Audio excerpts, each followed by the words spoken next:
Weddings by Joe Salikas.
ನಾಗರಿಕರ ಮಕ್ಕಳ ಬಗ್ಗೆ ವಿಶೇಷವಾದ ಕಾಳಜಿ ವಹಿಸಿ ಯಾವುದೇ ಅವರನ್ನು ಆಗದೇ ನೋಡಿಕೊಳ್ಳಬೇಕಾಗಿ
Oye, iya, jadi nama mana sih gitu? Ya, ya, tipo, kamu,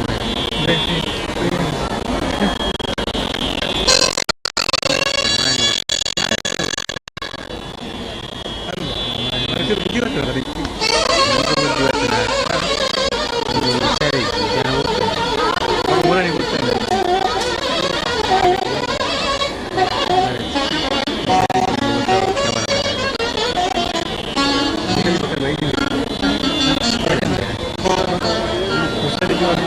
Dia lepai. Dia kadang dia lepai rumah. Dia lepai. Dia nak kaya barang. Adin ini jaga ये पर चाचा दादा ಎಂದು ಹೋಗಲ್ಲ ಗಾಡಿ ಕೊಟ್ಟು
ini punya. Ini kalau ini.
ದೇವಸ್ಥಾನದ ಎದುರಿನ ಜಯತೆ ದೇವಸ್ಥಾನದ ಒಪ್ಪಿಗೆಯನ್ನು ಪಡೆದು ವ್ಯಾಪಾರ ಮಾಡುತ್ತಿರುವವರು ಕೆಲಸ ಮಾಡಿದ್ದಾರೆ ದೇವಸ್ಥಾನದ ವತಿಯಿಂದ ಈ ದಿನ ತಮ್ಮ ತಮ್ಮ ವೆಹಿಕಲ್ಗಳನ್ನು ದೇವಸ್ಥಾನದ ಹತ್ತಿರ ರಸ್ತೆಯಲ್ಲಿ ಪಾರ್ಕ್ ಮಾಡಿದ್ದೇವೆ.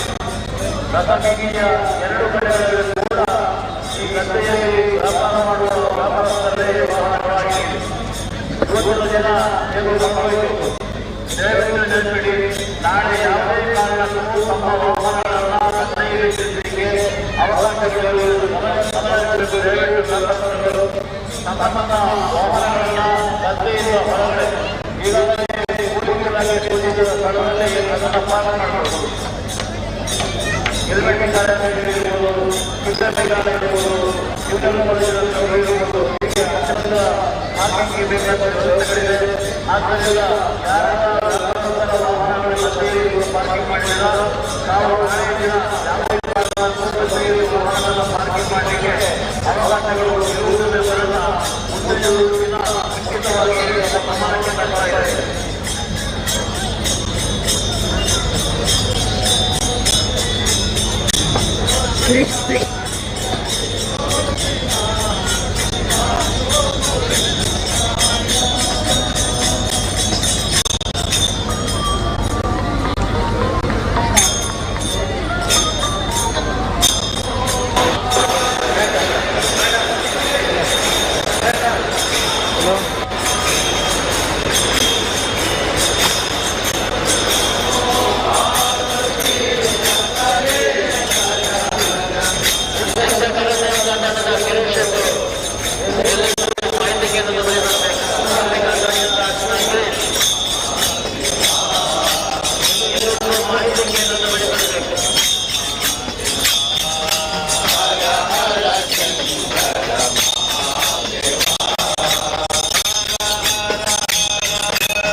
ಮಹಾಮೂರ್ತಿ ಭಗವಾನ್ ದೇವಾಲಯಗಳ ದರ್ಶನದೊಂದಿಗೆ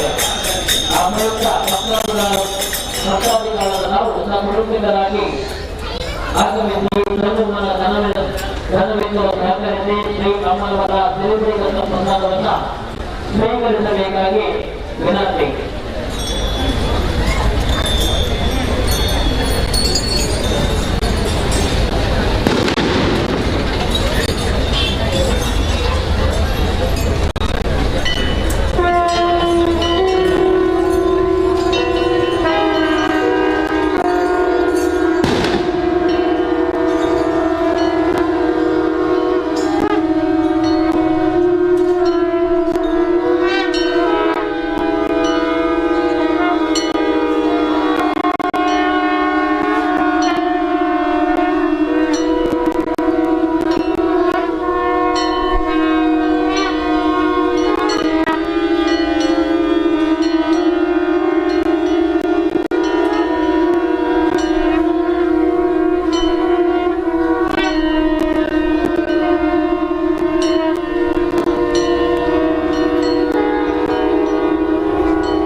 ಹಾಂ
ಬಿಸಿಲು ಗೊತ್ತುಂಟಾ? ಇವತ್ತು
ಅವರಲ್ಲೇ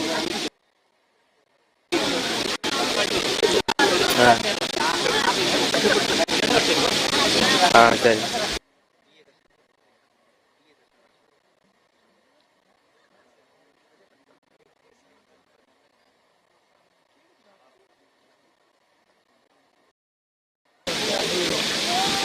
വലിയ വലിയ ಹಾಂ ಹಾಂ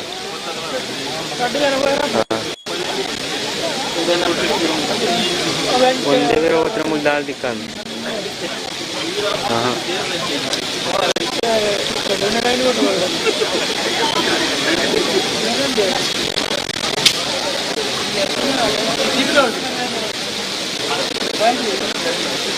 Borolai begitu warna.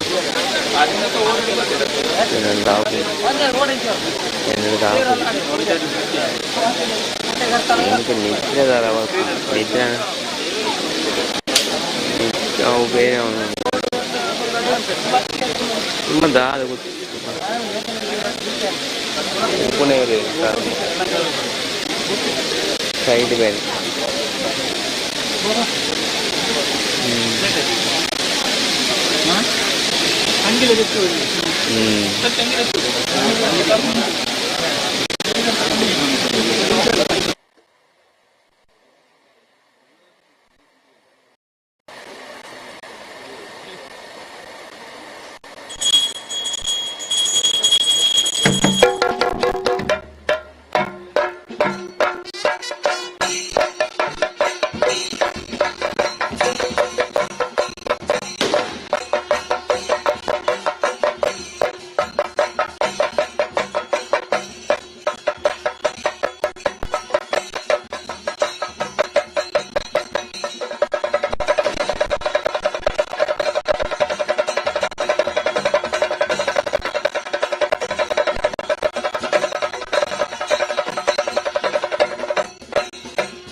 ಬೇರೆ ಕಾಲ ಅಂದರೆ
belum tentu lah.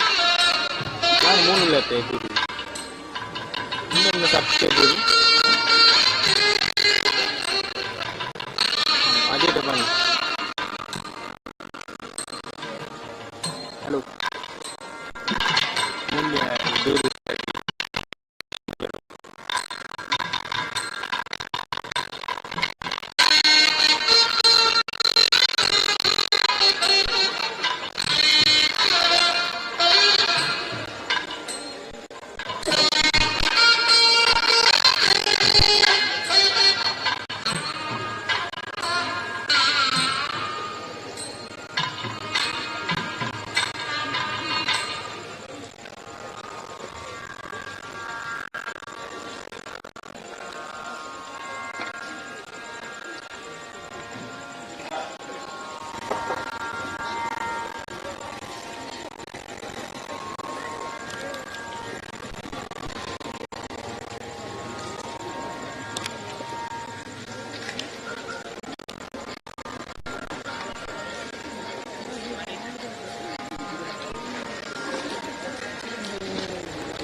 Thanks.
ಬಂದಿದ್ದಾರೆ. ನಿಮ್ಮಲ್ಲಿ ತುಂಬಾ ಚೆನ್ನಾಗಿ ಕಾಣುತ್ತೆ. ಇದು ತುಂಬಾ ಚೆನ್ನಾಗಿದೆ ಅಲ್ವಾ? ತುಂಬಾ ಚೆನ್ನಾಗಿದೆ.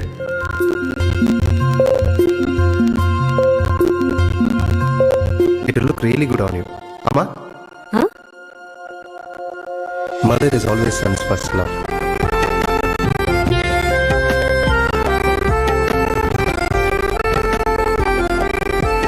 ಪ್ರತಿ ಪೀಳಿಗೆಯ ಪ್ರೀತಿಯ ಮಳಿಗೆ GL ಆಚಾರ್ಯ jewellers.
One India, one emotion.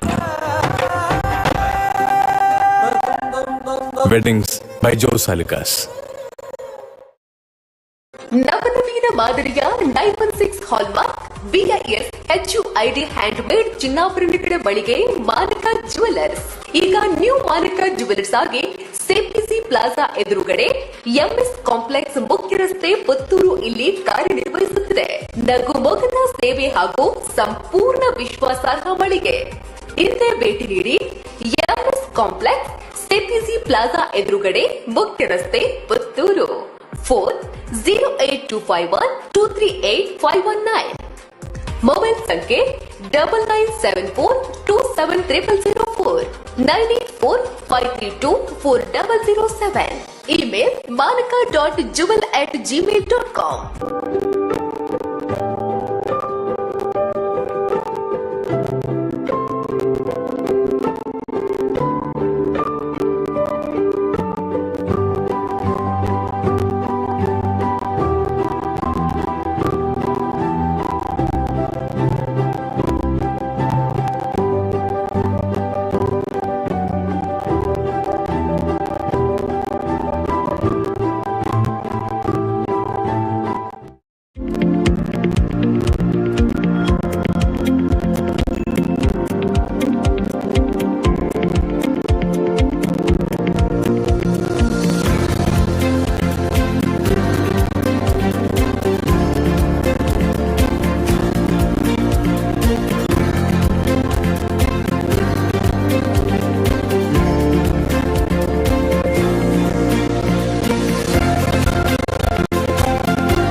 Priya school fees, ಮನೆ ಬಾಡಿಗೆ, ತಲೆ ಮೇಲೆ ಎಷ್ಟು ಜವಾಬ್ದಾರಿ ಇದೆ ಗೊತ್ತಾ?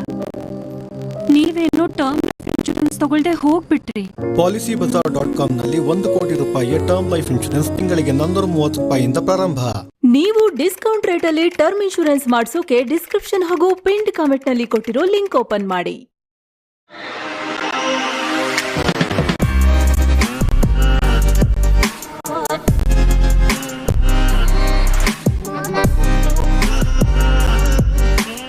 ಹಾಯ್ ಫ್ರೆಂಡ್ಸ್, ದಿನದ ಎಲ್ಲ ಪ್ರಮುಖ ಸುದ್ದಿಯನ್ನ ನಿಮಗೆ ತಲುಪಿಸೋ mastmaga.comನ ಫುಲ್ ನ್ಯೂಸ್ಗೆ ಸ್ವಾಗತ. ನಾನು ಅಮರ್ ಪ್ರಸಾದ್. ಚುನಾವಣೆ ಹತ್ತಿರ ಬರ್ತಿದ್ದ ಹಾಗೆ ಭಾರತದ ಚುನಾವಣೆ ಹಾಗೂ PM ಮೋದಿ ಬಗ್ಗೆ ವಿದೇಶಿ ಮಾಧ್ಯಮಗಳಲ್ಲಿ ವರದಿಗಳು ಜಾಸ್ತಿ ಆಗ್ತಿವೆ. ಇದೀಗ ಈ ಲಿಸ್ಟ್ಗೆ ಐರ್ಲೆಂಡ್ ಕೂಡ ಸೇರಿದ್ದು ವಿವಾದಾಸ್ಪದ ಲೇಖನವನ್ನು ಬರೆಯಲಾಗಿದೆ. ಇದೇ ಲೇಖನ ಕಾಂಗ್ರೆಸ್ ಬಿಜೆಪಿಯ ಕಿತ್ತಾಟಕ್ಕೂ ಕಾರಣ ಆಗಿದೆ. ಏಪ್ರಿಲ್ 11 ಐರಿಷ್ ಟೈಮ್ಸ್ ಪತ್ರಿಕೆ ಮೋದಿ ಹಿಡಿತ ಬಿಗಿ ಮಾಡಿದ್ದಾರೆ ಅನ್ನೋ ಶೀರ್ಷಿಕೆ ಅಡಿಯಲ್ಲಿ ಲೇಖನ ಪ್ರಕಟಿಸಲಾಗಿತ್ತು. ಇದರಲ್ಲಿ ಅಸಹಿಷ್ಣುತೆಯ ಹಿಂದೂ ಬಹುಸಂಖ್ಯಾತವಾದವೇ ಈಗ ಟ್ರೆಂಡ್ ಅಂತ ಹೇಳಿತ್ತು. ಅಲ್ಲದೆ PM ಮೋದಿಯವರನ್ನ ಟರ್ಕಿ ನಾಯಕ ಅರ್ಡೋಆನ್ಗೆ ಕಂಪೇರ್ ಮಾಡಿ ಮೋದಿಯ ಹಿಂದೂ ರಾಷ್ಟ್ರೀಯವಾದದಿಂದ ಭಾರತದಲ್ಲಿ ಮುಸ್ಲಿಂ ವಿರೋಧಿ ಧೋರಣೆ ಮತ್ತು ಅಶಾಂತಿ ಹೆಚ್ಚಾಗಿದೆ. ಅಲ್ಲದೆ ಭಾರತದ ರಾಜಕೀಯ ಸಾಂಪ್ರದಾಯಿಕ ನೆಹರು ಪ್ರೇರಿತ ಜಾತ್ಯತೀತತೆಯಿಂದ ದೂರ ಸರಿದಿದೆ ಅಂತ ಆರೋಪ ಮಾಡಿತ್ತು. ಇದಕ್ಕೆ ರಿಪ್ಲೈ ಮಾಡಿದ ಐರ್ಲೆಂಡ್ನಲ್ಲಿರೋ ಭಾರತದ ರಾಯಭಾರ ಅಧಿಕಾರಿ ಅಖಿಲೇಶ್ ಮಿಶ್ರಾ ಲೇಖನ ಪಕ್ಷಪಾತ ಮತ್ತು ಪೂರ್ವಗ್ರಹ ಪೀಡಿತ ಅಂತ ಹೇಳಿದ್ರು. ಜೊತೆಗೆ ತಮ್ಮ ರಿಪ್ಲೈನಲ್ಲಿ ಹಿಂದಿನ ಕಾಂಗ್ರೆಸ್ ಅನ್ನ ಕೂಡ ಟಾರ್ಗೆಟ್ ಮಾಡಿ 55 ವರ್ಷಗಳ ಆಡಳಿತದಲ್ಲಿ ಬೇರೂರಿರೋ ಭ್ರಷ್ಟಾಚಾರದ ವಿರುದ್ಧ ಭಾರತ ಹೋರಾಡ್ತಾ ಇದೆ. ಇದೇ ಕಾರಣದಿಂದ PM ಮೋದಿ ಜನಪ್ರಿಯತೆ ಜಾಸ್ತಿಯಾಗಿದೆ.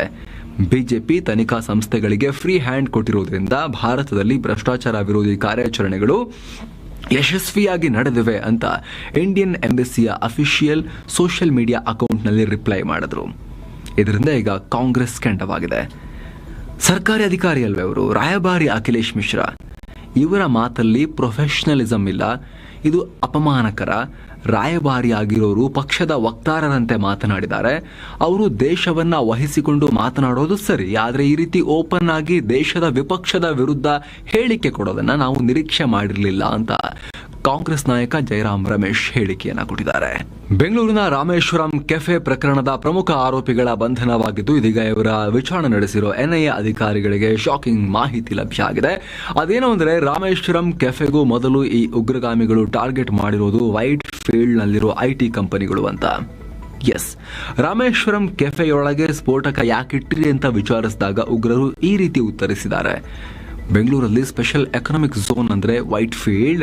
ಇಲ್ಲಿ ದೊಡ್ಡ ದೊಡ್ಡ IT BT ಕಂಪನಿಗಳಿವೆ, ಸಾವಿರಾರು ಜನ ಕೆಲಸ ಮಾಡ್ತಾರೆ. ಸೊ ಇಲ್ಲಿ ಸ್ಫೋಟ ಮಾಡಿದ್ರೆ ದೊಡ್ಡ ಮಟ್ಟದಲ್ಲಿ ನ್ಯೂಸ್ ಆಗುತ್ತೆ ಅಂತ ಬಂಧಿತ ಅಬ್ದುಲ್ ಮತೀನ್ ತಾಹಾ ಹಾಗೂ ಮುಜಾವಿರ್ ಹುಸೇನ್ ಪ್ಲಾನ್ ಈ ರೀತಿ ಬಾಯ್ಬಿಟ್ಟಿದ್ದಾರೆ. ಉಗ್ರರ ಪ್ಲಾನ್ ಇದಾಗಿತ್ತು ಅಂತ ಗೊತ್ತಾಗಿದೆ.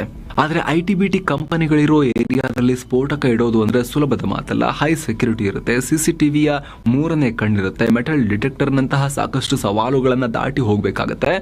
ಹಾಗಾಗಿ ಇಂತಹ ಕಂಪನಿಗಳಲ್ಲಿ ಸ್ಫೋಟಕ ಇಡೋದು ಬಿಡಿ, ಒಳಗೆ ಹೋಗೋಕ್ಕೂ ಕೂಡ ಕಷ್ಟ ಅಂತ ನಮ್ಮ ಪ್ಲಾನ್ ಅನ್ನ ಚೇಂಜ್ ಮಾಡ್ಕೊಂಡಿದೀವಿ ಅಂತ ಹೇಳಿದ್ದಾರೆ. ಆದರೆ ಈ ಭಾಗದಲ್ಲಿ ಬೇರೆಲ್ಲಾದ್ರೂ ಸ್ಫೋಟ ಮಾಡಬೇಕು ಅಂತ ಅಂದುಕೊಂಡ ಉಗ್ರರ ಕಣ್ಣಿಗೆ ಆಗ ಕಂಡಿದ್ದೆ ಜನರಿಂದ ತುಂಬಿ ತುಳುಕ್ತಾ ಇದ್ದ ರಾಮೇಶ್ವರಂ ಕೆಫೆ. ಇಲ್ಲಿ ಜನ ಬರ್ತಾರೆ, ಹತ್ತಿರದಲ್ಲಿರೋ IT BT ಆಫೀಸ್ಗಳಿಂದ ಟೆಕ್ಕಿಗಳು ಕೂಡ ಬರ್ತಾರೆ. ಮುಖ್ಯವಾಗಿ ಕೆಫೆ ಒಳಗೆ ಹೋಗೋದನ್ನ ತಡೆಯೋಕೆ ಮೆಟಲ್ ಡಿಟೆಕ್ಟರ್ ಆಗಲಿ ಸೆಕ್ಯೂರಿಟಿ ಆಗಲಿ ಇಲ್ಲ. ಅಷ್ಟೇ ಅಲ್ಲದೆ ರಾಮ ಮಂದಿರ ಉದ್ಘಾಟನೆ ಟೈಮ್ನಲ್ಲಿ ಕೆಫೆ ಮುಂದೆ ಸಂಭ್ರಮಾಚರಣೆ ಕೂಡ ಆಗಿತ್ತು. ಸೊ ಉಗ್ರರು ತಮ್ಮ ಪ್ಲಾನ್ಗೆ ಇದೇ ಸರಾಗವಾದ ಹಾಗೂ ಸೂಕ್ತ ಟಾರ್ಗೆಟ್ ಅಂತ ರಾಮೇಶ್ವರಂ ಕೆಫೆಯನ್ನ ಟಾರ್ಗೆಟ್ ಮಾಡಿ ಮಾರ್ಚ್ 1ನೇ ತಾರೀಕು ಸ್ಫೋಟಕವನ್ನ ಇಟ್ಟಿದ್ರು. ಇದು ವಿಚಾರಣೆ ವೇಳೆ ಉಗ್ರರೇ ಬಾಯ್ಬಿಟ್ಟಿರೋ ಸಂಗತಿಗಳು. ಪೊಲೀಸರು ಮತ್ತು ನಕ್ಸಲರ ನಡುವೆ ನಡೆದಂತ ಚಕಮಕಿಯಲ್ಲಿ 18 ನಕ್ಸಲರನ್ನ ಹೊಡೆದುರುಳಿಸಿರೋ ಘಟನೆ ಛತ್ತೀಸ್ಗಢದಲ್ಲಿ ಆಗಿದೆ. ಅಲ್ಲಿನ ಕಂಕರ್ ಜಿಲ್ಲೆಯ ಅರಣ್ಯ ಪ್ರದೇಶದಲ್ಲಿ ನಡೆದ ಈ ಘಟನೆಯಲ್ಲಿ 3 ಪೊಲೀಸ್ ಸಿಬ್ಬಂದಿ ಗಾಯಗೊಂಡಿದ್ದಾರೆ. ಚುನಾವಣೆಗಳಲ್ಲಿ ಮತಯಂತ್ರದೊಂದಿಗೆ ಬಳಸೋ ವಿವಿಪ್ಯಾಟ್ಗಳ ಬಳಕೆ ಈಗಿರೋ ವ್ಯವಸ್ಥೆ ಏನಿದೆ ಅದು ಸರಿಯಾಗೇ ಇದೆ ಅಂತ ಭಾರತದ ಸರ್ವೋಚ್ಚ ನ್ಯಾಯಾಲಯ ಹೇಳಿದೆ. ಸುಪ್ರೀಂ ಕೋರ್ಟ್ ವಿವಿಪ್ಯಾಟ್ಗಳಲ್ಲಿ ರೆಕಾರ್ಡ್ ಆಗೋ ಎಲ್ಲ ವೋಟ್ಗಳನ್ನ ಕ್ರಾಸ್ ವೆರಿಫಿಕೇಶನ್ ಮಾಡಬೇಕು. ಮತದಾರರ ಕೈಗೆ ಆ ವೆರಿಫಿಕೇಶನ್ ಚೀಟಿ ಬಂದು ಕನ್ಫರ್ಮ್ ಆಗಬೇಕು. ಇದಕ್ಕೆ ಸಂಬಂಧಪಟ್ಟಂತೆ ಸುಪ್ರೀಂ ಕೋರ್ಟ್ ಆದೇಶ ನೀಡಬೇಕು ಅಂತ ಅರ್ಜಿಗಳನ್ನ ಹಾಕಲಾಗಿತ್ತು. ಈ ಅರ್ಜಿ ವಿಚಾರಣೆ ವೇಳೆ ಸುಪ್ರೀಂ ಕೋರ್ಟ್ ದೇಶದಲ್ಲಿ 97 ಕೋಟಿ ರಿಜಿಸ್ಟರ್ಡ್ ವೋಟರ್ಸ್ ಇದ್ದಾರೆ. ಬ್ಯಾಲೆಟ್ ಪೇಪರ್ ಸಿಸ್ಟಮ್ ಇದ್ದಾಗ ಏನಾಗಿದೆ ಅನ್ನೋದು ಎಲ್ರಿಗೂ ಗೊತ್ತೇ ಇದೆ. ಮನುಷ್ಯರು ಕೈ ಹಾಕದ್ರಲ್ಲಿ ತೊಂದರೆಯನ್ನ ಸೃಷ್ಟಿ ಮಾಡ್ತಾರೆ. ಹಾಗಾಗಿ ಇದರಲ್ಲಿ ಮನುಷ್ಯರು ಕೈ ಹಾಕುವುದೇ ಬೇಡ. ಈ ರೀತಿಯ ವ್ಯವಸ್ಥೆಯನ್ನ ಹಾಳು ಮಾಡಕ್ಕೆ ಪ್ರಯತ್ನ ಪಡಬೇಡಿ ಅಂತ ತಾಕೀತು ಮಾಡಿದೆ. ಅಸೋಸಿಯೇಷನ್ ಫಾರ್ ಡೆಮೊಕ್ರೆಟಿಕ್ ರಿಫಾರ್ಮ್ಸ್ ಅಥವಾ ADR ಕೂಡ ಈ ಬಗ್ಗೆ ಅರ್ಜಿಯನ್ನ ಸಲ್ಲಿಸಿತ್ತು. ಕನ್ನಡದ ಹೆಸರಾಂತ ನಟ, ನಿರ್ದೇಶಕ, ನಿರ್ಮಾಪಕ ದ್ವಾರಕೀಶ್ ಇವತ್ತು ಮುಂಜಾನೆ ಹೃದಯಾಘಾತ ಉಂಟಾಗಿ ಮೃತಪಟ್ಟಿದ್ದಾರೆ. 81 ವರ್ಷ ವಯಸ್ಸಾಗಿದ್ದ ದ್ವಾರಕೀಶ್ ಬೆಂಗಳೂರಿನ ತಮ್ಮ ನಿವಾಸದಲ್ಲಿ ಕೊನೆಯುಸಿರೆಳೆದಿದ್ದಾರೆ. ಅವರ ಪಾರ್ಥಿವ ಶರೀರವನ್ನ ಸಾರ್ವಜನಿಕರ ಅಂತಿಮ ದರ್ಶನಕ್ಕಾಗಿ ರವೀಂದ್ರ ಕಲಾಕ್ಷೇತ್ರದಲ್ಲಿ ಇಡಲಾಗಿತ್ತು. ಬುಧವಾರ ಬೆಳಗ್ಗೆ ನಗರದ ಚಾಮರಾಜಪೇಟೆಯಲ್ಲಿ ಅವರ ಅಂತ್ಯಕ್ರಿಯೆ ನೆರವೇರುತ್ತೆ. ಇತ್ತೀಚೆಗೆ ದಿಲ್ಲಿ ಸಿಎಂ ಅರವಿಂದ್ ಕೇಜ್ರಿವಾಲ್ ಸೇರಿದಂತೆ ಕೆಲ ವಿಪಕ್ಷ ನಾಯಕರು ಜೈಲು ಸೇರಿರುವುದಕ್ಕೆ ಬಿಜೆಪಿ ಸರ್ಕಾರದ ಮೇಲೆ ಬೊಟ್ಟು ಮಾಡುತ್ತಿರುವ ಬಗ್ಗೆ ಪಿಎಂ ಮೋದಿ ಮಾತನಾಡಿದ್ದಾರೆ. ಒಬ್ಬ ಪ್ರಾಮಾಣಿಕ ವ್ಯಕ್ತಿಗೆ ಯಾವುದೇ ರೀತಿ ಭಯ ಬೇಕಾಗಿಲ್ಲ, ಆದರೆ ಭ್ರಷ್ಟಾಚಾರದಲ್ಲಿ ಇನ್ವಾಲ್ವ್ ಆಗಿರೋರಿಗೆ ಮಾತ್ರ ಭಯ ಪಡಬೇಕು. ಜಾರಿ ನಿರ್ದೇಶನಾಲಯದ ಕೇಸ್ಗಳ ಪೈಕಿ ಕೇವಲ 3% ಮಾತ್ರ ರಾಜಕೀಯ ನಾಯಕರದ್ದಾಗಿದೆ. ಉಳಿದವು ರಾಜಕಾರಣಕ್ಕೆ ಸೇರಿಲ್ಲ ಅನ್ನೋದನ್ನ ದೇಶ ಅರ್ಥ ಮಾಡ್ಕೋಬೇಕು ಅಂತ ಹೇಳಿದ್ದಾರೆ. ಈ ವೇಳೆ ಮೋದಿ ಜಾರಿ ನಿರ್ದೇಶನಾಲಯದ ಕಾರ್ಯವನ್ನ ಶ್ಲಾಘಿಸಿದ್ದಾರೆ. ನಾನು ಅಧಿಕಾರಕ್ಕೆ ಬಂದಾಗಿನಿಂದ ಇಡಿ ಭ್ರಷ್ಟಾಚಾರ ನಿಭಾಯಿಸುವಲ್ಲಿ ಗಣನೀಯವಾಗಿ ಕೊಡುಗೆ ಕೊಟ್ಟಿದೆ ಅಂತ ಹೇಳಿದ್ದಾರೆ. ಓಕೆ, ಇದರಲ್ಲಿ ಎಲ್ಲ ವಿಚಾರಗಳು ಓಕೆ, ಬಟ್ ಏನಂತ ಹೇಳಿದ್ರೆ ಎಷ್ಟೋ ಕೇಸಸ್ ಅಲ್ಲಿ ವರ್ಷಗಳ ಕಾಲ ಟ್ರಯಲ್ ಶುರುವಾಗಲ್ಲ, ಕೋರ್ಟಲ್ಲಿ ವಿಚಾರಣೆ ಶುರುವಾಗೋದಿಲ್ಲ. ಸಪ್ಲಿಮೆಂಟರಿ ಚಾರ್ಜ್ ಶೀಟ್ ಮೇಲೆ ಚಾರ್ಜ್ ಶೀಟ್ ಮೇಲೆ ಚಾರ್ಜ್ ಶೀಟ್ ಹಾಕಿ ಎಳ್ಕೊಂಡು ಹೋಗಲಾಗ್ತಾ ಇರುತ್ತೆ. ಓಕೆ, ತಪ್ಪು ಮಾಡಿಲ್ದವರು ಭಯ ಪಡೋ ಅಗತ್ಯ ಇಲ್ಲ, ನಿಜ. ಆದರೆ ವರ್ಷಗಳ ಕಾಲ ಒಳಗಿದ್ದು ಆಮೇಲೆ ಅವರು ನಿರಪರಾಧಿ ಅಂತ ಸಾಬೀತಾದರೂ ಏನು ಪ್ರಯೋಜನ ಇದೆ? ಹಾಗಾಗಿ ಎಷ್ಟೋ ಕೇಸಲ್ಲಿ ಕೋರ್ಟೇ ಕೇಳಿದೆ ಇಡಿಗೆ, ಸಾಕ್ಷ್ಯ ಇಲ್ಲದೆ ಸುಮ್ಮನೆ ಎಳ್ಕೊಂಡು ಹೋಗ್ತಾ ಇದ್ದೀರಾ ನೀವು ಅಂತ ಹೇಳಿ ತಾಕೀತು ಮಾಡಿ ಕ್ಲಾಸ್ ಎಲ್ಲ ತಗೊಂಡಿದ್ದಿದೆ ಕೋರ್ಟ್. ಅಂದರೆ ಕೋರ್ಟ್ ತಪ್ಪ?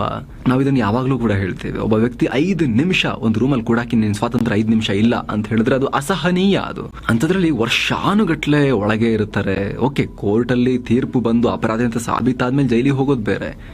ಇನ್ನೂ ತನಿಖೆ ನಡೀತಾ ಇದೆ, ವಿಚಾರಣೆಗೆ ಬೇಕು, ಇವರು ಹೊರಗೆ ಬಂದರೆ ಏನೋ ಮಾಡಿಬಿಡ್ತಾರೆ, ಸಾಕ್ಷ್ಯನಾಶ ಮಾಡ್ತಾರೆ ಅಂತ ಹೇಳಿ ಚಾರ್ಜ್ ಶೀಟ್ ಮೇಲೆ ಚಾರ್ಜ್ ಶೀಟ್ ಸಪ್ಲಿಮೆಂಟ್ರಿ ಹಾಕ್ತಾ 1 ವರ್ಷ, 1.5 ವರ್ಷ, 2 ವರ್ಷ ಎಲ್ಲ ಎಳ್ಕೊಂಡು ಹೋಗಿ ಕೇಸನ್ನು ಆಮೇಲೆ ಕೋರ್ಟಲ್ಲಿ ವಿಚಾರಣೆ ಆರಂಭ ಆಗೋದು, ಆಮೇಲೆ ಬೇಲ್ ಸಿಗೋದು, ಅದಾದಮೇಲೆ ಎಷ್ಟೋ ವರ್ಷ ಬಿಟ್ಟು ಕೋರ್ಟಲ್ಲಿ ತೀರ್ಮಾನ ಬರೋದು.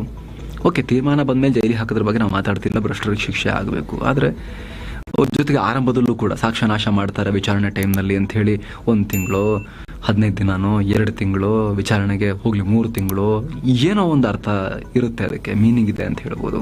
ಬಟ್ ವರ್ಷಗಳ ಕಾಲ ನಾವೇನೋ ಹುಡುಕ್ತಾ ಇದ್ದೀವಿ, ಒಳಗಿಡ್ಬೇಕು ಇವ್ರನ್ನ ಅಂತ ಹೇಳಿ ಇಟ್ಕೊಳ್ಳೋದು, ಇದು ಗೊತ್ತಿಲ್ಲ. ಇದು ಡಿಬೇಟೇಬಲ್ ಟಾಪಿಕ್ ಇದು ಸ್ನೇಹಿತರೆ.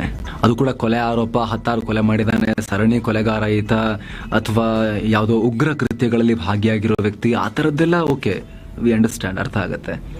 ಈ ಭ್ರಷ್ಟಾಚಾರದಂಥ ಆರೋಪಗಳಂಥ ಕೇಸಲ್ಲಿ ಸಾಕ್ಷಿ ಇನ್ನೂ ಕೂಡ ಹುಡುಕ್ತಾ ಇದ್ದೀವಿ ಅಂತ ಹೇಳಿ ಇನ್ನೂ ಸಿಕ್ಕಿಲ್ಲ ಅಂತ ಹೇಳಿದ್ಮೇಲೂ ಕೂಡ ನಿಮಗೆ ಅರ್ಥ ಆಗಿರ್ಬೋದು ನಮ್ಮ ಪಾಯಿಂಟ್ ಏನು ಅಂತ. ವರ್ಷಗಟ್ಟಲೆ ಒಳಗಿಡೋದ್ರ ಬಗ್ಗೆ ನಾವು ಹೇಳ್ತಾ ಇದ್ದೀವಿ. ಇನ್ನು ಮತ್ತೊಂದು ಕಡೆ ಬಾಂಬೆ ಹೈಕೋರ್ಟ್ನಲ್ಲಿ ಇದಕ್ಕೆ ಸ್ವಲ್ಪ ಲಿಂಕ್ ಮಾಡಬಹುದಾದ ಒಂದು ಬೆಳವಣಿಗೆಯಾಗಿದೆ. ನಿದ್ದೆ ಮಾಡೋದು ಎಷ್ಟು ಮುಖ್ಯ ಅನ್ನೋದ್ರ ಬಗ್ಗೆ ಬಾಂಬೆ ಹೈಕೋರ್ಟ್ ಪಾಠ ಮಾಡಿದೆ. ನಿದ್ದೆ ಮಾಡೋದು ಮನುಷ್ಯನ ಬೇಸಿಕ್ ಹಕ್ಕು. ಇದಕ್ಕೆ ತಡೆ ನೀಡಿದ್ರೆ ಒಬ್ಬ ವ್ಯಕ್ತಿಯ ಹಕ್ಕುಗಳನ್ನ ಉಲ್ಲಂಘನೆ ಮಾಡದಂತಾಗುತ್ತೆ ಅಂತ ಬಾಂಬೆ ಹೈಕೋರ್ಟ್ ಹೇಳಿದೆ. 64 ವರ್ಷದ ವ್ಯಕ್ತಿಯೊಬ್ಬರು ತಮ್ಮ ಬಂಧನ ಕಾನೂನು ಬಾಹಿರ ಅಂತ ಬಾಂಬೆ ಹೈಕೋರ್ಟ್ಗೆ ಅರ್ಜಿ ಸಲ್ಲಿಸಿದ್ರು. ಈ ವೇಳೆ ವಕೀಲರು ಇಡಿ ಅಧಿಕಾರಿಗಳು ವಿಚಾರಣೆ ನಡೆಸಿರೋ ರಿಪೋರ್ಟ್ ಅನ್ನ ಕೋರ್ಟ್ಗೆ ಸಬ್ಮಿಟ್ ಮಾಡಿದ್ದಾರೆ. ಇದರಲ್ಲಿ ಅರ್ಜಿ ಸಲ್ಲಿಸಿರೋ ವ್ಯಕ್ತಿಯನ್ನ ಇಡಿ ಅಧಿಕಾರಿಗಳು ರಾತ್ರಿ 3 ಗಂಟೆವರೆಗೂ ವಿಚಾರಣೆ ನಡೆಸಿರೋದು ಕೋರ್ಟ್ ಗಮನಕ್ಕೆ ಬಂತು. ಈ ಸಂಬಂಧ ರಿಯಾಕ್ಟ್ ಮಾಡಿರೋ ಕೋರ್ಟ್, ಈ ರೀತಿ ಮಧ್ಯರಾತ್ರಿ ವೇಳೆ ತನಿಖೆ ವಿಚಾರಣೆ ಮಾಡಿ ಸ್ಟೇಟ್ಮೆಂಟ್ ಪಡೆದು ಅವರ ನಿದ್ದೆಗೆ ಅಡ್ಡಿ ಮಾಡೋದು ಸರಿಯಲ್ಲ.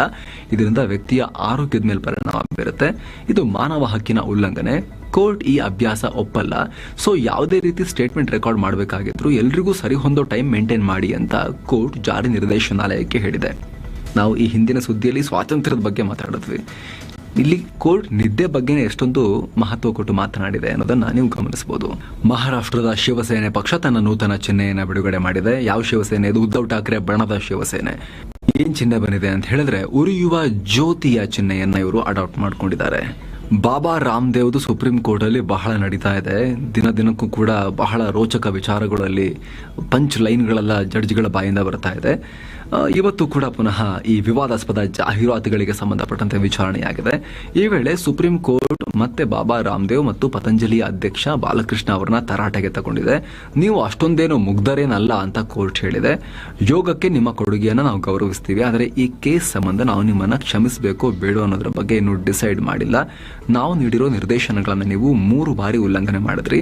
ಕೋರ್ಟ್ನಲ್ಲಿ ಏನಾಗ್ತಿದೆ ಅಂತ ತಿಳಿಯದಿರುವಷ್ಟೇನು ನೀವು ಇನ್ನೋಸೆಂಟ್ ಅಲ್ಲ, ಮುಗ್ಧರಲ್ಲ ಅಂತ ಹೇಳಿದ್ದಾರೆ. ಈ ವೇಳೆ ಬಾಬಾ ರಾಮದೇವ್ ಮತ್ತು ಬಾಲಕೃಷ್ಣ, ನಾವು ಸಾರ್ವಜನಿಕವಾಗಿ ಕ್ಷಮೆ ಕೇಳೋಕೆ ರೆಡಿ ಇದ್ದೀವಿ. ಸುಪ್ರೀಂ ಕೋರ್ಟ್ ಪ್ರತಿಷ್ಠೆಗೆ ಧಕ್ಕೆ ತರೋದು ನಮ್ಮ ಉದ್ದೇಶ ಅಲ್ಲ, ಹಾಗೂ ಭವಿಷ್ಯದಲ್ಲಿ ನಾವು ಈ ವಿಚಾರವಾಗಿ ಬಹಳ ಕೇರ್ಫುಲ್ ಆಗಿರ್ತೀವಿ ಅಂತ ಹೇಳಿದ್ದಾರೆ. ಈ ಕೇಸ್ಗೆ ಸಂಬಂಧಪಟ್ಟಂತೆ ಮುಂದಿನ ವಿಚಾರಣೆಯನ್ನ ಸುಪ್ರೀಂ ಕೋರ್ಟ್ ಏಪ್ರಿಲ್ 23ಕ್ಕೆ ಫಿಕ್ಸ್ ಮಾಡಿದೆ. 2023ರ ಸಿವಿಲ್ ಸರ್ವಿಸ್ ರಿಸಲ್ಟ್ ಅನ್ನ UPSC ರಿಲೀಸ್ ಮಾಡಿದೆ. ಒಟ್ಟಾರೆ 1016 ಅಭ್ಯರ್ಥಿಗಳು ಪರೀಕ್ಷೆ ಕ್ಲಿಯರ್ ಮಾಡಿದ್ದು ಇವರ ನೇಮಕಾತಿಗೆ ಶಿಫಾರಸು ಮಾಡಲಾಗಿದೆ. ಉತ್ತರ ಪ್ರದೇಶದ ಲಕ್ನೋ ಮೂಲದ ಕಾನ್ಪುರ ಯೂನಿವರ್ಸಿಟಿಯ ಗ್ರಾಜ್ಯುಯೇಟ್ ಆದಿತ್ಯ ಈ ವರ್ಷದ ಟಾಪರ್ ಆಗಿದ್ದಾರೆ. ಬುಧವಾರ ಶ್ರೀರಾಮ ನವಮಿ ಇರೋ ಹಿನ್ನೆಲೆಯಲ್ಲಿ ಅಯೋಧ್ಯೆ ಶ್ರೀರಾಮ ಮಂದಿರದ ಶಂಕುಸ್ಥಾಪನೆ ನಂತರದ ಮೊದಲ ರಾಮನವಮಿ ಆಚರಣೆಗೆ ತಯಾರಿ ಜೋರಾಗಿ ನಡೆದಿದೆ. ಬುಧವಾರ ರಾಮಲಲ್ಲಾ ಮೂರ್ತಿಗೆ ಸೂರ್ಯ ರಶ್ಮಿ ಸ್ಪರ್ಶ ಆಗೋ ಹಿನ್ನೆಲೆಯಲ್ಲಿ ಇದರ ಪ್ರಯೋಗ ನಡೆಸಲಾಗಿದೆ. ರೂರ್ಕಿಯ ಕೇಂದ್ರೀಯ ಕಟ್ಟಡ ವಿನ್ಯಾಸ ಸಂಶೋಧನಾ ಸಂಸ್ಥೆಯ ಅಧಿಕಾರಿಗಳ ಸಮ್ಮುಖದಲ್ಲಿ ಪ್ರಯೋಗ ಮಾಡಲಾಗಿದೆ ಅಂತ ರಾಮ ಜನ್ಮಭೂಮಿ ತೀರ್ಥಕ್ಷೇತ್ರ ಟ್ರಸ್ಟ್ ಹೇಳಿದೆ. ಬಾಲಿವುಡ್ ನಟ ಸಲ್ಮಾನ್ ಖಾನ್ ಮನೆ ಮುಂದೆ ಗುಂಡಿನ ದಾಳಿ ಪ್ರಕರಣಕ್ಕೆ ಸಂಬಂಧಪಟ್ಟಂತೆ ಮುಂಬೈನ ಕ್ರೈಂ ಬ್ರಾಂಚ್ 2 ಆರೋಪಿಗಳನ್ನು ಅರೆಸ್ಟ್ ಮಾಡಿದ್ದಾರೆ. ಬಂಧಿತ ಆರೋಪಿಗಳನ್ನ ಬಿಹಾರ ಮೂಲದ 24 ವರ್ಷದ ಸಾಹಬ್ ಗುಪ್ತಾ ಮತ್ತು 21 ವರ್ಷದ ಸಾಗರ್ ಶ್ರೀ ಜೋಗೇಂದ್ರ ಪಾಲ್ ಅಂತ ಗುರುತಿಸಲಾಗಿದೆ. ಇವರಿಬ್ಬರಿಗೂ ಗ್ಯಾಂಗ್ಸ್ಟರ್ ಲಾರೆನ್ಸ್ ಬಿಷ್ಣೋಯ್ ಸಹೋದರ ಅನ್ಮೋಲ್ ಬಿಷ್ಣೋಯ್ನ ಗ್ಯಾಂಗ್ ಸುಪಾರಿ ನೀಡಿದೆ ಅಂತ ಮುಂಬೈ ಪೊಲೀಸ್ ಮೂಲಗಳು ಮಾಹಿತಿ ನೀಡಿವೆ. ಈ ಬೆನ್ನಲ್ಲೇ ಸಲ್ಮಾನ್ ಖಾನ್ರ ನಿವಾಸಕ್ಕೆ ಮಹಾರಾಷ್ಟ್ರ ಸಿಎಂ ಏಕನಾಥ್ ಶಿಂದೆ ಭೇಟಿ ನೀಡಿ ಮಾತಾಡಿದ್ದಾರೆ. ಈ ವೇಳೆ ಶಿಂದೆ, ಮಹಾರಾಷ್ಟ್ರ ಸರ್ಕಾರ ನಿಮ್ಮೊಂದಿಗಿದೆ, ಈ ರೀತಿ ಮತ್ತೊಮ್ಮೆ ಆಗೋಕೆ ನಾವು ಬಿಡಲ್ಲ, ಗ್ಯಾಂಗ್ಸ್ಟರ್ ಲಾರೆನ್ಸ್ ಬಿಷ್ಣೋಯ್ಯನ್ನ ಮುಗಿಸಿಬಿಡ್ತೀವಿ ಅಂತ ಹೇಳಿಕೆಯನ್ನು ಕೊಟ್ಟಿದ್ದಾರೆ. ಕಳೆದ 3 ತಿಂಗಳಲ್ಲಿ ಇದೇ ಮೊದಲ ಬಾರಿಗೆ ಭಾರತದ ಷೇರು ಮಾರುಕಟ್ಟೆ ನಿರಂತರ 3 ದಿನಗಳಲ್ಲಿ 3 ಮಾರ್ಕೆಟ್ ಸೆಷನ್ಗಳಲ್ಲಿ ಇಳಿಕೆ ಕಂಡಿದೆ. ಅದರಲ್ಲೂ ಮಂಗಳವಾರ ಐಟಿ ಸೆಕ್ಟರ್ ಸ್ಟಾಕ್ಗಳು ಮಾರ್ಕೆಟ್ ಕಾಲ್ ಹಿಡಿದು ಇನ್ನಷ್ಟು ಜಗ್ಗಿವೆ. ಇನ್ಫೋಸಿಸ್ ತನ್ನ ಗಳಿಕೆ ವರದಿ ರಿಲೀಸ್ ಮಾಡೋಕ್ಕೂ ಮುಂಚೆನೆ 4% ವ್ಯಾಲ್ಯೂ ಕಳ್ಕೊಂಡಿದೆ. ದಿನದ ವಹಿವಾಟಿನ ಅಂತ್ಯಕ್ಕೆ ಸೆನ್ಸೆಕ್ಸ್ 456 ಪಾಯಿಂಟ್ಸ್ ಕಳ್ಕೊಂಡು 72,944ಕ್ಕೆ ಇಳಿದರೆ ನಿಫ್ಟಿ 125 ಪಾಯಿಂಟ್ಸ್ ಕಮ್ಮಿಯಾಗಿ 22,148ಕ್ಕೆ ಇಳಿದಿದೆ. ಇನ್ಫೋಸಿಸ್ ಲಿಮಿಟೆಡ್ 4% ಕಳ್ಕೊಂಡು 1,415ರ ಸುತ್ತ ಟ್ರೇಡಿಂಗ್ ನಡೆಸಿದೆ. ಅತ್ತ ರೂಪಾಯಿ ಬೆಲೆಯಲ್ಲೂ ಕೂಡ ದಾಖಲೆಯ ಇಳಿಕೆಯಾಗಿದೆ. ಡಾಲರ್ ಮುಂದೆ ರೂಪಾಯಿ ಮೌಲ್ಯ 83 ರೂಪಾಯಿ 54 ಪೈಸೆಗೆ ಬಿದ್ದಿದೆ. ಕೆಲವೇ ದಿನಗಳಲ್ಲಿ ಟೆಕ್ ದಿಗ್ಗಜ ಎಲಾನ್ ಮಸ್ಕ್ ಭಾರತಕ್ಕೆ ಭೇಟಿ ಕೊಡಲಿರೋ ಹಿನ್ನೆಲೆಯಲ್ಲಿ ಇದೀಗ ಅವರ ಮಹತ್ವದ ಸ್ಟಾರ್ಲಿಂಕ್ ಯೋಜನೆ ಕುರಿತು ಒಂದು ನ್ಯೂಸ್ ಬಂದಿದೆ. ಸ್ಟಾರ್ಲಿಂಕ್ ಸ್ಯಾಟಲೈಟ್ ಕಮ್ಯುನಿಕೇಶನ್ ಯೋಜನೆ ಭಾರತದಲ್ಲಿ ಲಾಂಚ್ ಆಗೋ ಸಂಬಂಧ ದೊಡ್ಡ ಬೆಳವಣಿಗೆಯಾಗಿದೆ. ಯೋಜನೆ ಲಾಂಚ್ ಮಾಡೋಕೆ ಭಾರತ ಸರ್ಕಾರ ಗ್ರೀನ್ ಸಿಗ್ನಲ್ ಕೊಟ್ಟಿದೆ. ಭಾರತದ ಟೆಲಿಕಮ್ಯುನಿಕೇಶನ್ ಇಲಾಖೆ ಇದಕ್ಕೆ ಆಲ್ಮೋಸ್ಟ್ ಒಪ್ಪಿಗೆ ಸೂಚಿಸಿದೆ ಅನ್ನೋ ಮಾಹಿತಿ ಲಭ್ಯ ಆಗಿದೆ. ಅಂತಿಮವಾಗಿ ಗೃಹ ಇಲಾಖೆಯ ಪರಿಶೀಲನೆ ನಡೆಯಬೇಕಾಗಿದ್ದು, ಮಸ್ಕ್ ಅವರು ಭಾರತಕ್ಕೆ ಭೇಟಿ ನೀಡಿದ ವೇಳೆ ಈ ಬಗ್ಗೆ ಎಲ್ಲ ಪ್ರಾಸೆಸ್ ಅನ್ನ ಕಂಪ್ಲೀಟ್ ಮಾಡಲಾಗುತ್ತೆ ಅಂತ ಹೇಳಿದ್ದಾರೆ. ಅಂದಹಾಗೆ ಭಾರತದಲ್ಲಿ ಸ್ಟಾರ್ ಲಿಂಕ್ ಅನ್ನ ಲಾಂಚ್ ಮಾಡೋ ವಿಚಾರ ಕಳೆದ 3.5 ವರ್ಷಗಳಿಂದ ಸ್ಲೋ ಆಗಿ ಸಾಗ್ತಾ ಇದ್ದು ಈಗ ವೇಗ ಪಡ್ಕೊಂಡಿದೆ. ಮತ್ತೊಂದು ಕಡೆ ಟೆಸ್ಲಾ ಕಂಪನಿ ಹಾಗೂ ಟಾಟಾ ಎಲೆಕ್ಟ್ರಾನಿಕ್ಸ್ ಪ್ರಮುಖ ಸೆಮಿಕಂಡಕ್ಟರ್ ಚಿಪ್ ತಯಾರಿಕಾ ಒಪ್ಪಂದಕ್ಕೆ ಸೈನ್ ಹಾಕಿವೆ. ತನ್ನ ಜಾಗತಿಕ ಆಪರೇಷನ್ಸ್ಗೆ ಚಿಪ್ ಸಪ್ಲೈ ಮಾಡೋಕೆ ಟೆಸ್ಲಾ ಟಾಟಾ ಜೊತೆ ಒಪ್ಪಂದ ಮಾಡಿಕೊಂಡಿದೆ ಅಂತ ಗೊತ್ತಾಗಿದೆ. ಕೆಲ ದಿನಗಳ ಹಿಂದಷ್ಟೇ ಟಾಟಾ ಹಾಗೂ ಟೆಸ್ಲಾ ಇವಿ ತಯಾರಿಕೆಯಲ್ಲೂ ಜಾಯಿಂಟ್ ವೆಂಚರ್ ಶುರು ಮಾಡ್ತವೆ ಅಂತ ವರದಿಯಾಗಿತ್ತು. ಏನೋ ಚಿನ್ನ ಮತ್ತು ಬೆಳ್ಳಿ ಬೆಲೆ ವಿಚಾರಕ್ಕೆ ಬಂದ್ರೆ 24 ಕ್ಯಾರೆಟ್ನ 10 ಗ್ರಾಂ ಚಿನ್ನದ ಬೆಲೆಯಲ್ಲಿ 489 ರೂಪಾಯಿ ಜಾಸ್ತಿಯಾಗಿ 73,302 ರೂಪಾಯಿ ಆಗಿದೆ. 22 ಕ್ಯಾರೆಟ್ನ 10 ಗ್ರಾಂ ಚಿನ್ನದ ಬೆಲೆಯಲ್ಲಿ 440 ರೂಪಾಯಿ ಜಾಸ್ತಿಯಾಗಿ 67,140 ರೂಪಾಯಿ ಆಗಿದೆ. 1 ಕೆಜಿ ಬೆಳ್ಳಿ ಬೆಲೆ 239 ರೂಪಾಯಿ ಕಮ್ಮಿಯಾಗಿ 83,213 ರೂಪಾಯಿ ಆಗಿದೆ. ಸೊ ಫ್ರೆಂಡ್ಸ್, ಇದಾಗಿತ್ತು ಇವತ್ತಿನ ಫುಲ್ ನ್ಯೂಸ್. ನಾವು ಕೊಯ್ದಿಲ್ಲ, ಎಳೆದಿಲ್ಲ, ಕಿರ್ಚಾಡಿಲ್ಲ, ಕೇವಲ ಸುದ್ದಿಯ ರೀತಿಯಲ್ಲಿ ನಿಮಗೆ ತಲುಪಿಸುವ ಪ್ರಯತ್ನವನ್ನ ಮಾಡಿದ್ದೀವಿ. ನಮ್ಮ ಈ ಪ್ರಯತ್ನ ನಿಮಗೆ ಇಷ್ಟ ಆಗ್ತಾ ಇದ್ರೆ ದಯವಿಟ್ಟು mastmagga.com ಚಾನಲ್ಗೆ ಸಬ್ಸ್ಕ್ರೈಬ್ ಮಾಡಿ, ಪಕ್ಕದ ಬೆಲ್ ಐಕಾನ್ ಮೇಲೆ ಕ್ಲಿಕ್ ಮಾಡೋದನ್ನ ಯಾವುದೇ ಕಾರಣಕ್ಕೂ ಮರಿಬೇಡಿ. Thank you so much. ಮತ್ತೆ ಭೇಟಿ ಆಗ್ತಿರೋಣ. ನಮಸ್ತೆ.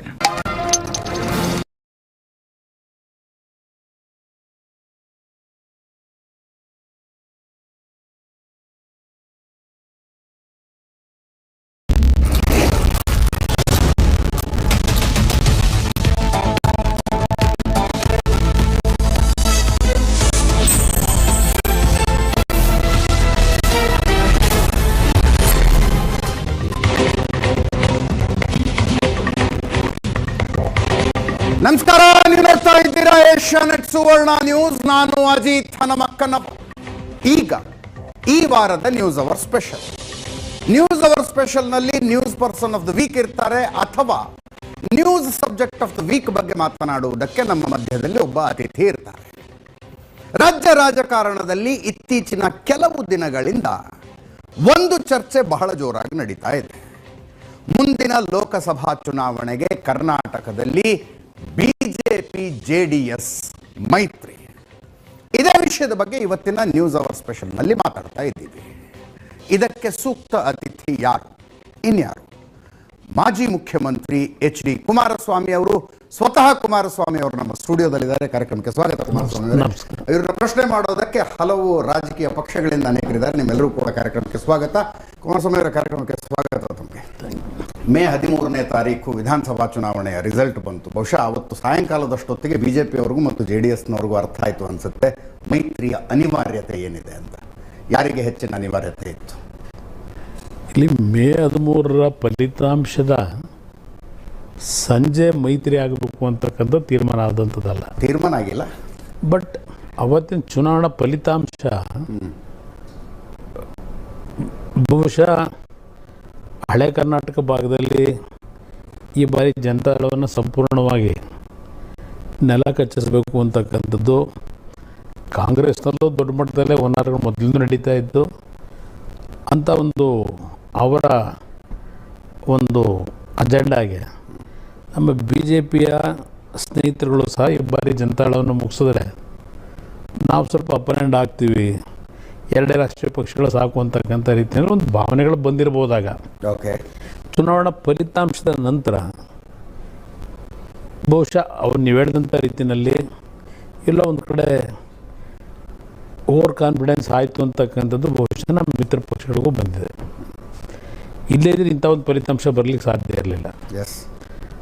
ಹಲವಾರು ಸುಮಾರು 20-25 ಕ್ಷೇತ್ರದಲ್ಲಿ ಅವರಿಂದ ನಮಗೆ ಡ್ಯಾಮೇಜ್ ಆಗಿದೆ, BJPಯಿಂದ ಕಾಂಗ್ರೆಸ್ಸಿಂದ ಎಲ್ಲ ಡ್ಯಾಮೇಜ್ ಆಗಿರೋದು, BJPಯಿಂದ ನಮಗೆ ಡ್ಯಾಮೇಜ್ ಆಗಿದ್ದು, ನಮ್ಮಿಂದ BJPಗೂ ಒಂದು 10-15 ಸೀಟ್ನಲ್ಲಿ ಡ್ಯಾಮೇಜ್ ಆಗಿದೆ ಕೆಲವು ಉತ್ತರ ಕರ್ನಾಟಕದ ಭಾಗದಲ್ಲಿ. ಇದು ಇತ್ತೀಚೆಗೆ ಇದರ ಬಗ್ಗೆ ಚರ್ಚೆಗಳು ಪ್ರಾರಂಭ ಏನಾಗಿದೆ. ಈ ಒಂದು ಮೈತ್ರಿಗೆ ಬಹುಶಃ ಜೂನ್ ತಿಂಗಳಲ್ಲೇ ಇದಕ್ಕೊಂದು ಮುಹೂರ್ತ ಫಿಕ್ಸ್ ಆಗಿದೆ.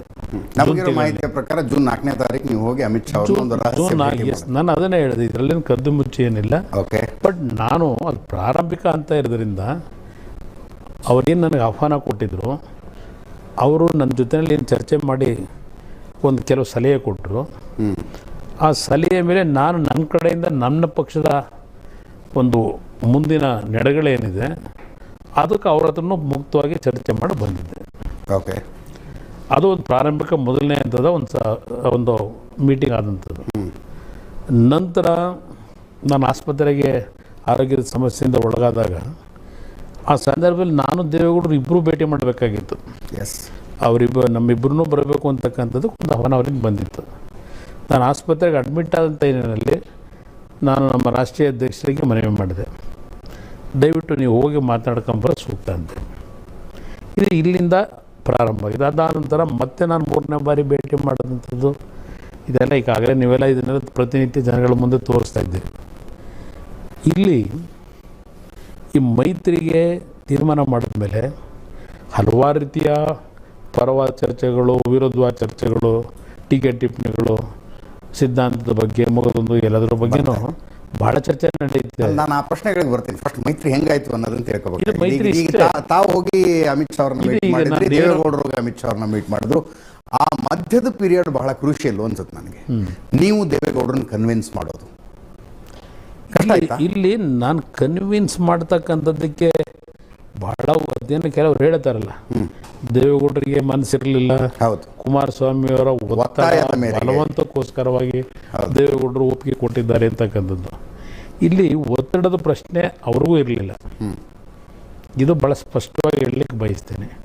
ನಾನು ಅದೇ 2006ರಲ್ಲಿ ಸರ್ಕಾರ ಮಾಡೋದ್ವಲ್ಲ, ಯಡಿಯೂರಪ್ಪನವ್ರು ನಾವು ಸೇರಿ, ಅವತ್ತು ಅವ್ರ ವಿರೋಧ ಇತ್ತು, ಅವರ ನಿಲುವುಗಳಿಗೆ ವಿರುದ್ಧವಾದ ನಿರ್ಣಯ ಅವತ್ತು ನಾನು ಮಾಡಿದ್ದೆ.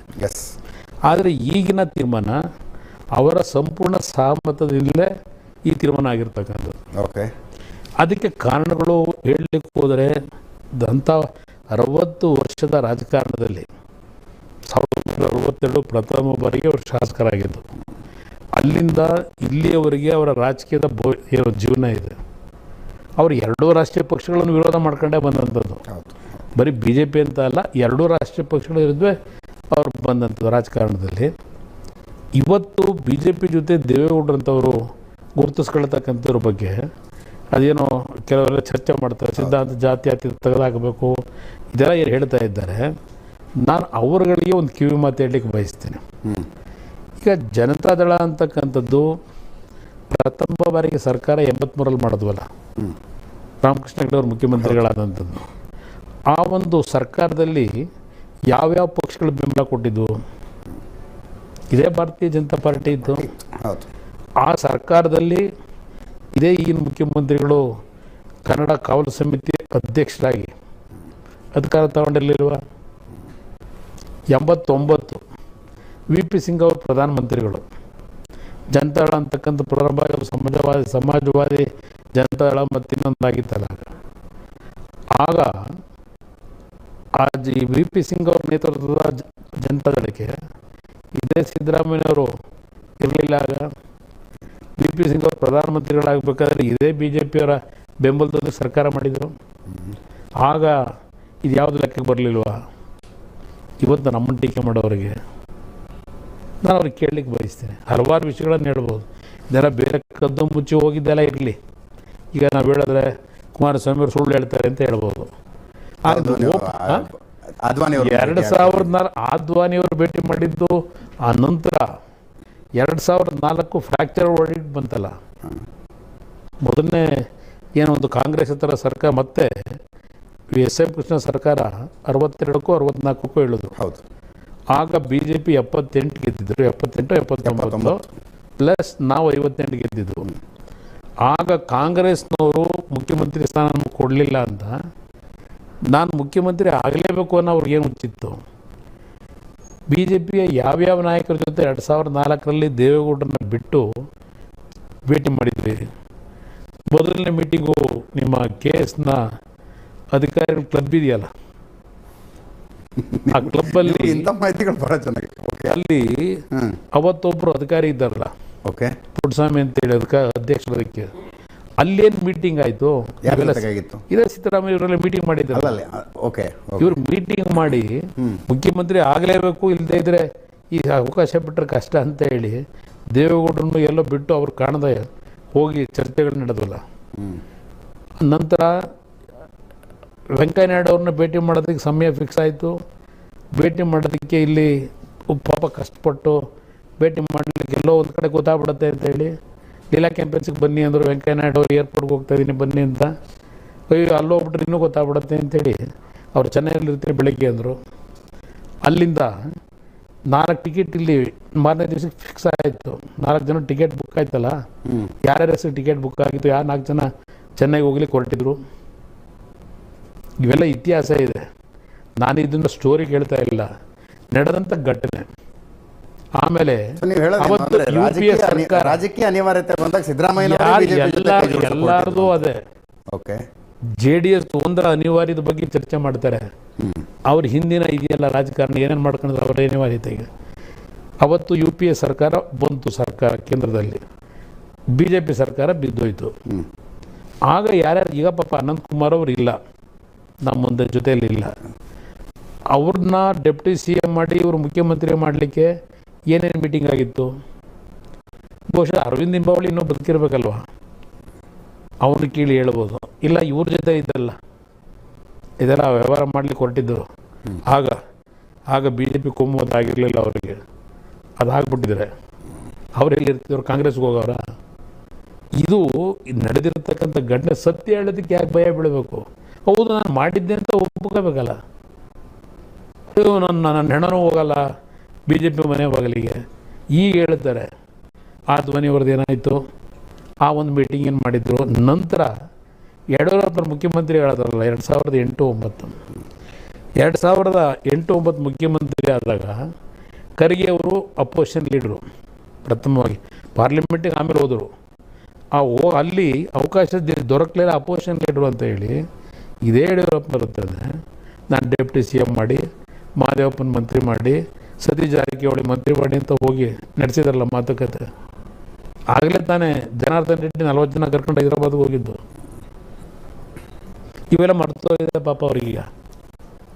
ಈಗ ಸೆಕ್ಯುಲರು ಕೋಮುವಾದಿ ಇದು ಪಾಪ ಚರ್ಚೆ ಮಾಡ್ತಾರೆ. ಕುಮಾರಸ್ವಾಮಿ ಅವರು ಒಂದು ನೇರವಾದ ಪ್ರಶ್ನೆ, ವಿಪಕ್ಷ ನಾಯಕರು ನೀವೇ ಆಗ್ತೀರಾ? ಇಲ್ಲ, ನನ್ನ ಮುಂದೆ ಆ ಪ್ರಶ್ನೆನೇ ಇಲ್ಲ. ನಾನು 19 ಸ್ಥಾನ ಇವತ್ತು ನಾಡಿನ ಜನ ಕೊಟ್ಟಿದ್ದಾರೆ. 19 ಶಾಸಕರ ಗುಂಪಿನ ನಾಯಕನ ಇದ್ದೇನೆ. ಈ ಮೈತ್ರಿ ಫೈನಲ್ ಆಗಬೇಕು, ಕುಮಾರಸ್ವಾಮಿ ಅವ್ರನ್ನ ವಿಪಕ್ಷ ನಾಯಕ ಮಾಡಬೇಕು ಅಂತಾನೆ ಬಿಜೆಪಿ ವಿಪಕ್ಷ ನಾಯಕ ಫೈನಲ್ ಮಾಡ್ತಿಲ್ಲ. ಸ್ಪಷ್ಟವಾಗಿ ಹೇಳಿದ್ದೇನೆ. 66 ಜನ BJP ಶಾಸಕರೇನಿದ್ದಾರೆ ಸಮರ್ಥರಿದ್ದಾರೆ. ಆ ಸಮರ್ಥರು ಇರ್ತಕ್ಕಂಥವ್ರನ್ನ ವಿರೋಧ ಪಕ್ಷದ ನಾಯಕರನ್ನ ಮಾಡ್ತಕ್ಕಂಥದ್ದಕ್ಕೆ ಏನು ಇಷ್ಟು ದಿವಸ ವೇಕೆಂಟ್ ಇಟ್ಕೊಂಡಿದ್ದೀರಿ, ಆದಷ್ಟು ಬೇಗ ಅದಕ್ಕೆ ತೀರ್ಮಾನ ಮಾಡಿ ಅಂತಕ್ಕಂಥದ್ದು ನಾನೇ ಮನವಿ ಮಾಡಿದ್ದೇನೆ. ಇದನ್ನು ಮುಂದಕ್ಕೆ ಹೇಳಿಬೇಡಿ, ಯಾರಾದರೂ ಒಬ್ಬರನ್ನ ಅಲ್ಲಿರ್ತಕ್ಕಂಥ ಸಮರ್ಥ ನಾಯಕರನ್ನ ವಿರೋಧ ಪಕ್ಷ ನಾಯಕರು ಮಾಡಿ ಅಂತ ಹೇಳಿದ್ದೇನೆ.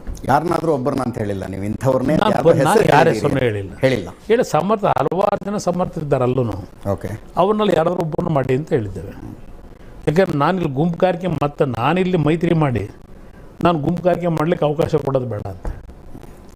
ಇಡೀ ಪ್ರಾಸೆಸ್ ಅನ್ನು ನೋಡಿದ್ರೆ ಮೋದಿಗೆ, ಅಮಿತ್ ಶಾಗೆ ಕರ್ನಾಟಕದ ಬಿಜೆಪಿ ಮುಖಂಡರ ಮೇಲಿನಿಗಿಂತ ಕುಮಾರಸ್ವಾಮಿ ಅವರ ಮೇಲೆ, ದೇವೇಗೌಡರ ಮೇಲೇನೆ ಜಾಸ್ತಿ ವಿಶ್ವಾಸ ಇದ್ದಂಗೆ ಇಲ್ಲ. ಅದು ಇವತ್ತು ವಿಶ್ವಾಸ ಅನ್ನೋದಕ್ಕಿಂತ ಹೆಚ್ಚಾಗಿ ಬಹುಶಃ 2018ರಲ್ಲೂ ಆ ವಿಶ್ವಾಸದ ಹಿನ್ನೆಲೆಯಲ್ಲೇ 18 ಮೊದಲು ಪ್ರಥಮವಾಗಿ ಅಮಿತ್ ಶಾ ಅವರೇ ಚುನಾವಣಾ ಫಲಿತಾಂಶ ಬಂದ ದಿನ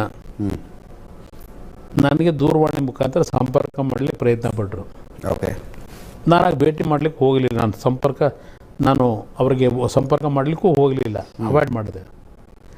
ಇಲ್ಲಿ ಕಾಂಗ್ರೆಸ್ ನಾಯಕರುಗಳು ದೇವೇಗೌಡರು ಮನೆಗೆ ಹೋಗಿ ಅವ್ರಿಗೇನು ಜನ ತಿರಸ್ಕಾರ ಮಾಡಿದರು, ಸರ್ಕಾರ ಮಾಡಲೇಬೇಕು ಅಂತ ಅಲ್ಲಿ ಕೂತರು. ಆಗಲೂ ಇವರೆಲ್ಲ ಇನ್ನೂ ಬದುಕಿದ್ದಾರಲ್ಲ, ಸಿದ್ದರಾಮಯ್ಯನವರಿದ್ದಾರೆ, ಶಿವಕುಮಾರ್ ಇದ್ದಾರೆ, ಪರಮೇಶ್ವರ್ ಇದ್ದಾರೆ, ಖರ್ಗೆ ಇದ್ದಾರೆ, ಬಂದಿರಲ್ಲ ಗುಲಾಂ ನಬಿ ಆಜಾದು, ಅಲ್ಲಿಂದ ಗೆಲೌಟೆಲ್ಲ. ದೇವೇಗೌಡರು ಏನು ಹೇಳಿದ್ರು ಅಶೋಕ ಹೋಟ್ಲಲ್ಲಿ ಹೇಳಿದ್ರು, ನಮ್ಮ ಮಗನಿಗೆ ಮುಖ್ಯಮಂತ್ರಿಯ ಸ್ಥಾನ ಬೇಡಪ್ಪ, ನೀವೇ ಯಾರಾದರೂ ಮುಖ್ಯಮಂತ್ರಿ ಆಗಿ ಸೀನಿಯರ್ ಲೀಡರ್ಗಳಿದ್ದೀರಿ. ಇದನ್ನು ದೇವೇಗೌಡರು ಹೇಳಿದ್ರು ಇಲ್ವೋ? ಇವರೆಲ್ಲ ಎದುರಿಗೆ ಹೇಳಿದ್ದಾರೆ. ನಾವು ನನ್ನ ಮಗನ ಮುಖ್ಯಮಂತ್ರಿ ಮಾಡಿ ಅಂತ ದೇವೇಗೌಡರು ಇವತ್ತು ರಜೆ ಹಾಕೊಂಡು ಹೋಗಿದ್ರ? ಮಾಡಿದವ್ರು ಇವರು ಹಠ ಮಾಡಿ, ಇಲ್ಲ ನೀವೇ ಆಗಬೇಕು ಅಂತೇಳಿ ಒತ್ತಡ ಹಾಕಿ ನನಗೆ ಗಂಟು ಹಾಕೋದ್ರಲ್ಲಿ. ಅದಾದಮೇಲೆ ಏನೇನು ನಡೀತೋ ಅವೆಲ್ಲ ಇತಿಹಾಸ ಮುಂದಿನ ದಿನಗಳಲ್ಲಿ ಯಾರು ಬರೀತಾರೆ. ಇದು ನಡೆದಂಥ ಘಟನೆ.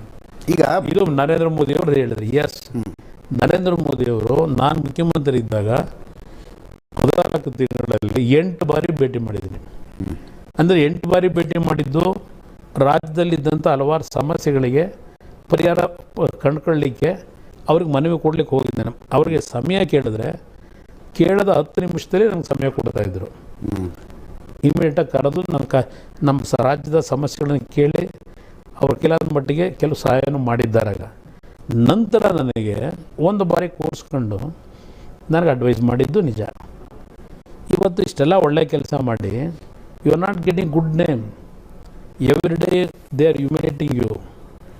Y you bring your father's name in between? Take your own decision.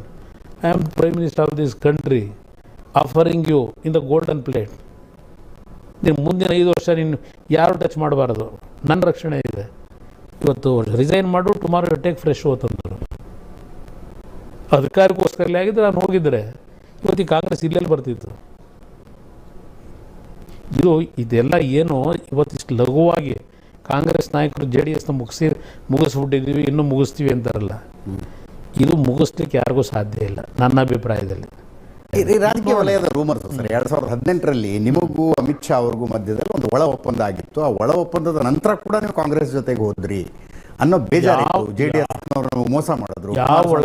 ಯಾವ ಒಳ ಒಪ್ಪಂದಗಳಿಲ್ಲ. ಓಕೆ, ಚುನಾವಣೆಗಿಂತ ಮುಂಚೆ ಯಾವುದೇ ರೀತಿ ಚರ್ಚೆನೂ ಆಗಿಲ್ಲ. ಅದನ್ನೂ ಒಂದು ಕೆಲವು ಪ್ರಚಾರ ಮಾಡಿದ್ರು. BJPಯಿಂದ ಕುಮಾರಸ್ವಾಮಿಯನ್ನು ಒಳ ಒಪ್ಪಂದ ಮಾಡ್ಕೊಂಡು ಅದೆಷ್ಟೋ ಕೋಟಿ ದುಡ್ಡು ತಂದು ಚುನಾವಣೆ ನಡೆಸ್ಕೊಂಡ ಅಂತೇಳಿ ಇದನ್ನು ಚರ್ಚೆ ಮಾಡಿದ್ರು. ಇದು ನಮ್ಮ ಪಕ್ಷದ ಬಗ್ಗೆ ಈ ರೀತಿ ಅಪಪ್ರಚಾರಗಳು ನಿರಂತರವಾಗಿ ನಡ್ಕೊಂಡ್ಬಂದಿದೆ. ಇದೆಲ್ಲನ್ನ ಎದುರಿಸಿ ನಾವು ಹೋರಾಟ ಮಾಡಬೇಕಾದ ಪರಿಸ್ಥಿತಿ. ಒಳ ಒಪ್ಪಂದಗಳು ಯಾವುದೂ ಆಗಿರಲಿಲ್ಲ. ಆ ರೀತಿ ಇದ್ದಿದ್ದರೆ 100% ನಾನು BJP ಜೊತೆನೇ ಮಾಡುವೆ ಸರ್ಕಾರನ. ಯಾವ ಕಾರಣಕ್ಕೂ ಹಿಂದೆ ಹೋಗ್ತಾ ಇರ್ತಕ್ಕಂಥ ಪ್ರಶ್ನೆ ಇರ್ತಿರ್ಲಿಲ್ಲ ಅವತ್ತು. ಈಗ ಮೋದಿ ಅಮಿತ್ ಶಾ ಅವರಿಗೆ ಬಿಜೆಪಿ ನಾಯಕರಿಗಿಂತಲೂ ನಿಮ್ಮ ಮೇಲೆ ಜಾಸ್ತಿ ವಿಶ್ವಾಸ ಅಂತ ನಾನು ಯಾಕೆ ಹೇಳಿದೆ ಅಂದರೆ ಇಡೀ ಪ್ರೊಸೆಸ್ನಲ್ಲಿ ಕರ್ನಾಟಕದ ಬಿಜೆಪಿ ಅವ್ರನ್ನ ಇನ್ವಾಲ್ವೇ ಮಾಡ್ಕೊಳ್ಳಿಲ್ಲ ಅವರು.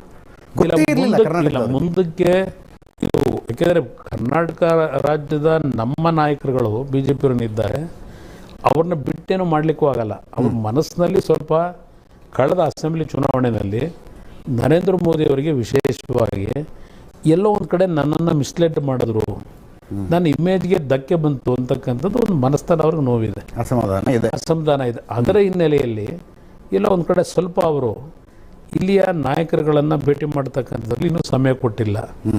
ಆದರೆ ಈಗ ಅಂತಿಮವಾದ ಈ ಒಂದು ಮೈತ್ರಿ ಆದಂಥ ಹಿನ್ನೆಲೆಯಲ್ಲಿ ನಾವು ಅವ್ರು ಎಲ್ಲರನ್ನೂ ಜೊತೆ ತಗೊಂಡು ಹೋಗಬೇಕಲ್ಲ, ಅವ್ರನ್ನ ಬಿಟ್ಟೇನು ಮಾಡೋದಿದೆ. ಅವರು ಇವತ್ತು ನಮ್ಮ ಜೊತೆ ಅವಶ್ಯಕತೆ ಇದೆ. ಅವ್ರ ಮನಸ್ಸಿನಲ್ಲಿ ಸ್ವಲ್ಪ ರಿಯಲೈಸೇಷನ್ ಆಗಲಿ, ಪಶ್ಚಾತ್ತಾಪ ಆಗಲಿ ಅಂತಕ್ಕಂಥದ್ದಕ್ಕೆ ಏನಾದರೂ ಸ್ವಲ್ಪ ಅವಾಯ್ಡ್ ಮಾಡಿರ್ಬೋದು ಅನ್ನೋದು ನನ್ನ ಅಭಿಪ್ರಾಯ. ನಿನ್ನೆ ಒಬ್ಬ ಬಿಜೆಪಿ ಮುಖಂಡರು ಮಾತಾಡ್ತಾ ಇದ್ರು, ಅವ್ರು ಹೇಳ್ತಿದ್ರು ಮುಂದಿನ ದಿನಗಳಲ್ಲಿ ಮೋದಿ ಅಮಿತ್ ಶಾ ಮೀಟ್ ಮಾಡಬೇಕಂದ್ರೆ ಇಲ್ಲಿ ಕುಮಾರಸ್ವಾಮಿ ಅವ್ರ ಥ್ರೂ ಅಪಾಯಿಂಟ್ಮೆಂಟ್ ತಗೋಬೇಕಾಗಿ ಬರುತ್ತೇನೋ ನಮಗೆ ಅಂತ ಪರಿಸ್ಥಿತಿಗೆ ಸ್ಥಳೀಯ ಬಿಜೆಪಿ ನಾಯಕರುಗಳನ್ನ ದೂಡಲ್ಲ. ಏಕೆಂದರೆ ಅಲ್ಲಿ ಕಳೆದ 3.5 ವರ್ಷದ ಆಡಳಿತದಲ್ಲಿ ಸ್ವಲ್ಪ ಇಲ್ಲಿಯ ಆಡಳಿತದ ಬಗ್ಗೆ ಎಲ್ಲೋ ಒಂದು ಕಡೆ ನರೇಂದ್ರ ಮೋದಿಯವ್ರಿಗೂ ಮನಸ್ಸಿನಲ್ಲಿ ಅವತ್ತು ಸರ್ಕಾರ ಆದರೂ ಈ ರೀತಿಯ ಒಂದು ಸರ್ಕಾರ ಮಾಡಿದ್ದು ಮನಸ್ಸಲ್ಲಿ ಎಲ್ಲೋ ಒಂಥರ ಅವರಿಗೆ ಎಲ್ಲೋ ಒಂದು ಕಡೆ ಬೇಕಿರಲಿಲ್ಲ ಅನ್ನೋದಿತ್ತು ಅಂತ ಕಾಣಿಸ್ತದೆ.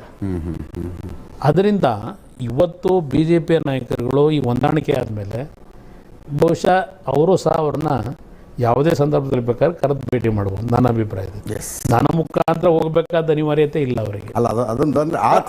ಕೆಲವರು ಊಹೆ ಮಾಡ್ಕೋಬಹುದು, ಕುಮಾರಸ್ವಾಮಿ ಅವರನ್ನ ಕರೆದು ಸುಲಭವಾಗಿ ಮಾತನಾಡ್ತಾರೆ, ನಮ್ಮನ್ನು ಕರೀತಾ ಇಲ್ವಲ್ಲ ಅಂತ. ಬಟ್ ಈ ಒಂದು ವಾತಾವರಣ ಸರಿಯಾದರೆ ಬಹುಶಃ ಬಿ ಜೆ ಪಿ ನಾಯಕರು ನನಗಿಂತ ಮುಂಚೆ ಹೋಗಿ ಹಲವಾರು ವಿಷಯಗಳನ್ನು ಚರ್ಚೆ ಮಾಡ್ತಕ್ಕಂಥ ವಾತಾವರಣ ನಿರ್ಮಾಣ ಆಗುತ್ತೆ. ನಮಸ್ಕಾರ ಸರ್, ಅರುಣ್ ಪರಮೇಶ್ವರ್ ಅಂತ ಹೇಳಿ ಸಮಾಜ ಕಾರ್ಯಕರ್ತ. ಹಿಂದೆ ಮುಖ್ಯಮಂತ್ರಿ ಯಡಿಯೂರಪ್ಪನವ್ರ ವಿರುದ್ಧ ಡಿನೋಟಿಫಿಕೇಶನ್ ಹಗರಣದಲ್ಲಿ ಅವ್ರ ಮುಂದೆ ದಾಖಲಾತಿ ಬಿಡುಗಡೆ ಮಾಡಿ ಅವ್ರನ್ನ ಅಧಿಕಾರದಿಂದ ಕಳ್ಕೊಳ್ಳುವಂಥ ಪರಿಸ್ಥಿತಿ ತಂದಿಟ್ಟಂಥ ಕುಮಾರಸ್ವಾಮಿಗಳು ಮತ್ತೆ ಅವರು ಅಲ್ಲಿಂದ ಜೈಲಿಗೆ ಹೋಗೋ ಪರಿಸ್ಥಿತಿನೂ ಬಂತು. ಈ ರೀತಿ ಇವಾಗ ಏನು ನೀವು ಬಿ ಜೆ ಪಿ ಜೊತೆ ಮತ್ತೆ ಹೊಂದಾಣಿಕೆ ಮಾಡ್ಕೊಂಡು ಹೋಗ್ತಾ ಇದ್ದೀರಲ್ಲ, ಕರ್ನಾಟಕದ ಜನತೆ ಕುಮಾರಸ್ವಾಮಿಯವ್ರನ್ನ ಹೆಂಗೆ ನಂಬೋದು? ಅಲ್ವೇ, ಒಪ್ಕೋತೀನಿ ನಿಮ್ಮ ಪ್ರಶ್ನೆಗೆ.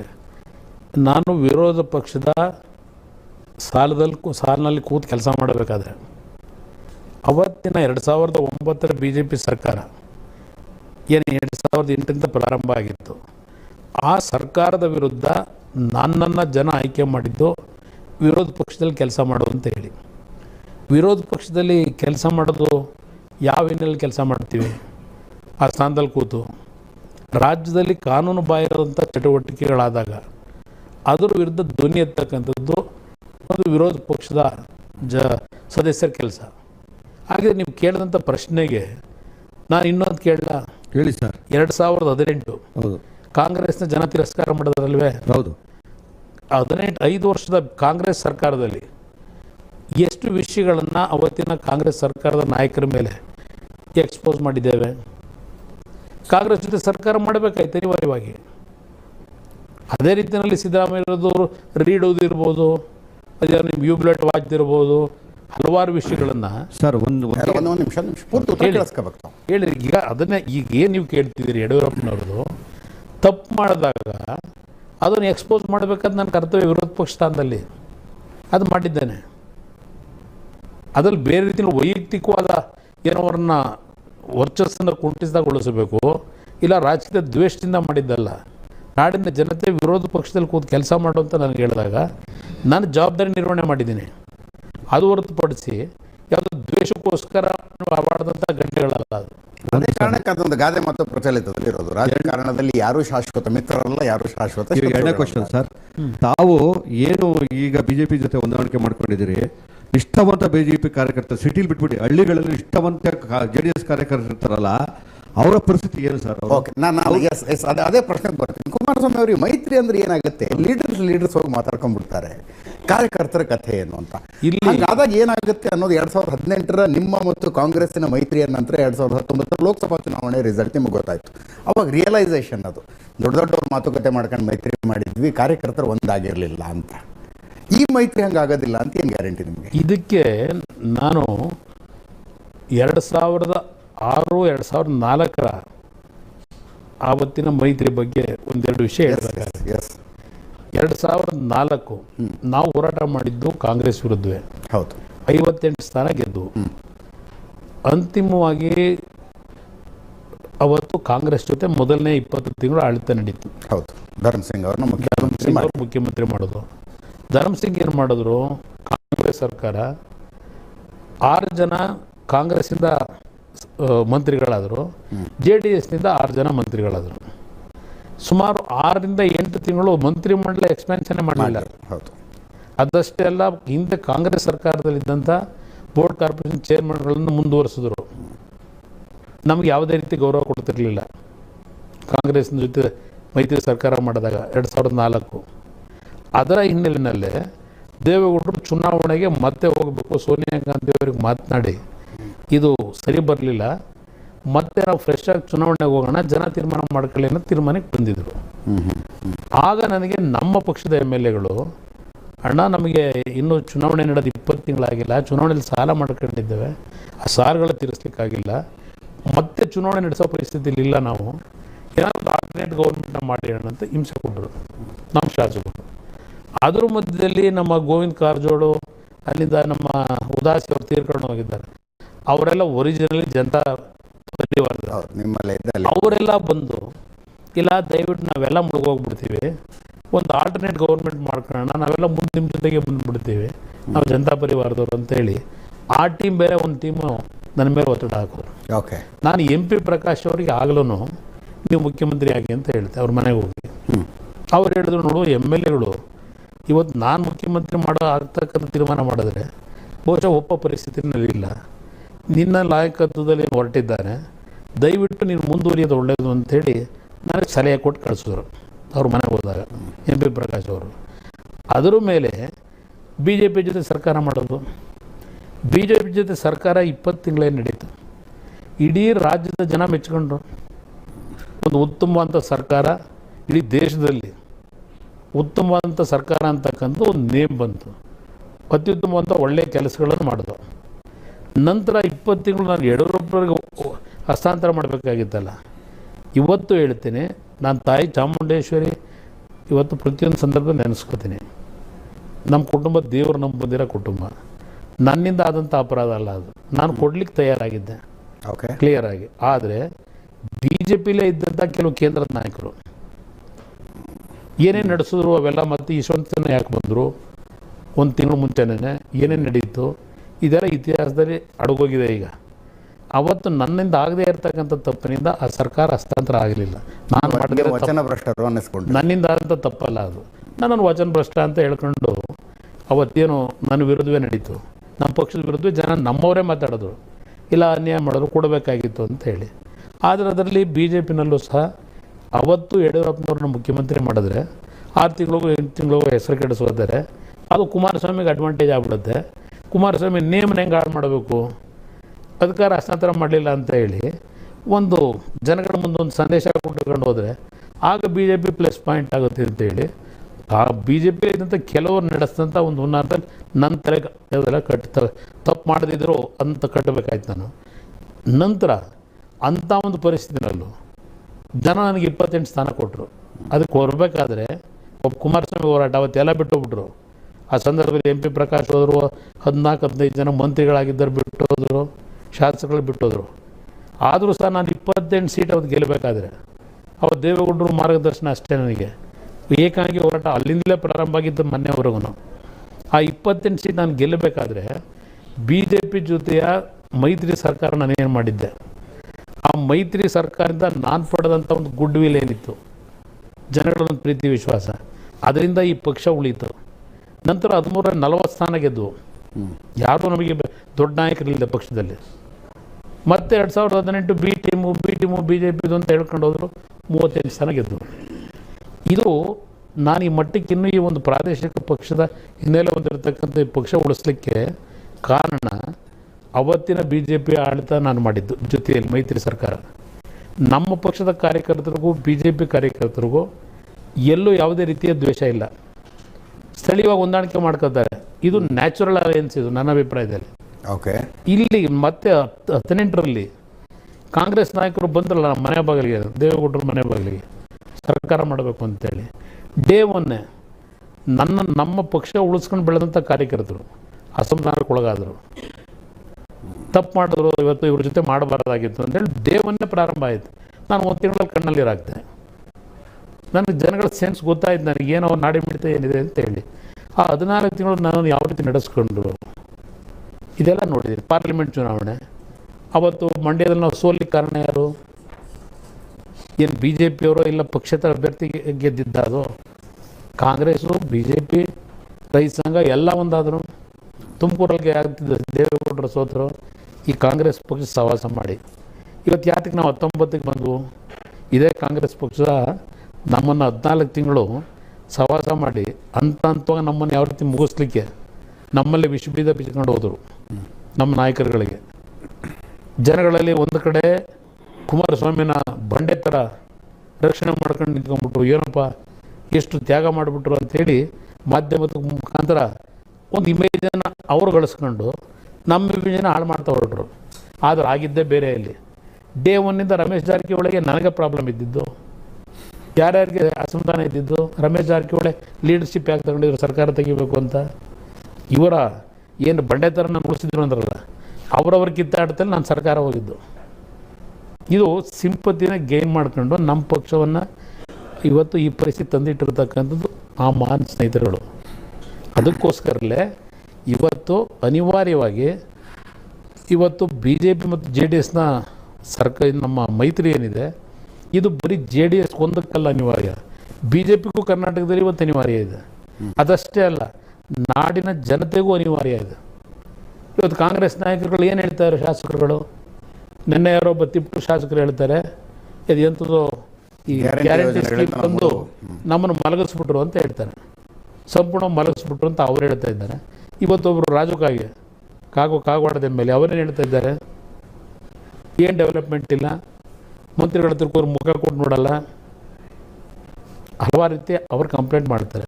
ಬಿ ಆರ್ ಪಾಟೀಲ್ ಏನು ಹೇಳಿಕೆ ಕೊಟ್ಟರು ಮೊನ್ನೆ, ಇವತ್ತು ಮಧ್ಯ ಭಾಗ್ಯ ಕೂಡ ಹೊರಟಿದ್ದೀರಿ, ನಿಲ್ಲಿಸಬೇಕಿಂದ ನಾನು ಖಂಡಿಸ್ತೀನಿ. 38 ಜನ ಒಂದೇ ತಿಂಗಳಿಗೆ ಕಾಂಗ್ರೆಸ್ನ ಎಮ್ ಎಲ್ ಎಗಳು ಯಾಕೆ ಪತ್ರ ಬರೆದ್ರು ಮುಖ್ಯಮಂತ್ರಿಗೆ ಅಸಮಾಧಾನ ಮಾಡಿ? ಇದು ಯಾವ ರೀತಿ ಹೋಗ್ತಾ ಇದೆ? ಇದಕ್ಕೋಸ್ಕರಲೇ ಇವತ್ತು ಈ ರಾಜ್ಯಕ್ಕೆ ಅನಿವಾರ್ಯವಾಗಿ J D S B J P ಹೊಂದಾಣಿಕೆ ಮಾಡ್ಕೊಳ್ಳೇಬೇಕಾದಂಥ ಪರಿಸ್ಥಿತಿ ಬಂದಿದೆ. ಈ ಸಲ ಹಳೆ ಮೈಸೂರಿನಲ್ಲಿ ಬಿ ಜೆ ಪಿ ಅವ್ರದ್ದು ಹೆಂಗಿತ್ತಂದರೆ ಗನ್ ಲೋಡ್ ಮಾಡಿ ಟ್ರಿಗರ್ ಒತ್ತೀವಪ್ಪ, ಗುಂಡು ಕಾಂಗ್ರೆಸ್ನವ್ರಿಗೆ ಬಡಿಯತ್ತೋ ಜೆ ಡಿ ಎಸ್ನವ್ರಿಗೆ ಬಡಿಯತ್ತೆ ಅಂತ ಟ್ರಿಗರ್ ಒತ್ತಿದ್ರು ಅವರು. ಬಿದ್ದಿದ್ದೆ ಜೆ ಡಿ ಎಸ್ಸಿಗೆ. ನಿಮ್ಮ ಮತಗಳನ್ನು ತಗೊಂಡ್ರು.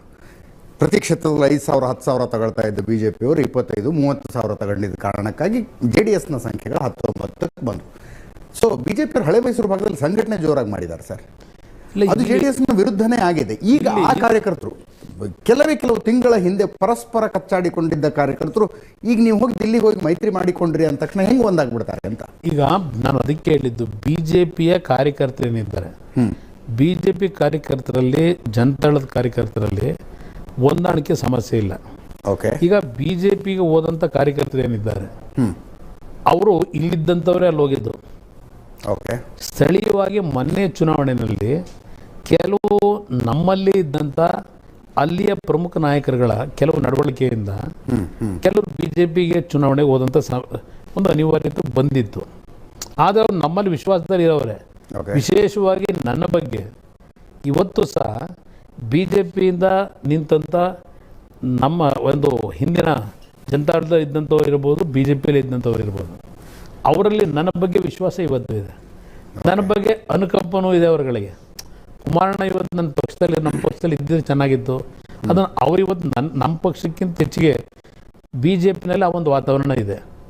ಅದರಿಂದ ಇಲ್ಲಿ ಯಾವುದೇ ಕಾರಣಕ್ಕೂ ಈ ಅಲಯನ್ಸ್ನಲ್ಲಿ ಡಿಫರೆನ್ಸ್ಗಳಾಗಲಿ ಕಾರ್ಯಕರ್ತರ ಮಟ್ಟದಲ್ಲೂ ಯಾವ ಕಾರಣಕ್ಕೂ ಬರಲಿ, ಎಲ್ಲ ಇವತ್ತು ಹುಮ್ಮಸ್ಸಿನಲ್ಲಿ ಈ ಮೈತ್ರಿಗೆ ಬೆಂಬಲ ಕೊಟ್ಟು ಇವತ್ತು ಮುಂದೆ ಮತ್ತೆ ಎಗೇನ್ ಈ ಮೈತ್ರಿ ಪಕ್ಷದ ಒಂದು ಶಕ್ತಿ ತುಂಬತಕ್ಕಂಥ ಎರಡೂ ಪಕ್ಷಗಳಿಗೆ, ಎರಡೂ ಪಕ್ಷದ ಕಾರ್ಯಕರ್ತರು ಒಟ್ಟಾಗಿ ಕೆಲಸ ಮಾಡ್ತಾರೆ ಅಂತಕ್ಕಂಥ ವಿಶ್ವಾಸ ಇದೆ. ಆ ಒಂದು ದಿಕ್ಕಿನಲ್ಲಿ ಅದನ್ನು ಸರಿಪಡಿಸ್ತಕ್ಕಂಥದ್ದಕ್ಕೂ ಎರಡೂ ಪಕ್ಷದ ಮುಖಂಡರುಗಳನ್ನು, ಕಾರ್ಯಕರ್ತರನ್ನ ಪ್ರಾಮಾಣಿಕವಾಗಿ ಯಾವ ರೀತಿ ನಾವು ಅದನ್ನು ಸರಿ ಮಾಡಬೇಕು, ಸರಿ ಮಾಡಲಿಕ್ಕೆ ಪ್ರಯತ್ನ ಪಡ್ತೀವಿ.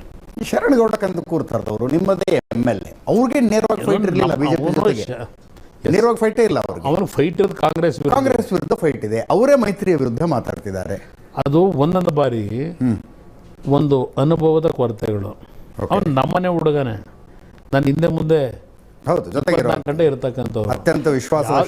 ಯಾವುದೋ ಒಂದು ಸನ್ನಿವೇಶದಿಂದ ಹೇಳಿಕೆ ಕೊಟ್ಟಿರ್ಬೋದು, ಆದರೆ ಅದೆಲ್ಲ ಸರಿಪಡಿಸ್ತಕ್ಕಂಥದ್ದು ಒಂದು ಕ್ಲಿಷ್ಟಕರವಾದಂಥ ಏನು ಸಮಸ್ಯೆ ಇಲ್ಲ, ಇದೆಲ್ಲ ಸರಿಯಾಗುತ್ತೆ. ಯಾರನ್ನ ಸರಿಪಡಿಸಿದ್ರು CM ಇಬ್ರಾಹಿಂ ಅವ್ರನ್ನಂತೂ ಸರಿಪಡಿಸಕ್ಕಾಗ. ಅವ್ರು ದೊಡ್ಡವರಿದ್ದಾರೆ, ಅವ್ರ ಬಗ್ಗೆ ಚರ್ಚೆ ಬೇಡ. ದೊಡ್ಡವರಿದ್ದಾರೆ, ನಾನು ಅವ್ರ ಬಗ್ಗೆ ಚರ್ಚೆ ಮಾಡಲ್ಲ. 16ನೇ ತಾರೀಕು ಅವರೇನೋ ರಾಷ್ಟ್ರೀಯ ಅಧ್ಯಕ್ಷನ ಭೇಟಿ ಮಾಡಿ ಸಭೆ ಆದ ನಂತರ ಮಾತನಾಡ್ತೀನಿ ಅಂತಿದ್ದಾರೆ. 16ನೇ ತಾರೀಕು ದೇವೇಗೌಡರ ಜೊತೆ ಏನು ಮಾತನಾಡ್ತಾರೆ ನೋಡೋಣ. ಈಗ ಮುಸ್ಲಿಂ ಮುಖಂಡರು ಮತ್ತು ಕಾರ್ಯಕರ್ತರ ವಲಸೆ ಶುರುವಾಗಿದೆ ಬಿಜೆಪಿ ಜೊತೆ. ಅದು ಒಂದು ಮುಸ್ಲಿಂ ಮುಖಂಡರಲ್ಲೂ ಎಲ್ಲ ಹೋಲ್ಸೇಲ್ ಆಗೇನು ಹೋಗಿಲ್ಲ. ಈ ಪಕ್ಷಕ್ಕೆ ಮೊದಲಿಂದಲೂ ಕೆಲಸ ಮಾಡಿರ್ತಕ್ಕಂಥ ನಿಷ್ಠಾವಂತ ಮುಸ್ಲಿಮಾನ್ ಸಮಾಜದ ಮುಖಂಡರುಗಳು ಅಂದರೆ ಕಾರ್ಯಕರ್ತರ ಮಟ್ಟದಲ್ಲಿ ಇವತ್ತು ಇದ್ದಾರೆ. ಹಲವಾರು ಜನ ನನಗೆ ಫೋನ್ ಮಾಡಿ ಇವತ್ತು ಇವ್ರು ಯಾರು ಏನೇ ತೀರ್ಮಾನ ಮಾಡಿದ್ರು ಇವತ್ತು ಇರ್ತಕ್ಕಂಥ ಪರಿಸ್ಥಿತಿ ನಿಮ್ಮ ಜೊತೆ ಮುಂದುವರಿತೀವಿ ಅಂತಕ್ಕಂಥದ್ದು ನನಗೆ ಹಲವಾರು ಜನ ಈಗಲೂ ಮಾತನಾಡ್ತಾರೆ. ಇಲ್ಲಿ ಒಂದು ವರ್ಗ ಅವರು ಏನೋ ಒಂದು ವಾಯ್ಸ್ ರೈಸ್ ಮಾಡ್ಕೊಂಡು ಹೊರಟಿದ್ದಾರೆ. ಅದು ಎಷ್ಟು ಮಟ್ಟಿಗೆ ಅದು ಶಕ್ತಿ ಇದೆ, ಅದು ಲಘುವಾಗಿ ನಾನು ಮಾತನಾಡ್ಲಿಕ್ಕೆ ಹೋಗಲ್ಲ. ಈಗ ಉದಾಹರಣೆಗೆ ನಮ್ಮ ನಬಿ ನನ್ನ ಆತ್ಮೀಯ ಸ್ನೇಹಿತರೆ ಕಾಂಗ್ರೆಸ್ಗೆ ಹೋಗಿದ್ದರು, ಕಾಂಗ್ರೆಸ್ಸಿಂದ ಏನೋ ಅನುಕೂಲಗಳಾಗಲಿಲ್ಲ ಅಂತೇಳಿ ಕಳೆದ ಚುನಾವಣೆ ಸಮಯ ನಮ್ಮ ಪಕ್ಷಕ್ಕೆ ಬಂದರು. ಮಗನಿಗೆ ಟಿಕೆಟ್ ಕೊಟ್ಟೆ, ನಿಲ್ಲೇಬೇಕು ಅಂತ ಹಠ ಮಾಡಿದ್ರು. ಅಲ್ಲಿ MP ಪ್ರಕಾಶ್ ಅವರ ಮಗಳು ಕಾಂಗ್ರೆಸ್ಸಿಂದ ಟಿಕೆಟ್ ಸಿಗದೆ ಅಂತಿಮವಾಗಿ ನಮ್ಮ ಪಕ್ಷದಿಂದ ಇಲ್ಲಿಗೆ ಬಂದರು. ಟಿಕೆಟ್ ನಾನು ರಿಕ್ವೆಸ್ಟ್ ಮಾಡಿದೆ, ನೋಡಿ ಒಂದು ಅನುಕೂಲ ಆಗುತ್ತೆ, ನಿಮ್ಮ ಮಗನಿಗೆ ಮುಂದೆ ಏನಾದ್ರು ಮಾಡೋಣ, ಆ ಸೀಟ್ ಬಿಟ್ಕೊಡಿ ಅವರಿಗೆ ಅಂತ. ನೋ ನನ್ನ ಮಗ ನಿಲ್ಲೇಬೇಕು ಅಂತ ಹಠ ಮಾಡಿದ್ರು. ಟಿಕೆಟು ಕೊಟ್ಟೆ. ಎಷ್ಟು ಓಟ್ ತಗೊಂಡ್ರು? 700 ಓಟ್ ತಗೊಂಡಿದ್ದಾರೆ. ಹಿಂದಿನ ಚುನಾವಣೆ ನಾನು ಅದೇ ಅಗರಿಬೊಮ್ಮನಹಳ್ಳಿನಲ್ಲಿ ಇದರಲ್ಲಿ ನಮ್ಮ ಹರಪನಹಳ್ಳಿ ಅಲ್ಲಿ ಹಿಂದಿನ ಚುನಾವಣೆಯಲ್ಲಿ ಕೊಟ್ರೇಶ್ ಅಂತ ಅಭ್ಯರ್ಥಿ ಕೊಟ್ಟಿದ್ದೆ. 36,000 ಓಟ್ ತಗೊಂಡ್ರು. 700ಕ್ಕೆ ಬಂತು. ಇವ್ರ ಮಗನ ನಿಲ್ಲಿಸಲೇಬೇಕು ಅಂತ ಹಠ ಮಾಡಿದ್ದಕ್ಕೆ ಅಗರಿಬೊಮ್ಮನಹಳ್ಳಿನಲ್ಲಿ ಯಾರೋ ಒಂದು ಪರಮೇಶ್ ನಾಯಕ್ ಅಂತ ಕೊಡಬೇಕು ಅಂತಿದ್ರು. ನಾನು ಇಲ್ಲ, ಶಕ್ತಿ ಇಲ್ಲಪ್ಪ, ಬೇಡ ಅಂದರು ಹಠ. ನಾನೊಬ್ಬ ಹಿಂದೆ ದೇವೇಗೌಡರು ಸಚಿವ ಸಂಪುಟದ ಮಂತ್ರಿ ಆಗಿದ್ದಾನೋ, ಒಂದು ಮುಸಲ್ಮಾನ ಸಮಾಜದ ಲೀಡ್ರು, ನಾನು ಒಂದು ಟಿಕೆಟ್ ಕೊಡಲಿಕ್ಕಾಗಲ್ಲ, ಒಂದು ದೊಡ್ಡ ಗಲಾಟೆ. ಕೊನೆಗೆ ನಾನು ಅಂತಿಮವಾಗಿ ಅಲ್ಲಿ ನೇಮರಾಜ್ ನಾಯಕ್ ಅಂತೇಳಿ BJPನಲ್ಲಿ ಟಿಕೆಟ್ ಸಿಕ್ಕಿರಲಿಲ್ಲ, ಅವ್ರಿಗೆ ಟಿಕೆಟ್ ಕೊಟ್ಟೆ. 30,000 ಗೆದ್ದರು. ಇಲ್ಲಿ ನಡೆದಿರ್ತಕ್ಕಂಥದ್ದು ನಿಮ್ಮ ಮುಂದೆ ಯಾಕೆ ಹೇಳ್ತೀನಿ ಅಂದರೆ, ಯಾವ ರೀತಿ ನಡ್ಕೊಂಬಂದಿದೆ. ನಾನು ಎಲ್ರಿಗೂ ಗೌರವ ಕೊಟ್ಟಿದ್ದೆ. ಇವತ್ತು ಇದು ಪ್ರಕಾಶ್ ಅವ್ರ ಮಗಳಿಗೆ ಕೊಟ್ಟಿದ್ರೆ 200% MLA ಅವ್ರ ಪಕ್ಷೇತರಾಗಿ ಗೆದ್ದರು. ಇಲ್ಲಿ ಯಾರೋ ಒಬ್ಬ ನಮ್ಮ ಅಲ್ತಾಫ್ ಅಂತ ಹೇಳಿ ಹೆಬ್ಬಾಳದಲ್ಲಿ 2 ವರ್ಷದ ಮುಂಚೆ ಅವ್ನು ರಿಕ್ವೆಸ್ಟ್ ಮಾಡೋದು ಅಂತೇಳಿ ಟಿಕೆಟ್ ಘೋಷಣೆ ಮಾಡಿದ್ದೆ. 2 ವರ್ಷದ ಹಿಂದೆ ಎಷ್ಟು ಓಟ್ ತಗೊಂಡ? 70,000 ಮುಸ್ಲಿಂ ಕಮ್ಯುನಿಟಿ ಇದೆ, ಅಲ್ಲಿ ಯಾರು ಮುಸ್ಲಿಂ ಕ್ಯಾಂಡಿಡೇಟ್ ಇಲ್ಲ. ನಮ್ಮವನೊಬ್ಬನೇ ಮುಸ್ಲಿಂ ಕ್ಯಾಂಡಿಡೇಟು. 70,000 ಮುಸ್ಲಿಮ್ಸ್ ಇದ್ದಾರೆ. ಯಾತಕ್ಕೆ ಅವನು ಠೇವಣಿ ಕಳ್ಕೊಂಡ ಅಂತ ನೀವು ಹೇಳೋದೇನು? ಮುಸ್ಲಿಂ ಕಮ್ಯುನಿಟಿ ನಮ್ಮದು ಬೆಂಬಲ ನಿಂತಿಲ್ಲ. ನಾನು ನಿಂತಿಲ್ಲ ಅಂತ ಹೇಳ, ಅವರವರ ಅಪರಾಧಗಳು ಇದೆ. ಕ್ಯಾಂಡಿಡೇಟ್ ಆದವ್ರದ್ದು ವಿಶ್ವಾಸಕ್ಕೆ ತೆಗೆದುಕೊಳ್ಳದೇ ಇದ್ದಾಗ ಈ ಮುಸಲ್ಮಾನ್ ಸಮಾಜಕ್ಕೆ ಕ್ಯಾಂಡಿಡೇಟ್ ಕೊಟ್ಟಿದ್ದೀವಿ, ಅಲ್ಲಿ ಕಾಂಗ್ರೆಸ್ಸಿಂದ ಮುಸಲ್ಮಾನ್ ಕ್ಯಾಂಡಿಡೇಟ್ ಇಲ್ಲ. ಈಗ ನೆನ್ನೆ ಈಗ ಹೇಳಿದ್ರಲ್ಲ ನಮ್ಮ ಅಧ್ಯಕ್ಷರು, ಅವ್ರನ್ನ ಒಪ್ಪಿಸ್ಲಿರ ಅಂತೇಳಿ ಅವ್ರೇನು ಹೇಳಿದ್ದಾರೆ?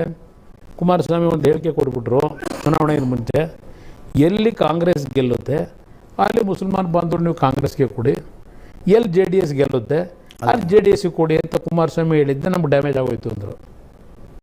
ಈ ಹಾಸ್ಟೆಲ್ನಲ್ಲಿ ಬರೀ 500 ಮಕ್ಕಳಷ್ಟೇ ಅಲ್ಲ, 500 ಅಮ್ಮಂದಿರ ಭರವಸೆಯೂ ಇದೆ. ಹಾಗಾಗಿ ಡೆಂಗು ಮಲೇರಿಯಾದ ಸೊಳ್ಳೆ ಇಲ್ಲವೇ ಇಲ್ಲ. Sisters, all out. ಯಾಕಂದ್ರೆ ನಾವು ಚಾನ್ಸ್ ತಗೊಳ್ಳುವ ಹಾಗಿಲ್ಲ. ಕೇವಲ ಆಲ್ ಔಟ್ ಪಡೆದಿದೆ ಇಂಡಿಯನ್ ಮೆಡಿಕಲ್ ಅಸೋಸಿಯೇಷನ್ ನ ಪ್ರಮಾಣ ಪತ್ರ. ಹಾಗಾದ್ರೆ ನೀವು ಚಾನ್ಸ್ ತಗೋತೀರಾ ಅಥವಾ ಆಲ್ ಔಟ್?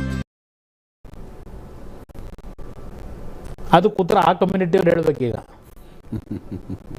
ಆ ಸಮಾಜದಲ್ಲಿ ಹೇಳಬೇಕು. ನಾನು ಅಷ್ಟು ಸಣ್ಣ ದೊಡ್ಡತನ ತೋರಿಸಿದೆ. ಕಾಂಗ್ರೆಸ್ ಗೆಲ್ಲ ಕಡೆ ಕಾಂಗ್ರೆಸ್ ಕೊಟ್ಟಾಕ್ರಪ್ಪ, JDS ಗೆಲ್ಲ ಕಡೆ JDS ಕೊಟ್ಟಾಕಿ ಅಂತ ಹೇಳಿದೆ. ಆ ರೀತಿ ನಡ್ಕೊಂಡ್ರ ಅದರಿಂದಲೇ ನಮ್ಗೆ ಡ್ಯಾಮೇಜ್ ಆಗೋಯ್ತು. ಇಲ್ಲದಿದ್ದರೆ ಇನ್ನೂ ಭಾಳ ಸೀಟ್ ಗೆದ್ದುಬಿಡುವ, ಇಲ್ಲ 2 ಸೀಟ್ ಹೋಗ್ಬಿಡೋದು, 2 ಸೀಟ್ ಬಂದಿಲ್ಲರು ಅವ್ರು ಈ ಥರ ಎಲ್ಲ ಮಾಡದೆ ಹೋಗಿದ್ರು ಅಂತ ಇನ್ನೂ ಕತೆ ಹೇಳ್ಕೊಂಡು ಇದು ಇರ್ತಕ್ಕಂಥ ನಿಮ್ದೊಂದು ಪೊಲಿಟಿಕಲ್ ಕ್ಯಾಲ್ಕುಲೇಷನ್ ಇರುತ್ತಲ್ಲ, ಹೋಗುವ ಮತಗಳಿಗಿಂತ ಬರುವ ಮತಗಳು ಜಾಸ್ತಿ ಇದಾವೆ, ನಿಮ್ದೊಂದು ಲೆಕ್ಕಾಚಾರ ಇರಬೇಕು. ಮೈತ್ರಿಯಿಂದಾಗಿ. ಈ ಮೈತ್ರಿ ಪರ್ಟಿಕ್ಯುಲರಾಗಿ ನಾನು ಹೇಳೋದು ಜನ ಬಯಸಿದ್ದಾರೆ, ಓಕೆ, ಎರಡು ಪಕ್ಷದ ಕಾರ್ಯಕರ್ತರು ಬಯಸಿದ್ದಾರೆ. ನನಗಿರ್ತಕ್ಕಂಥ ಮಾಹಿತಿ ಪ್ರೀತಿಯಿಂದ ಇವತ್ತು ಆಶೀರ್ವಾದ ಮಾಡ್ತಾ ಇದ್ದ ನನ್ನ ಅಭಿಪ್ರಾಯದಲ್ಲಿ. ಅದಷ್ಟೇ ಅಲ್ಲ, ದೇಶಕ್ಕೆ ಒಂದು ಸ್ಟೇಬಲ್ ಗೌರ್ಮೆಂಟ್ ಬೇಕು ಅಂತಕ್ಕಂಥದ್ದು ಇಡೀ ದೇಶದಲ್ಲೇ ಒಂದು ವಾತಾವರಣ ಇದೆ. ಇವತ್ತು ಇವರು 40 ಪಕ್ಷಗಳು ಸೇರಿ ಈಗ ನಾವು BJP ಜೊತೆ ಮೈತ್ರಿ ಮಾಡ್ಕೊಂಡ ತಕ್ಷಣ ಪಾಪ ಏನೋ ನಾವು ಮಹಾನ್ ಅಪರಾಧ ಮಾಡಿದ್ದೀವಿ ಅಂತಾರೆ, ಕೋಮುವಾದಿಗಳ ಜೊತೆ ಮಾಡಿದ್ದೀವಿ ಅಂತ. ಈ 40 ಪಾರ್ಟಿಗಳು ಸೇರ್ಕೊಂಡವಲ್ಲ ಈಗ NDA, ಅದರಲ್ಲಿ ಯಾರ್ಯಾರಿದ್ದಾರೆ ತೆಗೀರಿ ಪಟ್ಟಿ. ಆ ಪಕ್ಷದ ಈಗ NDAಯಲ್ಲಿ ಸೇರಿರ್ತಕ್ಕಂಥ ಪಾರ್ಟ್ನರ್ಸು ಎಷ್ಟು ಬಾರಿ BJPಗೆ ಹೋಗಿ ಅವ್ರ ಜೊತೆ ಸರ್ಕಾರ ಮಾಡಿದ್ರು, ಎಷ್ಟು ಬಾರಿ ನಿತೀಶ್ ಕುಮಾರ್ ಅಲ್ಲಿದ್ದರು. ನಿತೀಶ್ ಕುಮಾರ್ ಎಷ್ಟು ಬಾರಿ ಹೋದ್ರು. ನಿತೀಶ್ ಕುಮಾರು RJD ಜೊತೆ ಚುನಾವಣೆ ನಡೆಸಿ ಕ್ಲಿಯರ್ ಮೆಜಾರಿಟಿ ಗೌರ್ಮೆಂಟು, ಅವ್ರಿಗೆ ಟೋಪಿ ಹಾಕ್ಬಿಟ್ಟು BJP ಜೊತೆ ಸರ್ಕಾರ ಮಾಡ್ತಾರೆ. ಮತ್ತು BJPಯಿಂದ ಬೈಕೊಂಡೋದ್ರು. ಹಿಂದೆ ಎಷ್ಟೆಷ್ಟು ಚರ್ಚೆಗಳಾಗಲಿಲ್ಲ ಬಿಹಾರದ ವಿಷಯದಲ್ಲಿ. ನರೇಂದ್ರ ಮೋದಿ ಅವರಿಗೆ, ನಿತೀಶ್ ಕುಮಾರ್ ಅವರಿಗೆ ಎಷ್ಟು ಸಲ ಹೋಗಿ ನರೇಂದ್ರ ಮೋದಿನವರೇ ತಪ್ಕೊಂಡ್ರು. ಹೇಳಲಿಕ್ಕೆ ಹೋದ್ರೆ ಭಾಳ ವಿಷಯಗಳಿದೆ. ಮಮತಾ ಬ್ಯಾನರ್ಜಿ ಅವರು BJP ಜೊತೆ ಮಂತ್ರಿಮಂಡಲದಲ್ಲಿ ಇರಲಿಲ್ವಾ? ಈ DMK ಅವರು BJP ಸರ್ಕಾರದಲ್ಲಿ ಇರಲಿಲ್ವಾ? ಶಿವಸೇನೆ ಎಲೆಕ್ಷನ್ನಲ್ಲಿ BJP ಶಿವಸೇನೆ ಮಿತ್ರ ಪಕ್ಷಗಳು ಕಾಂಗ್ರೆಸ್ಸು NCP ವಿರುದ್ಧ ಹೋರಾಟ ಮಾಡಿದವು. ಇವರು BJP ಜೊತೆ ಚುನಾವಣೆ ಹೋದವರು ಶಿವಸೇನೆಯವರು. ಅಂಥ ಶಿವಸೇನೆನ ಇದೇ ಕಾಂಗ್ರೆಸ್ಸು NCP ಅವರು ಅವ್ರನ್ನ ಕಂಪ್ಲೀಟ್ ಈ ಕಡೆಗೆ ಹೊಂದಾಣಿಕೆ ಅಂತ ಹೇಳಿ ಮುಖ್ಯಮಂತ್ರಿ ಮಾಡ್ಕೊಂಡ್ರಲ್ಲ. ಇದು ಅವಕಾಶವಾದಿ ರಾಜಕಾರಣವೋ ಇಲ್ಲ ಎಂಥದೋ ನೀವು ಅನಿವಾರ್ಯ ರಾಜಕಾರಣ ಮಾಡ್ಕೊಂಡಿದ್ರು? ಯೂನಿವರ್ಸಿಟಿ ಲಾ ಕಾಲೇಜಲ್ಲಿ 4th ಇಯರ್ LLB ಓದ್ತಾ ಇದ್ದೀನಿ ಸರ್. ಈಗ ನೀವು NDA ಭಾಗವಾಗಿರೋದ್ರಿಂದ ರಾಷ್ಟ್ರ ರಾಜಕಾರಣದ ಬಗ್ಗೆ ನಿಮ್ಮದೇ ಆದಂಥ ಒಂದು ಒಪಿನಿಯನ್ ಇರಬೇಕು. ಹಾಗಾಗಿ ಕೇಳ್ತಾ ಇದ್ದೀನಿ, ಜಾತಿ ಗಣತಿ ಬಗ್ಗೆ ನಿಮ್ದೇನು ಅಭಿಪ್ರಾಯ ಸರ್? ಯಾಕೆಂದರೆ ಈ ಸೋಮವಾರ ತಾನೇ ನಿತೀಶ್ ಕುಮಾರ್ ಅವರು ಬಿಹಾರದ ಜಾತಿ ಗಣತಿ ವರದಿ ಬಿಡುಗಡೆ ಮಾಡಿದ್ದಾರೆ. 2016ರಲ್ಲಿ ರಾಜ್ಯದಲ್ಲಿ ಸಿದ್ದರಾಮಯ್ಯನವರ ನೇತೃತ್ವದಲ್ಲಿದ್ದಾಗ ಒಂದು ಸಮೀಕ್ಷೆ ಮಾಡಿದ್ರು. ಅದರಲ್ಲಿ ಪ್ರಬಲವಾಗಿ ಲಿಂಗಾಯತ ಸಮಾಜ ಮತ್ತು ಒಕ್ಕಲಿಗ ಸಮಾಜ ನಮ್ಮ ಒಳಪಂಗಡಗಳನ್ನು ಒಡೆಯೋದಕ್ಕೋಸ್ಕರನೇ ಈ ಸಮೀಕ್ಷೆ ನಡೆಸ್ತಾ ಇದ್ದಾರೆ ಸಿದ್ದರಾಮಯ್ಯನವರು. ಲಿಂಗಾಯತ ಒಕ್ಕಲಿಗ ವಿರೋಧಿ ಅಂತ ಅಂದರೆ ಜನ ಬಿಂಬಿಸ್ತಾ ಇದ್ರು. ಹಾಗಾಗಿ ಈ ವರದಿಯನ್ನ ಒಪ್ಕೊಳ್ಳೋದಕ್ಕೆ ನಿಮ್ಮ ಹತ್ರನೂ ಅವಕಾಶ ಇತ್ತು, ನೀವು ಮುಖ್ಯಮಂತ್ರಿ ಆಗಿದ್ದಾಗ ಕಾಂತರಾಜ್ ಅವರ ಅಧ್ಯಕ್ಷತೆಯಲ್ಲಿದ್ದ ವರದಿ. ಆದರೆ BJP ಅವರು ವಿರೋಧವಾಗಿರೋದ್ರಿಂದ ಒಪ್ಕೊಂಡಿಲ್ಲ ಅಂತ ನಾವು ಹೇಳ್ಬೋದು. ಆದರೆ ಅವರ ಅಧ್ಯಕ್ಷತೆಯಲ್ಲಿದ್ದ ಜಯಪ್ರಕಾಶ್ ಹೆಗ್ಡೆ ಅವ್ರನ್ನ ಕಂಟಿನ್ಯೂ ಮಾಡಿ ಅವರಿಂದಲೇ ವರದಿ ತಗೊಳಿಸ್ಬೇಕು ಅಂತ ಇದ್ದಾರೆ. ಈಗ ಆ ವರದಿಯಲ್ಲಿರ್ತಕ್ಕಂಥ ಕೆಲವು ಅಂಶಗಳು ನಿಮಗೆ ಗೊತ್ತಿರುತ್ತೆ, ಮುಖ್ಯಮಂತ್ರಿ ಆಗಿದ್ದಾಗ ಇನ್ಸೈಡರ್ ನ್ಯೂಸ್ ಬಂದಿರುತ್ತೆ. ಆ ವರದಿಯಲ್ಲಿ ಸತ್ಯತೆ ಇದೆಯಾ ಅಥವಾ ಏನಾದರೂ ಕಾಂಗ್ರೆಸ್ ಪರವಾಗಿ ಅಥವಾ ಅವ್ರ ಅಜೆಂಡಾಗೆ ಬಟ್ ಉಳಿದವರಿಗೆಲ್ಲ ಹೇಳೋದು ಪ್ರಶ್ನೆಗಳು ಮೈತ್ರಿಗೆ ಸಂಬಂಧಿಸಿದಂತೆ ಇರಲಿ. ಯಾಕಂದ್ರೆ ಮೈತ್ರಿ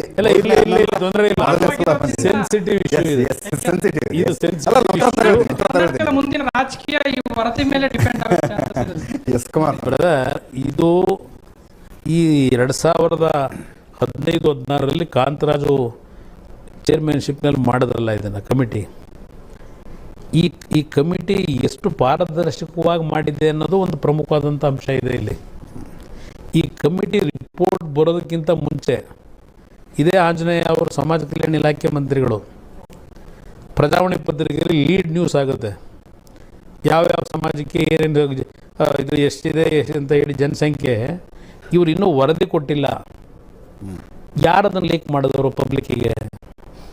ಇದೇ ಕಾಂಗ್ರೆಸ್ ಸರ್ಕಾರದಲ್ಲಿ.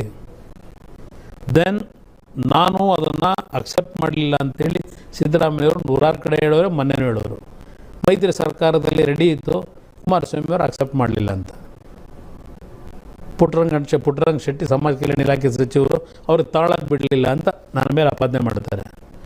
ಇಲ್ಲಿ ಪ್ರಶ್ನೆ, ಇವರು ಯಾವತ್ತಾದರೂ ನನ್ನ ಜೊತೆಯಲ್ಲಿ ಮೈತ್ರಿ ಸರ್ಕಾರ ಆದಮೇಲೆ ಇವರೇ ಕೋಆರ್ಡಿನೇಷನ್ ಕಮಿಟಿ ಚೇರ್ಮನ್ನು ಒಂದು ದಿವಸ ನನ್ನ ಹತ್ತಿರದ ಬಗ್ಗೆ ಪ್ರಸ್ತಾಪ ಮಾಡಿದ್ದಾರೆ ನೇರವಾಗಿ, ಯಾವತ್ತೂ ಮಾತಾಡಲಿಲ್ಲ. ಅದರ ಜೊತೆಗೆ ಯಾವ ಕಾಂತರಾಜು ಅವರು ಕೊಟ್ಟಂಥ ವರದಿ ಕೊಟ್ಟರು ಅಂತ ಏನು ಹೇಳ್ತಾರೆ, ಅಲ್ಲಿ ಮೆಂಬರ್ ಸೆಕ್ರೆಟರಿ ಇದನ್ನಲ್ಲ, ಆ ವರದಿಗೆ ಸೈನ್ ಹಾಕಿಲ್ಲ. ಮೆಂಬರ್ ಸೆಕ್ರೆಟರಿ ಸೈನ್ ಆಗ್ತದನ್ನು ನೀವು ಅಕ್ಸೆಪ್ಟ್ ಮಾಡೋಂಗಿಲ್ಲ. ಅದಕ್ಕೆ 150-120 ಕೋಟಿ ಖರ್ಚು ಮಾಡ್ಕೊಂಡವ್ರೆ.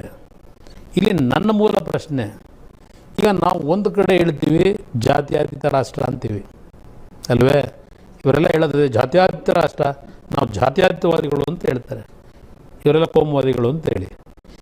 ನೀವು ಪದೇ ಪದೇ ಯಾವ್ಯಾವ ಜಾತಿ ಜನಸಂಖ್ಯೆನ ನೀವು ಇವತ್ತು ನಾವು ನಿಮಗೆ ಗೊತ್ತಿರುವ ಇಷ್ಟು ವರ್ಷ ರಾಜಕೀಯ ಮಾಡೋರಿಗೆ, ಸರ್ಕಾರ ಮಾಡಿದವರಿಗೆ ಯಾವ್ಯಾವ ಸಮಾಜದ ಬದುಕೇನಾಗಿದೆ ಅಂತ ನಿಮಗೆ ಗೊತ್ತಿಲ್ವೇ? ಆಯ್ತಪ್ಪ, ಈಗ ಜಾತಿ ಗಣತಿ ಇಟ್ಬಿಡ್ತೀರಿ, ಆಯ್ತಪ್ಪ ಅಕ್ಸೆಪ್ಟ್ ಮಾಡೋಣ ಸರ್ಕಾರ. ಆ ಜಾತಿ ಗಣತಿಯ ಯಾವ್ಯಾವ ಜಾತಿಗೆ ಏನೇನಿದೆ ಅಂತೇಳಿ ನೀವು ಅಕ್ಸೆಪ್ಟ್ ಮಾಡ್ಕೊಂಡ ಮೇಲೆ ಆ ಕಮ್ಯುನಿಟಿಗಳಿಗೆ ಆ ಜಾತಿ ಕೆಳಂತಲ್ಲಿರ್ತಕ್ಕಂಥವ್ರು ಏನೋ ಬೆನಿಫಿಟ್ ತಗೊಳ್ಳದೆ ಇರೋರಿಗೆ ಏನು ಕೊಡಬೇಕು ಅಂತ ನೀವು ತೀರ್ಮಾನ ಮಾಡಿದ್ದೀರಿ. 77 ವರ್ಷ ಆಯಿತು, ನೋಡ್ತಾ ಇದ್ದೀವಿ ಯಾವ್ಯಾವ ಪರಿಸ್ಥಿತಿಗಳು ಏನಿದೆ ಅಂತ ಹೇಳಿ. ಇವತ್ತು ಅಂಬೇಡ್ಕರ್ ಅವರು ಸ್ವಾತಂತ್ರ್ಯ ಬಂದ ಮೇಲೆ ಕೊಟ್ಟರು, ಸಂವಿಧಾನದಲ್ಲಿ ಮೀಸಲಾತಿ ವ್ಯವಸ್ಥೆ ಕೊಟ್ಟರು. ಈ ಮೀಸಲಾತಿ ವ್ಯವಸ್ಥೆಯಲ್ಲಿ ಆ ದಲಿತ ಸಮಾಜಗಳಲ್ಲಿ ಎಷ್ಟು ಜನ ಬಡವ್ರನ್ನ ಮೇಲೆತ್ತಕ್ಕಾಯಿತು? ಈಗ ಮೀಸಲಾತಿನಲ್ಲಿ ರಾಜಕೀಯದಲ್ಲಿ ಒಂದು MLA ಕ್ಯಾಂಡಿಡೇಟ್ ಆಗಬೇಕಾದ್ರೆ 1 ಟರ್ಮ್ ಕಮ್ಯುನಿಟಿ ಆ ಮೀಸಲಾತಿ ಹೆಸರಲ್ಲಿ ನೀವು ಬರಬೇಕು, ಇಲ್ಲ 2 ಟರ್ಮ್ ಬರ್ತಿರೋ 3 ಟರ್ಮ್ ಬರ್ತಿರೋ. 77 ವರ್ಷವಾದರೂ ಆ ಕುಟುಂಬಗಳಿಗೂ ಆ ಮೀಸಲಾತಿ ವ್ಯವಸ್ಥೆನ ಉಪಯೋಗ ಮಾಡ್ಕೊತಾವ್ರೆ. ಅಪ್ಪನ MLA ಮಗನ ಅದು ಯಾರು ಚರ್ಚೆ ಮಾಡಲ್ಲ. ಆ ಹಳ್ಳಿಲಿ ಅವನಲ್ಲ, ಸ್ಲಮ್ಮಲ್ಲಿ ಅವನಲ್ಲ, ಊಟ ಗತಿ ಇಲ್ಲದೆ ಅವ್ರಿಗೆ ಆ ಮೀಸಲಾತಿ ಇವತ್ತವರೆಗೆ ಏನಾದ್ರು ಹೋಗಿದೆಯಾ? ಎಷ್ಟು ಪರ್ಸೆಂಟೇಜ್ ಜನಕ್ಕೆ ಈ ಮೀಸಲಾತಿಯ ಬೆನಿಫಿಟ್ಗಳು ಸಿಗುತ್ತೆ? ಇದನ್ನೆಲ್ಲ ಯೋಚನೆ ಮಾಡಬೇಕಲ್ಲ. ಬರೀ ಜಾತಿ ಗಣತಿನ ನೀವು ಜಾರಿಗೆ ತಂದು ಇವತ್ತು ಆ ಜಾತಿ ಗಣತಿ ಆಧಾರದ ಮೇಲೇ ಮಾಡೋದಾದ್ರೂ ಎಷ್ಟು ಕಮ್ಯುನಿಟಿಗಳನ್ನು ಮೇಲೆತ್ತಲಿಕ್ಕೆ ಸಾಧ್ಯ? ಇವತ್ತು 2A ಇದೆ, 3A ಇದೆ, ಇವೆಲ್ಲ ಇದೆಯಲ್ಲ. ಆ ಒಂದೊಂದು ವರ್ಗದಲ್ಲಿ ಒಂದು 50 ಪಂಗಡಗಳು 100 ಪಂಗಡಗಳು ಜಾತಿಗಳಿವೆ. ಈಗ ಆ 2A ಗ್ರೂಪಿಗೆ ಬಂದಾಗ ನಾನು ಬಣ್ಣವ್ರ ಜೊತೆಗೆ ಬರ್ಬೇಕಾದ್ರೆ ಕಾರಲ್ಲಿ ಮಾತಾಡ್ತಿದ್ದೆ. ಅದರಲ್ಲಿ 103 104 ಜಾತಿ ಇದೆ. ಕಳೆದ ಈ ಮೀಸಲಾತಿ ವ್ಯವಸ್ಥೆ ಬಂದ ಮೇಲೆ ಆ 2A ಮೀಸಲಾತಿನಲ್ಲಿ ಯಾವ್ಯಾವ ಸಮಾಜಗಳು ಎಷ್ಟು ಬೆನಿಫಿಟ್ ತಗೊಂಡವ್ರೆ, ಯಾವ ಸಮಾಜ ಅದರಲ್ಲಿ ಹೆಚ್ಚಿನ ಬೆನಿಫಿಟ್ ತಗೊಂಡ್ರು, ಇದುವರೆಗೂ ಯಾವುದೋ ಸಮಾಜಗಳು ಎಲ್ಲ ಆ 103 ಸಮಾಜದಲ್ಲಿ ಎಷ್ಟು ಸಮಾಜಕ್ಕಿನ್ನೂ ಒಂದೇ ಒಂದು ಉದ್ಯೋಗ ತಗೊಳಕ್ಕಾಗಿಲ್ಲ. ಇದಕ್ಕೆಲ್ಲ ಪರಿಹಾರ ಏನು?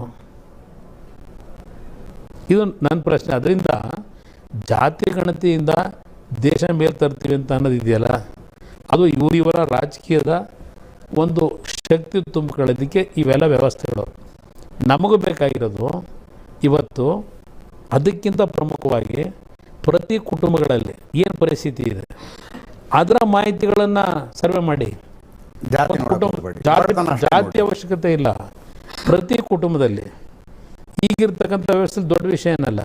ಒಂದು ಕುಟುಂಬದಲ್ಲಿ ಎಷ್ಟು ಜನ ಇದ್ದಾರೆ, ಆ ಎಷ್ಟು ಜನದಲ್ಲಿ ಎಷ್ಟು ಮಕ್ಕಳು ಓದ್ತಾರೆ, ಆ ಕುಟುಂಬದಲ್ಲಿ ಎಷ್ಟು ದುಡಿಮೆ ಮಾಡ್ತಕ್ಕಂಥ ವ್ಯಕ್ತಿ ಇದ್ದಾರೆ, ಅವನ ಆಸ್ತಿ ಏನು, ಆ ಕುಟುಂಬದ ಪರಿಸ್ಥಿತಿಗಳೇನು, ಅದನ್ನು ಸಂಪೂರ್ಣ ಪ್ರತಿ ಜಿಲ್ಲಾ ಕೇಂದ್ರದಲ್ಲಿ, ನಿಮ್ಮ ಡಿಸ್ಟ್ರಿಕ್ಟ್ ಕಚೇರಿನಲ್ಲಿ, ತಾಲೂಕು ಆಫೀಸಲ್ಲಿ, ತಹಶೀಲ್ದಾರ್ ಕಚೇರಿನಲ್ಲಿ ಒಂದು ಡೀಟೇಲ್ ಸರ್ವೆ ರಿಪೋರ್ಟ್ಗಳು ಇಟ್ಕೊಂಡು ನೀವು ಕೊಡೋ ಕಾರ್ಯಕ್ರಮ, ಅಲ್ಲಿ ಯಾರಿಗೇನು ಜೀವನದಲ್ಲಿ ಇವತ್ತವ್ರಿಗೇನು ಪಡಿದೆ, ಆ ಬಡತನದಲ್ಲಿದ್ದಾನೆ, ಯಾವ ಜಾತಿಯವನಾದ್ರೂ ಇರಲಿ, ಅವನ ಬದುಕನ್ನು ನೀವು ಕಟ್ಟಿಕೊಟ್ಟಾಗ ನಿಜವಾದ ಸ್ವಾತಂತ್ರ್ಯ ಬಂದಾಗೆ ನನ್ನ ಅಭಿಪ್ರಾಯದಲ್ಲಿ. ಬರೀ ಜಾತಿ ಆಧಾರದ ಮೇಲೆ ನೀವು ಸರ್ಕಾರದ ಕಾರ್ಯಕ್ರಮ ಕೊಡ್ತೀವಿ ಅಂದರೆ ಎಲ್ಲಿಗೆ ಹೋಗ್ತೀವಿ? ಇವತ್ತು ಏನಾಗಿದೆ ಪಂಜಾಬ್ನಲ್ಲಿ? ಇವತ್ತು ಪತ್ರಿಕೆ ಓದಿದ್ದೀನಿ ನಾನು, ಕನ್ನಡಪ್ರಭ ಪತ್ರಿಕೆ.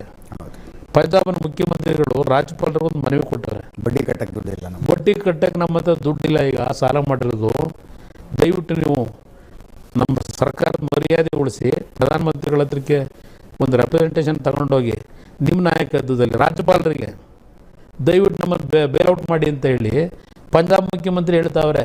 ಅದಿಲ್ಲಿ ಕರ್ನಾಟಕದಲ್ಲೂ ಭಾಳ ದೂರ ಇಲ್ಲ, ಕರ್ನಾಟಕದಲ್ಲೂ ಅದೇ ಪರಿಸ್ಥಿತಿ ಬರುತ್ತೆ. ಕುಮಾರಣ್ಣ ನಮಸ್ತೆ, ನನ್ನ ಹೆಸರು ಮಂಜುನಾಥ್ ಗೌಡ ಅಂತ, RR ನಗರ ಕಾನ್ಸ್ಟಿಟ್ಯೂನ್ಸಿ ಕಾಂಗ್ರೆಸ್ಸಿಂದ. ಹಳೆ ಮೈಸೂರು ಭಾಗದಲ್ಲಿ ನಿಮ್ಮ ಪ್ರತಿ ವಿಧಾನಸಭಾ ಎಲೆಕ್ಷನಲ್ಲೂ 25ರಿಂದ 30 ಸೀಟ್ ಬಂದೇ ಬರ್ತಿತ್ತು. ಈ ಬಾರಿ ಅದು ಭಾಳ ಕ್ಷೀಣಿಸ್ತಾ ಹೋಗಿದೆ. ಇದಕ್ಕೆ ನೀವು ಮಗನ ಮೇಲೆ ಇಟ್ಟಿರೋ ಇದನ್ನೇ ಕಾರಣ ಅಂತ ಮಂಡ್ಯ ಟಿಕೆಟ್ ಗೆಲ್ಲುವಂತ ಕ್ಷೇತ್ರ, ಅದನ್ನು ಮಗಂಗೆ ಕೊಡ್ತೀರಾ.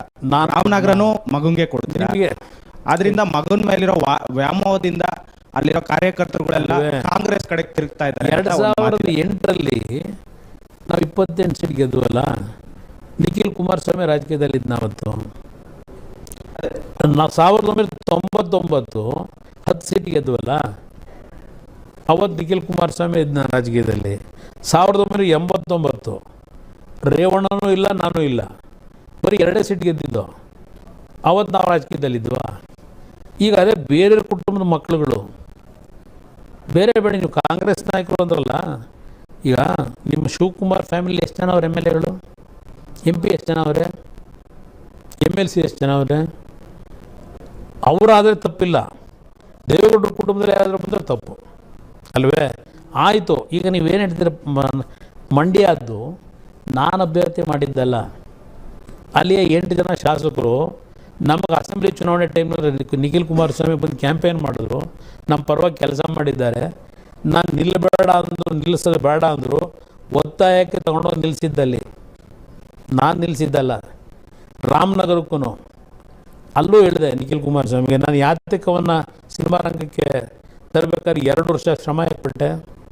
ರಾಜಕೀಯಕ್ಕೆ ಅವನು ಬರಬಾರ್ದು ಅಂತ ಅವನ ವೃತ್ತಿನ ಅಲ್ಲಿ ರೂಪಿಸ್ಕೊಳ್ಳಿ ಅಂತೇಳಿ ನಾನು ಅವನಿಗೆ ಸಿನಿಮಾ ರಂಗಕ್ಕೆ ನಾನು ಅವ್ನು ಕಳಿಸ್ಬೇಕು ಅಂತೇಳಿ ಮಾಡಿದ್ದೆ. ನೀವು ಲಾಸ್ಟ್ ಟೈಮ್ ಇದೇ ಕುರ್ಚಿಲಿ ಕೂತ್ಕೊಂಡಾಗ ಹೇಳಿದ್ರಿ, ನಾನು ಬೇಡ ಅಂತ ಹೇಳ್ತೀನಿ ರಾಜಕೀಯ, ಅವನಿಗೊಂದು ಕಲೆ ಒಲಿದಿದೆ, ಅವನು ಸಿನಿಮಾ ರಂಗದಲ್ಲಿ ಮುಂದುವರಿಬೇಕು ಅಂತ ನೀವು ಹೇಳಿದ್ರಿ. ಒಂದು ನಿಮಿಷ ಕುಮಾರಸ್ವಾಮಿ ಅವರು ಇದೇ ಕುರ್ಚಿಲಿ ಕೂತ್ಕೊಂಡಾಗ ನೀವು ಹೇಳಿದ್ರಿ. ಆದ್ರೆ ನಮಗೆ ಆಶ್ಚರ್ಯ ಆಯ್ತು, ನೀವು ಅಮಿತ್ ಶಾ ಅವ್ರನ್ನ ಮೀಟ್ ಮಾಡೋದಕ್ಕೆ ನಿಖಿಲ್ ಕರ್ಕೊಂಡು ಹೋಗಿದ್ರಿ. ಇಲ್ಲ, ಅಲ್ಲಿಂದ ಬಂದ ನಂತರ ದೇವೇಗೌಡರ ಮನೆಗೆ ನಿಖಿಲ್ ಕುಮಾರಸ್ವಾಮಿ ಕಳಿಸ್ತೀರಿ, ಅಶ್ವಥ್ ನಾರಾಯಣ ಮನೆಗೂ ಕಳಿಸ್ತೀರಿ. ಇಲ್ಲ, ನಾನು ಕಳಿಸಿರೋದಲ್ಲ, ಮತ್ತೆ ಅವನೇ ನೇರವಾಗಿ ಹೋಗಿರೋದು. ಕಾರಣ ನಾನು ಅವನಿಗೆ ಈಗಲೂ ಹೇಳಿರೋದು, ಮುಂದಿನ ಚುನಾವಣೆಗೂ ನಿಲ್ತಕ್ಕಂಥದ್ದು ಇಬ್ಬರೇ ಕೂತು ಚರ್ಚೆ ಮಾಡಿದ್ದೀವಿ, ಬೇಡ ಅಂತೇಳಿ. ನಾನು ಕಳೆದ ಅಸೆಂಬ್ಲಿ ಚುನಾವಣೆಯಲ್ಲೂ ರಾಮನಗರದಲ್ಲಿ ನಿಲ್ಲಬೇಡ ಅಂತ ಹೇಳಿದ್ದೆ. ಸುಮಾರು 35-40 ಕ್ಷೇತ್ರದಲ್ಲಿ ನೀನೇನು ಓಡಾಡಿ ನನ್ನ ಅಭ್ಯರ್ಥಿಗಳ ಪರವಾಗಿ ಕೆಲಸ ಮಾಡ್ತೀಯ, ಒಂದು 2,000-3,000 ಓಟ್ನ ಬದಲಾವಣೆ ಮಾಡ್ಬೋದು. ದಯವಿಟ್ಟು ಒಂದು ಕ್ಷೇತ್ರಕ್ಕೆ ಸೀಮಿತ ಯಾಕೆ ಆಗ್ತೀಯಪ್ಪ, ಇಡೀ ರಾಜ್ಯದಲ್ಲಿ ಹೋರಾಟ ಮಾಡೋ ಪಕ್ಷದ ಕಾರ್ಯಕರ್ತರಿಗೆ ಅಂತ ನಾನು ಸಲಹೆ ಕೊಟ್ಟಿದ್ದೆ. ಕೆಲವು ಕಾರ್ಯಕರ್ತರು ಒತ್ತಡ ಮಾಡಿ ನಮ್ಗೆ ಅಭ್ಯರ್ಥಿ ಇಲ್ಲ ಅಂತ ನಿಲ್ಲಿಸ್ಕೊಂಡ್ರು, ಅದೊಂದು ಭಾಗ ಇರಲಿ. ಈಗ ನಾನು ಕರ್ಕೊಂಡು ಹೋಗಿದ್ದೆ, ನಮ್ಮ ಅಮಿತ್ ಶಾ ಅವ್ರನ್ನ ಭೇಟಿ ಮಾಡಿದಾಗಲೂ ಆ್ಯಕ್ಚುಲಿ ಕರ್ಕೊಂಡು ಹೋದೆ. BJPಯಲ್ಲಿ ಇರ್ತಕ್ಕಂಥ ಕೆಲವರು ಡೆಲ್ಲಿನ ಮಟ್ಟದಲ್ಲಿ ಅವ್ನು ಕರ್ಕೊಂಬರ್ಲಿಕ್ಕೆ ನನಗೆ ಹೇಳಿದಂಥದ್ದೇನಿದೆ. ಈಗ ಅದು ಎಂಥದ್ದು ನನಗೆ ಗೊತ್ತಿಲ್ಲ, ಅದೇನೋ ಮೊನ್ನೆ ಹೇಳ್ತಿದ್ರು ಕೆಲವು ಸ್ಟ್ರಾಟಜಿಸ್ಟ್ಗಳು, ನೀವು ಬರೀ ಹಳೆಯ ಕಾಲದ ರಾಜಕೀಯ ಮಾಡಿದ್ರೆ ಇವತ್ತಿನ ರಾಜಕಾರಣದಲ್ಲಿ ಅದು ವರ್ಕೌಟ್ ಆಗೋದಿಲ್ಲ. ಅದೆಂದು ಜಿಯೋ ಪಾಲಿಟಿಕ್ಸ್ ಅಂತ ಇದೆ. ಈಗ ಜಿಯೋ ಪಾಲಿಟಿಕ್ಸ್ನ ಕಲ್ತ್ಕೋಬೇಕು.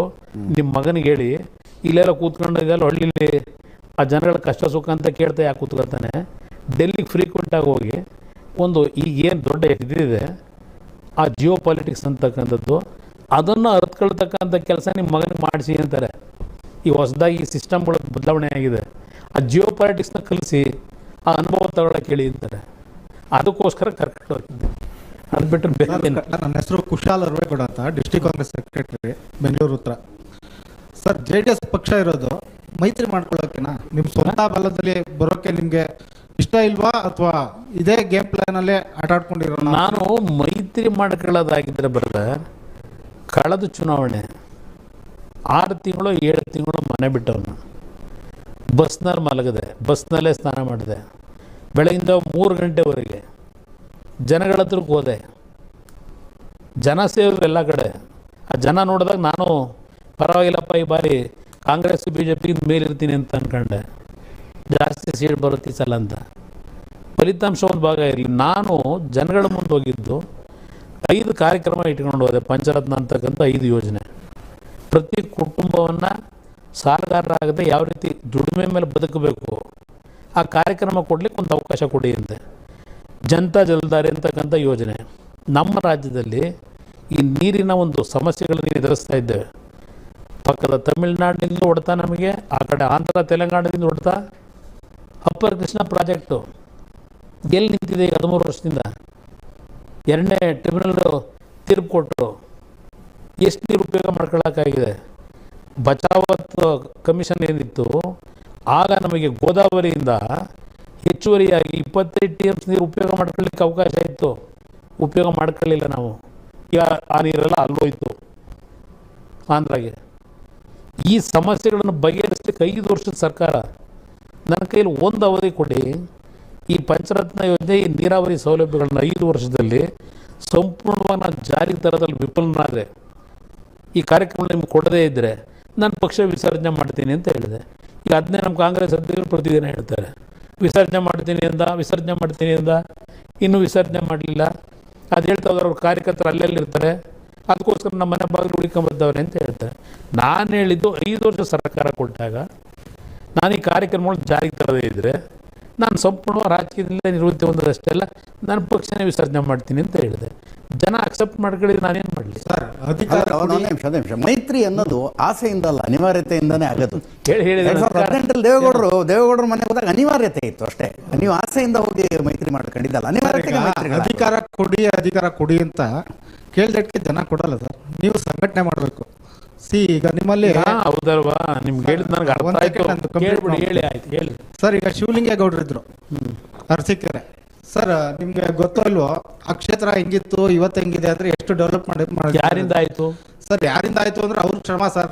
ಯಾರೇ ಬರ್ಲಿ, ಯಾರು ನಿಮ್ಗೆ ಗೊತ್ತಾದ್ರು ಶ್ರಮ? ಎಲ್ಲಿದ್ರು ಶಿವಲಿಂಗೇಗೌಡರು ಗೊತ್ತಿದೆಯಾ? JDS ಎಲ್ಲ ಇದ್ರು ಸರ್. JDS ಅಲ್ಲಿ ಅಷ್ಟೇ ಅಲ್ಲ ಸರ್, ಅವ್ರ ಬ್ಯಾಕ್ ಗ್ರೌಂಡ್ ಏನು ಗೊತ್ತಿದೆಯಾ? ಗೊತ್ತು ಸರ್.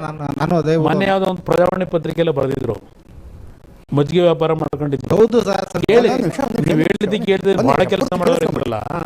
ಅದಕ್ಕೆ ನಾನು ಕ್ಲಾರಿಫಿಕೇಶನ್ ಕೊಡ್ತೀನಿ. ಆ ಮನುಷ್ಯನಿಗೆ ಪೊಲಿಟಿಕಲಿ ತಂದವರು ಯಾರು? ಪೊಲಿಟಿಕಲಿ ತಂದವರು ಇದೇ ಪಕ್ಷ. ಅವತ್ತು ಎಲ್ಲೋ ಇದ್ದ ಮನುಷ್ಯನಿಗೆ ಅಲ್ಲಿ ಇಲ್ಲಿ ಕಾಂಟ್ಯಾಕ್ಟ್ ಮಾಡ್ಕೊಂಡು ಅದೇನು ಮಾಡ್ತೀವಿ ಒಂದು ಪತ್ರಿಕೆಯಲ್ಲಿ ಬರ್ಕೊಂಡು ಅದೆಲ್ಲ ಬೇಡ, ಚರ್ಚೆ ಬೇಡ, ಅದೆಲ್ಲ ನಡೀತಿರೋದು ಬೇರೆ. ಅವತ್ತು ಸೋತಲ್ಲ ಚುನಾವಣೆಯಲ್ಲಿ, ಸೋತ ಮೇಲೆ 2004ರಿಂದ 2008, 7, 4 ವರ್ಷ ಆ ಮನುಷ್ಯನ ಮಾಡಿ ಚುನಾವಣೆ ಗೆಲ್ತಕ್ಕಂಥ ಶಕ್ತಿ ಕೊಟ್ಟಿದ್ದು ಯಾರಿಂದ?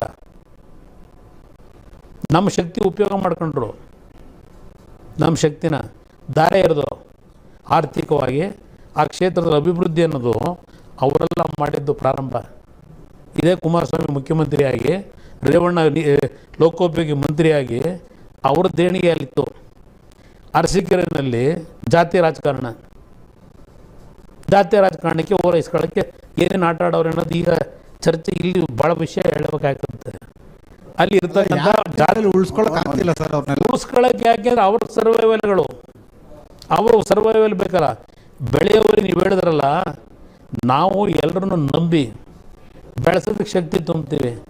ಶಕ್ತಿ ತುಂಬಿಕೊಂಡು ಸದೃಢವಾಗಿ ಬೆಳ್ಕೊಂಡು ನಂತರ ಏನೋ ಒಂದು ರೀಸನ್ ಕೊಟ್ಟು ಬೇರೆ ಪಕ್ಷಗಳಿಗೆ ಹೋಗ್ತಾರೆ. ಎಷ್ಟು ಅಂತ ನಾವು ಸರ್ಕಸ್ ಮಾಡೋದು? ಅಲ್ಲಿ ಈ ಸಲನೂ ಭಯ ಆಯ್ತಾ? 19 ಶಾಸಕರುಗಳ ಪೈಕಿ ಬಹುತೇಕ ಶಾಸಕರು ಕಾಂಗ್ರೆಸ್. ಇಲ್ಲ, ನಾನು ಅದ್ರ ಬಗ್ಗೆ ತಲೆನೇ ಕೆಡಿಸ್ಕೊಂಡಿಲ್ಲ. DK ಶಿವಕುಮಾರ್ ಪಕ್ಷ ಹೊಡಿತಾರೆ ಅನ್ನೋ ಭಯ ಅವ್ರು ಹೇಳ್ತಾ ಇದ್ದಾರೆ. ಅವ್ರು ಯಾಕೆ ಹೇಳ್ತಾರೆ? ಕಾಂಗ್ರೆಸ್ ಅಲ್ಲಿ ಏನು ನಡೀತಾ ಇದೆ ಅದನ್ನ ಈಗ ಚೆಕ್ಮೇಟ್ ಮಾಡ್ಬೇಕಲ್ಲ. ಓಕೆ, ಅದಕ್ಕೆ JDS ಇಂದ ಇಷ್ಟು ಜನ ಬರ್ತಾರೆ, 11 ಜನ ಬರ್ತಾರೆ, 18ರಲ್ಲಿ 19 ಜನದಲ್ಲಿ ಇದನ್ನ ಹೊರಗಡೆ ಈ ಪ್ರಚಾರಗಳು ಮಾಡಿ ಅಲ್ಲಿಂದ ಬರ್ತಾರೆ, ಅಲ್ಲಿಂದ ಏನೋ ರಹಸ್ಯ ಭೇಟಿ ನಾನೇನೋ ನೋಡಿದೆ. ಶಾಸಕರು ರಹಸ್ಯ ಭೇಟಿ ಮಾಡ್ಬಿಟ್ರು ಬೆಳಗಾಮಲ್ಲಿ ಅಂತೇಳಿ. ನನಗೆ ಗೊತ್ತು ಅವ್ರ ನಡವಳಿಕೆಗಳು. ಇವ್ರು ಯಾತಿಕ್ಕಿದ್ರೆ ತರ್ತಾವ್ರು ಸೃಷ್ಟಿ ಮಾಡ್ತಿದ್ದಾನೆ.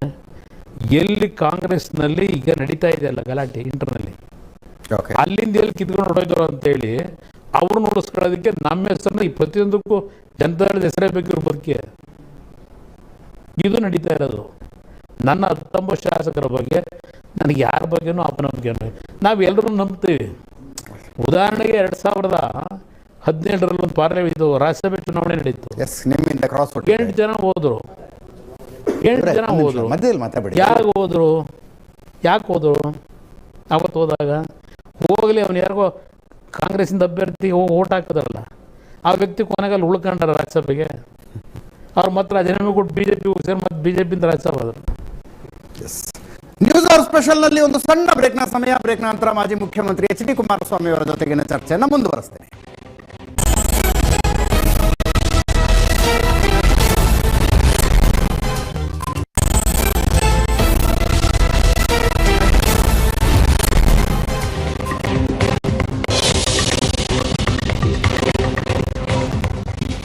ಬ್ರೇಕ್ ನಂತರ ನ್ಯೂಸ್ ಅವರ್ ಸ್ಪೆಷಲ್ಗೆ ಮತ್ತೊಮ್ಮೆ ಸ್ವಾಗತ. ಇವತ್ತಿನ ನಮ್ಮ ಅತಿಥಿ ಮಾಜಿ ಮುಖ್ಯಮಂತ್ರಿ HD ಕುಮಾರಸ್ವಾಮಿ ಅವರು. ಅವರ ಜೊತೆಗಿನ ಚರ್ಚೆಯನ್ನ ಮುಂದುವರಿಸ್ತಾ ಇದ್ದೀನಿ. ಅವ್ರನ್ನ ಪ್ರಶ್ನೆ ಕೇಳೋದಕ್ಕೆ ಆಹ್ವಾನಿತ ಗಣ್ಯರಿದ್ದಾರೆ. ಪಾಷಾ ಅಂತ, ರಾಜ್ಯ ಸಾಮಾಜಿಕ ಜಾಲತಾಣದ ಉಪಾಧ್ಯಕ್ಷರು.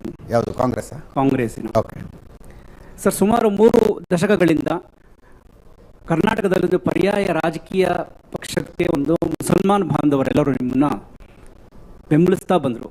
ಗ್ರಾಮ ಪಂಚಾಯತಿಯಿಂದ ಹಿಡಿದು ಮುಖ್ಯಮಂತ್ರಿ ಪದವಿ ಆಯ್ಕೆಯವರೆಗೂ ಅವರು ಆಯ್ಕೆ ನಿಮಗೆ ಸಪೋರ್ಟ್ ಮಾಡ್ತಾ ಬಂದರು. ಇತ್ತೀಚೆಗೆ ನಿಖಿಲ್, ತಮ್ಮ ಮಗನಾದ ನಿಖಿಲ್ರವರು ಸೋತರು. ಆ ಕಾರಣದಿಂದ ತಾವು ಮುಸಲ್ಮಾನ್ ಬಾಂಧವರ ಬಗ್ಗೆ ಒಂದು ಹೇಳಿಕೆ ಹೇಳಿದ್ದೀರಾ. ಯಾವ ಹೇಳಿಕೆ? ಈ ಹೇಳಿಕೆ, ನನಗೆ ಮುಂದೆ ರಾಜಕಾರಣದಲ್ಲಿ ಮುಸಲ್ಮಾನರ ನಂಬಿಕೊಂಡು ನಾನು ರಾಜಕಾರಣ ಮಾಡ್ತಾ ಇಲ್ಲ ಅನ್ನೋ ಒಂದು ಹೇಳಿಕೆ. ಈ ಹೇಳಿಕೆ ಹೇಳಾದ ಮೇಲೂ ಸಹ ತಾವು ಜಾತ್ಯತೀತ ಜನತಾದಳ ಅಂತ ಒಂದು ಹೆಸರಿಟ್ಟಿದ್ದೀರಾ. ಆ ಹೆಸರು ಜಾತ್ಯತೀತ ಅನ್ನೋದಕ್ಕೆ ಏನು ತಾವು ಡಿಕ್ಲೇರ್ ಮಾಡ್ತೀರಾ ಸರ್? ಅರ್ಥ ಆಗ್ತಾ ಇಲ್ಲ. ಅವರ ಕುಮಾರಸ್ವಾಮಿ ಅವರು ಉತ್ತರ ಕೊಡೋದಕ್ಕಿಂತ ಮುಂಚೆ ಮುಸ್ಲಿಂ ಲೀಗ್ ಜೊತೆ ಕಾಂಗ್ರೆಸ್ಸಿನ ಮೈತ್ರಿಯನ್ನು ನೀವು ಹೆಂಗೆ ನೋಡ್ತೀರಿ? ಆಸ್ ಅ ಮುಸ್ಲಿಂ ಹೆಂಗೆ ನೋಡ್ತೀರಿ ನೀವು?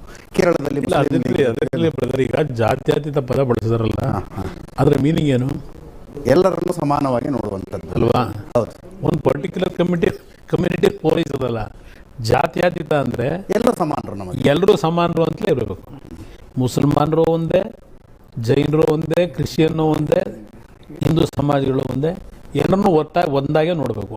ಅದೇ ಜಾತ್ಯತೀತ. ಒಂದು ಪರ್ಟಿಕ್ಯುಲರ್ನ ಓಲೈಸಿದ್ರೆ ಅದು ಜಾತ್ಯತೀತ ಆಗತ್ತಾ?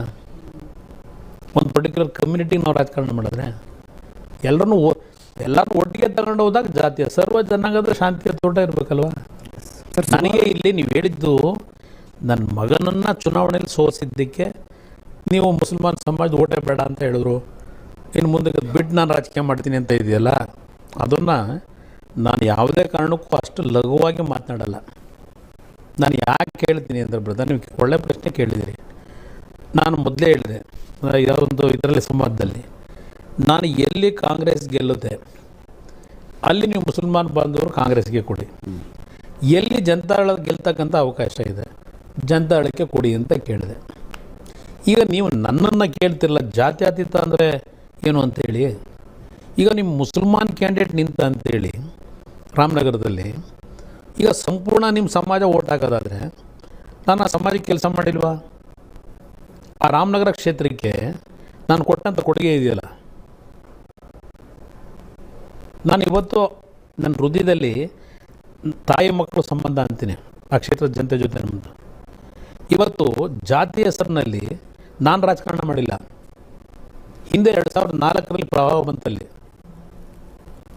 ಅವತ್ತು ದೀಪಾವಳಿ ಹಬ್ಬ, ರಂಜಾನ್ ಹಬ್ಬ ಎರಡೂ ಒಟ್ಟಿಗೆ ಇತ್ತು. ಮನೆಗಳಿಗೆ ನೀರು ನುಗ್ಗಿ ಪ್ರವಾಹದಲ್ಲಿ ಮನೇಲಿ ಇದ್ದು ಬಂದದ್ದೆಲ್ಲ ಕೊಚ್ಕೊಂಡು ಹೋಯ್ತು. ಬೆಳಗ್ಗೆ ಹಬ್ಬ ಮಾಡಬೇಕು ರಾಮನಗರ ಟೌನಲ್ಲಿ. ಪ್ರತಿ ಕುಟುಂಬಕ್ಕೆ ಬಟ್ಟೆಯಿಂದ ಹಿಡಿದು ದವಸಧಾನ್ಯದಿಂದ ಹಿಡಿದು ಜಾತಿ ನೋಡಲಿಲ್ಲ. ಆ ರೀತಿ ನಡ್ಕೊಂಡೆ ನಾನು. ಆ ರೀತಿ ಮುಸಲ್ಮಾನ್ ಸಮಾಜ ನಾನು ನೋಡ್ಕೊಂಡ್ರ. ಈ ಚುನಾವಣೆ ಬಿಟ್ಟಾಕಿ ಆಯಿತು. 2018 ನನ್ನ ಮಗೇನು ನಿಂತಿರಲಿಲ್ಲ, ಆಗಲೂ ಓಟೇನಾಯಿತು. ಹಳ್ಳಿ ಓಟ್ ಬಂದಾಗ ನನಗೆ 25,000 ಲೀಡ್ ಬರುತ್ತೆ, ಟೌನ್ ಬಂದಾಗ 25,000 ಮೈನಸ್ ಆಯ್ತು. 20,000 ಹೋಗಿ 150 ಇದಾಗುತ್ತೆ. ಮತ್ತೆ ಹಳ್ಳಿ ಬಂದರೆ 24,000ದಲ್ಲಿ ಗೆಲ್ತೀನಿ ಸರ್. ಹಾಗೆ ಗೆದ್ದಿದ್ದಾರಲ್ಲ ಸರ್? ಯಾವುದು ಗೆದ್ದಿದ್ದೀನಿ ಇಲ್ಲ ಅಂತ ಹೇಳ್ತೀರ? 4 ಬಾರಿ ಗೆಲ್ಸಿದ್ದಾರೆ. ನೀವು ಹೇಳಿದ್ರಲ್ಲ, ಮುಸಲ್ಮಾನ್ ಸಮಾಜದ ಬಗ್ಗೆ ಇವತ್ತು ಗೌರವ ಇದೆ. ಇವತ್ತು ಕಳೆದ ಚುನಾವಣೆ, ಕಳೆದ BJP ಸರ್ಕಾರದಲ್ಲೇ ನಿಮ್ಮ ಹಿಜಾಬ್ ಇಶ್ಯೂ ಬಂತು, ಅದೆಲ್ಲ ಜಟಕಾ ಕಟ್ಟು ಹಲಾಲ್ ಕಟ್ ಬಂತು. ಅಲ್ಲೆಲ್ಲೋ ಗದಗ್ನಲ್ಲೋ ಎಲ್ಲ ಒಂದು ಕಡೆ ಕಲ್ಲಂಗಡಿ ಹಣ್ಣು ವ್ಯಾಪಾರ ಮಾಡ್ತಕ್ಕಂಥ ಮುಸಲ್ಮಾನ್ ವ್ಯಾಪಾರಿ ಮೇಲೆ ಹಲ್ಲೆ ಮಾಡಿದ್ರು. ಪ್ರತಿಯೊಂದು ಸಂದರ್ಭದಲ್ಲಿ ಕಾಂಗ್ರೆಸ್ ಎಲ್ಲ ಅವ್ರ ಪರವಾಗಿ ಧ್ವನಿ ಎತ್ತಿದವರು. ಇದೇ ಕುಮಾರಸ್ವಾಮಿ ಧ್ವನಿ ಎತ್ತಿದ್ದು. ನಾವು ಮಾತಾಡೋದು ಬೇಡ ಅಂದರು ನಿಮ್ಮ ಅಧ್ಯಕ್ಷರು, ಈಗಿರೋ ಅಧ್ಯಕ್ಷರು. ಇದಕ್ಕೆ ನಾವು ತಂಟೆ ಹೋಗೋದು ಬೇಡ ಅಂದರು. ಓಪನ್ ಆಗಿ ಸಮಾಜದ ಪರವಾಗಿ ಧ್ವನಿ ಎತ್ತಿದೆ. ನಾನು ಯಾವ ರೀತಿ ನನ್ನ ಮನೆ ಹತ್ರಕ್ಕೆ ಬರೋರನ್ನ ಏನಾದರೂ ಅವ್ರ ಕಷ್ಟ ಹೇಳ್ಕೊಳ್ಳಿಕ್ಕೆ, ನೀನು ಯಾವ ಜಾತಿ ಅಂತ ಮೊದಲು ಕೇಳಲ್ಲ. ನಾನು ನಿಮ್ಮ ಕಷ್ಟ ಏನಪ್ಪ ಅಂತ ಕೇಳ್ತೀನಿ. ನನ್ನ ಕೈಲಾದ ಮಟ್ಟಿಗೆ ಕೆಲಸ ಮಾಡ್ತೀನಿ. ಆ ರೀತಿ ಬಂದಿದ್ದೀನಿ. ಅದರಿಂದ ಇಲ್ಲಿ ನನ್ನನ್ನು ಯಾವ ರೀತಿ ಈ ಸಮಾಜದಲ್ಲಿ ಬಾರಿ ನಡೆಸ್ಕೊಂಡ್ರು ಕಳೆದ 2 ಚುನಾವಣೆಯಿಂದ. ಆದರೂ ಸಹ ನಾನು ಅವ್ರ ಪರವಾಗಿ ಯಾವ ರೀತಿ ನಿಂತಿದ್ದೆ. ಇದು ಸ್ವಲ್ಪ ನನ್ನ ಮನಸ್ಸಿಗೆ ಆಘಾತ ಆಗಿದೆ. ಎಂಥವ್ರಿಗಾದರೂ ಆಘಾತ ಆಗೇ ಆಗುತ್ತೆ. ಈಗ ನನ್ನ ಪಕ್ಷದ್ದು ಸರ್ವೈವಲ್ ಇದೆಯಲ್ಲ, ನನ್ನ ಪಕ್ಷದನ್ನು ಪಾಪ ಹೇಳಿದ್ದಾರೆ. ಹಾಗೆ 19 ಜನ ಗೆಲ್ಲಬೇಕಾದ್ರೆ ಇವತ್ತು ಮುಸಲ್ಮಾನರು ಓಟ್ ಹಾಕದೆ ಗೆದ್ದು ಬಿಟ್ರ ಅಂತ ಹೇಳ್ತಾರೆ. ಇಲ್ಲ ಅಂದ್ರೆ 2 ಸೀಟ್ ನೀವೇ ಮುಸ್ಲಿಂ ಎರಡು ಜನ ನಿಂತೋಗೋದು ಅಂತ ಹೇಳ್ತಾರೆ. ಸ್ವರೂಪ ಆಗಿರಲಿ, ಸ್ವರೂಪದ ಬೇರೆ ರಾಜಕಾರಣ. ಈಗ ನಂದೇ ಚನ್ನಪಟ್ಟಣದಲ್ಲೂ ನಾನು ಇವತ್ತು ಹೇಳ್ತೀನಿ, ಪ್ರೀತಿಯಿಂದ ಇರ್ತಕ್ಕಂಥ ಮುಸಲ್ಮಾನ್ ಬಂದವರು ಒಂದು ಭಾಗ ಇದ್ದಾರೆ. ನಾನು ಇಲ್ಲ ಅಂತ ಹೇಳಲ್ಲ. ಪಕ್ಷದ ಬಗ್ಗೆ 5 ಓಟ್ ತರಲಿ 10 ಓಟ್ ತರಲಿ ಕಮಿಟ್ಮೆಂಟ್ ಇರತಕ್ಕಂಥ ಮುಸಲ್ಮಾನ್ ಬಂಧುಗಳು ನಮ್ಮ ಪಕ್ಷದಲ್ಲಿದ್ದಾರೆ. ನಾನಿಲ್ಲಿ ಎಲ್ರಿಗೂ ದೋಷ ಕೊಡಲಿಕ್ಕೆ ಹೋಗೋದಿಲ್ಲ. ಇಲ್ಲಿ ನಡೆದಂಥ ಕೆಲವು ಘಟನೆಗಳಿನ ಹಿನ್ನೆಲೆಯಲ್ಲಿ ಹೇಳಿದ್ದೇನೆ. ನಾನು ಏನು ಹೇಳಿದೆ, ಈಗ ಈಗ ಈಗ ನಾನು ಹೇಳಿದ್ದು, ಈಗ ಮೊನ್ನೆ ನಮ್ಮ ಪಾರ್ಟಿ ಕಾಯ್ದಲ್ಲೂ ಹೇಳಿದೆ, ನನ್ನನ್ನು ನೀವೇನು ಲೆಟ್ ಡೌನ್ ಮಾಡಿದಿರಿ, ಇವತ್ತು ಏನೋ BJP ಬಂದುಬಿಟ್ರೆ ಏನೋ ಆಗ್ಬಿಡುತ್ತೆ ಅಂತ ಹೇಳಿ ಕಾಂಗ್ರೆಸ್ಗೆ ನೀವು ಹೋಲ್ಸೇಲಾಗಿ ಏನು ಓಟ್ ಹಾಕೊಂಡಿದ್ದೀರಿ. ನಾಳೆ ಬೆಳಗ್ಗೆ ಈ ಸರ್ಕಾರ ಹೋಯ್ತು ಅಂತ ಇಟ್ಕೊಳ್ಳಿ, ಹೈಪೋಥೆಟಿಕಲ್ ಕ್ವಶನ್. ಓಕೆ, ಈಗಿನ ಸರ್ಕಾರ ಇಲ್ಲಿ, ಈಗಿನ ಸರ್ಕಾರ ಹೋಗಿ ಆಲ್ಟರ್ನೇಟ್ ಗೌರ್ಮೆಂಟ್ ಬಂತು ಅಂತ ಇಟ್ಕೊಳ್ಳಿ. ಆಗ ಕಮ್ಯುನಿಟಿಗೆ ರಕ್ಷಣೆ ಕೊಡೋದು ಯಾರು? ಕಾಂಗ್ರೆಸ್ ಅವ್ರು ಮನೆ ಸೇರ್ತಾರೆ. ಆಗ ರಕ್ಷಣೆ ಕೊಡಲಿಕ್ಕೆ ಇದೇ ಕುಮಾರಸ್ವಾಮಿ ಬರ್ತದೆ. ಅವತ್ತೇ ನಾವೇನು ಕೈ ಬಿಡಲ್ಲ. ಆ ಟೈಮ್ ಬಂದಾಗ ನಾವು ಬೇರೆ ಸಮಾಜಕ್ಕೆ ಏನು ಗೌರವ ಕೊಡ್ತೀನಿ, ಅದೇ ಸಮಾಜ ಮುಸಲ್ಮಾನ್ ಸಮಾಜಕ್ಕೂ ಕೊಡ್ತೀವಿ. ಲೆಟ್ ಡೌನ್ ಮಾಡೋ ಪ್ರಶ್ನೆ ಇಲ್ಲ. ನಾನು ಅದೇ ಪ್ರಶ್ನೆ ನಾನು ತಮಗೆ ಕೇಳ್ತಾ ಇದ್ದೀನಿ. ಕೇರಳದಲ್ಲಿ ಮುಸ್ಲಿಂ ಲೀಗ್ ಜೊತೆಗಿನ ಮೈತ್ರಿಯನ್ನು ಹೆಂಗೆ ನೋಡುತ್ತಾರೆ ನೀವು? ಅಂದರೆ BJP ಜೊತೆಗೆ ಹೋದ್ಮೇಲೆ ನೀವೇನು ಜಾತ್ಯತೀತರಾಗ್ತೀರಿ ಅಂತ ಅನ್ನೋ ಪ್ರಶ್ನೆ ಕುಮಾರಸ್ವಾಮಿ ಅವ್ರಿಗೆ ಕೇಳಿದ್ರಿ. ಅಗೇನ್ ಅಂದರೆ ಮುಸ್ಲಿಂ ಲೀಗ್ INDA ಮೈತ್ರಿಕೂಟದಲ್ಲಿ ಇದ್ರೂ ನಾವು ಜಾತ್ಯತೀತರು ಅನ್ನೋದು ನಿಮ್ಮ ಅಭಿಪ್ರಾಯ? ಕಾಂಗ್ರೆಸ್ ಶಿವಸೇನೆ ಜೊತೆ ಸೇರಿದ್ರು ಕೇಳಿ, ಕಾಂಗ್ರೆಸ್ ಶಿವಸೇನೆ ಜೊತೆ ಹೋದ್ರು. ಈಗ ನೀವು ಕಾಂಗ್ರೆಸ್ ವೋಟ್ ಹಾಕ್ಬೇಕು ಅಂತೀರಿ. ನಿತೀಶ್ ಕುಮಾರ್ 3 ಬಾರಿ BJPಗೆ ಹೋಗಿ ಅಲ್ಲಿಂದ ಬಂದನು, ಅಧಿಕಾರ ಎಲ್ಲ ಅನುಭವಿಸಿ ಈಗ ಮೇನ್ ಕನ್ವೀನರ್ ಅವರೇ. ಇದೆಲ್ಲ ಒಂದು ಮಾಡೋಕೆ INDA ಅಲ್ಲಿ ಓಟ್ ಹಾಕಬೇಕು ಅಂತೀರಿ. ಅದೇ ಕುಮಾರಸ್ವಾಮಿ 1 ಬಾರಿ BJP ಜೊತೆ ಸಂಬಂಧ ಬೆಳೆಸ್ಬಿಟ್ಟ ಅಂತೇಳಿ ಶಾಶ್ವತವಾಗಿ ನನ್ನ ದೂರ ಇಡ್ತೀವಿ ಅಂದರೆ ಅರ್ಥ ಏನಿದೆ? ನಾನು ನಿಮ್ಮವ್ರು ಮುಸಲ್ಮಾನ್ ಬಂಧುಗಳು ಇದೆಲ್ಲ ಟ್ಯಾನ್ರಿ ರೋಡಲ್ಲಿ ಚುನಾವಣೆಯಿಂದ ಮುಂಚೆ 2 ಬಾರಿ ಕರೆಸೋರು. ನನಗೆ ಕೋರ್ಟ್ ಮಾರ್ಷಲ್ ಮಾಡಿದ್ರು. ಒಂದು 20 ಜನ ಕೂತಿದ್ರು ಮುಸಲ್ಮಾನ ಮುಖಂಡರುಗಳು, ಧಾರ್ಮಿಕ ಗುರುಗಳು, ಮುಖಂಡರುಗಳೆಲ್ಲ. ಎಲ್ಲರಿಗೂ ಅವ್ರು ಕೇಳಿದ ಪ್ರಶ್ನೆಗೆಲ್ಲ ಉತ್ತರ ಕೊಟ್ಟಿದ್ದೀನಿ. ನಮ್ಮ ಕಮಿಟ್ಮೆಂಟ್ ಏನು ಅಂತ ಹೇಳಿದ್ದೀನಿ. 2006 ನಾನು ಮುಖ್ಯಮಂತ್ರಿಯಾಗಿ BJP ಜೊತೆ ಸರ್ಕಾರ ಮಾಡಿದಾಗ ಮುಸಲ್ಮಾನರು ಕೈ ಬಿಟ್ಟನ. 2006ರಲ್ಲಿ BJP ಜೊತೆ ಸರ್ಕಾರ ಮಾಡಿ ನನ್ನ ಕಾಲದಲ್ಲಿ ಒಂದು ಗಲಾಟೆ ಹಾಕಿ ಅವಕಾಶ ಕೊಡಲಿಲ್ಲ. ಇದೇ ಸದಾನಂದ ಗೌಡರು BJP ಅಧ್ಯಕ್ಷರು ಆ ದತ್ತಪೀಠದಲ್ಲಿ ಯಾವೊಂದು ಕೋರ್ಟ್ ಆದೇಶ ಉಲ್ಲಂಘನೆ ಮಾಡಿದ್ರು ಅಂತೇಳಿ BJP ಜೊತೆ ಸರ್ಕಾರ ಮಾಡಿ BJP ಅಧ್ಯಕ್ಷರು ಸದಾನಂದ ಗೌಡರು ಅರೆಸ್ಟ್ ಮಾಡಿ ಅಂತ ಹೇಳಿದೆ. ಈ ರೀತಿ ನಡ್ಕೊಂಡಿದ್ದೀನಿ ನಾನು. ಅದು ಈಗೇನು ನಡೀತಾ ಇದೆ, ಈಗ ಶಿವಮೊಗ್ಗ ಬೆಂಕಿ ಹಚ್ಕೊಂಡಿದೆಯಲ್ಲ, ಅದರಿಂದ ಯಾರಿಗೆ ತೊಂದರೆ ಆಗೋದು? ಅಮಾಯಕರಿಗೆ. ಇದು ಬೇಕಾ ನಮ್ಮ ರಾಜ್ಯದಲ್ಲಿ? ನಾನು ಯಾವುದೇ ಪಕ್ಷಗಳು ಈ ಥರ ಐತರ ಗಂಟೆ ಕಾರಣ ಆದರೆ ಎಲ್ರಿಗೂ ನಾನು ಖಂಡಿಸ್ತೀನಿ. ಈಗ ನಿಮ್ಮ DJ ಹೇಳಿದ್ದು ಕೊನೆಗೆ ಅನುಭವಿಸಿದ್ಯಾರು? ಅಮಾಯಕರು, ಮಕ್ಕಳು. ಇದು ಬೇಕೇ. ಸರ್ವ ಜನಾಂಗದ ಶಾಂತಿ ದೊಡ್ಡ, ಅದನ್ನೇ ನಾವು ಹೇಳೋದು. ಅದಕ್ಕೆ ನೋಡಿ, ಆ ವಾತಾವರಣ ನಿರ್ಮಾಣ ಮಾಡಿ. ಇದು ನನ್ನ ಪ್ರಶ್ನೆ ಬರೋದು. ಮುಸಲ್ಮಾನ್ ಸಮಾಜಕ್ಕೆ ಈಗಲೂ ಹೇಳ್ತೀನಿ, ಇವತ್ತು ನಮಗೆ ಗೌರವ ಇದೆ. ಎಲ್ಲ ಸಮಾಜಗಳನ್ನು ರಕ್ಷಣೆ ಮಾಡೋದು ನಮ್ಮ ಜವಾಬ್ದಾರಿ. ಜಾತ್ಯತೀತ ಅಂದರೆ ಬರೀ ಒಂದು ಜಾತಿಗೆ ಸೀಮಿತ ಅಲ್ಲ. ಅದು ಜಾತಿಗಲ್ಲ, ಇದು ಸಂಪೂರ್ಣ ನಾಡಿನ ಜನತೆಯ ಯಾವುದೇ ಸಮಾಜ ಇರಲಿ ಎಲ್ರಿಗೂ ಇರ್ತಕ್ಕಂಥ ಜಾತ್ಯತೀತ ಇದು. ಅದರಿಂದ ನನ್ನ ಬಗ್ಗೆ ಅನುಮಾನ ಬೇಡ. ಸರ್ ನಮಸ್ತೆ, ನನ್ನ ಹೆಸರು ಜಯಕುಮಾರ್ ಅಂತ, ಕಾಂಗ್ರೆಸ್ ಕಾರ್ಯಕರ್ತ, ಚನ್ನರಾಯಪಟ್ಟಣ. ಸರ್ ನೀವು ಇತ್ತೀಚೆಗೆ ಮಾತಾಡ್ತಿರೋದು ನೋಡಿದ್ರೆ ಸಿದ್ದರಾಮಯ್ಯನವರು 2ನೇ ಬಾರಿ ಮುಖ್ಯಮಂತ್ರಿ ಆಗಿರೋದಕ್ಕೆ ನಿಮ್ಮ ನಿದ್ದೆಗೆಡ್ತಿರ್ಬೋದು. ಹಿಂದುಳಿದ ವರ್ಗದವರು ಬೆಳೆಯಕ್ಕೆ ಬಿಡ್ತಾ ಇಲ್ಲ ಅಂತ ಸಿದ್ದರಾಮಯ್ಯ ಇಲ್ಲಿಂದ ಬೆಳೆದ್ರು. ಸಿದ್ದರಾಮಯ್ಯ ಬೆಳೆದಿದ್ದೆಲ್ಲಿಂದ JDS ಅಲ್ಲಿ ಇದ್ರು, ಅವ್ರು ಕಾಂಗ್ರೆಸ್ ಬಂದ್ರೆ CM ಆಗಿದ್ರು ಸರ್. JDS ಅಲ್ಲಿ CM ಆಗ್ತಾರೆ. ಕಾಂಗ್ರೆಸ್ ಹೋದ ಮೇಲೆ CM ಆದ್ರು. ಅಲ್ಲಿ ಕಾಂಗ್ರೆಸ್ ಅಲ್ಲಿ ದುಡಿಮೆ ಮಾಡಿದ್ರಲ್ಲ ಅವರೆಲ್ಲ ಯಾರು? ಅವರೆಲ್ಲ ಏನಾದ್ರು ಇವ್ರಿಗಿನ ಸೀನಿಯರ್ ಇದ್ದಾರಲ್ಲ, ಅವರೆಲ್ಲ ಏನಾಗೋರಿಗೆ ಅಲ್ಲಿ ಅಧ್ಯಕ್ಷ ಆಗಿದ್ದಾರೆ ಖರ್ಗೆ ಅವರು. ಈ ಚುನಾವಣೆ ಆದ್ಮೇಲೆ ಏನ್ ಮಾಡ್ತೀರಿ? ಪಾಪ ವಿರೋಧ ಪಕ್ಷದ ನಾಯಕರಾಗಿ 2008ರಲ್ಲಿ ಖರ್ಗೆ ಅವ್ರನ್ನ ಮಾಡಿದಾಗ ಸಹಿಸಲಾರದೆ ಅವತ್ತೇ ಮುಗ್ಸೋಕೆ ಕೊಟ್ಟರು ಸಿದ್ದರಾಮಯ್ಯವರು ಬರದೆ ಹೇಳ್ತೀನಿ ಕೇಳಿ ಇಲ್ಲಿ ಏನು ನಡೆದಿದೆ ಅಂತ ಹೇಳಿ. ನಮ್ಮ ದುಡಿಮೆ ಏನು ಸಿದ್ದರಾಮಯ್ಯವ್ರು 58 ಸೀಟು ನಾನಿದ್ದಾಗ 58 ಸೀಟ್ ಗೆದ್ದರು ಅಂತಾರಲ್ಲ, ಈಗ ನಾನು ಗೆಲುವು ಸಿದ್ದರಾಮಯ್ಯವ್ರ ಕಾರಣನಾ? 58 ಸೀಟ್ ಗೆಲ್ಲಬೇಕಾದ್ರೆ ನಮ್ಮ ದುಡಿಮೆ ಏನಿದೆ ನಮಗೆ ಗೊತ್ತು ಅವತ್ತು. ಅದರಿಂದ ಇಲ್ಲಿ ಸಿದ್ದರಾಮಯ್ಯ ಇದು ಮುಖ್ಯಮಂತ್ರಿಗಿರಿ ಏನು ಯಾರು ಅಪ್ಪನ ಮನೆ ಆಸ್ತಿನ ಜನ ತೀರ್ಮಾನ ಯಾರು ಮಾಡ್ತಾರೆ, MLAಗಳು ಯಾರು ತೀರ್ಮಾನ ಮಾಡ್ತಾರೆ ಅವ್ರು ಆಗ್ತಾರೆ. ಅದಕ್ಕೆ ಅಸೂಯೆ ಕೊಡಬೇಕು. ಅವ್ರು ಮಾಡಿದ್ದೆಲ್ಲ ಸರಿ ಅಂತ ಹೇಳಿ ನಾವು ಇದು ಅವ್ರ ಜೊತೆ ರಾಜಿ ಆಗಬೇಕಾ? ನಾನು ವಿರೋಧ ಪಕ್ಷದಲ್ಲಿದ್ದೀನಿ, ಚರ್ಚೆ ಮಾಡ್ತೀನಿ. ಅದನ್ನು ಅವ್ರು ತಪ್ಪಾಗಿ ತಿಳ್ಕೊಂಡ್ರೆ ನಾವೇನು ಮಾಡೋಕ್ಕಾಗುತ್ತೆ? ಇವತ್ತು ಯಾತಕ್ಕೆ ಗುತ್ತಿಗೆದಾರರುಗಳು ಬೆಂಗಳೂರಿನಲ್ಲಿ ಸೂಸೈಡ್ ಮಾಡ್ಕೊತೀವಿ ಅಂತ ಹೊರಟು ಈ ಕೆಲಸ ಮಾಡ್ತಾಯಿದ್ರೆ ನಾನು ಕಣ್ಣು ಮುಚ್ಕೊಂಡಿರ್ಬೇಕಾ? ವರ್ಗಾವಣೆ ದಂಧೆ ಬೀದಿಲಿ ಚರ್ಚೆ ನಡೀತದೆ. ವೈಎಸ್ಟಿ ಟ್ಯಾಕ್ಸ್ ಅಂತ ಹೇಳಿದ್ರೆ ಅದ್ರ ಬಗ್ಗೆ ನಿಮ್ಮ ದಾಖಲೆ ಇದೆಯಾ? ಬೇಕಾದಷ್ಟು ದಾಖಲೆ ಇದೆ. ಬೀದಿಲಿ ಜನ ಮಾತಾಡ್ತಾರಲ್ಲಪ್ಪ, ದುಡ್ಡು ಕೊಟ್ಟವರು ಅಲ್ಲಿ ಪೋಸ್ಟಿಂಗ್ ತಗೊಳಕ್ಕೆ ಎಲ್ಲ ದಾಖಲೆ ಇಟ್ಬಿಟ್ಟು ದುಡ್ಡು ಕೊಟ್ಟು ಬರ್ತಾರಾ? ಏನ್ ನಡೀತಿದೆ ಬೀದಿಲಿ? ಚರ್ಚೆ ನಡೀತಿಲ್ಲ. ಆಗಿದ್ರೆ ಈಗ ಬಿಜೆಪಿ ಮೇಲೆ 40% ಅಂತಾರಲ್ಲಪ್ಪ ದಿನ ದಾಖಲೆ ಹೊಡೆದ್ರಲ್ಲ. ಈಗ 3 ತಿಂಗಳು 4 ತಿಂಗಳು ಆಯ್ತಲ್ಲ ಸರ್ಕಾರ ಬಂದು, ಯಾವ್ದಾದ್ರು ದಾಖಲೆ ಇಟ್ಟಿದ್ದೀರಾ? ಬಿಜೆಪಿ 40%. ಯಾರು? ಮತ್ತವ್ರು ಅವ್ರನ್ನ ಮತ್ತೆ ಈಶ್ವರಪ್ಪ ಖುಲಾಸೆ ಮಾಡಿಲ್ಲ, ಏನೋ ತಪ್ಪು ಮಾಡಿಲ್ಲ, ಅವ್ರು ತಪ್ಪಿಲ್ಲ ಅಂತ ಹೇಳಿ. ಒಂದು ನಿಮಿಷ ಮೈಕ್ ಇಲ್ಲದೆ ಇದ್ದವ್ರು ಮಾತಾಡಬೇಡಿ. ಅಲ್ಲ ಒಂದು ನಿಮಿಷ ಕೇಳಿ ಅವ್ರು ಯಾರು ನಿಮ್ಮ ಸರ್ಕಾರದಲ್ಲಿ ನಿಮಗೆ ಬೇಕಾಗಿರೋ ನನ್ನ ಸರ್ಕಾರದಲ್ಲಿ ನಾನು ಯಾವುದೇ ಒಂದು ವರ್ಗಾವಣೆಯಲ್ಲಿ ಇಂಟರ್ಫಿಯರ್ ಆಗಿಲ್ಲ. 2006 ಅಷ್ಟೇ. ನನ್ನ ಸರ್ಕಾರದಲ್ಲಿ ಒಬ್ಬ Vokkaliga IAS officer BDA commissioner ಮಾಡಲಿಕ್ಕೆ ಕೆಲವು ಶಾಸಕರು ಇಟ್ಕೊಂಡು 15 ಕೋಟಿ ದುಡ್ಡನ್ನ ನನಗೆ ಆಫರ್ ಕೊಡೋಕೆ ಬಂದರು. ಏನು ಹೇಳಿದೆ ನಾನು ಅವರಿಗೆ? ನೀನು 15 ಕೋಟಿ ನನಗೆ ಕೊಡೋನು, BDA ಉಳಿಸ್ತೀನಪ್ಪ ಅಂತ ಹೇಳಿ. ಜಾತಿ ಮತಾಂತರ ಮಾಡಲಿಲ್ಲ ನಾನು.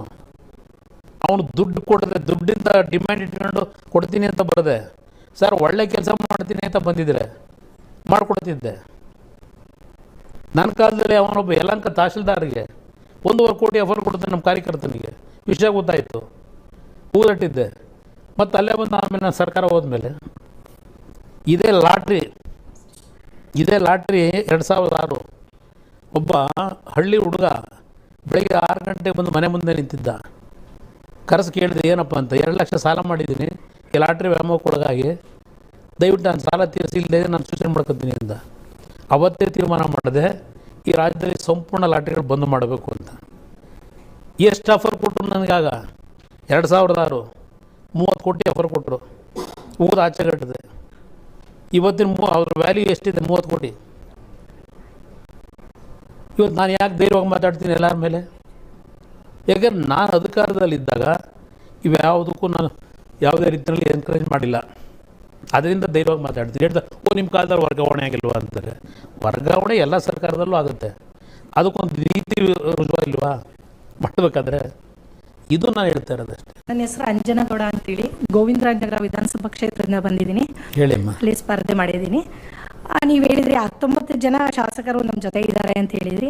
19 ಜನ ಶಾಸಕರಲ್ಲಿ 9 ಜನ ಕುಮಾರಣ್ಣ ಅಂಡ್ ಪಾರ್ಟಿ ಅಂತ ಹೇಳ್ತಿದ್ದಾರೆ ಜನ. ಇನ್ನು ರೇವಣ್ಣ ಅಂಡ್ ಪಾರ್ಟಿಯವರು ನಿಮಗೆ ಕೈ ಜೋಡಿಸ್ತಿಲ್ಲ, ಅವರು ಬೇರೆ ಕಡೆ ಒಲವನ್ನ ತೋರಿಸ್ತಿದ್ದಾರೆ ಅನ್ನೋದು ಕೇಳ್ಪಟ್ಟಿದೆ. ಇದಕ್ಕೆ ನಿಮ್ಮ ಅಭಿಪ್ರಾಯ ಏನು? ಎಲ್ಲ 19 ಜನವು ಒಗ್ಗಟ್ಟಾಗಿ ಇದ್ದೇವೆ. ಇಲ್ಲಿ ಕುಮಾರಣ್ಣನ ಪರ 9 ಜನ, ರೇವಣ್ಣವ್ರ ಪರ 10 ಜನ ಯಾವುದೂ ಇಲ್ಲ. ಅದೆಲ್ಲ ಯಾರು ಬೇಕು ಅಂತ ಸೃಷ್ಟಿ ಮಾಡ್ಕೊಂಡಿರೋದು. 19 ಒಟ್ಟಾಗಿ ಇದ್ದೇವೆ. ನಮಸ್ಕಾರ, ನಾನು ಡಾಕ್ಟರ್ ಸುಬ್ರಹ್ಮಣ್ಯ ಶಾನ್ಬಾಬು. ನಾನು JDS ಅವರಯ್ಯ, ರೆಗ್ಯುಲರ್ ಆಗಿರ್ತೀವಿ. ನಮ್ಮ ಕಾಂಗ್ರೆಸ್ನವರು BJP ಅವರೆಲ್ಲ ಇಂಡೈರೆಕ್ಟಾಗಿ ನಮಗೆ ಕೇಳ್ತಾರೆ. ಸಮ್ಮಿಶ್ರ ಸರ್ಕಾರ ಆದರೆ JDS ಕೇಳ್ತಾರೆ. ನಾನು ಹೇಳ್ತಾ ಇದ್ದೀನಿ, ಕಾಂಗ್ರೆಸ್ಸು BJP ಅವರು JDS ಥರ ಬರ್ತಾರೆ ಹೊರತು JDS ಕಾಂಗ್ರೆಸ್ ಹತ್ರ ಹೋಗಿಲ್ಲ. ನಮ್ಮ ಸಹಾಯ ಅವರಿಗಿರುತ್ತೆ. ಒಂದು ಪ್ರಶ್ನೆ. ಎರಡನೇದು, ತಾವು ಇವಾಗ ಹೇಳಿದ್ದೀರಿ, ಅದೇ ಥರ ನೀವು ಪ್ರತಿಪಕ್ಷ ನಾಯಕರಾಗಿ ನೀವು ಯಾವುದೊಂದು ಬಿಚ್ಚು ಮನಸ್ಸಿಲ್ದಲ್ಲೇ ಒಂದು ಮುಚ್ಚಿಡ್ದಲ್ಲೇ ನೇರವಾಗಿ ಮಾತಾಡ್ತಾ ಇದ್ದೀರಿ. ನೀವು ಪ್ರತಿಪಕ್ಷ ನಾಯಕರಾಗಿಬಿಟ್ಟು ಇದನ್ನೇ ಕ್ವಶನ್ ಕೇಳಿಬಿಟ್ಟು ಏನು ಹಗರಣ ಆಗ್ತಿದೆ, ಎಲ್ಲಿ ಲೂಟಿ ಆಗ್ತಿದೆ ಎಲ್ಲ ಕೇಳಿ ಇದನ್ನೇ ತಾವು ಮುಂದುವರಿಬೇಕು ಅಂತೇಳಿ ನಾವು JDS ಅವರಾಗಿ ನಿಮ್ಮಿಂದ ಹೇಗೆ ನಾವು ಇದನ್ನೇ ಕೇಳ್ತಿದ್ದೀವಿ. ನೀವು ಇದನ್ನು ನಮ್ಮ ಜೊತೆ ನೀವು ನಡೆಸಿಕೊಡ್ಬೇಕು. ಊರು ಯಾವುದು ನಿಮ್ದು? ಬೆಂಗಳೂರು. ಬೆಂಗಳೂರು. ಈಗ ಮೈತ್ರಿಯನ್ನ ನೀವು ಒಪ್ಕೊಳ್ತೀರಾ? ನೀವು ನೆಕ್ಸ್ಟ್ ಎಲೆಕ್ಷನ್ ನಾವು ಬಿಜೆಪಿ ಯಾವುದೇ ಪಕ್ಷ ಆಗಲಿ ಈಗ ಮೈತ್ರಿ ಅನ್ನೋದು ಬೇಕೇ ಬೇಕು. ಮೈತ್ರಿ ಇದ್ದಾಗಲೇ ಚೆನ್ನಾಗಿ ಸರ್ಕಾರ ನಡೆಯೋದು. ಎರಡನೇದಾಗಿ ಮೈತ್ರಿ ಇದ್ದಾಗ ಅವ್ರಿಗೆ ಬೇಕಾಗಿರೋದೇ ನಾವು JDS. ಒಂದೇ ಪಕ್ಷದವ್ರಿಗೆ ನೀವು ಕೊಟ್ಕೊಂಡು ಯಾವಾಗಲೂ ಕೆಟ್ಬಿಟ್ಟು ಅದು ಬೇರೆ ಥರ ಆಗುತ್ತೆ. ಫೈಟಿಂಗ್ ಇರಬೇಕು, ಮೈತ್ರಿನಲ್ಲಿ ಇರಲೇಬೇಕು. ಏನಂತೀರಿ ಕುಮಾರಣ್ಣ? ಸಲಹೆಗಳನ್ನ ಗೌರವಯುತವಾಗಿ ಸ್ವೀಕಾರ ಮಾಡ್ತೀವಿ ಬನ್ನಿ. ನನ್ನ ಹೆಸರು ಉಸ್ಮಾನ್ ಆಟೋವಾಲಾ ಅಂತ. ನನಗೆ ಇವತ್ತು ಒಂದು ಸಂತೋಷದ ವಿಷಯ ಏನಂದ್ರೆ, ನಾನು ಹಾಗೂ ನಮ್ಮ ಕುಮಾರಣ್ಣ ಅವರು ಒಂದೇ ಕಾಲೇಜಿನ ವಿದ್ಯಾರ್ಥಿಗಳು, ನ್ಯಾಷನಲ್ ಕಾಲೇಜ್ ಅವರು. ನಮ್ಮ ಗುರುಗಳು ಬಂದು H. ನರಸಿಂಹಯ್ಯ ಅವರು. ನನ್ನ ಪ್ರಶ್ನೆ ಏನಂದ್ರೆ, ಕಾಂಗ್ರೆಸ್ನಿಂದ ಬೇಸತ್ತು 1974ರಲ್ಲಿ ದೇವೇಗೌಡರು, ನಿತೀಶ್ ಕುಮಾರ್ ಅವರು, ಲಾಲು ಪ್ರಸಾದ್ ಯಾದವ್ ಅವರು ಹಾಗೂ ರಾಮಕೃಷ್ಣ ಹೆಗಡೆ ಅವರು ದೊಡ್ಡ ದೊಡ್ಡ ಮುಖಂಡರೆಲ್ಲ ಸೇರಿಕೊಂಡು JP ಮೂವ್ಮೆಂಟಲ್ಲಿ ಅದರಿಂದ ಹೊರಬಂದದ್ದು ಜನತಾ ರಂಗ ಅಂತ. ಆಮೇಲೆ ರಾಮಕೃಷ್ಣ ಹೆಗಡೆ ಅವರು ಹಾಗೂ ನಮ್ಮ ತೀರ್ಥರೂಪ ಸಮಾಜದ ನಿಮ್ಮ ಅಪ್ಪಾಜಿಯವರಾದ ದೇವೇಗೌಡರು ಇಬ್ಬರು ಸೇರಿಕೊಂಡು ಜನತಾ ಪಕ್ಷವನ್ನು ಕಟ್ಟಿದ್ರು. ಅದರಿಂದ ಬಂದದ್ದು ಜನತಾದಳ, ಜಾತ್ಯತೀತ ಅಂತ ಅದಕ್ಕೆ ಒಂದು ಹೆಸರು ಬಂತು. ಈಗ ಅದೇ ಜಾತ್ಯತೀತ ಜನತಾದಳದವರು ಆದರೆ ನಮ್ಮ ತೀರ್ಥರೂಪ ಸಮಾಜದ ನಮ್ಮ ದೇವೇಗೌಡರು ಏನು ಹೇಳ್ತಾರೆ ಅಂದರೆ, ನಾನು ಮಣ್ಣಿನ ಮಗ, ನನಗೆ ರೈತರಿಗೆ ಏನಾದರೂ ನನಗೆ ಕಷ್ಟ ಆದ ಹಾಗೆ ಅಂತ ಹೇಳ್ತಿದ್ದಾರೆ. ಅದೇ ರೈತರಿಗೆ UPಯಲ್ಲಿ ಭಾನುವಾರದಂದು ಅಜಯ್ ಮಿಶ್ರಾ ಅವರ ಮಗ ಆಶೀಶ್ ಮಿಶ್ರಾ ಅವರು ಅವರ ಜೀವನ ಕೆಳ 8 ಜನ ರೈತರಿಗೆ ಆಹುತಿ ತಗೊಂಡ್ರು. ಇಂಥ ಒಂದು ಪಕ್ಷದ ಜೊತೆ ನೀವು ಕೈ ಜೋಡಿಸಿರೋದು. ಇನ್ನೊಂದೇನಂದ್ರೆ, ನೀವು ಇದೇ ಮಾತು ಕೇಳಿ, ನನಗೆ ಅರ್ಥ ಆಯ್ತು ನೀವು ಹೇಳೋದು. ಉತ್ತರ ಪ್ರದೇಶದ್ದು ರೈತರ ಒಂದು ಪ್ರತಿಭಟನೆ ರ್ಯಾಲಿ ಮೇಲೆ ಒಬ್ಬ ಮಂತ್ರಿ ಮಗ ಜೀಪ್ ಹತ್ತಿಸ್ತ ಅಂತ ಹೇಳಿ ಅವ್ನಿಗೆ ಏನು ಆ್ಯಕ್ಷನ್ ತಗೋಬೇಕು ತಗೊಂಡಿದ್ದಾರೆ. ಅವನು ಅದಕ್ಕೆ ಪಕ್ಷಕ್ಕೆ ದೋಷ ಯಾಕೆ ಕೊಡ್ತೀರಿ? ಎಲ್ಲ ಪಕ್ಷದಲ್ಲೂ ಇಂಥ ವ್ಯಕ್ತಿಗಳಿರ್ತಾರೆ. ಹಾಗಂತೇಳಿ ಪಕ್ಷಕ್ಕೆ ದೋಷ ಕೊಟ್ಬಿಟ್ರಾಗತ್ತಾ? ಪಕ್ಷದ ದೋಷ ಅಲ್ಲ ಸರ್. ಏನಂದ್ರೆ, ನೀವೇ ಒಂದ್ಸಲಿ ನಿಮ್ಮ ಸಮ್ಮಿಶ್ರ ಸರ್ಕಾರ ಇದ್ದಾಗ 20 ದಿನಗಳು ನೀವು ಆಡಳಿತ ನಡೆಸಿ ನೀವೇನಂತ ಹೇಳಿದ್ರಿ, ನಾನು ಕೋಮುವಾದಿ ಪಕ್ಷಕ್ಕೆ ನಾನು ಬೆಂಬಲ ಕೊಡಲ್ಲ ಅಂತ ನೀವೇನು ಮಾಡಿದ್ರಿ, ಹಿಂದೆ ತಗೊಂಡ್ರಿ. ನಾನು ಕೇಳಿ ಅವತ್ತು BJP ಜೊತೆ ಸರ್ಕಾರ ಮಾಡಿದಾಗಲೂ ನಾನು ಕೋಮುವಾದ, ಈ ಸೆಕ್ಯುಲರ್ ಇವೆಲ್ಲ ಜಾತ್ಯತೆ ನನ್ನ ಮುಂದೆ ಇಲ್ಲ. ಬಡ ಜನ ಏನಿದ್ದಾರೆ ಅವರ ಬದುಕನ್ನು ಕಟ್ಕೊಡೋದು ನನ್ನ ಮುಂದೆ ಇರತಕ್ಕಂಥ ಸಿದ್ಧಾಂತ ಅಂತ ಅವತ್ತೇನು ಹೇಳಿದ್ದೇನೆ, ಇವತ್ತು ನಂದು ಅದೇ ಸಿದ್ಧಾಂತವೇ. ನನಗಿಲ್ಲಿ ಕೋಮುವಾದದ ಬಗ್ಗೆ, ಸೆಕ್ಯುಲರ್ ಬಗ್ಗೆ ಚರ್ಚೆ ಮಾಡೋದಿದೆಯಲ್ಲ, ಇದೆಲ್ಲ ನಾವು ಹುಟ್ಟಾಕೊಂಡಿರ್ತಕ್ಕಂಥದ್ದು ನನ್ನ ಅಭಿಪ್ರಾಯದಲ್ಲಿ. ಇದು ಯಾವುದು ಇವತ್ತು ಅಪ್ರಸ್ತುತ ನನ್ನ ಅಭಿಪ್ರಾಯದಲ್ಲಿ ನಾನು ಹೇಳ್ತಕ್ಕಂಥ. ಕುಮಾರಸ್ವಾಮಿ ಮೈತ್ರಿ ವಿಷಯಕ್ಕೆ ಬರೋದಾದ್ರೆ ಈ ಮೈತ್ರಿ ಹಳೆ ಮೈಸೂರು ಭಾಗದ 7 ಕ್ಷೇತ್ರಗಳಲ್ಲಿ ಮಾತ್ರ ಲಾಭದಾಯಕ ಆಗುತ್ತೆ, ಕರ್ನಾಟಕದ ಉಳಿದ ಭಾಗಗಳಲ್ಲಿ ರಿಲೆವೆನ್ಸ್ ಇಲ್ಲ ಅಂತ ನೋಡಿ. ಇದನ್ನು ಬಹಳ ಜನ ಹೇಳ್ತಾರೆ, ಇದು JDSಗೆ ಪೂರಕವಾದಂಥ ಒಂದು ಮೈತ್ರಿ ಅಂತ ಹೇಳಿ. ಇವತ್ತು ಚಾಮರಾಜನಗರದಿಂದಲೇ ಪ್ರಾರಂಭ ಆದರೆ, ಚಾಮರಾಜನಗರ, ಮೈಸೂರು, ಅಲ್ಲಿಂದ ಬೆಂಗಳೂರು ಗ್ರಾಮಾಂತರ, ಚಿಕ್ಕಬಳ್ಳಾಪುರ, ಕೋಲಾರ, ಚಿತ್ರದುರ್ಗ ನಮ್ಮದು 2.5 ಲಕ್ಷ ಓಟಿದೆ. ರಾಯಚೂರಿನಲ್ಲಿ 2.5 ಲಕ್ಷ ಓಟಿದೆ ನಮ್ಮದು. ಬಿಜಾಪುರದ, ಕಲಬುರಗಿನಲ್ಲಿ 1,80,000 ಇದೆ. ಇಲ್ಲೇ ನಮ್ಮ ಬಂಡಪ್ಪನವ್ರು ಕೂತಿದ್ದಾರೆ, ಅವ್ರ ಕ್ಷೇತ್ರದಲ್ಲಿ 1.5 ಲಕ್ಷ ಓಟಿದೆ. ಇದೆಲ್ಲ ನಾವು ಒಟ್ಟಾದಾಗ ಸುಮಾರು 25-26 ಕ್ಷೇತ್ರದಲ್ಲಿ ಇವತ್ತು ನಂಬರ್ 1 ಪ್ಲೇಸ್ 2 ಪಕ್ಷಗಳು ಒಂದಾದ್ರೂ ಬರ್ತಕ್ಕಂಥ ಅವಕಾಶ ಇದೆ. ಸರ್, ರಾಜಕೀಯ ಅಂದ್ರೆ ಮ್ಯಾಥ್ಸ್ ಅಲ್ಲ, ಕೆಮಿಸ್ಟ್ರಿ. ಈಗ ನೋಡಿ, ನಾನು ಅದಕ್ಕೆ ಹೇಳೋದು, ಒಂದು ಎಕ್ಸಾಂಪಲ್ ಕೊಡ್ತೀನಿ ನಿಮಗೆ. ಮೈಸೂರಿನಲ್ಲಿ 2 ಬಾರಿ ಪ್ರತಾಪ್ ಸಿಂಹ ಗೆಲ್ಲಬೇಕಾದ್ರು ನಮ್ಮ ಪಕ್ಷದ ಕಾರ್ಯಕರ್ತರು, ಅಲ್ಲಿಯ ರಾಜಕಾರಣ ಇತ್ತಲ್ಲ, ಆ ರಾಜಕಾರಣಕ್ಕೆ ಬೇಸತ್ತು ಸಂಪೂರ್ಣವಾಗಿ ಓಟನ್ನ ಆಕ್ಚುಲಿ ಶಿಫ್ಟ್ ಮಾಡಿ ಬಿಜೆಪಿ ಶಿಫ್ಟ್ ಮಾಡ್ತಿದ್ರು 2 ಬಾರಿನೂ. ಅದರಿಂದ ಪ್ರತಾಪ್ ಸಿಂಹ ಅವ್ರಿಗೆ ಗೆಲ್ಲಕ್ಕೆ ಅವಕಾಶ ಆಗಿದ್ದು. ಈ ಸಲ ಗ್ರೀನ್ ಸಿಗ್ನಲ್ ಈಗಲೂ ಅದರಲ್ಲಿ ಏನು ಸಂಶಯ ಇಟ್ಕೋಬೇಡಿ. ಬಟ್ ಅಲ್ಲಿ ಬಿಜೆಪಿ ಈ ಸೀಟ್ ಅಡ್ಜಸ್ಟ್ಮೆಂಟ್ಗಳು ಇನ್ನೂ ಏನಿದೆ ಗೊತ್ತಿಲ್ಲ ನನಗೆ. ಓಕೆ. ದೆನ್ ಚಿಕ್ಕಬಳ್ಳಾಪುರದ ನಿಮ್ಗೆ ಎಕ್ಸಾಂಪಲ್ ಹೇಳ್ತೀನಿ. ವೀರಪ್ಪ ಮೊಯ್ಲಿ ಅವರು 2009ರಲ್ಲಿ MP ಆದರು ಅಲ್ವೇ. 2009ರಲ್ಲಿ ನಮ್ಮ ಪಕ್ಷದ ಅಭ್ಯರ್ಥಿನೂ ಹಾಕಿದ್ರು. 1,90,000 ಓಟ್ ತೆಗೆದ್ರು. ವೀರಪ್ಪ ಮೊಯ್ಲಿ ಅವ್ರಿಗೆ ಗೆದ್ದಿದ್ದು ಎಷ್ಟು ಓಟಲ್ಲಿ? 40,000ದಲ್ಲಿ 40,000 ಓಟಲ್ಲಿ. ನಮ್ಮದು 1,80,000 ಓಟು ಅವತ್ತು BJP ನಾವು ಕಂಬೈಂಡ್ ಆಗಿದ್ದರೆ ಮೊಯ್ಲಿಗೆಲ್ಲ ಪ್ರಶ್ನೆ ಇರಲಿಲ್ಲ ಅವತ್ತು. ದೆನ್ 2014ಕ್ಕೆ ಬನ್ನಿ ಪಾರ್ಲಿಮೆಂಟು. ಸ್ವಲ್ಪ ನನಗೂ ಬಚ್ಚೆಗೌಡರು ಒಂದು ಸಂಘರ್ಷ ನಡೆದಿತ್ತು. ಅದರ ಹಿನ್ನೆಲೆಯಲ್ಲಿ ನಾನು ಹೋಗಿ ಒಂದು ಅರ್ಜಿ ಹಾಕಿದೆ ಅಲ್ಲಿ. ನಾನೇ ಅರ್ಜಿ ಹಾಕಿದೆ. ಹೌದು. 2014 3,40,000 ಓಟ್ ನನಗೆ ಬಂತು. ಬರೀ ಅರ್ಜಿ ನಾನು ಕ್ಯಾಂಪೇನ್ ಮಾಡಿದರೆ ನಾನು ಗೆಲ್ಲುವೆ. ನಾನು ಕ್ಯಾಂಪೇನ್ ಮಾಡಲಿಲ್ಲ. ಅಲ್ಲಿ ಹೋಗಿ ಅರ್ಜಿ ಹಾಕಿ ಬಂದಿದ್ದೆ ಅಷ್ಟೇ. ಅಲ್ಲಿ ಆ ಚುನಾವಣೆ 6,000 ಗೆಲ್ತಾರೆ ಯಾರು? ವೀರಪ್ಪ ಮೊಯ್ಲಿ. ಹೌದು. ನಾನು ಅರ್ಜಿ ಹಾಕ್ದೆ ಹೋಗಿದ್ರೆ ಅವತ್ತು ಬಚ್ಚೇಗೌಡರು ಗೆಲ್ಲೋರು, BJP ಗೆಲ್ಲೋದು. ಈಗ ಮೊನ್ನೆ ತಗೊಳ್ಳಿ, ಕಾಂಗ್ರೆಸ್ನ ಅಭ್ಯರ್ಥಿನ ನಿಂತಾರಲ್ಲ, ಯಾಕೆ ಸೋತರು? ಅದೇ ನಾವು ನಿಂತಿದ್ರೆ ಅವ್ರು ಸೋಲ್ತಿರ್ಲಿಲ್ಲ ಚಿಕ್ಕಬಳ್ಳಾಪುರದಲ್ಲಿ. ನಾನು ಅದನ್ನ ಹೇಳಿದ್ವಿ, ಹಳೆ ಮೈಸೂರಿನ 7 ಕ್ಷೇತ್ರಗಳು ಇದಾಯ್ತಲ್ಲ ಬರ್ತಾರೆ. ನಂತರ ಬಿಜಾಪುರಕ್ಕೆ ಬನ್ನಿ. ಓಕೆ. ಬಿಜಾಪುರದಲ್ಲೂ ನಮ್ಮ ಓಟು ಈಗಲೂ ನಿರಂತರವಾಗಿ ತೆಗೀರಿ 2.25 ಲಕ್ಷದಿಂದ 2.5 ಲಕ್ಷ ಓಟ್ ಇದೆ. ಓಕೆ. ಆ ಓಟು ಕಾಂಗ್ರೆಸ್ಗೆ ಹೋಗಲ್ಲ, BJPಗೆ ಇವತ್ತು ಕಾರ್ಯಕರ್ತರು ಕೆಲಸ ಮಾಡ್ತಾರೆ. ಒಂದು 5% 10% ಆ ಕಡೆ ಈ ಕಡೆ ವೇರಿಯೇಷನ್ ಆಗ್ಬೋದು. ನಮ್ಮದು BJPದು 2 ಕಾಂಬಿನೇಷನ್. ಈಗ ನೀವು ಮ್ಯಾಥಮೆಟಿಕ್ಸ್ ಅಲ್ಲ ಕೆಮಿಸ್ಟ್ರಿ ಅಂದರೆ ಕಾಂಬಿನೇಷನ್ನಲ್ಲಿ ಈಗಿರ್ತಕ್ಕಂಥ ವಾತಾವರಣದಲ್ಲಿ 200% BJP ಗೆಲ್ತೇವೆ. ನಾವು BJPಗೆ ಬೆಂಬಲ ಕೊಟ್ಟರೆ. ರಾಯಚೂರಿಗೆ ಬನ್ನಿ, ರಾಯಚೂರಿನಲ್ಲೂ 2.5 ಲಕ್ಷ ಓಟ್ ಇದೆ ನಮಗೆ. ಅಲ್ಲೂ ಸಹ ನೀವು ರಾಯಚೂರನ್ನ ಕೇಳ್ತಾ ಇದ್ದೀರ ಅಂತ ಈ ಸಲ, ಹೌದಾ? ಇಲ್ಲ, ನಾವು ಇನ್ನೂ ಯಾವ ಸೀಟಿನ ಬಗ್ಗೆ ಚರ್ಚೆ ಮಾಡಿಲ್ಲ. ಅವರು ಹೇಳಿಲ್ಲ, ನಾವು ಚರ್ಚೆ ಮಾಡಿಲ್ಲ. ಅವರು ನಾವು ಇಂಥ ಕಡೆ ನಿಲ್ತೀವಿ ಅಂತ BJPಲೂ ಹೇಳಿಲ್ಲ.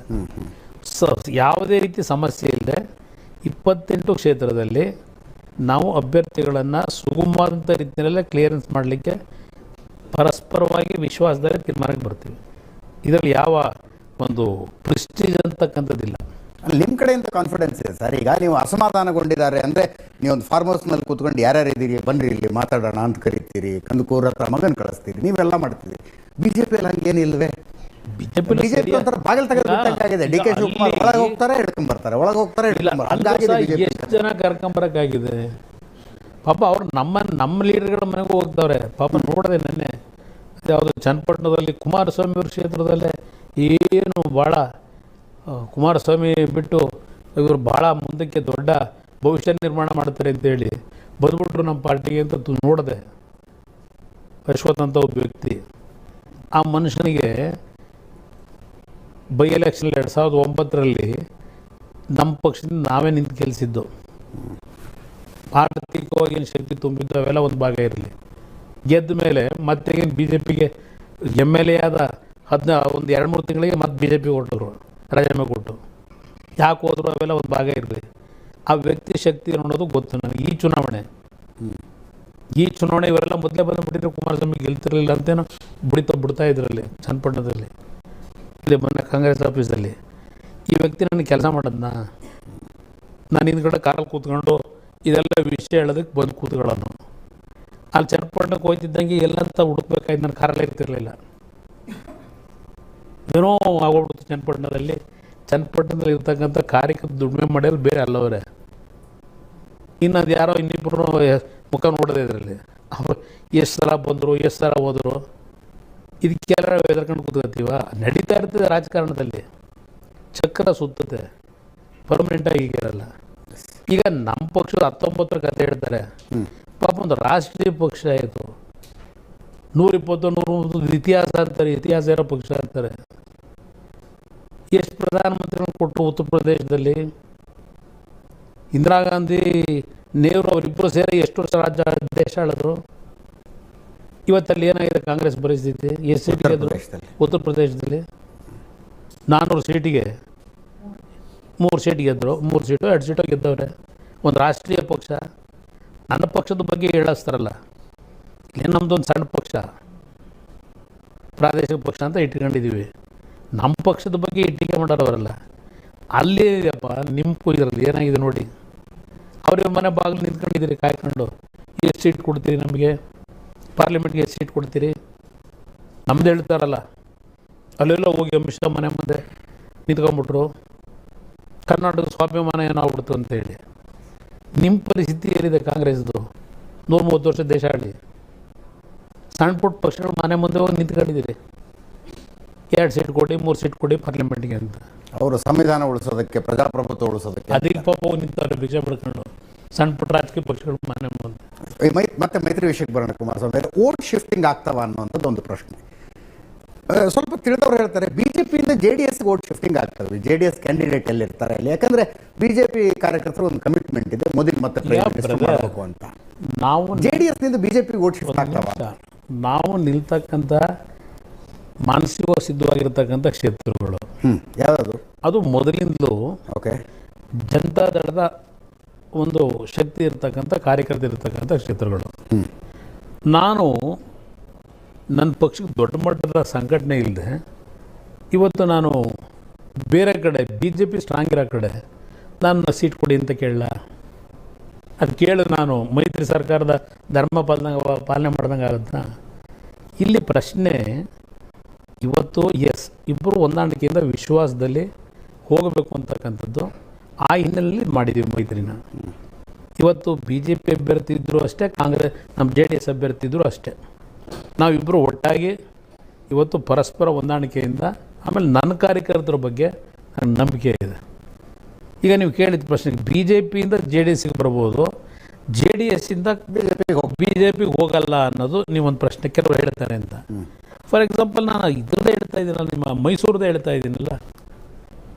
ಓಕೆ, ಮೈಸೂರಿನಲ್ಲೇ JDSನ ಬೆಂಬಲದಿಂದಲೇ ಇವತ್ತು ಅಲ್ಲಿ BJP ಗೆಲ್ಲಿಕ್ಕೆ ಸಾಧ್ಯ. ಈಗ ನಾವು ಇಬ್ಬರು MLAಗಳಿದ್ದೀವಿ, ಅವ್ರು ಒಬ್ಬರಿದ್ದಾರೆ ಅಲ್ಲಿ BJPನಲ್ಲಿ ಮೈಸೂರಲ್ಲಿ. ಹಿಂದಿನ ಚುನಾವಣೆನೂ ತಗೊಳ್ಳಿ, ನಾವು 4 ಜನ ಇದ್ದು.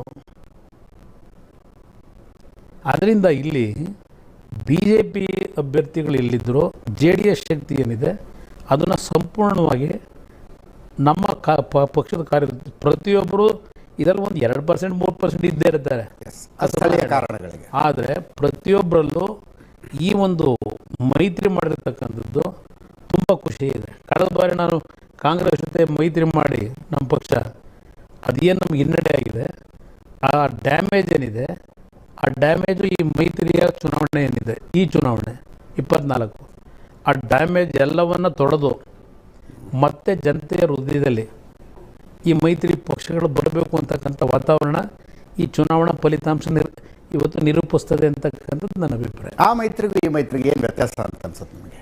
ನಾನು ಹೇಳಿದ್ನಲ್ಲ, ಅಧಿಕಾರಕ್ಕಾಗಿ ಮಾಡಿಕೊಂಡ ಮೈತ್ರಿ, ಅಧಿಕಾರ ಬಂದು ಅದು ಅಧಿಕಾರಕ್ಕೆ ಮಾಡ್ಕೊಂಡಂಥ ಮೈತ್ರಿ ಅನ್ನೋದಕ್ಕಿಂತ ಹೆಚ್ಚಾಗಿ ಕಾಂಗ್ರೆಸ್ನವರು ಎಲ್ಲಿ BJP ಬಿ ಟೀಮು ಅಂತೇಳಿ JDSನ ನಾವು ಹೇಳಿಸ್ಬಿಟ್ಟಿದ್ದೋ, ಎಲ್ಲಿ BJP ಜೊತೆ ಹೋಗಿ ಸರ್ಕಾರ ಮಾಡಿಬಿಡ್ತಾರೋ ಅಂತೇಳಿ ಆತರಾತ್ರವಾಗಿ ದೇವೇಗೌಡರ ಮನೆ ಭಾಗದಲ್ಲಿ ಹೋಗಿ ನೀವೇ ಮುಖ್ಯಮಂತ್ರಿಯಾಗಿ ಅಂತ ಬಂದಂಥದ್ದು.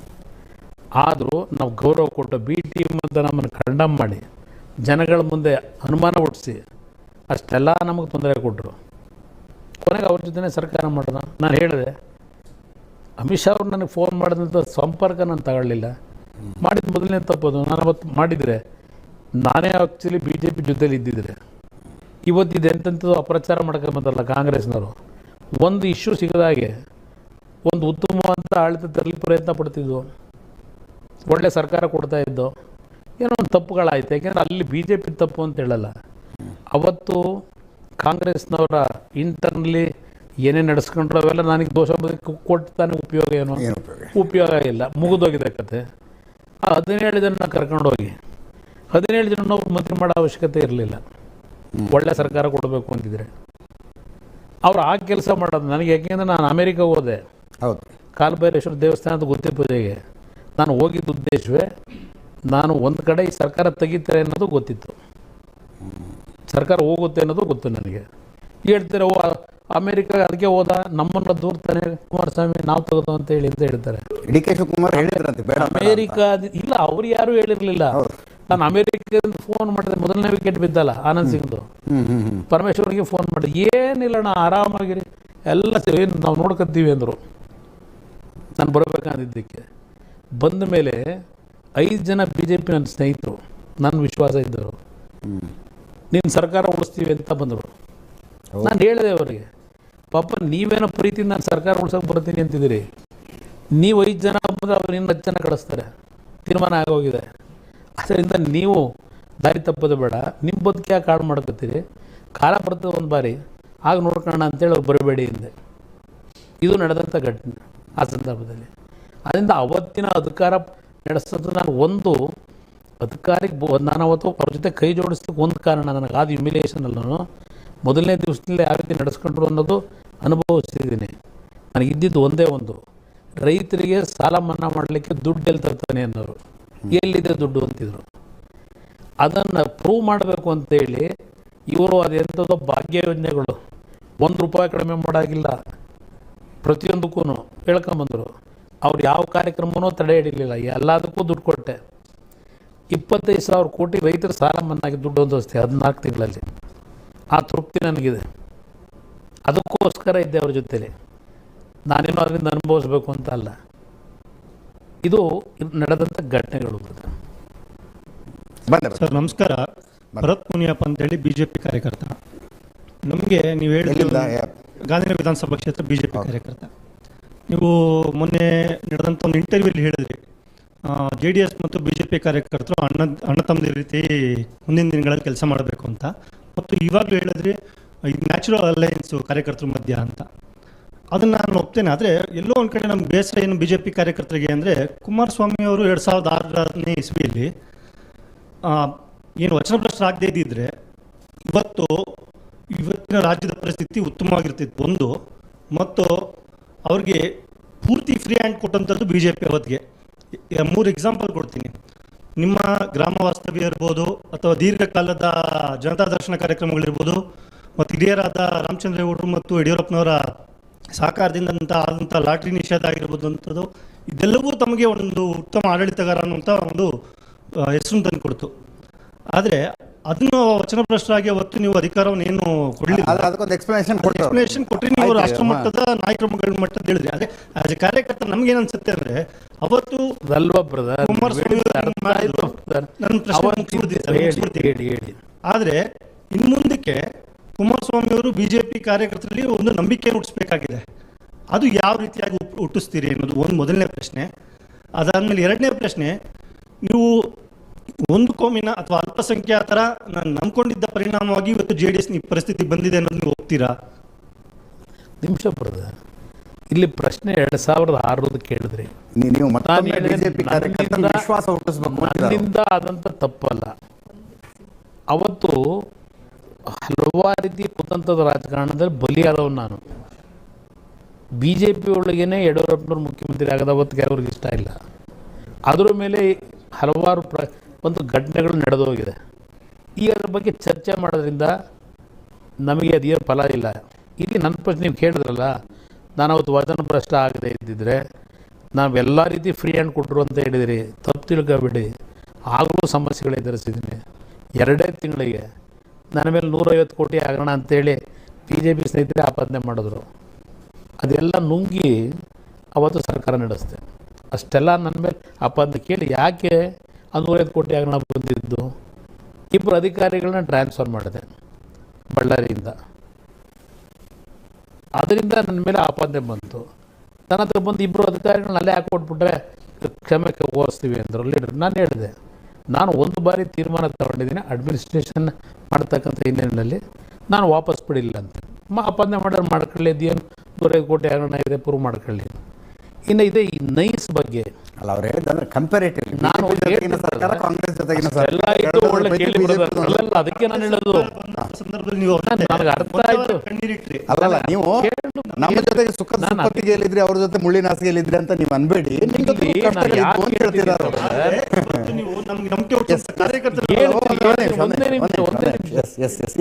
ಇಲ್ಲಿ ನಾನು ಅದೊಂದು ಭಾಗ ನನ್ನ ಮೇಲೆ ಅಪಾದನೆ ಮಾಡಿದಂಥ ಅದರಿಂದ ಏನೇನಾಯಿತು ಅದೆಲ್ಲ ಈಗಾಗಲೇ ಅನುಭವಿಸ್ಬಿಟ್ಟಿದ್ದಾರೆ. ಆಮೇಲೆ ಈಗ ನೈಸ್ ಕಂಪ್ನಿ ವಿಷಯದಲ್ಲಿ BMIC ಪ್ರಾಜೆಕ್ಟು 19 ಜನ ಮಕ್ಕಳು ಸತ್ತರು ಅಂತೇಳಿ ದೇವೇಗೌಡರು ಕಾರ್ಯಕ್ರಮ ರೂಪಿಸೋಕೆ ಹೊರಟರು. ಡೆಲ್ಲಿಗೆ ಹೋದರು. ಡೆಲ್ಲಿಗೆ ಹೋದ್ಮೇಲೆ ಹಲವಾರು ಕಾನೂನು ಬಾಹಿರವಾದಂಥ ರೀತಿಯಲ್ಲಿ ಕಂಪ್ನಿ ನಡೆದಿದೆ. 2002 ದೇವೇಗೌಡರು ಗೊತ್ತಾದ್ಮೇಲೆ ಅವರೇ ಅದರ ವಿರುದ್ಧ ಪ್ರತಿಭಟನೆ ನಡೆಸಿ ಕೋರ್ಟ್ಗಳು ಒಮ್ಮಗಳು ನಡೆದಿದೆ. ಆ ಸಂದರ್ಭದಲ್ಲಿ ನಾನು ಕ್ಯಾಬಿನೆಟ್ನಲ್ಲಿ ಆ ಸಬ್ಜೆಕ್ಟ್ ಇಟ್ಟು ಆ ಪ್ರಾಜೆಕ್ಟ್ನ ಸ್ಕ್ರಾಪ್ ಮಾಡಬೇಕು ಅಂತ ಇದ್ದೆ. ಇದು ಕ್ಯಾಬಿನೆಟ್ ಸಾಯಂಕಾಲದವ್ರು ಬರಲೇ ಇಲ್ಲ, ಬಾಯ್ಕಟ್ಟೆ ಮಾಡಿಬಿಟ್ರು ನಮ್ಮ ಸ್ನೇಹಿತರುಗಳು. ಅದೆಲ್ಲ ಅನುಭವಿಸ್ಕೊಂಡೆ ನಾನು ಸರ್ಕಾರ ಮಾಡಿದೆ.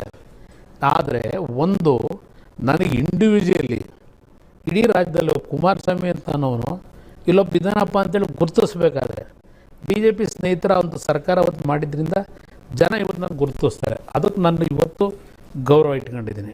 ಆಯ್ತಾ ಬ್ರದರ್? ಇವೆಲ್ಲ ಭಾಳ ದೊಡ್ಡ ಇಶ್ಯೂ ಇದೆ. ಈಗ ನೈಸ್ ಒಂದೇ ನಿಮಿಷ ಈಗ ಹೇಳ್ತಾ ಇದ್ದೀರಿ, ನಾವು ಯಾಕೆ ನಂಬೋದು? ಮುಸ್ಲಿಮ್ಸು ಓಟ್ ಆಗಲಿಲ್ಲ ಒಂದು ಸಮಾಜ ಅಂತೇಳಿ ನಮ್ಮ ಜೊತೆ ಬರ್ತಿದ್ದೀರಾ ಅಂತೇಳಿ.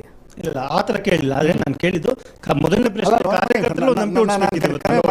ಮಾಡ್ತೀನಿ. ನನಗೊಂದ್ಸತಿ ಬಂತು, ನೀವು ಅಮಿತ್ ಶಾ ಅವ್ರನ್ನ ಮೀಟ್ ಮಾಡಿದಾಗ JDS ಕಾರ್ಯಕರ್ತರು BJP ಕಾರ್ಯಕರ್ತರು ಒಂದಾಗುವಂತಹ ಕಾರ್ಯಕ್ರಮಗಳನ್ನು ರೂಪಿಸಬೇಕು ಅಂತೇನೋ ಮಾತಾಡಿದ್ದೀರಂತೆ. ಸೊ ಡೆಫಿನೆಟ್ಲಿ ಅವ್ರ ತಲೆ ಅಲ್ಲ ಬ್ರದರ್, ನಾನು ಅಮಿತ್ ಶಾ ಅವರಿಗೆ ಇಲ್ಲಿ ಬ್ರದರ್ ಹೇಳಿದ್ರಲ್ಲ, ನಿಮ್ಮಲ್ಲೇನೋ ಎಲ್ಲ ಒಂದು ಕೋರ್ಡಿನೇಟ್ ಮಾಡ್ತಾರೆ ಬಗೆಹರಿಸಿಲ್ಲ BJPಲಿ ಅಂತ.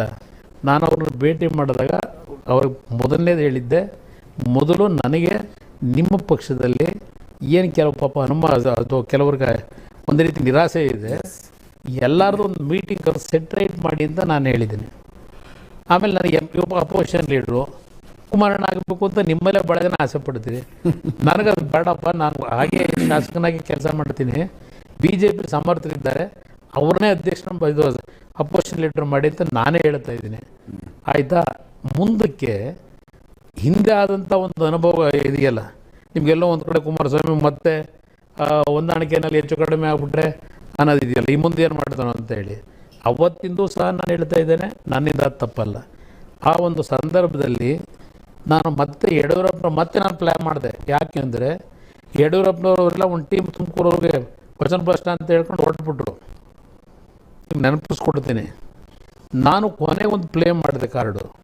ದೇವೇಗೌಡರು ಫೋನ್ ಮಾಡಿದೆ ಡೆಲ್ಲಿಗೆ, ನೋಡಿ ಇವತ್ತು ನಮ್ಮ ಪಕ್ಷದಿಂದ, ಯಾಕಂದ್ರೆ ಅದು ತಯಾರು ಆಗೋಗಿತ್ತು.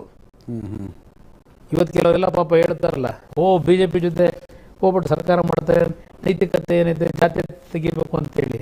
ಆ ಮಹಾನ್ ಭಾವಗಳೆಲ್ಲ ಇಲ್ಲೇ ಇದ್ದವರು. ಈಗ ಯಾರ ಕೈಲಿ ಹೇಳಿಕೆ ಕೊಡಿಸ್ತಾವ್ರೆ ಅವರೆಲ್ಲ ಇಲ್ಲಿದ್ದಾರೆ ಮಹಾನ್ ಭಾವರು. ಅವ್ರು ನಾನು ಮುಖ್ಯಮಂತ್ರಿ ಮಾಡಿದೆ ಅಂತಾರೆ. ಆಯ್ತು, ಅವರೇ ಮಾಡ್ಕೊಂಡವರೇ ಇರಲಿ. ಇಲ್ಲಿ ಪ್ರಶ್ನೆ, ಅವತ್ತು 30-35 ಜನನ ಇದೇ ಕಾಂಗ್ರೆಸ್ಸು ಅವತ್ತಿನ ದಿನ ಅಸೆಂಬ್ಲಿ ಡಿಸಾಲ್ವ್ ಮಾಡದೆ ಸಸ್ಪೆಂಡೆಡ್ ಅನಿಮೇಷನಲ್ಲಿ ಇಟ್ಟರು. ಏಕೆಂದ್ರೆ ಮತ್ತೆ ಸರ್ಕಾರ ಮಾಡಬೇಕು ಅಂತ ಅವರು. ಆಗ ಶಿವರಾಜ್ ಪಾಟೀಲ್ ಕೇಂದ್ರ ಗೃಹ ಸಚಿವರು ಅವರು ಇದೇ MP ಪ್ರಕಾಶ್ ಅವ್ರನ್ನ ಎಲ್ಲರನ್ನೂ ಮತ್ತೆ ಟ್ಯಾಪ್ ಮಾಡಿ ಒಂದು 35-38 ಜನ ಕರ್ಕೊಂಡು ಸರ್ಕಾರ ಮಾಡಕ್ಕೆ ಹೊರಟರು. ನಾನು ಇಲ್ಲಿಂದ ದೇವೇಗೌಡರು ಡೆಲ್ಲಿಲಿದ್ದರು ಫೋನ್ ಮಾಡಿದೆ, ನೋಡಿ ಈ ಥರ ಎಲ್ಲ ನಡೀತಾ ಇದೆ, ಈ ಕಾಂಗ್ರೆಸ್ನವ್ರು ಇನ್ನೂ ಎಷ್ಟು ದಿವಸ ನಂಬ್ತೀರಿ? ನಿಮಗೆ ಮತ್ತೆ ಇದು ಚೂರಿ ಹಾಕಿ ಮತ್ತು ಇನ್ನೊಂದು ನಂಬರ್ನ ಎಲ್ಲರನ್ನೂ ಹೋಲ್ಸೇಲಾಗಿ ಕರ್ಕೊಂಡೋಗಿ ಇನ್ನೊಂದು ಸರ್ಕಾರ ರಚನೆ ಮಾಡೋಕೆ ಹೊರಟವ್ರೆ. ಇದು ನೋಡಿ ಈ ಥರ ನಡೀತಿದೆ ಅಂತ ಹೇಳೋದ ಮೇಲೆ ಅವ್ರ ಪರ್ಮಿಷನ್ನೇ ತಗೊಂಡು ಈ ಮಟ್ಟಿಗೆ ಕಾಂಗ್ರೆಸ್ ಇನ್ನೂ ನಡ್ಕೊತಾ ಇದ್ದಾರೆ. ನಿಜಕ್ಕೂ ಇವ್ರು ಇನ್ನೂ ಬುದ್ಧಿ ಬರಲಿಲ್ಲ ಅಂತ ಹೇಳಿ ಕೊನೆಗೆ ಪರ್ಮಿಷನ್ ಕೊಟ್ಟರು. ಅದ್ರ ಮೇಲೆ ಯಡಿಯೂರಪ್ಪನವರೆಲ್ಲ ತುಮಕೂರಲ್ಲಿದ್ದರು, ರಿಕ್ವೆಸ್ಟ್ ಮಾಡಿ ಕರೆಸ್ಕೊಂಡು ಬ್ರದರ್ ಅವ್ರು ಮುಖ್ಯಮಂತ್ರಿ ಮಾಡೋಕ್ಕೆ ತೀರ್ಮಾನವೂ ತಗೊಂಡು, ಮುಖ್ಯಮಂತ್ರಿಗಳಾಗಿ ಪ್ರಮಾಣ ವಚನವೂ ತಗೊಂಡ್ರು. ಬೇರೆಯಿಂದಲೂ ಕೆಲವು ನಾಯಕರು ಬಂದಿದ್ದರು. ಅದು 9 ದಿನ ಅವ್ರು ಮುಖ್ಯಮಂತ್ರಿಗಳಿದ್ದರು ಆ ಪೀರಿಯಡ್ಡು. ಕೊನೆಗೆ ಅಲ್ಲಿ ಕಾನ್ಫಿಡೆನ್ಸ್ ಕೂಡ ತಗೋಬೇಕಲ್ಲ. ಆ ಇನ್ ಬಿಟ್ವೀನ್ ಟೈಮಲ್ಲಿ ಮತ್ತಿನ್ನೊಂದು BJP ಸರ್ಕಲಿಂದಲೇ ಒಂದು ಅಗ್ರಿಮೆಂಟ್ ಆಗಬೇಕು ಅಂತ ಒಂದು ಲೆಟ್ರ್ ದೇವೇಗೌಡರು ಕಳಿಸಿದ್ರು. ಆ ಲೆಟ್ರ್ನಲ್ಲಿ ದೇವೇಗೌಡರು ರಾಜನಾಥ್ ಸಿಂಗ್ ಸೈನ್ ಹಾಕಬೇಕು, ಇನ್ನೊಂದು ಕಡೆ ಯಡಿಯೂರಪ್ಪನವರು ನಾನು ಸೈನ್ ಹಾಕಬೇಕು ಅಂತ ಆ ಒಪ್ಪಂದ ಪತ್ರಿಕೆ. ಅದು ಯಾರು ಕಳಿಸಿದ್ರು ಇವತ್ತರೂ ನನಗೆ ಗೊತ್ತಿಲ್ಲ ಅದು.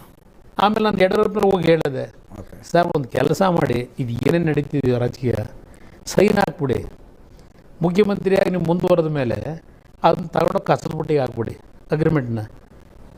ಇದು ಒಂದು ನನಗೋಸ್ಕರ ಮಾಡಿ ಅಂತ ಹೋಗಿ ಹೇಳಿ ಬಂದೆ. ಅವರು ಬದುಕಿದಾರಲ್ಲ, ಏನೇನು ನಡೀತು ಅಂತ ಗೊತ್ತಿದೆ. ಇದು ನಡೆದಂಥದ್ದು ಬರುತ್ತೆ. ನನ್ನಿಂದ ತಪ್ಪಲ್ಲ. ನನಗಿದ್ದಿದ್ದು ಆ ಒಂದು ಕಾಂಬಿನೇಷನ್ನು ಯಾತಕ್ಕೆ ಮಾಡಿದ್ದೆ ಅಂದರೆ, ಇವತ್ತು ಈ ಪ್ರಮುಖವಾಗಿ 2 ಸಮಾಜಗಳೇನಿದೆ ಈ ರಾಜ್ಯದಲ್ಲಿ, ಆ ಸಮಾಜಗಳು ಒಟ್ಟಾಗಿದ್ದರೆ ಎಲ್ಲ ಸಮಾಜಗಳು ಒಟ್ಟಿಗೆ ಬರ್ತದೆ. ಆ ಒಂದು ಸಂದೇಶ ಕೊಡಬೇಕು ಅಂತಲೇ ಈ ಸರ್ಕಾರ ಮಾಡಿದ್ದು. ನನ್ನ ಉದ್ದೇಶ ಆದಿದ್ದು ಲಾಂಗ್ ಟರ್ಮ್ ಆಗಬೇಕು ಅಂತ. ಅವತ್ತಿನ 20 ತಿಂಗಳು ಆಳ್ತಾ ಇದೆಯಲ್ಲ ಈ ಕಾಂಗ್ರೆಸ್ನವ್ರು, ಆಗಲೇ ಇನ್ನು ಮುಗೀತು ನಮ್ಮ ಲೈಫು, ಇನ್ನು 20 ವರ್ಷ ಆದ್ರೂ ಚೇತರಿಸ್ಕೊಳ್ಳೋಕ್ಕಾಗಲ್ಲ ನಾವು ಅನ್ನೋದು ನನ್ನ ಹತ್ರನೇ ಬಂದು ಚರ್ಚೆ ಮಾಡೋರು. ಆ ರೀತಿಯ ಒಂದು ವಾತಾವರಣ ಇತ್ತು. ಆ ವಾತಾವರಣ ಈ ರಾಜ್ಯದಲ್ಲಿ ಪುನಃ ತಂದು ಕೊಟ್ಟು ಇವತ್ತೇನು ಮೈತ್ರಿಗೆ ಒಂದು ಆತ್ಮಪೂರ್ಣವಂತ ಗೌರವ ಸಲ್ಲಿಸಬೇಕಲ್ಲ, ಅದು ಸಲ್ಲಿಸಬೇಕು ಅನ್ನೋದಕ್ಕೆ ನನ್ನ ಮೇಲೆ ಏನೇ ಟೀಕೆಗಳು ಮಾಡಲಿ, ಈಗ ಎಲ್ಲ ರೀತಿ ಟೀಕೆಗಳು ನನ್ನ ಮೇಲೆ ನಡೀತಾ ಇರೋದು, ಅದೆಲ್ಲವನ್ನು ಸಹಿಸ್ಕೊಳ್ಳಿ ತಯಾರಾಗಿದ್ದೇನೆ. ಒಂದು ನೇರವಾದ ಪ್ರಶ್ನೆ ಕುಮಾರಸ್ವಾಮಿ ಅವರು, ನೇರವಾಗಿ ಉತ್ತರ ಕೊಡ್ತೀರಿ ಅನ್ನುವ ನಂಬಿಕೆಯೊಂದಿಗೆ ನೀವು ಅಮಿತ್ ಶಾ ಅವರಿಗೆ ಡೈರೆಕ್ಟಾಗಿ ಹೇಳಿದ್ರಂತೆ ವಿಜಯೇಂದ್ರ ಅವರು ಬಿಜೆಪಿ ರಾಜ್ಯಾಧ್ಯಕ್ಷರಾದ್ರೆ ಒಳ್ಳೇದು ಅಂತ ಹೇಳಿದ್ರಂತೆ. ಅದು ಯಾವ ಸಬ್ಜೆಕ್ಟ್ಗಳು ಬಂದಿಲ್ಲ. ಈಗ ಬಿಜೆಪಿನಲ್ಲಿ ತೀರ್ಮಾನ ಅಲ್ಲಿ ನಾಯಕರು ಮಾಡ್ಕೋಬೇಕು. ಅಲ್ಲಿ ನೀವು ಸಲಹೆ ಕೊಟ್ರಿ ಅಂತ. ನಾನು ಅಂಥ ವಿಷಯಗಳನ್ನು ಅವ್ರ ಹತ್ರ ಚರ್ಚೆ ಮಾಡಿಲ್ಲ. ಓಕೆ, ಬಿಜೆಪಿಯಿಂದ ನೀವು ಯಾರನ್ನು ಮಾಡಬೇಕು ಯಾರನ್ನು ಮಾಡಬಾರ್ದು ಆ ವಿಷಯಗಳು ಯಾವುದೂ ನನ್ನ ಮುಂದೆ ಚರ್ಚೆ ಆಗಿಲ್ಲ. ನಾನು ಅವ್ರಿಗೆ ಸಲಹೆ ಕೊಡ್ಲಿಕ್ಕೆ ಹೋಗಿಲ್ಲ, ಅವರು ನನ್ನನ್ನು ಕೇಳಿಲ್ಲ. ನೀವು ಮೊದಲನೇ ಭೇಟಿಯಲ್ಲಿ ಅಂದರೆ ರಿಸಲ್ಟ್ನ ನಂತರ ಅಮಿತ್ ಶಾ ಅವ್ರನ್ನ ಭೇಟಿಯಾದಾಗ JDS ಅನ್ನು ಬಿಜೆಪಿಯಲ್ಲಿ ವಿಲೀನ ಮಾಡಿ ಅಂತ ಅಮಿತ್ ಶಾ ಅದು ಚರ್ಚೆ ಆಯಿತು. ಬಟ್ ನಾನು ರಿಕ್ವೆಸ್ಟ್ ಮಾಡಿದೆ, ಏಕೆಂದರೆ ವಿಲೀನ ಆಗ್ತಕ್ಕಂಥದ್ದು ನಮಗೆ ಮಾಡ್ಲಿಕ್ಕೆ ಕಷ್ಟ ಆಗುತ್ತೆ. ಮೈತ್ರಿಯ ಒಂದು ಲಾಂಗ್ ಟರ್ಮಲ್ಲಿ ಹೊಂದಾಣಿಕೆ ಮಾಡ್ಕೊಂಡು ಹೋಗೋದಕ್ಕೆ ನಾವು ತಯಾರಾಗಿದ್ದೀನಿ. ಬಟ್ ಪಕ್ಷವನ್ನು ವಿಲೀನ ಮಾಡಿ BJPಗೆ ಅಂತಕ್ಕಂಥದ್ದೇನಿದೆ ಅದನ್ನು ಮಾಡ್ತಕ್ಕಂಥದ್ದು ಭಾಳ ಕ್ಲಿಷ್ಟಕರವಾದ ಪರಿಸ್ಥಿತಿ. ಅದನ್ನು ದಯವಿಟ್ಟು ಇದನ್ನು ನನಗೇನು ಸಲಹೆ ಕೊಟ್ಟಿದ್ದಾರೆ ಅದನ್ನು ದಯವಿಟ್ಟು ಮುಂದುವರ್ಸೋದು ಬೇಡ ಅಂತ ಹೇಳಿ. ಈಗ ನನಗೆ ಅಮಿತ್ ಶಾ ಅವರ ಭೇಟಿಯ ದೃಶ್ಯಗಳಲ್ಲಿ ಬಹಳ ಆಶ್ಚರ್ಯ ಆಗಿದ್ದು ಗೋವಾ ಮುಖ್ಯಮಂತ್ರಿ ಏಕಾಏಕಿ ಕಾಣಿಸ್ಕೊಂಡಿದ್ದು. ಇದರಲ್ಲಿ ಅವರ ಪಾತ್ರ ಇದೆ. ಏನು ಪಾತ್ರ? ಗೋವಾ ಮುಖ್ಯಮಂತ್ರಿಗಳು ಕೋಆರ್ಡಿನೇಷನ್ ಮಾಡಿರ್ತಕ್ಕಂಥದ್ದು ಅವ್ರ ಮುಖಾಂತರನೇ ಹೈಕಮಾಂಡ್ನವ್ರನ್ನು ಅವರು ಜವಾಬ್ದಾರಿ ಕೊಟ್ಟಿದ್ದಾರೆ. ಓಕೆ, ಕೋಆರ್ಡಿನೇಷನ್ ಮಾಡ್ತಕ್ಕಂಥದ್ದಕ್ಕೆ ಅದರಿಂದ ಅವ್ರ ಪಾತ್ರ ಇದೆ ಇಲ್ಲಿ. ಅದು ಅಂದರೆ ಇತ್ತೀಚೆಗೆ ಈ ರಿಸಲ್ಟ್ ಬಂದ ಮೇಲೆ ಇತ್ತೀಚೆಗೆ ಪ್ರಾರಂಭ ಆಗಿರೋದು. Okay okay. ಗಿರೀಶ್ ಕುಮಾರ್ ಅಂತ ನೇರ ಪ್ರಶ್ನೆ ನಿಮಗೆ, ಒಂದೇ ಒಂದು ನೇರ ಪ್ರಶ್ನೆ. ಈ ಒಂದು ಮೈತ್ರಿ ಕಾಂಗ್ರೆಸ್ ವಿರುದ್ಧನ ಅಥವಾ ಸಿದ್ದರಾಮಯ್ಯನವರು DK ನನಗೆ ಒಂದು ಒಳ್ಳೆ ಪ್ರಶ್ನೆ ಎರಡನೇ ಇನ್ನೊಂದು ಪ್ರಶ್ನೆ ಏನು ಕೇಳಿ ಆಯ್ತು. ಇನ್ನೊಂದು ಪ್ರಶ್ನೆ, ನೀವು ಜಾತ್ಯತೀತ ಜನತಾದಳ ಬಂದಾಗಿಂದ ಮೈತ್ರಿಯನ್ನೇ ಮಾಡ್ಕೊಂಡ್ ಬರ್ತಾ ಇದ್ದೀರಾ. ಈಗ ಜನತಾದಳ ಮೈತ್ರಿ ಅಂತ ಕರಿಬಹುದಾ ಅಂತ ನೀವು ಕಾಂಗ್ರೆಸ್? ಈಗ ಆಯ್ತು ಜನತಾದಳ ಮೈತ್ರಿನಾದರೂ ಹೇಳಿ, ಇದು ಜಾತ್ಯತೀತ ಅಲ್ಲ ಅಂತಲಾದರೂ ಹೇಳಿ, ಕೋಮದ ಅಂತಲಾದರೂ ಹೇಳಿ, ಏನು ಬೇಕಾದರೂ ನಿಮಗೆ ಪೂರ್ಣವಾದಂಥ ಸ್ವತಂತ್ರ ಇದೆ. ನಾನು ಇದು ಕಾಂಗ್ರೆಸ್ ವಿರುದ್ಧವೋ ಶಿವಕುಮಾರ್ ಸಿದ್ದರಾಮಯ್ಯ ವಿರುದ್ಧವೋ ಅಂತಕ್ಕಂಥದ್ದು ನಿಮ್ಮ ಪ್ರಶ್ನೆ. ಈ ಮೈತ್ರಿ ಇದು ಯಾವುದೂ ನನ್ನ ಮುಂದೆ ಇಲ್ಲ. ನಾನು ಇವತ್ತು ಈ ಮೈತ್ರಿ ಮಾಡ್ಕೊಳ್ಳಿಕ್ಕೆ ಕಾರಣ, ನೀವು ಒಳ್ಳೆ ಪ್ರಶ್ನೆ ಕೇಳಿದ್ದೀರಿ. ನಾಡಿನ ಜನತೆಗೆ ಸುವರ್ಣ ವೀಕ್ಷಕರ ಮುಖಾಂತರವೇ ನಾಡಿನ ಜನತೆಗೆ ಒಳ್ಳೆ ಪ್ರಶ್ನೆಗೆ ಇವತ್ತು ನನ್ನ ಹೃದಯದಲ್ಲಿರ್ತಕ್ಕಂಥದ್ದು ನಾನು ಪ್ರಾಮಾಣಿಕವಾಗಿ ಹೇಳ್ತಾ ಇದ್ದೇನೆ.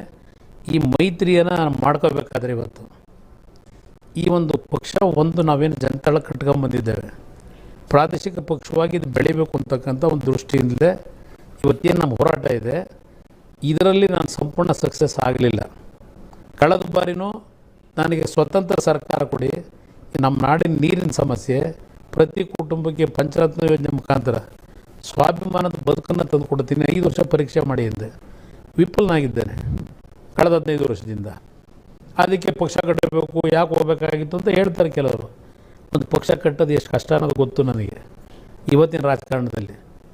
ಆದರೂ ಸಹ ಈ ಪಕ್ಷ ಉಳಿಸ್ಕೊಂಡೇ ಬಂದಿದ್ದೇನೆ. ಇವತ್ತು ನಾನು ಈ ಮೈತ್ರಿ ಮಾಡಿರ್ತಕ್ಕಂಥದ್ದು ನನ್ನ ರೈತ ಬಂಧುಗಳು ಕಾವೇರಿ ಇವತ್ತೇನಲ್ಲಿ ರಸ್ತೆಯಲ್ಲಿ ಬಿದ್ದಿದ್ದಾರೆ, ಸಂಘಟನೆಗಳು, ಕನ್ನಡ ಸಂಘಟನೆಗಳು, ಹಲವಾರು ಸಂಘಟನೆಗಳು, ಎಲ್ಲ ಪಕ್ಷಗಳನ್ನು ಬೈತಾರೆ, ನಮ್ಮನ್ನು ಬೈತಾರೆ, ಕಾಂಗ್ರೆಸ್ನೂ ಬೈತಾರೆ, BJPನೂ ಬೈತಾರೆ. 3 ಪಕ್ಷಗಳಿಂದ ಆಗಿರೋ ಅನ್ಯಾಯ ಅಂತಾರೆ. ಇದಕ್ಕೆ ನಮ್ಮ ಪಕ್ಷದ ಹಲವಾರು ಕಾನೂನು ಹೋರಾಟದಲ್ಲಿ ಏನು ಮಾಡಿದ್ದೇವೆ ನನ್ನ ಹತ್ರ ಮಾಹಿತಿಗಳಿದೆ. ಇವತ್ತು ಎಲ್ಲರ ಮೇಲೂ ಅನುಮಾನಗಳಿದೆ.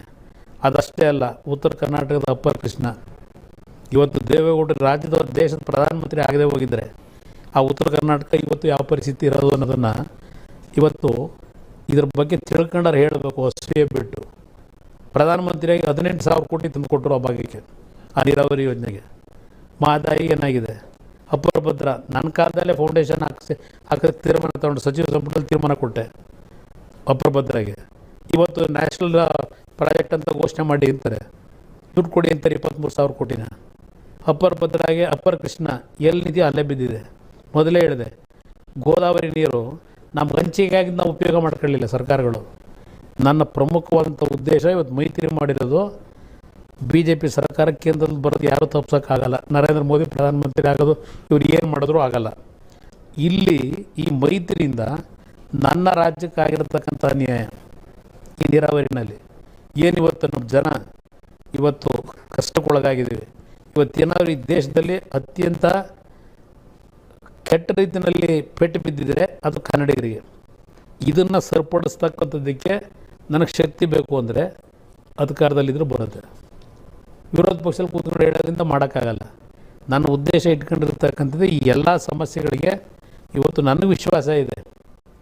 ಪ್ರಧಾನಮಂತ್ರಿಗಳಿರಲಿ, ಇವತ್ತು ಅಮಿತ್ ಶಾ ಅವರಿರಲಿ, BJPಯ ಸ್ಥಳೀಯ ನಾಯಕರು ನನ್ನ ಬಗ್ಗೆ 190% ಪ್ರೀತಿ ಇರ್ತಕ್ಕಂಥವ್ರು ಇದ್ದಾರೆ. 190%. ಈ ಸಮಸ್ಯೆಗಳಿಗೆ ಪರಿಹಾರ ತಂದು ಕೊಡ್ತಕ್ಕಂಥದ್ದಕ್ಕೆ ಒಂದು ಮೈತ್ರಿಯ ಅವಶ್ಯಕತೆ ನನಗೆ ಬೇಕಾಗಿದೆ ಸರ್ಕಾರ ತರೋದಕ್ಕೆ. ಅದಕ್ಕೋಸ್ಕರವಾಗಿ ಇವತ್ತು ಇದಕ್ಕೆ ರಾಜಿಯಾಗಿದ್ದೇವೆ. ಈ ಸಲ ಲೋಕಸಭಾ ಚುನಾವಣೆಗೆ ನಿಂತ್ಕೊಳ್ತೀರಂತೆ, ಕೇಂದ್ರ ಸಚಿವರಾಗ್ತೀರಂತೆ. ಅದು ಯಾವುದೂ ನನ್ನ ಮುಂದೆ ಇಲ್ಲ ಬ್ರದರ್. ಯಾವುದು ಕೇಂದ್ರ ಸರ್ಕಾರದ ಮಂತ್ರಿ ಆಗಬೇಕು, ಅದಕ್ಕೋಸ್ಕರ ಕುಮಾರಸ್ವಾಮಿ ಅಲ್ಲೆಲ್ಲ ಹೋಗ್ಬಿಟ್ಟವ್ರು ಇದೆಲ್ಲ ಹೇಳ್ತಾರೆ ಈಗಾಗಲೇ. ಅದಕ್ಕೆ ಅವ್ರ ಜೊತೆ ಕೈ ಜೋಡಿಸ್ಕೊಂಬಿಟ್ಟವನೇ ಅಂತ ಹೇಳಿ ಇದು ಯಾವುದೂ ನನ್ನ ಮುಂದೆ ಇಲ್ಲ. ನನಗೆ ಮುಂದೆ ಈ ರಾಜ್ಯದಲ್ಲಿ ಈ ರಾಜ್ಯದ ಸಮಸ್ಯೆ ಬಗೆಹರಿಸ್ತಕ್ಕಂಥ ಒಂದು ವೇದಿಕೆ ಸಿದ್ಧ ಮಾಡಬೇಕಾಗಿದೆ. ಅದಕ್ಕೆ ನಾನು ಹೋರಾಟ ಪ್ರಾರಂಭ ಮಾಡಿದ್ದೀನಿ. ಸರ್ ನಮಸ್ತೆ, ಮನು ವೈಷ್ಣವ ಅಂತ. ಸರ್ ನಮಸ್ತೆ, ಮನು ವೈಷ್ಣವ ಅಂತ, BJP ಕಾರ್ಯಕರ್ತ. ನೀವಾಗಲಿ ಪೂಜನೀಯ ಮಾಜಿ ಪ್ರಧಾನಿಗಳಾದಂಥ ದೇವೇಗೌಡರಾಗಲಿ ಅಂದಿನಿಂದ ಜಾತ್ಯತೀತ ಸಿದ್ಧಾಂತವನ್ನು ಹೋರಾಟ ಮಾಡ್ಕೊ ಬಂದವರು.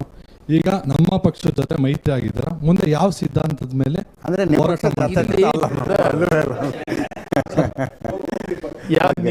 ನಮ್ಮಿಂದ ಯಾವ ಸಿದ್ಧಾಂತ ಬಯಸ್ತಾ ಇದ್ದೀರಿ ಬ್ರದರ್? ನೀವೇನು ಯಾವ ಸಿದ್ಧಾಂತ ಬಯಸ್ತಾ ಇದ್ದೀರಿ ಹೇಳಿ?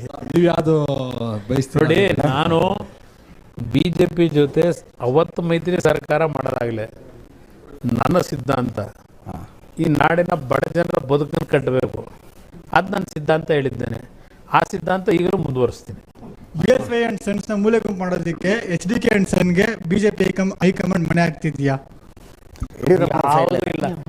ಇಂಥ ಪ್ರಶ್ನೆ ಯಾಕೆ ಕೇಳಿದ್ರೆ ನಿಮ್ಗೆ ಯಾಕೆ ಅನುಮಾನ? ಯಡಿಯೂರಪ್ಪನ ಮೂಲೆ ಗುಂಪು ಮಾಡ್ತಿದ್ದಾರೆ ಯಾರು? BJP ಹೈಕಮಾಂಡ್ ಈಗ ಯಡಿಯೂರಪ್ಪನವರು ಸಂಸದೀಯ ಮಂಡಳಿ ಸದಸ್ಯರಿದ್ದಾರೆ ದೇಶ ಮಟ್ಟದಲ್ಲಿ, ಆಯ್ತಾ? ಈಗ ಅವ್ರ ಮಗನು ಶಾಸಕರಿದ್ದಾರೆ. BY ರಾಘವೇಂದ್ರ ಅವ್ರನ್ನು ಬರೋಕೆ ಬಿಡ್ತಾ ಇಲ್ಲ. ರಾಘವೇಂದ್ರ ಅವ್ರನ್ನ ನೋಡಿ, ನನ್ ಕೇಳಿದ್ರೆ ನಾನು ಹೆಂಗೆ ಹೇಳಲಿ? BJP ಲೀಡರ್ ಕೇಳಬೇಕಲ್ವಾ? ಅಣ್ಣ ನಮಸ್ತೆ, ನಾನು ಜಯಲಕ್ಷ್ಮಿ ಕಾರ್ತಿಕ್, ಮಹಾಲಕ್ಷ್ಮಿ ಲೇಔಟ್. ಅಣ್ಣ, ಸನ್ಮಾನ್ಯ ದೇವೇಗೌಡರ ಅಪ್ಪಾಜಿ ಅವರು 1996 ಅಲ್ಲಿ ಅದು ವುಮೆನ್ ರಿಸರ್ವೇಶನ್ ಬಿಲ್ ಅನ್ನ ತಂದಿದ್ರು. ಆಲ್ಮೋಸ್ಟ್ 27 ಇಯರ್ಸ್ ಆದ್ಮೇಲೆ ಇವಾಗ ನರೇಂದ್ರ ಮೋದಿ ಗೌರ್ಮೆಂಟ್ ಅಲ್ಲಿ ಆ ಬಿಲ್ ಪಾಸ್ ಮಾಡಿದ್ದಾರೆ, 1/3 ರಿಸರ್ವೇಶನ್ ನ. ಇವಾಗ ಮಾಡಿರೋದಕ್ಕೆ ಇದು ಬಂದು ವುಮೆನ್ ವೋಟರ್ಸ್ ನ ಪಾರ್ಲಿಮೆಂಟ್ ಚುನಾವಣೆಗೆ ಟಾರ್ಗೆಟ್ ಮಾಡೋದಕ್ಕೆ ಅಂತ ಕಾಂಗ್ರೆಸ್ ಅವರು ಪ್ರಚಾರ ಮಾಡ್ಕೊಳ್ತಾ ಇದ್ದಾರೆ. ಅದ್ರ ಬಗ್ಗೆ ತಮ್ಮ ಅಭಿಪ್ರಾಯ ಮತ್ತೆ? ಇದು ಮಾಡಿದಾಗ ಈ ರೀತಿ ಹೇಳ್ತಾರೆ. ಅವರೇ 10 ವರ್ಷ ಇದ್ದಾರಲ್ಲ, 27 ಇಯರ್ಸ್ ಅಲ್ಲಿ. ಒಂದು ನಿಮಿಷ, ಕಾಂಗ್ರೆಸ್ನವರೇ 10 ವರ್ಷ ಇದ್ದಾರಲ್ಲ ಅಧಿಕಾರದಲ್ಲಿ, ಕೇಂದ್ರದಲ್ಲಿ. ನರೇಂದ್ರ ಮೋದಿ ಅವರವರೆಗೂ ಯಾಕೆ ಬಿಟ್ರು? ಆಗಲೇ ಅವ್ರು ಮಾಡ್ಬಿಟ್ಟಿದ್ರು. ನರೇಂದ್ರ ಮೋದಿ ವಿಷಯನೇ ಗೊತ್ತಿರಲಿಲ್ವಲ್ಲ, ಅವ್ರು ಮಾಡೋದೇ ಗೊತ್ತಿರಲಿಲ್ಲ. 10 ವರ್ಷ ಇದ್ದಾಗ ಅವರೇ ಮಾಡ್ಬೋದಾಗಿತ್ತಲ್ಲ. ಒಂದು ನಿಮಿಷ, ಕಾಂಗ್ರೆಸ್ನವರು. ಆಮೇಲೆ ಆಯ್ತಪ್ಪ, ನರೇಂದ್ರ ಮೋದಿ ಅವರು ವುಮೆನ್ ವೋಟರ್ಸ್ನ ಆಕರ್ಷಣೆ ಮಾಡಲಿಕ್ಕೆ ಈ ಬಿಲ್ ತಂದವ್ರೆ ಅಂತ ಹೇಳಿ ಪ್ರಚಾರ ಮಾಡ್ತಾರೆ ಅಂತ ಹೇಳ್ತಾ ಇದ್ದಾರೆ ಕಾಂಗ್ರೆಸ್ನವರು. ಇಲ್ಲಿ ನಾನು ಕೇಳೋದು, ಈ 5 ಗ್ಯಾರಂಟಿ ಇದೆಯಲ್ಲ, ಅದ್ಯಾಕೆ ಅವ್ರು ಪ್ರಚಾರ ಮಾಡ್ಕೊಂಡು ಕೂತಿದ್ದಾರೆ? ದಿನ ಬೆಳಗ್ಗೆ ಇದ್ದರೆ ಬರೀ 5 ಗ್ಯಾರಂಟಿದು ಹೇಳೋದು ಅವರು ಫೋಟೋದಲ್ಲೂ. ಅದು ಬಿಟ್ಟು ರಾಜ್ಯಕ್ಕೆ ಏನು ಕೊಡ್ತಾವ್ರೆ? ಈ ರಾಜ್ಯಕ್ಕೆ ಏನು ಕೊಡ್ತಾರೆ? ಅದರಿಂದ ರಾಜಕಾರಣದಲ್ಲಿ ಈ ಪ್ರೋಗ್ರಾಮ್ ಈಗೇನು 5 ಗ್ಯಾರಂಟಿ ಏನು ಕಾಂಗ್ರೆಸ್ ಪಕ್ಷದ್ದು? ಅದು 6 ಕೋಟಿ ಜನತೆ ದುಡ್ಡದು. ಸ್ಕೀಮ್ಗಳು ಮಾಡ್ತೀವಿ ನಾವು ಅಷ್ಟೇ. ಯಾವ ಸರ್ಕಾರ ಬಂದರೂ ಒಂದೊಂದು ಸ್ಕೀಮ್ ತರ್ತಾರೆ. ಹಾಗಂತೇಳಿ ನಾವು ಕೊಟ್ಟಿದ್ದೀವಿ ಅಂತ ದಿನ ಅಡ್ವರ್ಟೈಸ್ಮೆಂಟು. ಯಾವ ದುಡ್ಡಲ್ಲಿ ಅದರಿಂದ ಇಲ್ಲಿ ವುಮೆನ್ ರಿಸರ್ವೇಷನ್ ಬಿಲ್ಲು ಬರಬೇಕು ಅನ್ನೋದು 96 ದೇವೇಗೌಡರು ಮನ್ನಣೆ ಮಾಡಿದ್ದು ಬೇರೆ. ಅಲ್ಲಿಂದ ಇಲ್ಲಿವರೆಗೆ ನೆನೆಗುದಿಗೆ ಬಿದ್ದಿದ್ದು ನರೇಂದ್ರ ಮೋದಿ ಅವರು ಕ್ಲಿಯರ್ ಅವ್ರು ಸಿಕ್ಕಂಥ ಶಕ್ತಿಲಿ ಕ್ಲಿಯರ್ ಮಾಡಿದ್ದಾನೆ. ಎಸ್ ಕುಮಾರಸ್ವಾಮಿ, ಒಂದು ಲಾಸ್ಟ್ ಪ್ರಶ್ನೆ. ಮುಂದಿನ ದಿನಗಳಲ್ಲಿ ರಾಷ್ಟ್ರ ರಾಜಕಾರಣವನ್ನು ಹೆಂಗೆ ನೋಡ್ತೀರಿ? 2014 ನರೇಂದ್ರ ಮೋದಿ ಬಂದ ನಂತರ ಇಷ್ಟು ದೊಡ್ಡ ಅಪೋಸಿಷನ್ ಯೂನಿಟಿ ಅನ್ನೋದಾಗಿರ್ಲಿಲ್ಲ, ಈ ಸಲ ಆಗ್ತಾ ಇದೆ. 26 ಪಕ್ಷಗಳು ಸೇರಿದಾವೆ, ಒಂದು ದೊಡ್ಡ ಯೂನಿಟಿ ಆಗಿದೆ. 10 ವರ್ಷ ನರೇಂದ್ರ ಮೋದಿ ಆಡಳಿತ ನಡೆಸಿದ್ದಾರೆ. ಎಂಥವ್ರಿಗಾದ್ರೂ ಒಂದು ಆಂಟಿ ಇನ್ಕಂಬನ್ಸಿ ಅನ್ನೋದು ಬಂದಿರುತ್ತೆ, ಆಡಳಿತ ವಿರೋಧಿ ಅಲೆ ಅನ್ನೋದು ಬಂದಿರುತ್ತೆ. ಇಲ್ಲಿ ವಿರೋಧ ಪಕ್ಷಗಳು ಎಷ್ಟೇ ಹೊಂದಾಣಿಕೆಗಳು ಮಾಡಿ ಎಷ್ಟೇ ಪಕ್ಷಗಳು ಸೇರಲಿ, ಅವರಲ್ಲಿ ಏನು ಪ್ರೋಗ್ರಾಮ್ ಇಟ್ಕೊಂಡಿದ್ದಾರೆ, ಯಾವ ಕಾರಣಕ್ಕೋಸ್ಕರವಾಗಿ ಈಗ ನಾನು ಕೇಳಿದ್ರಲ್ಲ BJP ಜೊತೆ ಯಾಕೆ ಮಾಡಿದ್ರಿ ಅಂತೇಳಿ ಸ್ನೇಹಿತರು ಕೇಳಿದ್ರು ಮೈತ್ರಿನ. ಈಗ ನಾನು ಇವ್ರಿಗೆ ಕೇಳ್ತೀನಿ, 40 ಪಾರ್ಟಿಗಳನ್ನ ಸೇರಿ NDA ಮಾಡೋರಲ್ಲ, ಯಾವ ಉದ್ದೇಶಕ್ಕೆ ನೀವು ಮಾಡ್ಕೊಂಡಿದ್ರಿ? ಮೋದಿ ಸೋಲಿಸ್ಬೇಕು. ಮೋದಿ ಸೋಲಿಸ್ಲಿಕ್ಕೆ. ಇಲ್ಲೇ ನೀವು ಹೇಳಿದ್ರಲ್ಲ ಕಾಂಗ್ರೆಸ್ ಸೋಲ್ಸಕ್ಕಂತೇಳಿ ನಮ್ಮ ಇದು ಶಿವಕುಮಾರ್ನ ಇದ್ರ ವಿರುದ್ಧ ಅಂತೇಳಿ. ಹಾಗಿದ್ರೆ ಈ 40 ಜನ ಸೇರಿರೋದು 40 ಪಾರ್ಟಿ ಮೋದಿ ಸೋಲ್ಸಕ್ಕಲ್ವಾ? ಏನು ಅಜೆಂಡಾ ಇಟ್ಕೊಂಡವ್ರೆ? ಹೋಗ್ಲಿ, ಇವರಲ್ಲಿ ಹೊಂದಾಣಿಕೆ ಎಷ್ಟು ಮಟ್ಟಿಗೆ ಆಗ್ಬೋದು? ಸೀಟ್ ಹಂಚಿಕೆನಲ್ಲೇ ಇವ್ರು ಯಾರು ಏನೇನು ಆಗ್ತಾರೋ ಗೊತ್ತಿಲ್ಲ. ಒಂದು ಸ್ಟೇಬಿಲಿಟಿ ಅನ್ನೋದು ಬೇಕಲ್ಲ ಇವತ್ತು ದೇಶಕ್ಕೆ. ಇವತ್ತು ಹಲವಾರು ಸಮಸ್ಯೆಗಳ ನಡುವೆ ದೇಶದಲ್ಲಿ ಕೋವಿಡ್ ಬಂತು, 2 ವರ್ಷ ಹಲವಾರು ಸಮಸ್ಯೆಗಳು ಎದುರಿಸಿದ್ದೀವಿ.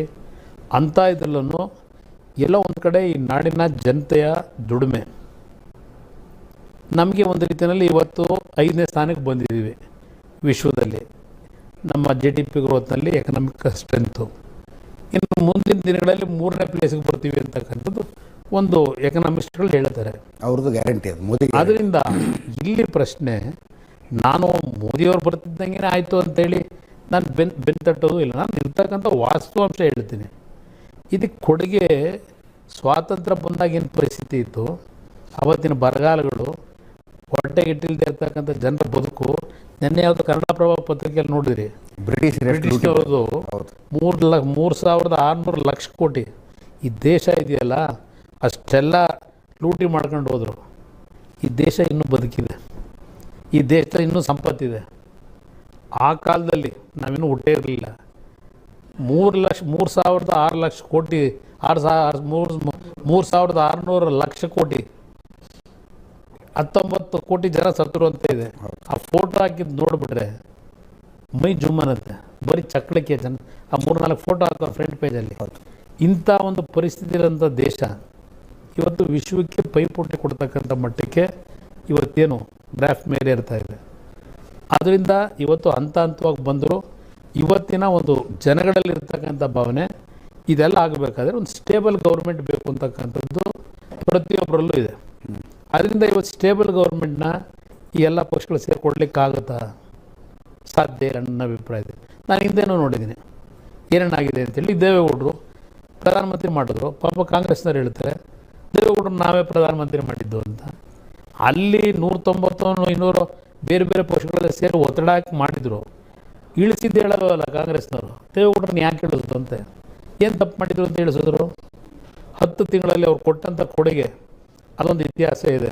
ಬರಲಿಲ್ಲ, ಯಾರನ್ನು ಅಡ್ವರ್ಟೈಸ್ಮೆಂಟ್ ಸಿಗಲಿಲ್ಲ ಅವ್ರಿಗಷ್ಟೇ.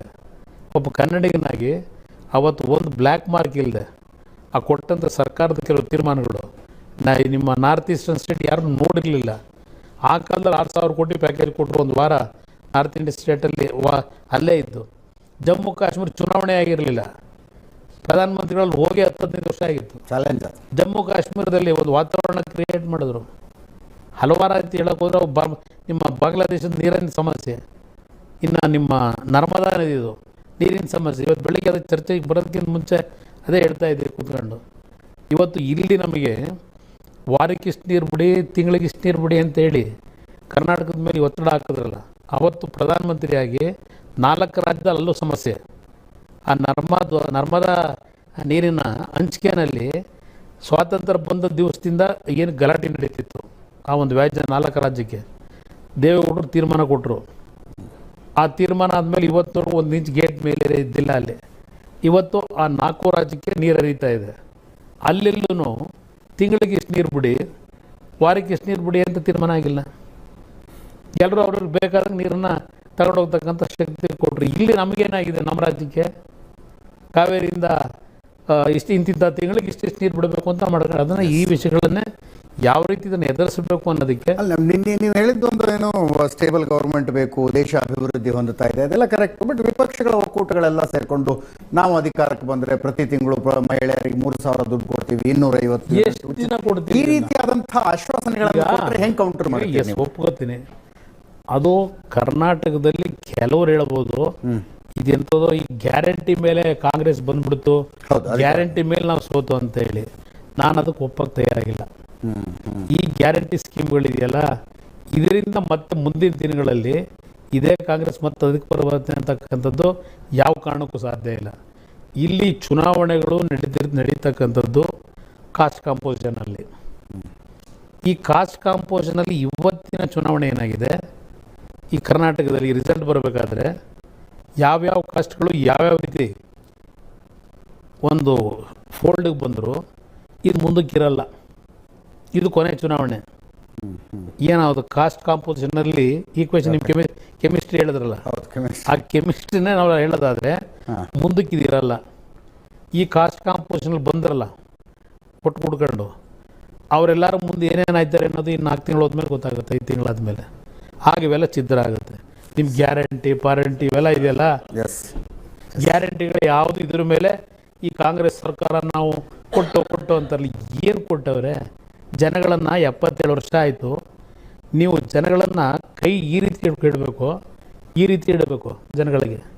78 ವರ್ಷ ಆಗಿ ಸ್ವಾಭಿಮಾನದ ಬದುಕನ್ನು ನೀವು ಕಟ್ಕೊಡ್ಬೇಕು ಇವರಿಗೆ. ಎಷ್ಟು ವರ್ಷ ಮಾಡ್ತೀನಿ ಅದಕ್ಕೆ ಹೇಳಿದ್ದೆ. ಪಂಜಾಬ್ ಹೇಳಿದ್ನಲ್ಲ, ಇನ್ನೇ ಹೇಳೋರು ಅಧಿಕಾರಿಗಳು, ಈ ವರ್ಷ ಜೂನಿಂದ ಪ್ರಾರಂಭ ಮಾಡಿದ್ರಿಂದ 39,000 ಕೋಟಿ ಸರ್ಕಾರದ ಮೇಲೆ ಹೊರೆ ಇದೆ. ನೆಕ್ಸ್ಟ್ ಇಯರಿಂದ ಅದು 52-53,000 ಕೋಟಿಗೆ ಹೋಗುತ್ತೆ. ಏನು ಎಲ್ಲಿಗೆ ತಗೊಂಡೋಗ್ಬೇಕು ಅಲ್ಲಿಗೆ? ನಾವು ಕೊನೆಗೆ ಒಂದು ದಿವಸ ಇವತ್ತು ಹೆಚ್ಚು ಕಡಿಮೆ 5,85,000 ಕೋಟಿ ಸಾಲ. ಈ ಸಾಲ ಯಾರು ತೀರಿಸಬೇಕು? ನಿಮಗೆ ಸರ್ಕಾರದಲ್ಲಿ ಕ್ಯಾಪಿಟಲ್ ಎಕ್ಸ್ಪೆಂಡಿಚರ್ ಎಲ್ಲಿ ಇಟ್ಟಿದ್ದೀರಿ? ಈಗ ಎಷ್ಟು ಇಟ್ಟಿದ್ದೀರಿ? ಅಸೆಟ್ ಎಷ್ಟು ಕ್ರಿಯೇಟ್ ಮಾಡ್ತಾ ಇದ್ದೀರಿ? ಈ ಸಾಲ ಅದಕ್ಕೆ ಏನು ರಾಜ್ಯ ಜನ ತೀರಿಸ್ಬೇಕಲ್ಲ. ಈಗ ನಿಮ್ಮ ಗೈಡೆನ್ಸ್ ವ್ಯಾಲ್ಯೂ 50%, 70% ಮಾಡಿದ್ದೀರಿ.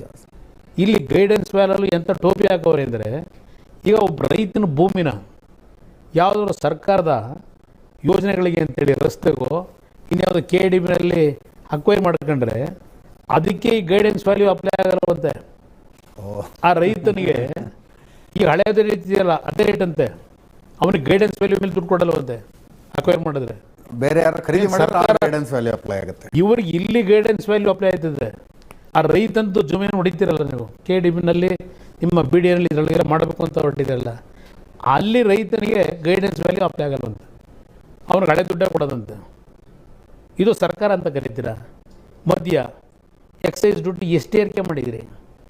ಒಂದು ಕಡೆ ಇಲ್ಲಿ ಕೊಟ್ಟೆ ಅಂತೀರಿ, ಇನ್ನೊಂದು ಕಡೆ ಮಧ್ಯದಾಡಿ ಬರಬೇಕು ಅದೆಂಥದ್ದು 3,000 ಊರಿರೋ ಊರಿಗೂ ಒಂದೊಂದು ಇದು ಕೊಡ್ತಾರಂತೀಗ, ಗ್ರಾಮ ಪಂಚಾಯತ್ ಗ್ರಾಮ ಮಧ್ಯಭಾಗ್ಯ ಇದು ಮಾಡ್ಕೊಂಡು ಹೊರಟವ್ರೆ. ಒಂದು ಕಡೆ ದುಡ್ಡು ಕೊಡೋದು, ಇನ್ನೊಂದು ಕಡೆ ಅವನದು ಜೋಬು ಕೈ ಹಾಕೋದು, ಇದು ಮಾಡ್ಕೊಂಡು ಹೊರಟವ್ರೆ. ಅದರಿಂದ ಇದು ಯಾವುದು ಶಾಶ್ವತ ಇಂಪ್ಯಾಕ್ಟ್ ಆಗಲ್ಲ, ಯಾವ ಕಾರಣಕ್ಕೂ ಇಂಪ್ಯಾಕ್ಟ್ ಆಗಲ್ಲ, ಯಾವ ಕಾರಣಕ್ಕೂ ಆಗಲ್ಲ ಬ್ರದರ್. ಅವ್ರದ್ದೊಂದು ಕಾನ್ಫಿಡೆನ್ಸ್ ಇದೆ ಸರ್. ರಾಜ್ಯದ 85% ಜನರು ಭಾಗ್ಯಗಳ ಮೂಲಕ ನಾವು ತಲುಪಿದ್ದೀವಿ, ಅವರು ನಮಗೆ ವೋಟ್ ಹಾಕ್ತಾರೆ. ನೋಡಿ, ಪ್ರತಿದಿನ ಪತ್ರಿಕೆ ತೆಗೆದ್ರೆ 5 ಗ್ಯಾರಂಟಿ ಸ್ಕೀಮ್ದೇ ಹಾಕೋದು. ಇಬ್ಬರು ಕೈ ಇಟ್ಕೊಂಡು ನಂದು ಹಿಡಿದು ಅಲ್ಲೆಲ್ಲ ಮಂಡ್ಯದಲ್ಲಿ ನಾನು ಎತ್ತು ಗಾಡಿ ತಗೊಂಡು ಹೋಗೇ ಬಿಟ್ರು, ನನ್ನ ರಸ್ತೆಯಲ್ಲೇ ನಿಲ್ಲಿಸಿ. ಈಗ ಮತ್ತೆ ಇವರಿಬ್ರು ಹಿಡ್ಕೊಂಡವ್ರೆ. ಈ 2 ಕೈ ಎಲ್ಗೋಯ್ತವೋ ಗೊತ್ತಿಲ್ಲ ಮುಂದಕ್ಕೆ ಪಾರ್ಲಿಮೆಂಟ್ ಚುನಾವಣೆ ಆದಮೇಲೆ. ಧನ್ಯವಾದ ಕುಮಾರಸ್ವಾಮಿ ಅವರು, ಎಷ್ಟೊತ್ತು ನಮ್ಮ ಪ್ರಶ್ನೆಗಳಿಗೆ ಮತ್ತು ಆಹ್ವಾನಿತ ಗಣ್ಯರೆಲ್ಲರ ಪ್ರಶ್ನೆಗಳಿಗೆ ಉತ್ತರ ಕೊಟ್ಟಿದ್ದಕ್ಕೆ. ಇದರೊಂದಿಗೆ ಇವತ್ತಿನ ನ್ಯೂಸ್ ಅವರ್ ಸ್ಪೆಷಲ್ ಮುಗಿಸ್ತಾ ಇದ್ದೀನಿ. ಮುಂದಿನ ವಾರ ಮತ್ತೊಬ್ಬ ಅತಿಥಿಯೊಂದಿಗೆ ಮತ್ತೆ ಬರ್ತೀನಿ. ನೇರ ದಿಟ್ಟ ನಿರಂತರ ಸುದ್ದಿಗಾಗಿ ನೋಡ್ತಾ ಇರಿ ಏಷ್ಯಾನೆಟ್ ಸುವರ್ಣ ನ್ಯೂಸ್.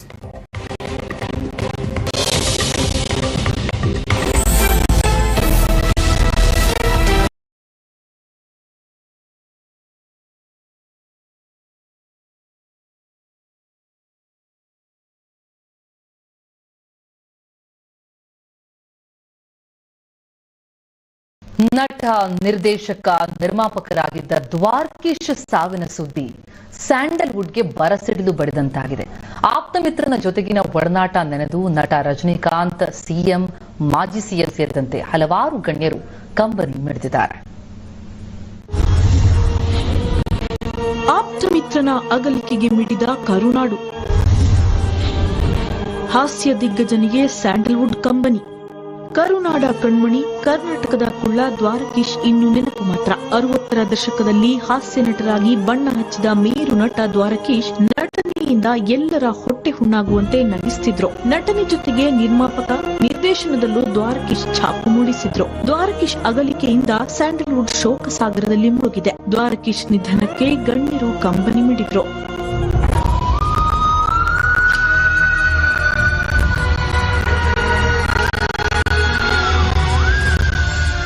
ನಟ, ನಿರ್ದೇಶಕ, ನಿರ್ಮಾಪಕರಾಗಿದ್ದ ದ್ವಾರಕೀಶ್ ಸಾವಿನ ಸುದ್ದಿ ಸ್ಯಾಂಡಲ್ವುಡ್ಗೆ ಬರಸಿಡಿಲು ಬಡಿದಂತಾಗಿದೆ. ವಿಷಯ ತಿಳಿಯುತ್ತಿದ್ದಂತೆಯೇ ದ್ವಾರಕೀಶ್ ನಿವಾಸಕ್ಕೆ ಸ್ನೇಹಿತರು, ನಟ ನಟಿಯರು ಆಗಮಿಸಿದ್ರು. ದ್ವಾರಕೀಶ್ ಜೊತೆಗಿನ ಒಡನಾಟ ನೆನೆದು ಕಣ್ಣೀರು ಹಾಕಿದ್ರು. ದ್ವಾರಕೀಶ್ ಅವನೊಬ್ಬ ಪಕ್ಕದಲ್ಲಿದ್ದಾನೆಂದ್ರೆ ನಮ್ಗೆ ಎಲ್ಲಿಂದ ಧೈರ್ಯ ಬರ್ತದೆ. ಅಂಬುಜ ಅಂತ ಕರೆದು ಹೊರಟೆ ಬಿಟ್ಟಿದ್ದಾನೆ. ಅಂಬುಜಾನು ಅವನು ಅಲ್ಲಿ ಇರಲಿ, ಆನಂದವಾಗಿರಲಿ, ಅವರ ಆಶೀರ್ವಾದ ಸದಾ ಎಲ್ರಿಗೂ ಸಿಗ್ತಾ ಇರಲಿ, ಇಷ್ಟೇ ನಂದು. ಅವನ ಆತ್ಮಕ್ಕೆ ಶಾಂತಿ ಕೊಡ್ತೀನಿ. ನಮ್ಮದೇ ದುಃಖದ ಪಾಲು.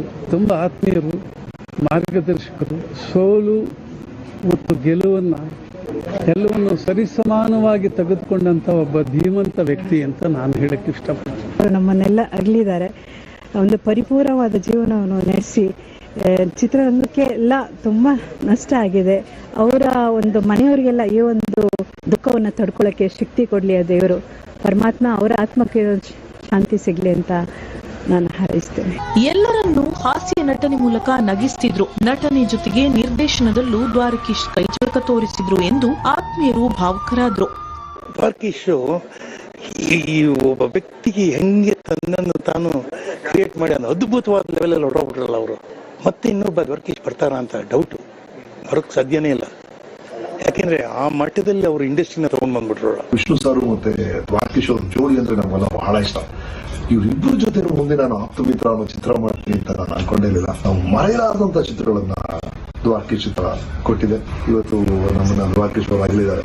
ಆ ಚಿತ್ರದ ಹಾಡೇ ನೆನಪಾಗುತ್ತೆ, ಕಾಲವನ್ನು ತಡೆಯೋರು ಯಾರು. ಗೆಳೆಯ ದ್ವಾರಕೀಶ್ ನೆನೆದು ರಜನಿಕಾಂತ್ ಕಣ್ಣೀರು. ಸಿದ್ದರಾಮಯ್ಯ, ಬೊಮ್ಮಾಯಿ, ಎಚ್ಡಿಕೆ ಸಂತಾಪ. ದ್ವಾರಕೀಶ್ ನೆನೆದು ರಾಜಕೀಯ ನಾಯಕರು ಭಾವುಕರಾದರು. ಕನ್ನಡ ಚಿತ್ರಕ್ಕೆ ದ್ವಾರಕೀಶ್ ಕೊಡುಗೆ ಅಪಾರ. ದ್ವಾರಕೀಶ್ ಅಗಲಿಕೆ ಕನ್ನಡ ಚಿತ್ರರಂಗಕ್ಕೆ ಬಹಳ ದೊಡ್ಡ ನಷ್ಟ ಎಂದು ಸಿಎಂ ಸಿದ್ದರಾಮಯ್ಯ, ಎಚ್ಡಿ ಕುಮಾರಸ್ವಾಮಿ, ಬೊಮ್ಮಾಯಿ ಸಂತಾಪ ಸೂಚಿಸಿದರು. ಆತ್ಮೀಯ ಗೆಳೆಯ ದ್ವಾರಕೀಶ್ ನಿಧನಕ್ಕೆ ಟ್ವೀಟ್ ಮೂಲಕ ರಜನಿಕಾಂತ್ ಕಂಬನಿ ಮಿಡಿದ್ರು. ಕನ್ನಡ ಚಿತ್ರರಂಗದ ಮತ್ತೊಬ್ಬ ಅಮೂಲ್ಯ ಜೀವ ದ್ವಾರಕೀಶ್ ನಮ್ಮನ್ನೆಲ್ಲ ಅಗಲಿದ್ದಾರೆ ಎಂದು ಸುದ್ದಿ ಭಾವುಕರಾದ್ರು. ಕನ್ನಡ ಚಿತ್ರರಂಗದ ಉಜ್ವಲ ನಕ್ಷತ್ರ ಕಣ್ಮರೆಯಾದಂತಾಗಿದೆ ಎಂದು ತೋಟಂದಾರಿಯ ಸಿದ್ದರಾಮಶ್ರೀ ಸಂತಾಪ ಸೂಚಿಸಿದ್ರು. ಬ್ಯೂರೋ ರಿಪೋರ್ಟ್, ಏಷ್ಯಾನೆಟ್ ಸುವರ್ಣ ನ್ಯೂಸ್. ಇವಿಷ್ಟೇ ಈ ಕ್ಷಣದ ಸುದ್ದಿ.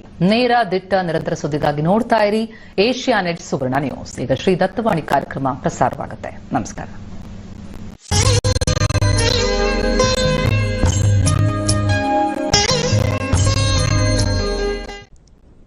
ಮಂಗಳಂ ಕೋಸಲೇಂದ್ರಾಯ ಮಹನೀಯ ಗುಣಾಬ್ಧಯೇ ಚಕ್ರವರ್ತಿ ತನೂಜಾಯ ಸಾರ್ವಭೌಮಾಯ ಮಂಗಳಂ ವೇದ ವೇದಾಂತ ವೇದ್ಯಾಯ ಮೇಘಶ್ಯಾಮಲ ಮೂರ್ತಯೇ ಪುಂಸಾಂ ಮೋಹನ ರೂಪಾಯ ಪುಣ್ಯಶ್ಲೋಕಾಯ ಮಂಗಳಂ.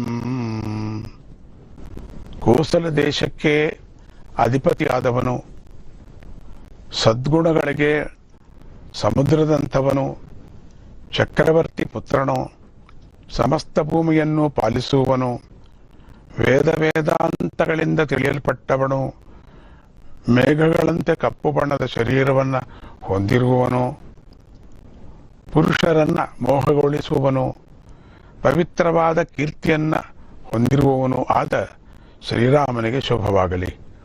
ಆ ಸ್ವಾಮಿಗೆ ನಮಸ್ಕಾರ.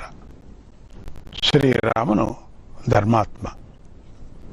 ಆ ಶ್ರೀರಾಮನ ಚರಿತ್ರೆಯನ್ನು ಬರೆದ ವಾಲ್ಮೀಕಿ ಮಹರ್ಷಿಯು ಧರ್ಮಾತ್ಮ, ಸೀತಾದೇವಿ ಧರ್ಮಾತ್ಮಳು, ರಾಮನ ತಮ್ಮಂದಿರು ಧರ್ಮಾತ್ಮರು, ರಾಮನ ಸ್ನೇಹಿತರು ಧರ್ಮಾತ್ಮರು.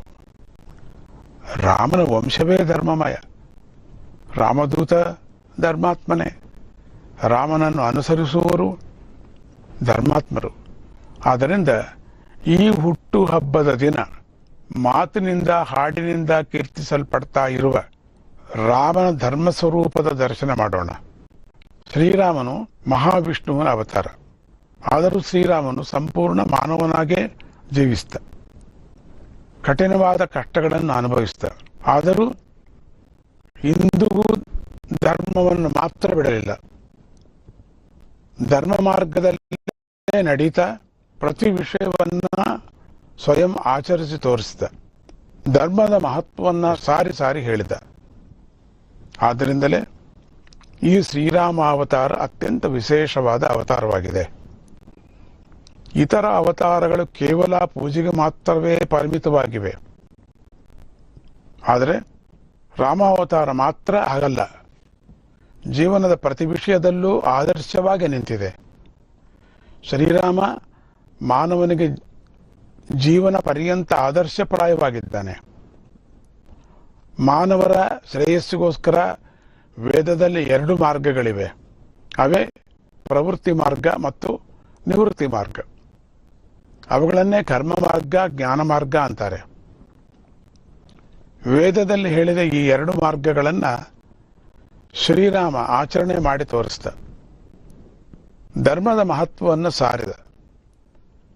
ರಾಕ್ಷಸಿಯಾದ ತಾಟಕ ಬಂಗಾರದಂಥ ಮಲದ ಕರು ದೇಶಗಳನ್ನು ನಾಶ ಮಾಡಿದಳು. ಕರ್ಮಗಳನ್ನು ಧರ್ಮಗಳನ್ನು ನಾಶ ಮಾಡ್ತಾಳೆ. ಗೋವುಗಳು ವಿಪರರು ಸೇರಿದಂತೆ ದೇಶಕ್ಕೆ ಕೇಡನ್ನು ಉಂಟು ಮಾಡ್ತಾಳೆ. ಅದಕ್ಕೆ ಶ್ರೀರಾಮ ತಾಟಗಳನ್ನು ವಧಿಸಿ ಧರ್ಮಸ್ಥಾಪನೆ ಮಾಡಿದ. ಆಗ ಆ ದೇವತೆಗಳು ಉದ್ಧಾರವಾದವು. ಶ್ರೀರಾಮ ಅರಣ್ಯವಾಸದಲ್ಲಿದ್ದಾಗ ಋಷಿಗಳೆಲ್ಲರೂ ಬಂದು ಶರಣು ಬೇಡ್ತಾರೆ. ಅವರೆಲ್ಲ ಧರ್ಮಾತ್ಮರಾಗಿದ್ದರು. ಸತ್ಕರ್ಮಗಳನ್ನು ಮಾಡ್ತಾ ಧರ್ಮಬದ್ಧವಾದ ಜೀವನ ನಡೆಸ್ತಾ ಇದ್ದರು. ಅಂತಹ ಋಷಿಗಳನ್ನು ಯಾವುದೇ ಕಾರಣವಿಲ್ಲದೆ ರಾಕ್ಷಸರು ವಧೆ ಮಾಡ್ತಾ ಇದ್ದರು. ವೇದದಲ್ಲಿ ಹೇಳಿದ ಕರ್ಮ ಮಾರ್ಗವನ್ನು ರಾಕ್ಷಸರು ಧ್ವಂಸ ಮಾಡ್ತಾ ಇದ್ದರು. ಆದ್ದರಿಂದ ಶ್ರೀರಾಮ ರಾಕ್ಷಸರ ಮೇಲೆ ಕೋಪೋದ್ರಿಕ್ತನಾದ. ಅವರೊಂದಿಗೆ ಶತ್ರುತ್ವವನ್ನು ಹೊಂದಿದ್ದ. ಉತ್ತಮ ಮಾರ್ಗದಲ್ಲಿನ ಋಷಿಗಳನ್ನು ಪೀಡಿಸ್ತಾ ಇದ್ದ. ಎಲ್ಲರನ್ನ ಒಮ್ಮೆಲೇ ವಧೆ ಮಾಡಿಬಿಟ್ಟ. ಸತ್ಯ ಧರ್ಮಗಳನ್ನು ಹಿಡಿದವರೆಗೆ ಯಾವುದೇ ರೀತಿಯ ಆಪತ್ತು ಉಂಟಾಗದೇ ಇರುವ ಹಾಗೆ ಮಾಡಿದ. ರಾಕ್ಷಸರನ್ನು ಸಂಹಾರ ಮಾಡಿ ಋಷಿಗಳನ್ನು ಕಾಪಾಡಿದ. ಎಲ್ಲ ಅಡ್ಡಿ ಆತಂಕಗಳನ್ನು ದೂರ ಮಾಡಿದ. ಈ ಭೂಮಿ ಕರ್ಮಭೂಮಿ. ಆದ್ದರಿಂದ ಇಲ್ಲಿ ಹುಟ್ಟಿದವರೆಲ್ಲರೂ ಕೂಡ ವೇದದಲ್ಲಿ ಹೇಳಿರುವ ಹಾಗೆ ಪುಣ್ಯಕರ್ಮಗಳನ್ನು ಮಾಡಬೇಕು ಅಂತ ಶ್ರೀರಾಮ ಘೋಷಣೆ ಮಾಡಿದ. ಧರ್ಮ ಮಾರ್ಗದಲ್ಲಿ ನಡೆಯುವವರ ಕ್ಷೇಮ ಸಮಾಚಾರಗಳನ್ನು ತಾನೇ ಕೇಳಿ ತಿಳ್ಕೊಳ್ತಾ ಇದ್ದ. ಆದ್ದರಿಂದಲೇ ಚಿತ್ರಕೂಟ ಪರ್ವತದ ಹತ್ತಿರದಲ್ಲಿದ್ದ ವಾಲ್ಮೀಕಿ ಮಹರ್ಷಿಯ ದರ್ಶನ ಮಾಡಿದ. ಅವರ ಆಗುಹೋಗುಗಳ ಬಗ್ಗೆ ವಿಚಾರ ಮಾಡಿದ. ದಂಡಕಾರಣ್ಯ ಜನಸ್ಥಾನಗಳಲ್ಲೂ ಅನೇಕ ಮಂದಿ ಮಹರ್ಷಿಗಳು ಆಶ್ರಮಕ್ಕೆ ತೆರಳಿ ನಿಮ್ಮ ಪುಣ್ಯಕರ್ಮಗಳು ಸುಸೂತ್ರವಾಗಿ ಸಾಗ್ತಾ ಇವೆಯಾ, ನಿಮ್ಮ ಧರ್ಮಗಳಿಗೆ ಯಾವ ಆಪತ್ತು ಎದುರಾಗ್ತಾ ಇಲ್ಲ ತಾನೆ ಅಂತ ಕೇಳಿ ತಿಳ್ಕೊಂಡ. ಅಯೋಧ್ಯೆಯಲ್ಲೇ ಇದ್ದರು, ಅಡವಿಯಲ್ಲೇ ಇದ್ದರು. ಶ್ರೀರಾಮ ಮಾತ್ರ ನಿತ್ಯ ಕರ್ಮಗಳನ್ನು, ನೈಮಿತ್ತಿಕ ಕರ್ಮಗಳನ್ನು ಬಿಡದೆ ಆಚರಣೆ ಮಾಡಿದ. ಧರ್ಮದಿಂದ ಇದ್ದಾಗಲೇ ಪತಿ ಪತ್ನಿಯರು ಚೆನ್ನಾಗಿರ್ತಾರೆ, ಅವರ ಮಕ್ಕಳು ಚೆನ್ನಾಗಿರ್ತಾರೆ, ಬಂಧುಗಳು ಮಿತ್ರರು ಪರಿವಾರಗಳು ಚೆನ್ನಾಗಿರುತ್ತವೆ, ಊರು ಚೆನ್ನಾಗಿರುತ್ತೆ, ನೆರೆ ರಾಜ್ಯಗಳು ಚೆನ್ನಾಗಿರುತ್ತವೆ, ದೇಶವೇ ಚೆನ್ನಾಗಿರುತ್ತೆ, ಪ್ರಪಂಚವೇ ಚೆನ್ನಾಗಿರುತ್ತೆ. ಆದ್ದರಿಂದ ಪ್ರತಿಯೊಬ್ಬನೂ ಶ್ರೀರಾಮನ ಹಾಗೆ ಧರ್ಮಬದ್ಧವಾಗಿ ಜೀವಿಸ್ತಾ ಶುಭ ಕರ್ಮಗಳನ್ನೇ ಆಚರಿಸಬೇಕು. ಅಧರ್ಮವಾಗಿ ಜೀವಿಸ್ತಾ ದುಷ್ಕರ್ಮಗಳನ್ನು ಆಚರಿಸಿದರೆ ಅಂಥವರು ಪತನವಾಗುವುದು ಖಂಡಿತ. ಆದ್ದರಿಂದ ಪ್ರತಿಯೊಬ್ಬರೂ ಶ್ರೀರಾಮನ ಹಾಗೆ ಪಿತೃದೇವತೆಗಳನ್ನು ಪೂಜಿಸಬೇಕು, ಅತಿಥಿಗಳನ್ನು ಪೂಜಿಸಬೇಕು, ದೇವತೆಗಳನ್ನು ಪೂಜಿಸಬೇಕು, ಅವರನ್ನು ಸಂತೋಷಪಡಿಸಬೇಕು. ರಾವಣಾಸುರ ಧರ್ಮ ಮಾರ್ಗದಲ್ಲಿ ನಡೀತಾ ಇದ್ದ ಅನೇಕ ಮಂದಿಗೆ ದುಃಖವನ್ನು ಉಂಟು ಮಾಡಿದ. ಅಂತಹ ರಾಕ್ಷಸನನ್ನು ರಾಮನು ವಧೆ ಮಾಡಿದ, ಧರ್ಮ ಮಾರ್ಗವನ್ನು ಉದ್ಧಾರ ಮಾಡಿದ. ನಿತ್ಯ ಕರ್ಮಗಳು ಅಂದರೆ ಸ್ನಾನ ಮಾಡುವುದು, ಜಪ ಮಾಡುವುದು, ಹೋಮ ಮಾಡುವುದು, ದೇವತೆಗಳನ್ನು ಪೂಜಿಸುವುದು, ಅತಿಥಿಗಳನ್ನು ಪೂಜಿಸುವುದು, ಪ್ರಾಣಿಗಳಿಗೆ ಆಹಾರ ಹಾಕುವುದು, ಇವೇ ಮುಂತಾದ ಆ ನಿತ್ಯ ಕರ್ಮಗಳನ್ನು ಶ್ರೀರಾಮನ ಹಾಗೆ ಪ್ರತಿಯೊಬ್ಬರೂ ಆಚರಿಸಬೇಕು. ಶ್ರೀರಾಮ ಮುಂಜಾನೆಯೇ ನಿದ್ರೆಯಿಂದ ಎದ್ದು ಸಂಧ್ಯೆಗೆ ನಮಸ್ಕಾರ ಮಾಡ್ತಾ ಇದ್ದ, ಸೂರ್ಯನಿಗೆ ನಮಸ್ಕಾರ ಮಾಡ್ತಾ ಇದ್ದ, ದೇವತೆಗಳನ್ನು ಪೂಜಿಸ್ತಾ ಇದ್ದ. ಇದೆಲ್ಲ ರಾಮಾಯಣದಲ್ಲಿ ರಾಮನು ವಿಶ್ವಾಮಿತ್ರರ ಜೊತೆ ಹೋಗ್ತಾ ಇದ್ದ ಘಟ್ಟದಲ್ಲಿ ನಮಗೆ ತಿಳಿದು ಬರುತ್ತೆ. ಹಾಗೆ ಶ್ರೀರಾಮ ದೇವತೆಗಳನ್ನು ಪೂಜಿಸ್ತಾ, ಪಿತೃದೇವತೆಗಳನ್ನು ಪೂಜಿಸ್ತಾ, ಇದು ನಮಗೆ ಶ್ರೀರಾಮನು ಸುತೀಕ್ಷ್ಣ ಮಹರ್ಷಿ ಆಶ್ರಮದಲ್ಲಿ ನಿವಾಸ ಮಾಡಿದ ಘಟ್ಟದಿಂದ ನಮಗೆ ತಿಳಿದು ಬರುತ್ತೆ. ಇನ್ನು ನೈಮಿತ್ತಿಕ ಕರ್ಮಗಳು ಅಂದರೆ ಶುಭ ಉಂಟಾಗುವುದಕ್ಕೋಸ್ಕರ ಅಶುಭವು ತೊಲಗುವುದಕ್ಕೋಸ್ಕರ ಆಚರಿಸುವ ಕರ್ಮಗಳು. ಈ ನೈಮಿತ್ತಿಕ ಕರ್ಮಗಳನ್ನು ಶ್ರೀರಾಮ ಆಚರಣೆ ಮಾಡಿದ. ಆದ್ದರಿಂದಲೇ ಎಲ್ಲರೂ ಇವುಗಳನ್ನು ಶ್ರದ್ಧೆಯಿಂದ ಆಚರಿಸಬೇಕು. ಆಗಲೇ ಧರ್ಮವನ್ನು ಆಚರಿಸಿದಂತೆ ಆಗುತ್ತೆ. ದಶರಥ ಮರಣಿಸಿದ ನಂತರ ಶ್ರೀರಾಮನ ಕಾಡಿನಲ್ಲಿ ತಂದೆಗೆ ಶ್ರದ್ಧೆಯಾಗಿ ಶ್ರಾದ್ದ ಕರ್ಮ ಮಾಡಿದ. ಪಿತೃಋಣದಿಂದ ವಿಮುಕ್ತನಾದ. ತನ್ನ ತಂದೆಯ ಮಿತ್ರನಾದ ಜಟಾಯುವಿಗೂ ತನ್ನ ತಂದೆಗೆ ಮಾಡುವ ಹಾಗೆ ಸಂಸ್ಕಾರಗಳನ್ನು ಮಾಡಿ ಧರ್ಮದ ಮೇಲೆ ತನಗಿರುವ ಶ್ರದ್ಧೆಯನ್ನು ತೋರಿಸ್ತಾನೆ. ಶ್ರೀರಾಮ ಕಾಡಿಗೆ ಹೋಗುವುದಕ್ಕೆ ಮುಂಚೆ ಮತ್ತು ಹೋಗಿ ಬಂದ ನಂತರವೂ ಅನೇಕ ಯಜ್ಞಗಳನ್ನು ಮಾಡ್ತಾನೆ. ಪಟ್ಟಾಭಿಷೇಕವಾದ ಮೇಲೂ ಲೆಕ್ಕವಿಲ್ಲದಷ್ಟು ಯಜ್ಞಗಳನ್ನು ಮಾಡಿದ. ಸಂಧ್ಯಾ ವಂದನೆ ಮಾಡಿದ, ಗಾಯತ್ರಿ ಉಪಾಸನೆ ಮಾಡಿದ, ಸೂರ್ಯೋಪಾಸನೆ ಮಾಡಿದ, ದೇವತೆಗಳೆಲ್ಲರನ್ನ ಉಪಾಸನೆ ಮಾಡ್ತಾನೆ. ಹೀಗೆ ಶ್ರೀರಾಮ ತನ್ನ ನಡವಳಿಕೆಯಿಂದ ನರನು ನಾರಾಯಣನಾಗಬಹುದು, ಮಾನವನು ಮಾಧವನಾಗಬಹುದು ಅನ್ನುವುದನ್ನು ನಿರೂಪಿಸ್ತ. ಧರ್ಮವಾಗಿ ಜೀವಿಸುವುದರಿಂದಲೇ ಸಕಲವೂ ಲಭಿಸುತ್ತೆ ಅನ್ನುವುದನ್ನು ತಿಳಿಸಿಕೊಟ್ಟ. ಸತ್ಯವಾಗಿ ಇರುವುದರಿಂದ ಕರ್ಮ ಮಾರ್ಗದಲ್ಲಿ ವಿಜಯ ಲಭಿಸುತ್ತೆ. ಆದ್ದರಿಂದ ಮಾನವನ ಜೀವನವೆಲ್ಲವೂ ಸತ್ಯ ಧರ್ಮಗಳನ್ನು ಆಚರಿಸುವುದರ ಮೇಲೆ ಆಧಾರಪಟ್ಟಿದೆ. ಶ್ರೀರಾಮ ಸತ್ಯವನ್ನು ಹಿಡಿದು ಸತ್ಯವ್ರತನಾದ, ಧರ್ಮಾತ್ಮನಾದ. ಆದ್ದರಿಂದ ಸತ್ಯ ಧರ್ಮಗಳನ್ನು ಹಿಡಿದವನಿಗೆ ದಾನಗಳು, ಯಾಗಗಳು, ಯೋಗಗಳು, ತಪಸ್ಸುಗಳು, ಹೋಮಗಳು ಮುಂತಾದವು ಫಲಿಸುತ್ತವೆ. ಆದ್ದರಿಂದ ಶ್ರೀರಾಮನ ಹಾಗೆ ಸತ್ಯ ಧರ್ಮಗಳನ್ನು ಹಿಡ್ಕೊಳ್ಳಿ. ಅವಳನ್ನು ಹಿಡಿದವರಿಗೆ ಮೃತ್ಯು ಭಯ ಇರಲ್ಲ. ಅಂಥವರು ಅಮೃತ ಸ್ವರೂಪರಾಗ್ತಾರೆ. ಅಂದು ಶ್ರೀರಾಮಚಂದ್ರ ಕಾಡಿಗೆ ಹೋಗಿ ನಾನಾ ಕಷ್ಟಗಳನ್ನು ಎದುರಿಸಿ ವಿಜಯ ಸಾಧಿಸಿ ಅಯೋಧ್ಯೆಗೆ ಬಂದ. ಆದರೆ ಈ ಕಲಿಯುಗದಲ್ಲೂ ಶ್ರೀರಾಮಚಂದ್ರ ಅನೇಕ ಕಷ್ಟಗಳನ್ನು ಎದುರಿಸ್ತಾನಲ್ವಾ? ಕಾರಣಗಳೇನೇ ಇರಲಿ, ಇಷ್ಟು ದಿನಕ್ಕೆ ನಮ್ಮ ಶ್ರೀರಾಮಚಂದ್ರ ಪ್ರಭುವಿನ ಕಷ್ಟಗಳು ದೂರವಾದವು. ಅವನು ತನ್ನ ದಿವ್ಯವಾದ ಭವ್ಯವಾದ ಮಂದಿರದಲ್ಲಿ ನೆಲೆಸಿದ್ದಾನೆ. ಇದು ನಮ್ಮೆಲ್ಲರ ಭಾಗ್ಯ, ನಮ್ಮೆಲ್ಲರ ಅದೃಷ್ಟ. ಇನ್ನು ನಮ್ಮೆಲ್ಲರನ್ನು ಶ್ರೀರಾಮಚಂದ್ರನೇ ಪಾಲಿಸ್ತಾನೆ. ಆದ್ದರಿಂದ ಎಲ್ಲರೂ ಧರ್ಮಾತ್ಮರಾಗಿ, ಅದೇ ಅವನಿಗೆ ಇಷ್ಟ. ಅವನು ಧರ್ಮಾತ್ಮರ ಹಿಂದೆಯೇ ಇದ್ದು ರಕ್ಷಣೆ ಮಾಡ್ತಾನೆ. ಈ ಶುಭ ಸಂದರ್ಭದಲ್ಲಿ ಎಲ್ಲರೂ ರಾಮಕೋಟಿಯನ್ನು ಬರೀರಿ, ರಾಮನಾಮ ಜಪ ಮಾಡಿ. ರಾಮನ ಪೂಜೆ ಮಾಡಿ, ಭಕ್ತಿ ಶ್ರದ್ಧೆಗಳಿಂದ ಸೀತಾರಾಮ ಕಲ್ಯಾಣ ಮಾಡಿ, ಪಟ್ಟಾಭಿಷೇಕ ಮಾಡಿ, ರಾಮಾಯಣವನ್ನು ಪ್ರತಿ ಮನೆಯಲ್ಲೂ ಪಾರಾಯಣ ಮಾಡಿ, ರಾಮನ ಬಗ್ಗೆ ಮಕ್ಕಳಿಗೆ ಹೇಳಿ, ರಾಮನ ಕೀರ್ತನೆ ಮಾಡಿ.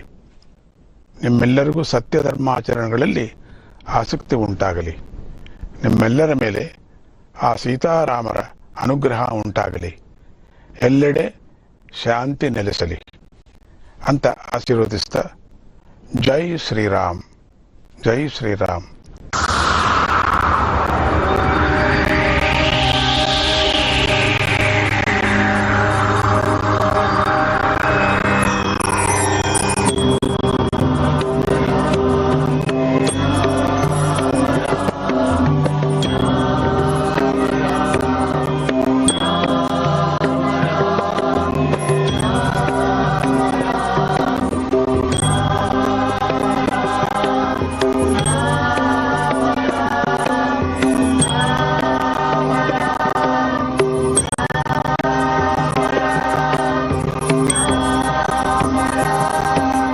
ರಾಮನಾಮವೇ ನನ್ನ ಗರ್ಜನೆ, ಕಾಮದೇವನೇ ನಿನಗೆ ವರ್ಜನೆ. ರಾಮನಾಮವೇ ನನ್ನ ಗರ್ಜನೆ, ಕಾಮದೇವನೇ ನಿನಗೆ ವರ್ಜನೆ.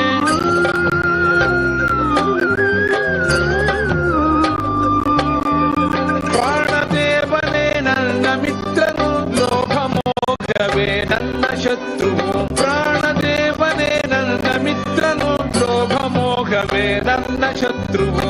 ರಾಮನಾಮವೇ ನನ್ನ ಗರ್ಜನೆ, ಕಾಮದೇವನೇ ನಿನಗೆ ವರ್ಜನೆ.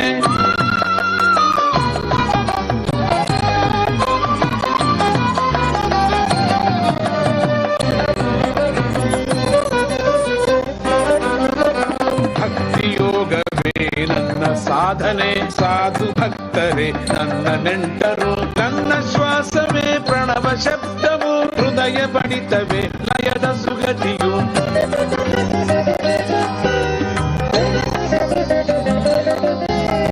ಭಕ್ತಿಯೋಗವೇ ನನ್ನ ಸಾಧನೆ, ಸಾಧು ಭಕ್ತರೇ ನನ್ನ ನೆಂಟರು. ನನ್ನ ಶ್ವಾಸವೇ ಪ್ರಣವ ಶಬ್ದವು, ಹೃದಯ ಬಡಿತವೇ ಲಯದ ಸುಗತಿಯು. ರಾಮನಾಮವೇ ನನ್ನ ಗರ್ಜನೆ, ಕಾಮದೇವನೇ ನಿನಗೆ ವರ್ಜನೆ.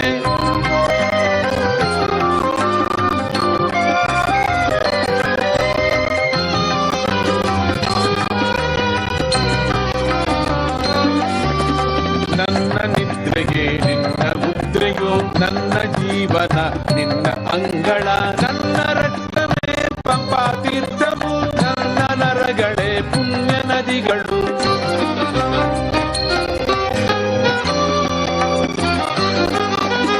ನನ್ನ ನಿದ್ರೆಗೆ ನಿನ್ನ ಮುದ್ರೆಯು, ನನ್ನ ಜೀವನ ನಿನ್ನ ಅಂಗಳ. ನನ್ನ ರಕ್ತವೇ ಪಂಪಾ ತೀರ್ಥವು, ನನ್ನ ನರಗಳೇ ಪುಣ್ಯ ನದಿಗಳು. ರಾಮನಾಮವೇ ನನ್ನ ಗರ್ಜನೆ, ಕಾಮದೇವನೇ ನಿನಗೆ ವರ್ಜನೆ.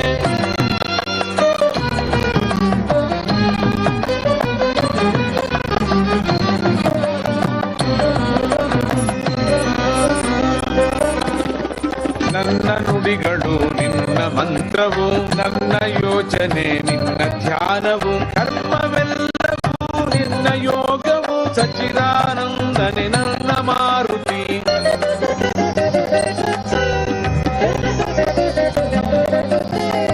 ನನ್ನ ನುಡಿಗಳು ನಿನ್ನ ಮಂತ್ರವು, ನನ್ನ ಯೋಚನೆ ನಿನ್ನ ಧ್ಯಾನವು. ಕರ್ಮವೆಲ್ಲವೂ ನಿನ್ನ ಯೋಗವು, ಸಚ್ಚಿದಾನಂದನೆ ನನ್ನ ಮಾರುತಿ. ರಾಮನಾಮವೇ ನನ್ನ ಗರ್ಜನೆ, ಕಾಮದೇವನೇ ನಿನಗೆ ವರ್ಜನೆ. ರಾಮನಾಮವೇ ನನ್ನ ಗರ್ಜನೆ, ಕಾಮದೇವನೇ ನಿನಗೆ ವರ್ಜನೆ. ರಾಮನಾಮವೇ ನನ್ನ ಗರ್ಜನೆ, ಕಾಮದೇವನೇ ನಿನಗೆ ವರ್ಜನೆ. ರಾಮನಾಮವೇ ನನ್ನ ಗರ್ಜನೆ, ಕಾಮದೇವನೇ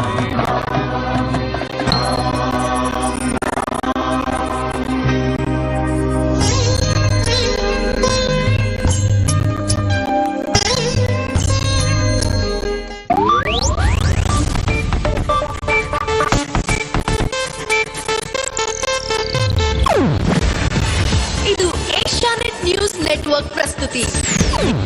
ನೀವು ನೋಡ್ತಿದ್ದೀರಾ ಏಷ್ಯಾನೆಟ್ ಸುವರ್ಣ ನ್ಯೂಸ್.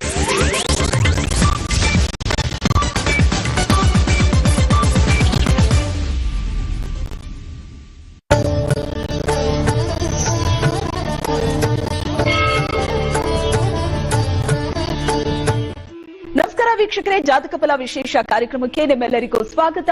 ನಾನು ಶ್ವೇತಾ ಆಚಾರ್ಯ. ಇವತ್ತಿನ ಜಾತಕ ಫಲ ಬಹಳ ವಿಶೇಷವಾದದ್ದು, ಯಾಕಂದ್ರೆ ಇವತ್ತು ರಾಮನವಮಿ. ನಮ್ಮ ಎಲ್ಲಾ ವೀಕ್ಷಕರಿಗೂ ರಾಮನವಮಿಯ ಹಾರ್ದಿಕ ಶುಭಾಶಯಗಳನ್ನ ತಿಳಿಸ್ತಾ ಇವತ್ತಿನ ಈ ವಿಶೇಷ ಕಾರ್ಯಕ್ರಮವನ್ನ ಆರಂಭ ಮಾಡ್ತಾ ಇದ್ದೀವಿ. ರಾಮನವಮಿ ಅಂದ ತಕ್ಷಣ ಥಟ್ಟಂತ ನಿಮ್ಮೆಲ್ಲರಿಗೂ ನೆನಪಾಗೋದು ಕೋಸಂಬರಿ ಪಾನಕ. ಆದ್ರೆ ಅದರ ಜೊತೆಗೆ ರಾಮನವಮಿ ಆಚರಣೆಯ ವಿಶೇಷತೆ ಏನು, ಇದನ್ನ ಯಾವ ರೀತಿ ಆಚರಣೆ ಮಾಡಬೇಕು, ಇದ್ರ ಬಗ್ಗೆ ಅಷ್ಟಾಗಿ ಗೊತ್ತಿರೋದಿಲ್ಲ. ಹಾಗಾಗಿ ಇವತ್ತಿನ ವಿಶೇಷ ಸಂಚಿಕೆಯಲ್ಲಿ ರಾಮನವಮಿ ಆಚರಣೆಯ ಬಗ್ಗೆ, ವಿಶೇಷತೆಯ ಬಗ್ಗೆ ತಿಳಿಸ್ಕೊಡೋದಕ್ಕೆ ನಿಮ್ಮೆಲ್ಲರ ಅಚ್ಚುಮೆಚ್ಚಿನ ಪ್ರಾಜ್ಞರಾದಂತಹ ಶ್ರೀ ಶ್ರೀಕಂಠ ಶಾಸ್ತ್ರಿಗಳು ಕಾರ್ಯಕ್ರಮದಲ್ಲಿ ನಮ್ಮ ಜೊತೆ ಇದ್ದಾರೆ. ಮೊದಲಿಗೆ ಅವರನ್ನ ಸ್ವಾಗತಿಸೋಣ. ಶಾಸ್ತ್ರಿಗಳೇ ನಮಸ್ತೆ, ಕಾರ್ಯಕ್ರಮಕ್ಕೆ ಸ್ವಾಗತ. ನಮಸ್ಕಾರ. ರಾಮನವಮಿ ಶುಭಾಶಯಗಳು ನಿಮಗೆ. ನಾಡಿನ ಸಮಸ್ತ ಜನತೆಗೆ ಈ ರಾಮನವಮಿ, ರಾಮ ಅಂದ್ರೆ ಅಭಿರಾಮ, ಸಂತೋಷ, ಆನಂದ ಅಂತ ಆ ಎಲ್ಲ ಮಹತ್ತರವಾದ ಬ್ರಹ್ಮಾನಂದ ಏನಿದೆ ಅದೆಲ್ಲ ಕಡೆ ಹರಡಲಿ, ನಿಮಗೆ ಆ ಮನಸ್ಸು ಸಮಾಧಾನ ಸಿಗಲಿ. ನಿಮಗೂ ಶುಭಾಶಯಗಳು. ಏನು, ರಾಮನ ಹಬ್ಬದ ಬಗ್ಗೆ ಬಹಳಷ್ಟು ವಿಚಾರವನ್ನ ನಿಮಗೆ ತಿಳಿಸ್ಕೊಡೋದಕ್ಕಿಂತ ಮೊದಲು ಈ ದಿನದ ವಿಶೇಷತೆ ಏನಿದೆ ಅದನ್ನ ಕೇಳೋಣ. ಶಾಸ್ತ್ರಿಗಳೇ, ಈ ದಿನದ ವಿಶೇಷತೆ ಏನು, ಪಂಚಾಂಗ ಏನ್ ಹೇಳುತ್ತೆ? ಶ್ರೀ ಗುರುಭ್ಯೋ ನಮಃ. ಹರಿ ಓಂ. ಮೂರ್ತಿತ್ವೇ ಪರಿಕಲ್ಪಿತ ಶಶಿಭೃತೋ ವರ್ತ್ಮಾ ಪುನರ್ಜನ್ಮನಾಮಾತ್ಮೈತ್ಯಾತ್ಮವಿದಾಂ ಕೃತಶ್ಚೇಜತಾಂ ಭರ್ತ ಅಮರಜ್ಯೋತಿಷಾಂ ಲೋಕಾನಾಂ ಪ್ರಳಯೋದ್ಭವಸ್ಥಿತಿ ವಿಭಶ್ಚಾನೇಕಧಾ ಯಶರತೌ ವಾಚನ್ ಸದಾ ತ್ವನೇಕೈರಣಃ ತ್ರೈಲೋಕ್ಯ ದೀಪೋ ರವಿಃ. ಸಮಸ್ತ ವೀಕ್ಷಕರಿಗೆ ಶುಭೋದಯ, ಶುಭ ಬೆಳಕು. ಈ ದಿವಸ ರಾಮನವಮಿಯ ಮಹತ್ವ ಏನು ತಿಳಿಯೋಣ. ತತ್ಪೂರ್ವದಲ್ಲಿ ಇವತ್ತಿನ ಪಂಚಾಂಗವನ್ನು ಗಮನಿಸಿಕೊಳ್ಳೋಣ. ಶ್ರೀ ಕ್ರೋಧಿನಾಮ ಸಂವತ್ಸರ, ಉತ್ತರಾಯಣ, ವಸಂತ ಋತು, ಚೈತ್ರ ಮಾಸ, ಶುಕ್ಲ ಪಕ್ಷವಾಗಿದೆ. ಈ ದಿವಸ ಬುಧವಾರವಾಗಿರತಕ್ಕಂಥದ್ದು, ನವಮಿ ತಿಥಿ, ಪುಷ್ಯ ನಕ್ಷತ್ರ. ಈ ದಿವಸ ಸಾಮಾನ್ಯವಾಗಿ ಈ ವ್ರತಗಳನ್ನು, ಹಬ್ಬಗಳನ್ನು ಮಾಡುವಾಗ ವ್ರತೇ ಚಾಂದ್ರಮಸಂ ಶಸ್ತಂ ಅಂತ ಹೇಳಿದೆ. ಚಂದ್ರನ ಗತಿಯನ್ನು ಆಧರಿಸಿ ನಾವು ಆ ಹಬ್ಬವನ್ನು ನಿರ್ಣಯ ಮಾಡ್ತೀವಿ. ಹಾಗೆ ಮಾಡ್ತಕ್ಕಂಥದ್ದು ಸಾಮಾನ್ಯವಾಗಿ ಚಂದ್ರ ಅಂದ್ಕೊಳ್ಳಿ ತಿಥಿ ಅಂತ. ಅಂದರೆ ಯಾವ ತಿಥಿ, ಉದಾಹರಣೆಗೆ ವಿನಾಯಕ ಚೌತಿ, ಭಾದ್ರಪದ ತೃತೀಯ, ಭಾದ್ರಪದ ಚೌತಿಯಲ್ಲಿ ಮಾಡ್ತಕ್ಕಂಥದ್ದು, ಇದೆಲ್ಲ ತಿಥಿಯನ್ನು ಆಚರಿಸಿ. ಅದೇ ರೀತಿಯಲ್ಲಿ ಈ ದೇವತಾ ಆರಾಧನೆಗಳು ಕೆಲವಿದ್ದಾವೆ. ಈಗ ಉದಾಹರಣೆಗೆ ಈ ದಿವಸವನ್ನು ತಗೊಳ್ಳಿ. ಅಲ್ಲಿ ತತಶ್ಚ ದ್ವಾದಶೇ ಮಾಸೆ ಚೈತ್ರೇ ನವಮಿಕೆ ತಿಥೋ ಅಂತ ಹೇಳುತ್ತೆ. ಶುಕ್ಲ ಪಕ್ಷದ, ಚೈತ್ರ ಮಾಸದ ಶುಕ್ಲ ಪಕ್ಷದ ನವಮಿ ತಿಥಿಯಲ್ಲಿ ಶ್ರೀರಾಮಚಂದ್ರನ ಅವತಾರ ಆಯಿತು. ಹಾಗಾಗಿ ಈ ದಿವಸವನ್ನು ಎಷ್ಟೋ ಸಹಸ್ರ ವರ್ಷಗಳಿಂದ ಈ ಶ್ರದ್ಧೆಯನ್ನಿಟ್ಕೊಂಡು ಬಂದಿದೆ. ಈ ದಿವಸ ಶ್ರೀರಾಮಚಂದ್ರ ಹುಟ್ಟಿದ ಅನ್ನುವ ಕಾರಣಕ್ಕೆ. ಹೀಗಾಗಿ ಎಲ್ಲ ಕಡೆಗಳಲ್ಲಿ ಈ ದಿವಸ ರಾಮನವಮಿ, ರಾಮೋತ್ಸವಗಳು ನೆರವೇರುತ್ತೆ.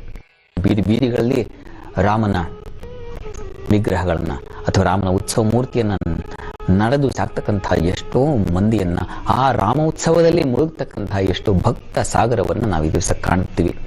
ಪ್ರತಿಯೊಬ್ಬರೂ ಕೂಡ ರಾಮರ ಪೂಜೆಯನ್ನ, ರಾಮರ ಸೇವೆಯನ್ನ ಮಾಡಬೇಕು ತಪ್ಪದೆ ಈ ದಿವಸ.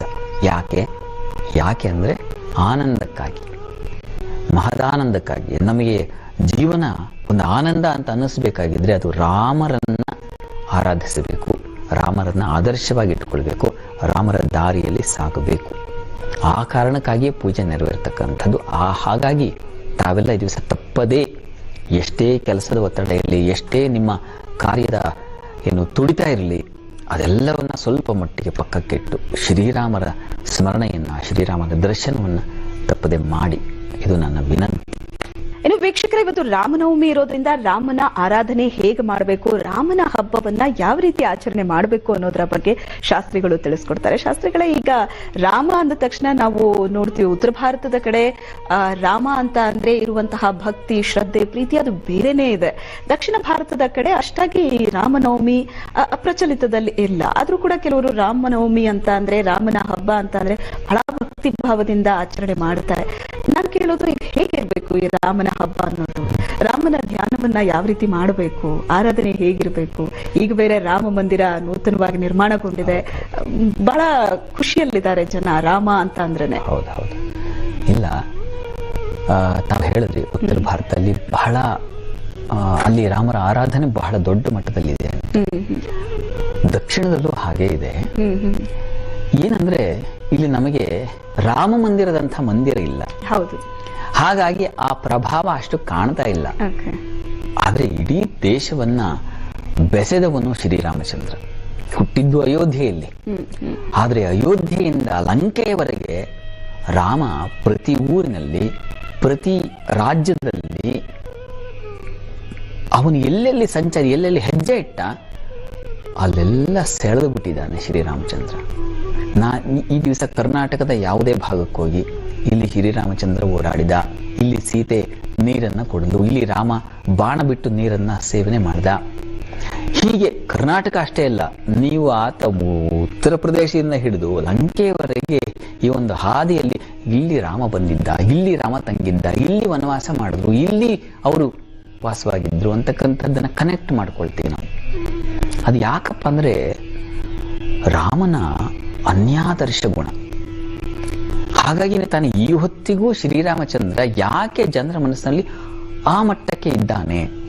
ಈಗೂ ಮೊನ್ನೆ ಆ ರಾಮೋತ್ಸವ, ರಾಮನ ಪ್ರತಿಷ್ಠಾಪನೆ ಆದಾಗ ದೇಶ ಅಲ್ಲ ವಿದೇಶಗಳಿಂದಲೂ ಕೂಡ ಏನು ಬಿಟ್ಟ ಕಣ್ಣು ಬಿಟ್ಟ ಹಾಗೆ ಅಂತಾರಲ್ಲ, ಆ ರೀತಿಯಲ್ಲಿ ಆ ಪ್ರತಿಷ್ಠಾಪನೆಯನ್ನ ನೋಡಿ ಕಣ್ ತುಂಬಿಕೊಂಡು ಆ ಮನಸ್ಸನ್ನ ಒಂದು ಮನಸ್ಸಿನಲ್ಲೇ ಪ್ರತಿಷ್ಠಾಪನೆ ಮಾಡಿಕೊಂಡ್ರಲ್ಲ. ಯಾಕಾಗಿ ಇಷ್ಟು ವರ್ಷ ಸಹಸ್ರ ರಾಮ ಇದ್ದುದು ತ್ರೇತಾಯುಗದಲ್ಲಿ, ಅದಾದ್ಮೇಲೆ ದ್ವಾಪರ ಬಂತು, ಅದಾದ ಬಾಲ್ ಹಿಡಿ ಟೈಟ್ ಆಗಿ ಹಿಡ್ಕೋ. ಇದು ಸಾಧಾರಣ ಗ್ರಿಪ್, ಈಗ ನೀನ್ ತಗೋ. ಇದು ಯೂರೋ ಗ್ರಿಪ್. ಇದೇ ತರ ಟೈರ್ ನಲ್ಲಿ ಬರೀ ಗ್ರಿಪ್ ಅಲ್ಲ, ಯೂರೋ ಗ್ರಿಪ್ ಇರಬೇಕು. Euro grip tyres by TVS. ಬರೀ ಗ್ರಿಪ್ ಅಲ್ಲ, ಯೂರೋ ಗ್ರಿಪ್. ಹಾಗಿತ್ತು. ಶ್ರೀರಾಮಚಂದ್ರರಿಗೆ ಪಾಠ ಮಾಡಿದಂಥವರು ವಸಿಷ್ಠರು ಹಾಗೂ ವಿಶ್ವಾಮಿತ್ರರು. ಎಂಥ ಗುರುವರಿಯರವರಿಬ್ಬರು ಅಂತಂದ್ರೆ ಬ್ರಹ್ಮಜ್ಞಾನಿಗಳು, ಬ್ರಹ್ಮರ್ಷಿಗಳು.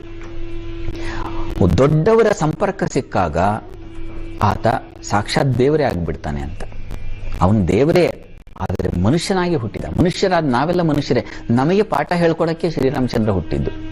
ಒಂದು ಕಷ್ಟವನ್ನ ಹೇಗೆ ತಗೊಳ್ಬೇಕು ನೋಡಿ. ಶ್ರೀರಾಮಚಂದ್ರರನ್ನ ನೀವು ಅಚ್ಚುಕಟ್ಟಾಗಿ ರಾಮಾಯಣ ಓದ್ಬಿಟ್ರೆ ಏನು, ಯಾಕೆ ರಾಮರು ದೊಡ್ಡವರು ಅನ್ನಿಸ್ತಾರೆ, ಯಾಕೆ ರಾಮರ ಗುಣ ದೊಡ್ಡದು ಅನ್ಸುತ್ತೆ ಅಂತಂದ್ರೆ ಅವರು ನಡೆದುಕೊಂಡ ರೀತಿ ನೋಡಿ. ತಂದೆಯ ಜೊತೆಗೆ ತಾಯಿಯ ಜೊತೆಗೆ ತಂದೆ ತಾಯಿಗಳು ಕಿತ್ತಾಡಿಕೊಂಡಾಗ ಅವರು ಯಾವ ರೀತಿ ವರ್ತನೆ ಮಾಡಿದ್ರು, ಅವರಿಬ್ಬರಿಗೆ ಘರ್ಷಣೆ ತಂದಿರದ ಹಾಗೆ ತಾನೇ ಆಯ್ತು ನಾನು ಹೋಗ್ತೀನಿ. ಕೈಕೇಯಿ ಬಂದು ಕೇಳ್ತಾಳೆ ದಶರಥನನ್ನ, ನನಗೆ ನೋಡಪ್ಪ ನೀನು ಪ್ರಾಮಿಸ್ ಮಾಡಿದ್ಯಾ ನನಗೆ ನನ್ನ ಮಗನ ಚಿಂತೆ ಇದೆ. ನೀನು ಆವತ್ತೇ ಹೇಳಿದ್ದೆ ನಿನ್ನ ಮಗನಿಗೆ ರಾಜ್ಯದ ಅಧಿಕಾರ ಸಿಗುತ್ತೆ, ಅವನಿಗೊಂದು ನೆಲೆಯಾಗುತ್ತೆ. ಆ ಉದ್ದೇಶದಲ್ಲೇ ನಮ್ಮಪ್ಪ ನಿನಗೆ ಪ್ರಾಮಿಸ್ ಮಾಡಿ ನನಗೆ ಮದುವೆ ಮಾಡಿದ್ದು. ಹೀಗಾಗಿ ನನಗೆ ಆತಂಕ ಇದೆ, ಶ್ರೀರಾಮಚಂದ್ರನಿಗೆ ಹೋಗ್ಬಿಟ್ರೆ ಆಮೇಲೆ ಕಥೆಯನ್ನು ಭರತನದ್ದು ಅಂತ ಹೇಳಿ ಅವಳು ಪಟ್ಟು ಹೇಳಿದ್ಲು. ಆ ತಂದೆ ತಾಯಿಗಳ ಘರ್ಷಣೆ ನಮ್ಮಲ್ಲೂ ಎಷ್ಟೋ ಜನಕ್ಕಿದೆ. ಆಸ್ತಿ ವಿಚಾರದಲ್ಲಿ ಎಷ್ಟು ಜನ ಈಗ ನಮ್ಮ ಕುಟುಂಬದಲ್ಲಿ ಕಿತ್ತಾಡಲ್ಲ. ಆದ್ರೆ ತಂದೆ ತಾಯಿಗಳು ಸರಿ ಹೋಗ್ಲಿ, ಅವರ ಕಿತ್ತಾಟ ದೂರವಾಗ್ಲಿ ಅಂತ ಮಕ್ಕಳು ಎಷ್ಟರ ಮಟ್ಟಿಗೆ ನಿರ್ಣಯ ತೆಗೆದುಕೊಂಡು ಅವರನ್ನ ಸರಿಪಡಿಸುವ ಪ್ರಯತ್ನ ಮಾಡಿದ್ದಾರೆ. ಅದನ್ನ ಮಾಡಬೇಕು ಅನ್ನೋದನ್ನ ಶ್ರೀರಾಮಚಂದ್ರ ತೋರಿಸಿಕೊಟ್ಟ. ನಮ್ಮ ಮನೆಗಳಲ್ಲಿ ಅಪ್ಪ ಅಮ್ಮಗಳು ಕಿತ್ತಾಡುವಾಗ ನಾವು ಸೈಲೆಂಟ್ ಆಗಿರೋದಲ್ಲ.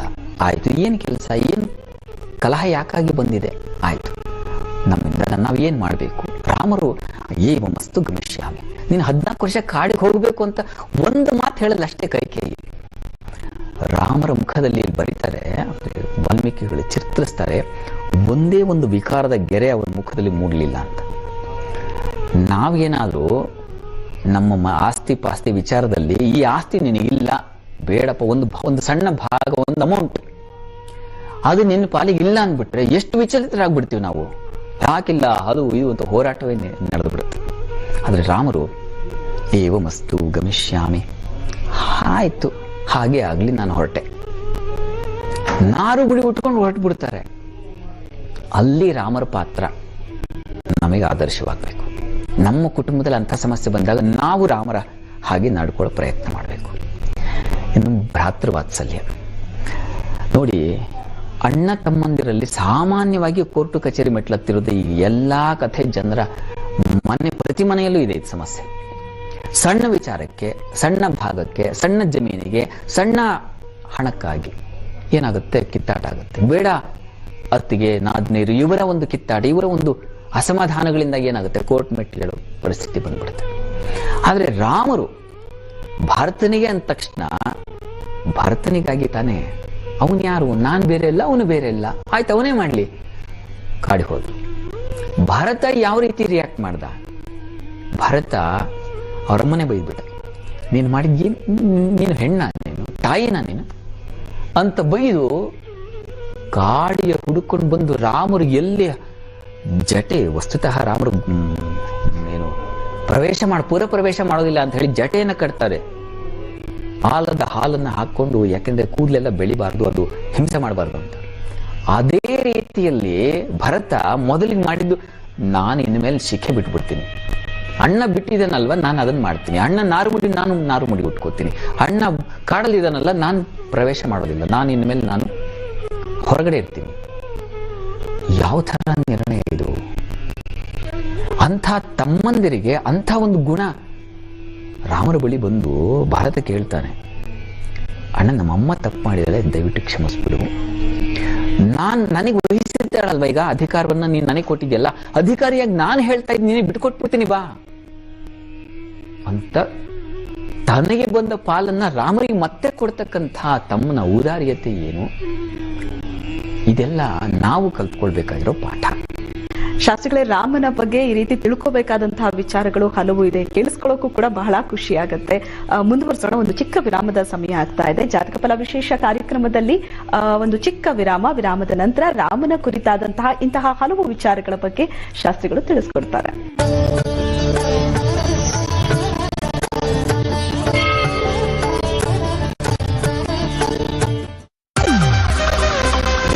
ಕ್ರೀಡಾ ಲೋಕದ ಸಮಗ್ರ ಮಾಹಿತಿ,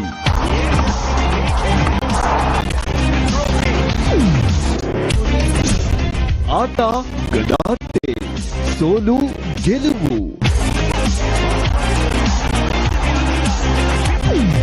ಕೋಟ್ಯಾಂತರ ಹಣ ಚೆಲ್ಲಿದ್ರು, ಆದ್ರೂ ಮತ ಸಿಕ್ಕಿದ್ದೆ 1200 ಓಟು. ಸರ್, MP ಎಲೆಕ್ಷನ್ ಅಲ್ಲಿ ಹಂಗೆ ದುಡ್ಡು ನಡೀತದ? ಹಂಗಾರೆ ದುಡ್ಡು ನಡೀಲಿಲ್ಲ, ದುಡ್ಡು ನಡೀತದೆ ಸರ್, ಎಲ್ಲ ನಡೀತದೆ ಅಂತಂದ್ರೆ ಲೀಡರ್ಗಳಿಗೆ ಹೋಗುತ್ತೆ, ಕಾರ್ಯಕರ್ತರಿಗೆ ಹೋಗಲ್ಲ. MP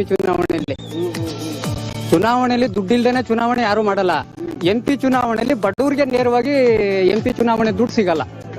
ಲೀಡರ್ಸ್ ಯಾರು ಇರ್ತಾರೆ ಅವ್ರಿಗೆ ಇದು ಮಾಡಿರ್ತಾರೆ, ಅಷ್ಟು ಮಾಡ್ಕೊತಾರೆ. ಮಂಜುನಾಥ್ ಎಲ್ಲ ಇಡೀ ಇವತ್ತು 1200 ಓಟಲ್ಲಿ ಗೆದ್ದಿದ್ರೆ ಇವತ್ತು ಹುಣಸೂರು ಗುಂಡಿ ಮುಚ್ಚಕ್ಕಾಯ್ತಾ ಇಲ್ಲ. ಈಗ ಅದೇ ಮಂಜುನಾಥ್ ಗೆದ್ದಿದ್ರೆ, ಸರ್ಕಾರ ಇತ್ತು, ಸಿದ್ದರಾಮಯ್ಯ ಅವರು ಇದ್ರು, ಅದ್ಭುತವಾದ ಕೆಲಸ ಆಗೋದು. ಅದರಿಂದ ನಾವು ಲಕ್ಷ್ಮಣ್ ಯಾರು ಅಂತ ಹೇಳ್ತಾರೆ, ಅವರು ಕಾಂಗ್ರೆಸ್ ವಕ್ತಾರರು ಎಲ್ಲ ನೋಡವ್ರೆ, ಮಹಾರಾಜರು ನೋಡಿಲ್ಲ ನಾವು.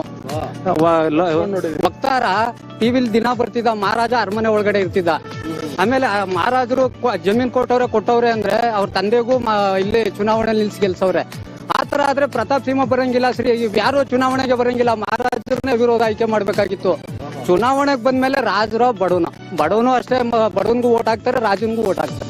ಅದರಿಂದ ಲಕ್ಷ್ಮಣ್ ಬೇರೆ ಯಾರು ಅಲ್ಲ, ಅವರು ಸುದೀರ್ಘವಾಗಿ ಕಾಂಗ್ರೆಸ್ ಅಲ್ಲಿ ಇದ್ದಂಥವ್ರು, ಕಾಂಗ್ರೆಸ್ ವಕ್ತಾರರು, ಈ ಸಲ ಒಕ್ಕಲಿಗೌಡರು. ಚುನಾವಣೆ ಮಾಮೂಲಿ ಸಹಜ ಸರ್. ಹಂಗಾರೆ ಗ್ಯಾರಂಟಿಗಳೆಲ್ಲ ಕೈ ಹಿಡಿತವೆ ಕಾಂಗ್ರೆಸ್ಗೆ ಅಂತ? 90% ಹಿಡಿತದೆ, 90% ಹಿಡಿತದೆ. ಎಷ್ಟೇ ಚುನಾವಣೆ ಜಾತಿ ನಡೆದ್ರು ಒಂದು 5-10% ಮತಗಳು ಇನ್ನೂ ಹೆಚ್ಚಿಗೆ ಕ್ರೋಢೀಕರಣ ಆಯ್ತದೆ. ಆಗುತ್ತೆ. ಹೇಳಿ ಸರ್. ಏನ್ ಗೊತ್ತಾ ಸರ್, ನಮ್ಗೆ ಬೇಜಾರಾಗಿರೋದು ಅದಕ್ಕೆ ಅಂದ್ರೆ ರಾಜರು ರಾಜರಾಗಿ ಇರ್ಬೇಕು ಸರ್. ನಮ್ಗೆಲ್ಲ ತುಂಬಾ ಅಭಿಮಾನ.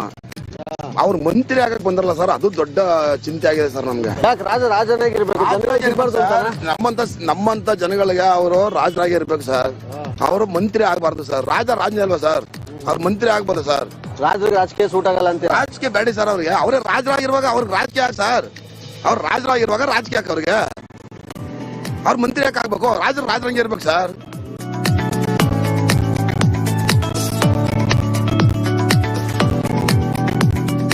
ಏನ್ ಈ ಬಿಸಿಲು ರವ ಅಂತ ಇದೆ, ಮಳೆ ಉಯಿಸ್ಬೇಕು ನೀವು. ಖಂಡಿತ.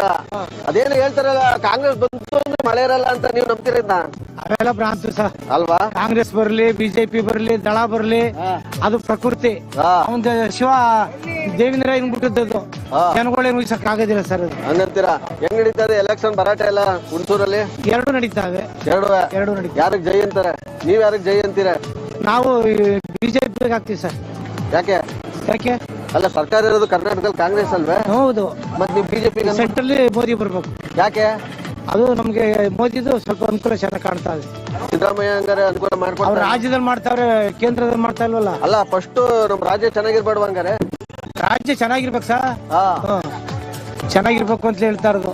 ಕೇಂದ್ರಕ್ಕೆ ಇವ್ರು ಹೋಯ್ಕಿಲ್ವಲ್ಲ, ಸಿದ್ದರಾಮಯ್ಯ ಕೇಂದ್ರಕ್ಕೆ ಹೋಯ್ಕಿಲ್ವಲ್ಲ. ಅವ್ರು ನಮ್ಗೆ ಕಳ್ಸಿಕೊಡ್ತೀವಿ ಸಲ ಅಂತ ಅಂತಾರಲ್ಲ, ನೋಡದ ಏನೋ ಜನದ ಅಭಿಪ್ರಾಯ.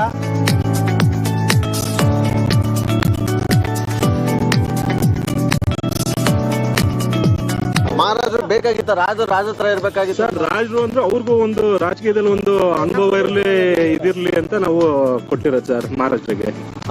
ಹೇಳ್ತಾರೆ ಒಂದ್ ಮದ್ವೆ ಆದ್ರೆ ನಾವು ಹೋಗಕ್ಕಾಗತ್ತಾ? ಒಂದು ಸರ್, ಯಾರು ಸರ್ ಹೇಳಿದ್ದು ಮದ್ವೆ ಆದ್ರೆ ಹೋಗೇ ಹೋಗ್ತಾರೆ ಸರ್. ಮಹಾರಾಷ್ಟ್ರ ಅಂದ್ರೆ ಒಂದು ಪಾರ್ಟ್ ಆಫ್ ದಿ ಅಷ್ಟೇ ಸರ್ ಮಹಾರಾಷ್ಟ್ರದ್ದು. ಅದ್ ಬಿಟ್ಟು ಸೋಷಿಯಲಿಸಮ್ಗೆಲ್ಲ ಬರ್ಲೇಬೇಕಲ್ಲ ಸರ್ ಮಹಾರಾಷ್ಟ್ರ. ಕೈಗೆ ಸಿಗ್ತಾರೆ ಅಂತ? ಕೈ ಖಂಡಿತ ಸಿಗ್ತಾರೆ ಸರ್ ಮಹಾರಾಷ್ಟ್ರ.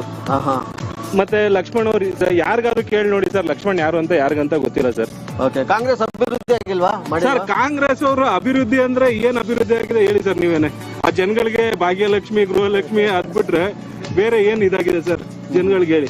ಹೆಣ್ಮಕ್ಳು ಮಾಡಿರೋದು ಸರ್, ಹೆಣ್ಮಕ್ಳಿಗೆ ಬರೀ ಹೆಣ್ಮಕ್ಳು ಹಂಗಾರೆ ಗಂಡಸರು ಯಾರು ಇಲ್ವಾ ಸರ್? ಬಡವರು ಯಾರು ಇಲ್ವಾ ಸರ್? ಬೇರೆ ಜನಾಂಗದವ್ರು ಯಾರು ಇಲ್ವಾ ಬಡವರು? ಅಲ್ಲ, ಗಂಡ್ಮಕ್ಳು ದುಡಿತಾರೆ, ಹೆಣ್ಮಕ್ಳು ಸರ್ ಅದೆಲ್ಲ ಹಂಗಾದ್ರೆ ಇವಾಗ ಇವ್ರು ಇಷ್ಟು ವರ್ಷ ಇದ್ ಮಾಡಿದ್ರಲ್ಲ, ಇವ್ರು ನಂಬ್ಕೊಂಡೆ ನಾವು ಇದ್ ಮಾಡಿದ್ವಾ ಸರ್? ವಿರಾಮದ ನಂತರ ಜಾತಕ ಫಲ ವಿಶೇಷ ಕಾರ್ಯಕ್ರಮಕ್ಕೆ ಮತ್ತೊಮ್ಮೆ ನಿಮ್ಮೆಲ್ಲರಿಗೂ ಸ್ವಾಗತ. ರಾಮನವಮಿ ವಿಶೇಷ ಇವತ್ತು, ಹಾಗಾಗಿ ರಾಮನ ಕುರಿತಾಗಿ ಶಾಸ್ತ್ರಿಗಳು ತಿಳಿಸ್ಕೊಡ್ತಾ ಇದ್ರು ರಾಮನ ಗುಣಗಳ ಬಗ್ಗೆ. ಆ ಗುಣಗಳನ್ನ ನಾವು ಕೂಡ ನಮ್ಮ ಜೀವನದಲ್ಲಿ ಅಳವಡಿಸ್ಕೊಂಡ್ರೆ ಜೀವನ ಬಹಳಷ್ಟು ಸುಖಮಯವಾಗಿರುತ್ತೆ. ಶಾಸ್ತ್ರಿಗಳೇ, ಅದನ್ನ ಮುಂದುವರಿಸೋದು. ಕುಟುಂಬದಲ್ಲಿ ಒಬ್ಬ ತಂದೆ ತಾಯಿಯ ಮಧ್ಯೆ ಹೇಗಿದ್ರು, ಅಣ್ಣ ತಮ್ಮಂದರ ಮಧ್ಯೆ ಹೇಗಿದ್ರು, ದಾಂಪತ್ಯದಲ್ಲಿ ಸೀತೆಗೆ ಕಾಡಿನಲ್ಲಿ ಅವರು ಹೇಳಿದ ಪ್ರಾರಂಭದಲ್ಲಿ, ನೋಡಮ್ಮ ನೀನು ಕಾಡು ಬಹಳ ಕಷ್ಟ ಜೀವನ, ಅಲ್ಲಿ ಕಲ್ಲು ಮುಳ್ಳು ಈಗ ಪ್ರಯಾಣ, ವಿಷ ಜಂತುಗಳಿರ್ತವೆ, ಕಾಡು ಮೃಗಗಳಿರ್ತವೆ, ಕಷ್ಟ. ವನವಾಸ ಅನ್ನೋದು ಸುಲಭ ಅಲ್ಲ. ಸೀತೆ ಎಂಥ ನಿರ್ಣಯ ತೆಗೆದುಕೊಳ್ಳಲು ಗಂಡನಿಗಾಗಿ ಅಂತಂದ್ರೆ ಪ್ರೀತಿ. ಗಂಡನಿಗಾಗಿ ಮತ್ತೊಂದು ಅನ್ನೋದಕ್ಕಿಂತ ಅತಿಯಾದ ತೀವ್ರವಾದ ಪ್ರೀತಿ ಇದ್ರೆ ನಾವು ನನ್ನ ಹೆಂಡತಿಗಾಗಿ, ನಾನು ನನ್ನ ಗಂಡನಿಗಾಗಿ ರಿಸ್ಕ್ ತಗೊಳ್ತೀನಿ. ನಮ್ದು ಕೆಲಸದ ಒತ್ತಡ, ಹೆಂಡತಿ ಹಾಸ್ಪಿಟ್ಲಿಗೆ ಹೋಗ್ಬೇಕಾಗಿರುತ್ತೆ, ನೀನು ಹೋಗ್ಬಿಟ್ ಬಾ, ಗಾಡಿ ಬುಕ್ ಮಾಡ್ಕೊಂಡು ಹೊರಟ್ಬಿಡು ನೀನು ಅಂತ ಕಳಿಸಿ ಬಿಡ್ತೀವಿ ವಿನಃ ಹೆಂಡತಿ ಅಂತ ಆಫೀಸ್ಗೆ ಅರ್ಧ ದಿನ ರಜಾ ಹಾಕಿ ಹೋಗಿದ್ದು ಏನು ಉದಾಹರಣೆಗಳಿದ್ದಾವ? ಅಥವಾ ಹೆಂಡತಿಗಾಗಿ ಗಂಡ ಬಂದದ್ದು, ಗಂಡನಿಗಾಗಿ ಹೆಂಡತಿ, ಈ ಥರದ್ದಿದೆಯಾ? ಇದನ್ನ ನೋಡ್ಕೊಳ್ಬೇಕು. ಸೀತೆ ಒಂದು ಮಾತು, ರಾಮರು ಬೇಡ ಬೇಡ ಬೇಡ ಅಂದಾಗ ಒಂದು ಮಾತು ಹೇಳ್ತಾನೆ, ನೀನು ಗಂಡ ನಮ್ಮ ಅಪ್ಪ ಗಂಡು ರೂಪದ ಹೆಣ್ಣಿಗೆ ನಾನು ಮದುವೆ ಮಾಡಿಕೊಟ್ಬಿಟ್ನ ಅಂತ ಬೈದು ಬಿಡ್ತಾರೆ. ಆಗ ರಾಮರಿಗೆ ಎಚ್ಚರಿಕೆ ಆಗುತ್ತೆ, ಅಯ್ಯೋ ಇದು ಪ್ರಮಾದ ಆಗ್ಬಿಡುತ್ತೆ. ಆಯ್ತು, ಪ್ರಮಾದ ಅಲ್ಲ, ಹೆಂಡತಿ ಮನಸ್ಸಿಗೆ ನೋವು ಮಾಡ್ಕೊಳ್ತಾಳೆ. ಆಯ್ತಮ್ಮ ಬಾ ಅಂತ. ಸೀತೆ ನಮಗೆ ಒಂದೇ ಗೊತ್ತು, ಯಾರೋ ಒಬ್ಬ ಏನು ಅಗಸ ಹೇಳಿದ ಮಾತ್ರಕ್ಕೆ ಕಾಡಿ ಕಟ್ಟಿಬಿಟ್ಟ ಅಂತ. ನೀವು ರಾಮಾಯಣ ಓದಿದ್ರೆ ಗೊತ್ತಾಗುತ್ತೆ, ಸೀತಮ್ಮನವರು ಎಲ್ಲೆಲ್ಲಿ ಕಷ್ಟ, ಎಲ್ಲಿ ನದಿ ದಾಟಬೇಕು, ಎಲ್ಲೆಲ್ಲಿ ಮುಳ್ಳು ಕಲ್ಲುಗಳ ಪರಿಸ್ಥಿತಿಯಲ್ಲಿ ಎಲ್ಲಿ ಸಮಸ್ಯೆ ಇದೆ, ಅಲ್ಲೆಲ್ಲ ಲಕ್ಷ್ಮಣ ನೀನು ಮೊದಲು ಹೆಜ್ಜೆ ಇಡು, ಆಮೇಲೆ ಸೀತೆ ಬರಲಿ, ಆಮೇಲೆ ನಾನು ಹೋಗ್ತೀನಿ.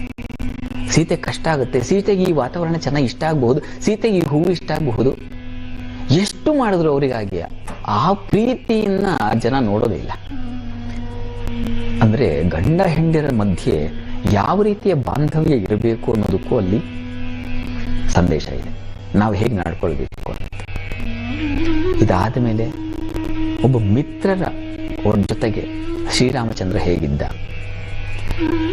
ಆ ವಾಲಿಯನ್ನ ವಧೆ ಮಾಡುವ ಸಂದರ್ಭದಲ್ಲಿ ಸುಗ್ರೀವನ ಪರ ಹೇಗೆ ಅವನು ಸಖ್ಯವನ್ನು ಬೆಳೆಸಿದ್ದ, ಅಗ್ನಿ ಸಾಕ್ಷಿಯಾಗಿ ಸುಗ್ರೀವನ ಸಖ್ಯ ಬೆಳೀತು. ಹೇಗೆ ಗಂಡ ಹೆಣ್ಣು, ನಾವು ಸಾಮಾನ್ಯವಾಗಿ ಗಂಡು ಹೆಣ್ಣು ಮದುವೆ ಸಂದರ್ಭದಲ್ಲಿ ಅಗ್ನಿ ಸಾಕ್ಷಿಯಾಗಿ ಅವರಿಬ್ರು ಒಂದಾಗ್ತಾರೋ, ಕಾಯ ವಾಚ ಮನಸ್ಸಂತ ಒಬ್ಬ ಸ್ನೇಹಿತನ ಮಾಡ್ಕೊಳ್ಬೇಕಾಗಿದ್ರು ಅಗ್ನಿ ಸಾಕ್ಷಿಯಾಗಿ ನಾನು ಸ್ನೇಹವನ್ನು ಬೆಳೆಸ್ತೀನಿ ಅಂತ ಶ್ರೀರಾಮಚಂದ್ರ ಮುಂದಾದರು. ಅಂಥ ಸ್ನೇಹ ಬೇಕು ಅಂದ್ರೆ ನಾನು ಯಾವುದೇ ಸಂದರ್ಭದಲ್ಲೂ ನಿನ್ನನ್ನು ಬಿಟ್ಕೊಡೋದಿಲ್ಲ.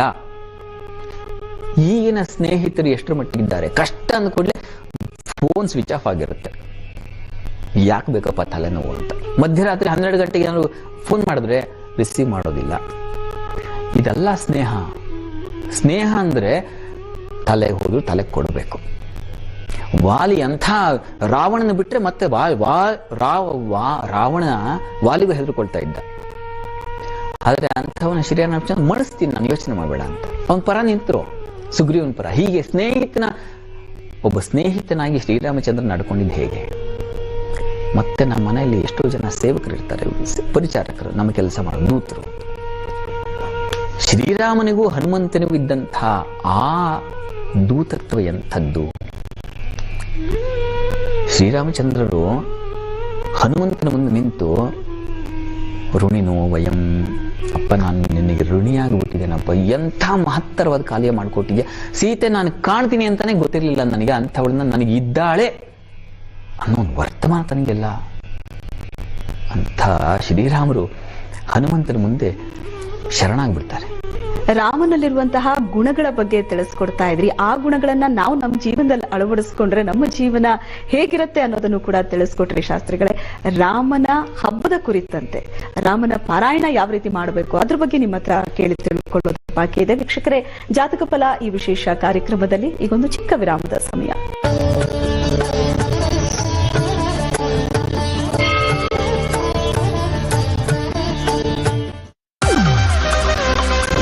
ಕ್ರೀಡಾ ಲೋಕದ ಸಮಗ್ರ ಮಾಹಿತಿ. ಏನು ಡಿಸೈಡ್ ಮಾಡಿದಿರಾ? ಕಾಂಗ್ರೆಸ್ ಅಥವಾ ಬಿಜೆಪಿ? ರಾಜರು ನಿಂತವ್ರೆ ಬಿಜೆಪಿಯಿಂದ, ಕಾಂಗ್ರೆಸ್ ಇಂದ ಲಕ್ಷ್ಮಣ್ ಅಂತ ನಿಂತವ್ರೆ. ಏನ್ ಮಾಡ್ತೀರಾ?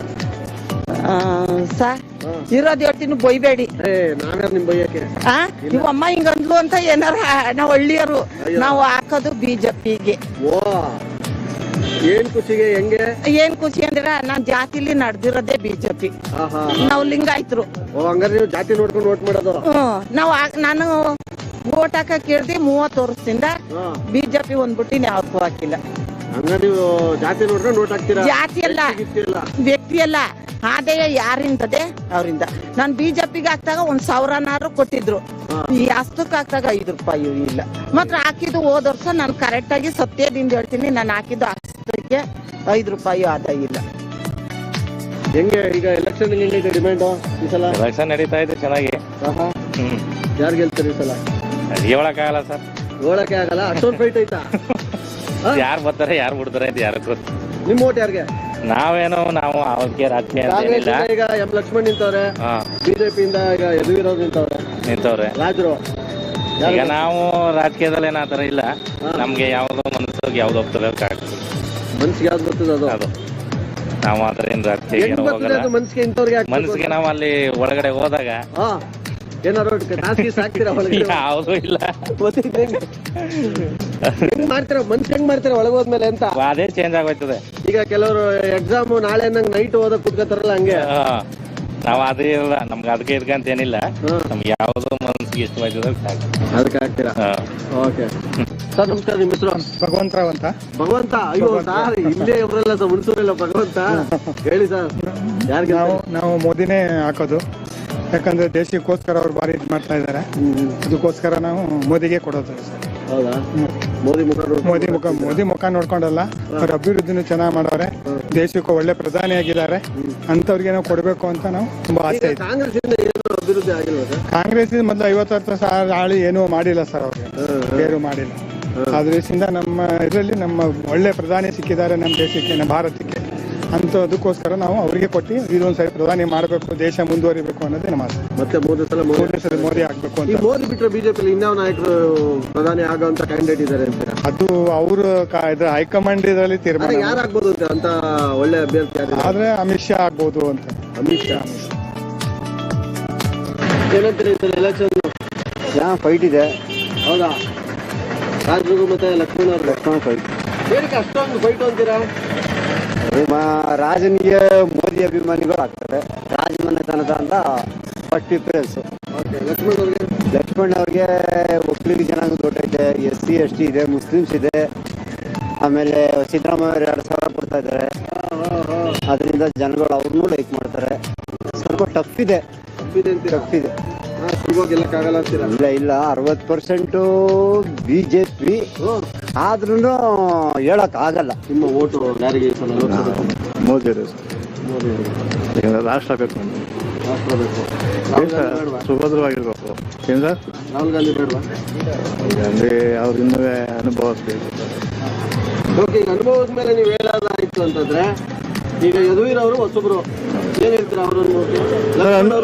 ಅವರು ಒಂದು ಮನೆತನ ರಾಜ್ಯ ಆಳ್ದವ್ರಲ್ಲ ಸರ್, ಅದು ರಾಜ್ಯ ಆಳ್ದವರು. ಆಡಳಿತದ ಬಗ್ಗೆ ಅವ್ರಿಗೇನು ಹೇಳ್ಬೇಕಾಗಿಲ್ಲ ಅಲ್ವೇ? ನನ್ನ ಅಭಿಪ್ರಾಯ ಆ ಥರ ಸರ್. ಓಕೆ ಸರ್, ಹೇಳಿ ಸರ್. ಈ ಸಲ ಉದ್ದ ತುಂಡ ಎಲ್ಲ ಅಳತೆ ಮಾಡಿ ಯಾರು ಓಟ್ ಹಾಕ್ತೀರಾ? ಸರ್ ಏನಿದ್ರು ಮೋದಿ, ಅವ್ರ ಮುಂದಿನ ಯಾರಿಲ್ಲ ಸರ್. ಹೌದಾ? ಹೌದು, ಸತ್ಯ ಅದು. ರಾಜ್ಯದಲ್ಲಿ ನೋಡಿ ಸರ್, ಈಗ ರಾಜ್ಯದಲ್ಲಿ ತಗೊಂಡು ಅಂದ್ರೆ ನಮ್ಮ ನಾಯಕರು ರಾಜ್ಯದಲ್ಲಿ ಸಿದ್ದರಾಮಯ್ಯನವರು ಅಂತಾರೆ, ಬಿಜೆಪಿ ಯಾಕೆ ಹೇಳಲ್ಲ? ಇರ್ಬೋದು. ಇದು ಅಸೆಂಬ್ಲಿನೇ ಬೇರೆ, ಪಾರ್ಲಿಮೆಂಟೇ ಬೇರೆ. ಅಸೆಂಬ್ಲಿದು ಲೋಕಲ್ ಲೀಡರ್ ಮೇಲೆ ಹೊರಟೋಗ್ಬಿಡ್ತದೆ. ಇದೇನಿದ್ರು ಇನ್ನೊಬ್ಬ ವಿಶ್ವನಾಯಕ ಸರ್. ಇವನ್ ಮುಂದೆ ಎಲ್ಲ ಯಾರೋ ನಾಯಕರೆಲ್ಲ ಕಾಂಗ್ರೆಸ್ ಅಲ್ಲಿ. ಇವತ್ತು ಯಾಕೆ ಪಾಪ ಅವರು ಕಾಂಗ್ರೆಸ್ ಅಲ್ಲಿ ನಾಯಕರಿದ್ರೆ ಇವತ್ತು ಇಡೀ ದೇಶದಲ್ಲೆಲ್ಲ ಕಾಂಗ್ರೆಸ್ ಇತ್ತು. ಇವತ್ತೆಲ್ಲಿ 3 ಸ್ಟೇಟ್ ಅವ್ರದ್ದು. ಹೇಳೋದಾಯ್ತು ಅಂದ್ರೆ ಹೋದ್ಸಲಿ ಮೋದಿ ಎಲೆಕ್ಷನ್ ಎಲ್ಲಾ ಕಡೆ ಪ್ರಚಾರ ಬಂದ್ರು, ಯಾಕೆ ಗೆಲ್ಲಿಲ್ಲ? ಮತ್ತೆ ಹೇಳಿಲ್ವಾ? ಅಸೆಂಬ್ಲಿ ಎಲೆಕ್ಷನ್ ಬೇರೆ, ಪಾರ್ಲಿಮೆಂಟೇ ಬೇರೆ ಅಂತ. ಪಾರ್ಲಿಮೆಂಟ್ ಏನಿದ್ರು ಮೋದಿ ನೋಡ್ತಾರೆ. ಅದೇ ನೀವೇ ನಿಂತ್ಕೊಳ್ಳಿ, ಮೋದಿ ಹೆಸರು ಅನ್ಕೊಂಡು ನೀವು ಗೆದ್ದು ಬಿಡ್ತೀರಾ. ಸಿದ್ದರಾಮಯ್ಯ ಮಾತು ನಡೆಯಲ್ವ ಇಲ್ಲ? ಅವ್ರ ಗತ್ತಿರಲ್ಲ. ಕಷ್ಟ ಅಂತೀರಾ? ಮೋದಿನೇ ಸರ್. ತುಂಬಾ ಚೆನ್ನಾಗಿ ಮಾತಾಡಿದ್ರಿ. ನಿಮ್ಗೆ ದರ್ಶನ್ ಬ್ಲಾಕ್ ಸ್ಟೋನ್ ಅಗರಬತ್ತಿ ಅವ್ರ ಕಡೆಯಿಂದ ಈ ಒಂದು 3 ಜನಕ್ಕೂ ಸೇರಿ ಒಂದು ಕಾಣಿಕೆ ಕೊಡ್ತಾ ಇದೀವಿ, ಒಂದು ಗಿಫ್ಟ್. ಹೇಳ್ಕೊಳ್ಳಿ ಸರ್, ನೀವು ಕೈ ಇಟ್ಕೊಳ್ಳಿ.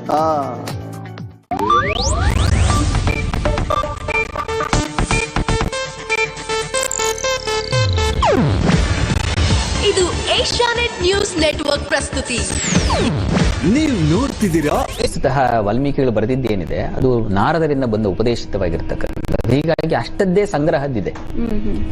ಅದನ್ನೇ ಪಾರಾಯಣ, ಇಡೀ ರಾಮಾಯಣವನ್ನು 100 ಶ್ಲೋಕಗಳೇ ಶತಶ್ಲೋಕಿಯಲ್ಲಿ ಹೇಳಿರ್ತಕ್ಕಂಥದ್ದು. ಅದನ್ನು ಪಾರಾಯಣ ಮಾಡಬಹುದು. ಅದರ ಜೊತೆಗೆ ರಾಮರ ಸೇವೆಯನ್ನು ಮಾಡಬೇಕು.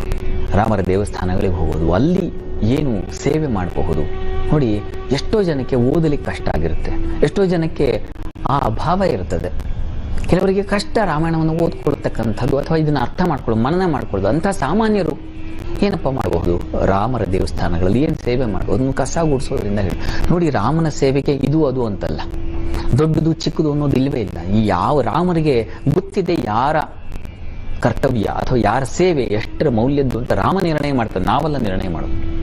ಹೀಗಾಗಿ ನಿಮ್ಮ ಮನೆಗಳೆಲ್ಲ ಮಟ್ಟಿಗೆ ರಾಮನ ವಿಗ್ರಹ ಇದ್ರೆ ಅದಕ್ಕೆ ಒಂದು ಷೋಡಶೋಪಚಾರ ಪೂಜೆ ಮಾಡಿ, ಸರಳವಾಗಿರ್ತಕ್ಕಂಥ ಪೂಜೆ ಮಾಡಿ, ಒಂದು ನೈವೇದ್ಯ ರಾಮನಿಗೆ ತುಂಬ ಇಷ್ಟವಾಗಿರ್ತಕ್ಕಂಥದ್ದು ಪಾಯಸ ನೈವೇದ್ಯ ಮಾಡಿ, ಹೆಸರು ಬೇಳೆ ಕೋಸುಮರಿ ಪಾನಕ ಮಾಡ್ತೀವಲ್ಲ ಅದನ್ನೇ ನೈವೇದ್ಯ ಮಾಡ್ತಕ್ಕಂಥದ್ದಾಗಬಹುದು.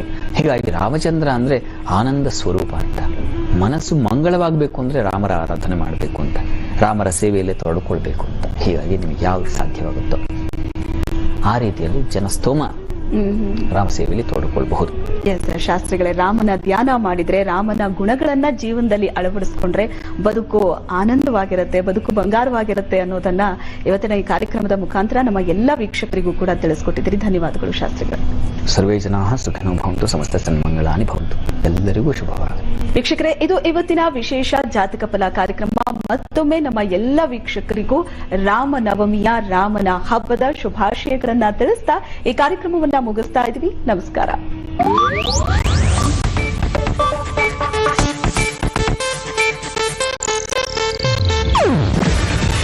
ಇದು ಏಷ್ಯಾನೆಟ್ ನ್ಯೂಸ್ ನೆಟ್ವರ್ಕ್ ಪ್ರಸ್ತುತಿ. ನೀವು ನೋಡ್ತಿದ್ದೀರಾ ಏಷ್ಯಾನೆಟ್ ಸುವರ್ಣ ನ್ಯೂಸ್.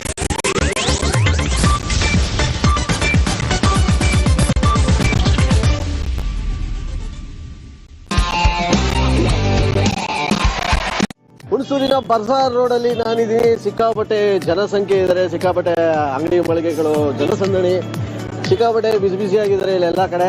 ಬನ್ನಿ, ಇಲ್ಲೊಂದು ಗ್ಯಾಂಗ್ ಇದೆ ಸಿಕ್ಕಾಪಟ್ಟೆ. ಇಲ್ಲಿ ಚರ್ಚೆಗಳು, ಟೀ ಸ್ಟಾಲ್ ಅಡ್ಡೆ ಅಂದ್ರೆ ನನಗೆ ಸಿಕ್ಕಾಪಟ್ಟೆ ಇಷ್ಟ. ಯಾಕಂದ್ರೆ ಪ್ಯಾನೆಲ್ ಡಿಸ್ಕಷನ್ ಎಲ್ಲ ನಡೀತಾ ಇರುತ್ತೆ ಇಲ್ಲಿ. ಕೂತ್ಕೊಳ್ಳಿ. ಯಾಕೆ ಇಷ್ಟೊಂದು ಗೌರವ ನನಗೆ? ಯಾಕೆ ಸರ್? ಈಗ ಹುಣಸೂರಲ್ಲಿ ಯಾರಿಗೆ ಲೀಡ್ ಕೊಡ್ತೀರಾ? ಮಹಾರಾಜರು ನಿಂತವ್ರೆ, ಇನ್ನೊಂದ್ ಕಡೆ ಕಾಂಗ್ರೆಸ್ ಲಕ್ಷ್ಮಣ್ ಅವ್ರೆ, ಲಕ್ಷ್ಮಣ ಮಹಾರಾಜರದ್ದು ತಗೊಳ್ಳೋದು ನಾವು ಲೆಕ್ಕಕ್ಕಲ್ಲ. ಮತ್ತೆ ಈಗ ಭಾರತ ದೇಶಕ್ಕೆ ಸ್ವತಂತ್ರ ಕೊಡಿಸಿರೋದು ಕಾಂಗ್ರೆಸ್ ಪಕ್ಷ. ಖಂಡಿತ. ಇವಾಗ ಇಂಡಿಯಾದಲ್ಲಿ ಇರೋದು ಭಾರತದಲ್ಲಿ ಕನಸಿನ ರಾಜ್ಯ ಕಟ್ಟಿರೋದು ಜವಾಹರ್ಲಾಲ್ ನೆಹರು ಅವರು ದೇಶಕ್ಕೆ ಫಸ್ಟ್ 5 ಇಯರ್ ಪ್ಲಾನ್ ಕೊಟ್ರು, ಸೆಕೆಂಡ್ 5 ಇಯರ್ ಪ್ಲಾನ್ ಕೊಟ್ರು, ಥರ್ಡ್ 5 ಇಯರ್ ಪ್ಲಾನ್ ಕೊಟ್ರು, ಬಾಗ್ರಾನಗಲ್ ಡ್ಯಾಮ್ ಕಟ್ಸಿದ್ರು, ಇಸ್ರೋ ಕೊಟ್ರು, ಬ್ಯಾಂಕ್ ನ್ಯಾಷನಲೈಸೇಷನ್ ಮಾಡಿದ್ರು. ಇವತ್ತು ಕಾಂಗ್ರೆಸ್ ದೇಣಿಗೆ ಇವತ್ತು ಮಾಡಿರೋದನ್ನ ಅವರು ಇವರು ಇನ್ನು ಯಾವ ಜನ್ಮದಲ್ಲೂ ಬೇರೆಯವರು ಮಾಡಕ್ಕಾಗೋದಿಲ್ಲ. ಎಲ್ಲರೂ ಒಳ್ಳೆ ಕೆಲಸ ಮಾಡ್ತಾ ಇದ್ದಾರೆ. ಯಾರು ಒಳ್ಳೆ ಕೆಲಸ ಮಾಡ್ತಾ ಇದ್ದಾರೆ ಅವ್ರಿಗೆ ಉಪಯೋಗಿಸ್ಕೊಳ್ಳೋಣ. ಯಾರು ಕೆಟ್ಟ ಕೆಲಸ ಮಾಡ್ತಾರೆ ನೀವು ತೋರಿಸ್ತಿರಲ್ಲ ಅಂತ ತೋರಿಸಿ. ಹೇಳಿ ಸರ್, ನಿಮ್ಮ ಇಲ್ಲಿ ಹುಣಸೂರು ಯಾರು ಲೀಡ್ ಕೊಡ್ತೀರಾ? ಸರ್, ಅತಿ ಹೆಚ್ಚು ಮೈಸೂರು ಮಹಾರಾಜರು ಅತಿ ಹೆಚ್ಚು ಲೀಡಲ್ಲಿ ಗೆಲ್ತಾರೆ. ಮತ್ತೆ ಓವರ್ ಆಲ್ 3 ಲಕ್ಷಕ್ಕಿಂತ ಅಧಿಕ ಮತಗಳಿಂದ ಜೈಬೇರಿ ಬರುತ್ತಾರೆ ಸರ್. ಅಲ್ಲ, ಅವರ ವೈಯಕ್ತಿಕ ಅಭಿಪ್ರಾಯ, ನಮ್ಮ ಅಭಿಪ್ರಾಯ ನೋಡಿ. ಈ ದೇಶ ಕಂಡಂತ ಮಹಾನ್ ನಾಯಕ ನರೇಂದ್ರ ಮೋದಿ 75 ವರ್ಷಗಳಲ್ಲಿ ಅಂತಾರಾಷ್ಟ್ರೀಯ ಮಟ್ಟದಲ್ಲಿ ನಮ್ಮ ದೇಶನ ಒಂದ್ ರೀತಿ ಬಡ ಭಾರತ ಅಂತಿದ್ರು. ಇವತ್ತು ಅಂತಾರಾಷ್ಟ್ರೀಯ ಮಟ್ಟದಲ್ಲಿ ಉತ್ತುಂಗಕ್ಕೆ ತಗೊಂಡವರೇ ಮೋದಿಯವರು. ಇಂಥ ನಾಯಕ ಸಿಗಕ್ಕೆ 75 ವರ್ಷ ಬೇಕಾಯ್ತು. ನಮ್ಮ ಈ ಒಂದು ನಾಯಕತ್ವ ನಾವು ನೋಡ್ಬೇಕಾದ್ರೆ ಅಂತಾರಾಷ್ಟ್ರೀಯ ಮಟ್ಟದಲ್ಲಿ ಭಾರತ ದೇಶ ವಿಶ್ವಗುರು ಮಾಡಕ್ ಕೊಟ್ಟಿದ್ದಾರೆ.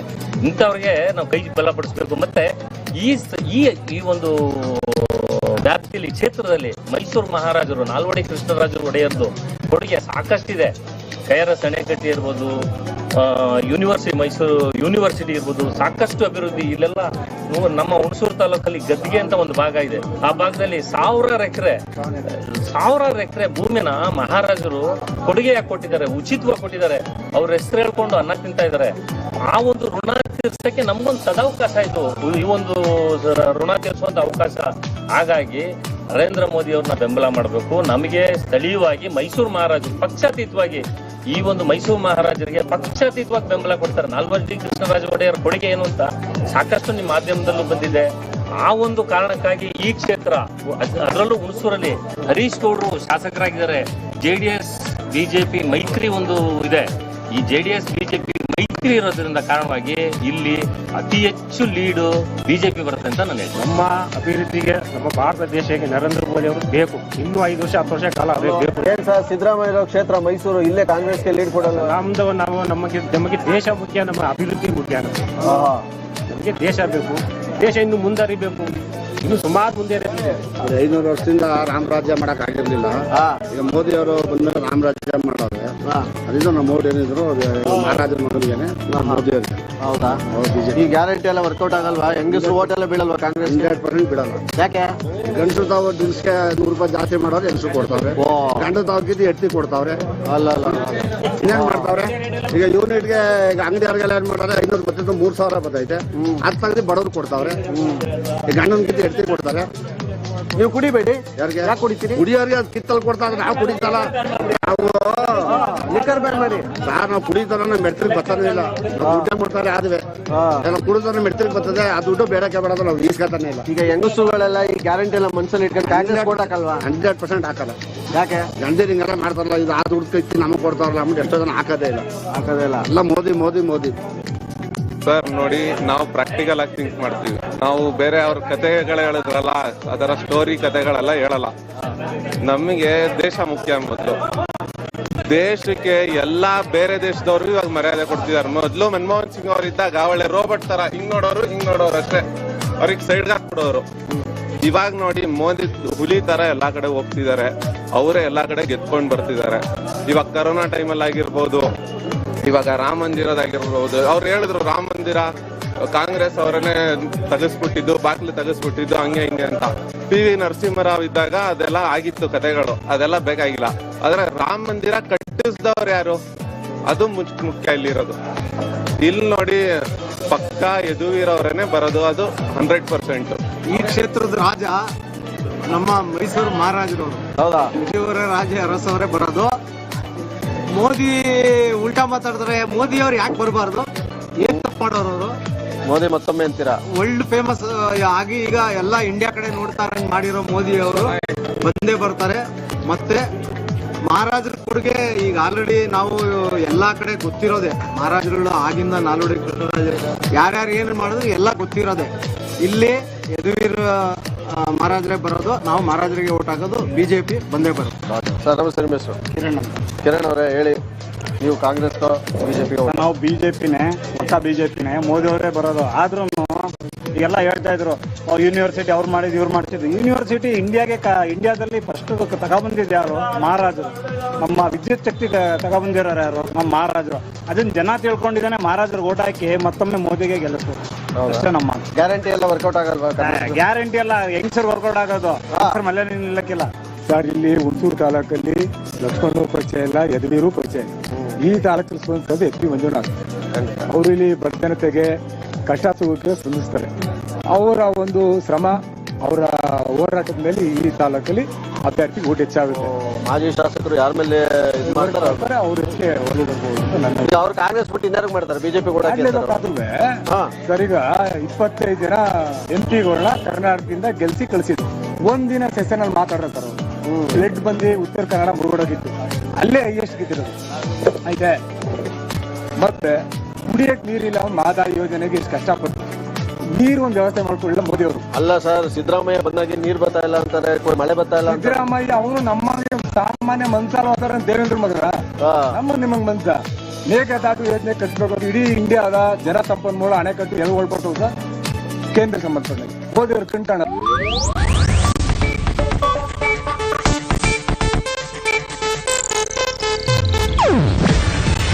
ಇದು ಏಷ್ಯಾನೆಟ್ ನ್ಯೂಸ್ ನೆಟ್ವರ್ಕ್ ಪ್ರಸ್ತುತಿ.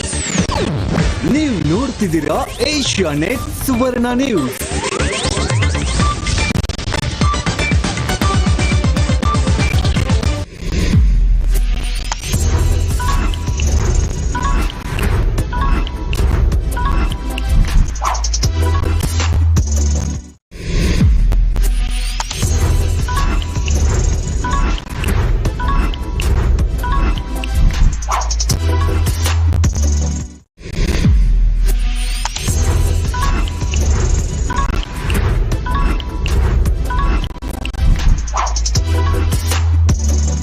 ನಮಸ್ಕಾರ. 60 ಸೆಕೆಂಡ್ಸ್ ವಿತ್ ಭಾವನಾ ನಾಗಯ್ಯ ಕಾರ್ಯಕ್ರಮಕ್ಕೆ ಸ್ವಾಗತ.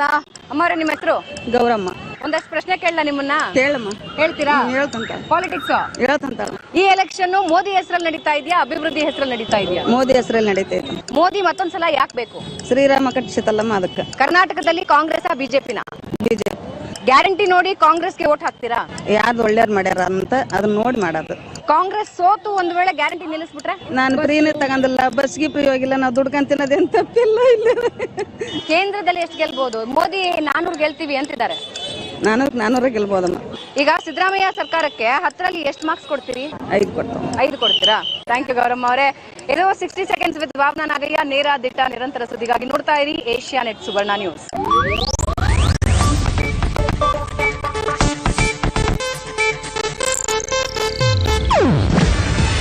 ಇದು ಏಷ್ಯಾನೆಟ್ ನ್ಯೂಸ್ ನೆಟ್ವರ್ಕ್ ಪ್ರಸ್ತುತಿ. ನೀವು ನೋಡ್ತಿದ್ದೀರಾ ಏಷ್ಯಾನೆಟ್ ಸುವರ್ಣ ನ್ಯೂಸ್.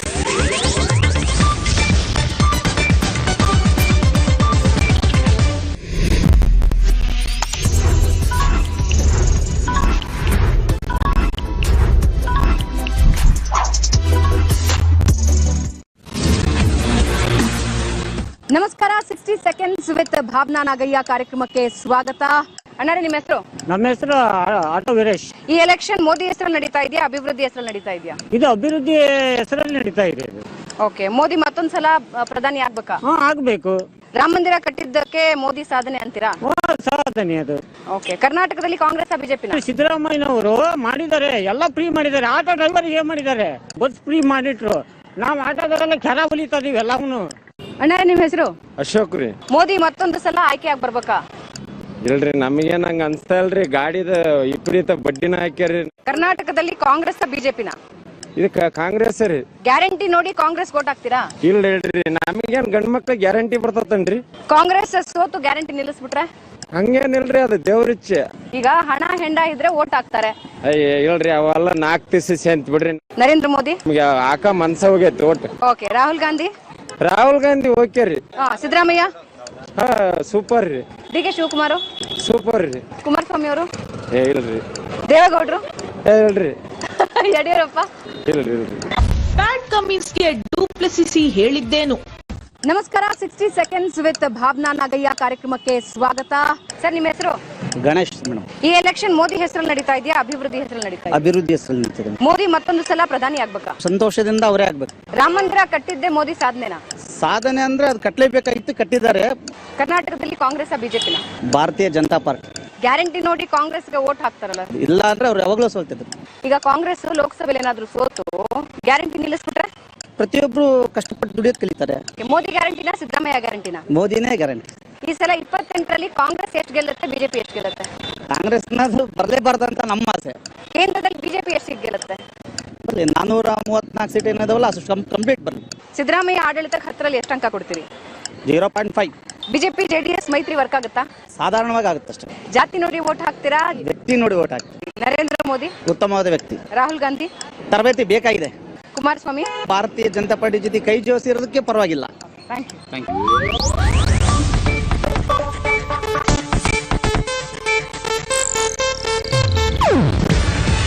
ಇದು ಏಷ್ಯಾನೆಟ್ ನ್ಯೂಸ್ ನೆಟ್ವರ್ಕ್ ಪ್ರಸ್ತುತಿ. ನೀವು ನೋಡ್ತಿದ್ದೀರಾ ಏಷ್ಯಾನೆಟ್ ಸುವರ್ಣ ನ್ಯೂಸ್.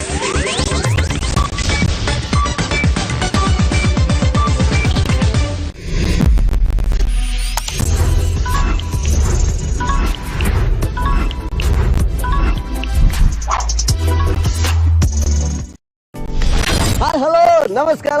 ನಾನು ನಿಮ್ಮ RJ ಸುನಿಲ್. ಏಷ್ಯಾನೆಟ್ ಸುವರ್ಣ ನ್ಯೂಸ್ ನ ನನ್ನ ಓಟು ನನ್ನ ಮಾತು ಇವತ್ತಿನ ಕಾರ್ಯಕ್ರಮಕ್ಕೆ ತಮ್ಮೆಲ್ಲರಿಗೂ ಸ್ವಾಗತ, ಸುಸ್ವಾಗತ. ಒನ್ ಮೋರ್ ಅಂತ ಹೇಳಿ ಮತ್ತೊಮ್ಮೆ ನಾವು ಬಂದಿದ್ದೀವಿ ಮೈಸೂರು ಲೋಕಸಭಾ ಕ್ಷೇತ್ರಕ್ಕೆ. ಸದ್ಯಕ್ಕೆ ಅಭ್ಯರ್ಥಿಗಳೆಲ್ಲ ನಾಮಿನೇಷನ್ ಮಾಡಿದ್ದಾರೆ, ಎಲ್ಲ ಒಂದೊಂದು ರೌಂಡ್ ಕ್ಷೇತ್ರನೂ ಸುಟ್ಕೊಂಡ್ ಬಂದಿದ್ದಾರೆ.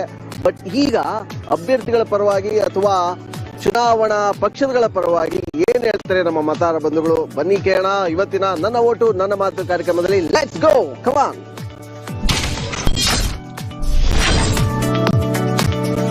ಜೊತೆಗೆ ಮೈಸೂರು ಲೋಕಸಭಾ ಕ್ಷೇತ್ರದ ಹುಣಸೂರಲ್ಲಿ ಇವತ್ತು ನಾನಿದ್ದೀನಿ. ಬನ್ನಿ, ಒಂದು ಟೀ ಹೋಟ್ಲ್ ಇದೆ, ಒಂದು ಪ್ಯಾನೆಲ್ ಡಿಸ್ಕಷನ್ ನಡೀತಾ ಇದೆ. ಸಾಕಷ್ಟು ಟೀ ಹೋಟ್ಲುಗಳು ಈ ತರ ರಾಜಕೀಯ ಚರ್ಚೆ ಸಿಕ್ಕಾಪಟ್ಟೆ ರಂಗರಂಗಾಗಿ ನಡೀತಾ ಇರುತ್ತೆ. ಸೊ ನಮಸ್ಕಾರ ಯಜಮಾನ್ರೆ, ಹೆಂಗಿದೆ ಕಾವು ಎಲೆಕ್ಷನ್? ಎಲ್ಲ ನಾಮಿನೇಷನ್ ಆಯ್ತು, ಒಂದ್ ರೌಂಡ್ ಪ್ರಚಾರಕ್ಕೂ ಬಂದಿದ್ದಾರೆ, ಏನಂತೀರಾ? ಇಲ್ಲಿ ಹುಣಸೂರ್ಲಿ ಮಹಾರಾಜರ ಹಿಂದೆ ನಮ್ಮ ಕೃಷ್ಣರಾಜ ಒಡೆಯರವರ ಕೊಡುಗೆ ಇದೆಯಲ್ಲ, ಅದರಿಂದ ನಮ್ಮ ಮಹಾರಾಜರಿಗೆ ಎಲ್ಲರೂ ಮಾಡಬೇಕು, ಅವ್ರ ಋಣ ತೀರ್ಸ್ಬೇಕು ಅಂತೇಳಿ ಒಂದು ವಾತಾವರಣ ಇದೆ ಎಲ್ಲ ಮಹಾರಾಜರ ಕಡೆ. ಹಂಗಾರೆ ಕಾಂಗ್ರೆಸ್ ಅವರು ಗ್ಯಾರಂಟಿ ಕೊಟ್ಟಿರೋ ಕಡೆ ಯಾರು ಗ್ಯಾರಂಟಿ ಇದ್ರೆ ಅದೇ ತರ ಇನ್ವ್ಯಾಲ್ಯೂಡ್ ಆಯ್ತಲ್ಲ, ಕರೆಂಟ್ ಕೊಡ್ಲಿಕ್ಕೆ 2.5 ಲಕ್ಷ ಖರ್ಚು ಮಾಡಬೇಕು. ಆಮೇಲೆ ಇದು ಸ್ಟಾಂಪ್ ಪೇಪರ್ ತಗೊಂಡ್ರೆ 100 ರೂಪಾಯಿದು ಸ್ಟಾಂಪ್ ಪೇಪರ್ ತಗೋಬೇಕು ಈಗ. ಆಮೇಲೆ ಸಬ್ ರಿಜಿಸ್ಟರ್ ಆಫೀಸಲ್ಲಿ 30 ರೂಪೀಸ್ 30% ಹೆಚ್ಚಿಗೆ ಮಾಡವ್ರೆ. ಪಾನಿ 20 ರೂಪಾಯಿ ಇತ್ತು 30 ರೂಪಾಯಿ ಮಾಡವ್ರೆ. ಈ ತರದ್ ಇದೆಯಲ್ಲ, ಹಂಗಾಗಿ ಅದಕ್ಕೆ ಎಷ್ಟು ಗ್ಯಾರಂಟಿಗಳದ್ದು ಕೆಲವು ಉಪಯೋಗ ಇದೆಯೋ ಅಷ್ಟೇ ರೈತರಿಗೆ ಅನಾನುಕೂಲನೂ ಇದೆ. ಹೇಳಿ ಸರ್, ನಿಮ್ಮ ಪ್ರಕಾರ? ಮೈಸೂರು ಗ್ರಾಮಾಂತರ ಭಾರತೀಯ ಜನತಾ ಪಾರ್ಟಿ ಉಪಾಧ್ಯಕ್ಷರು. ಹೆಂಗಿದೆ ಈ ಸಲ ಕಾವು? ಕಾವು ಈ ಸರಿ ಚೆನ್ನಾಗಿದೆ.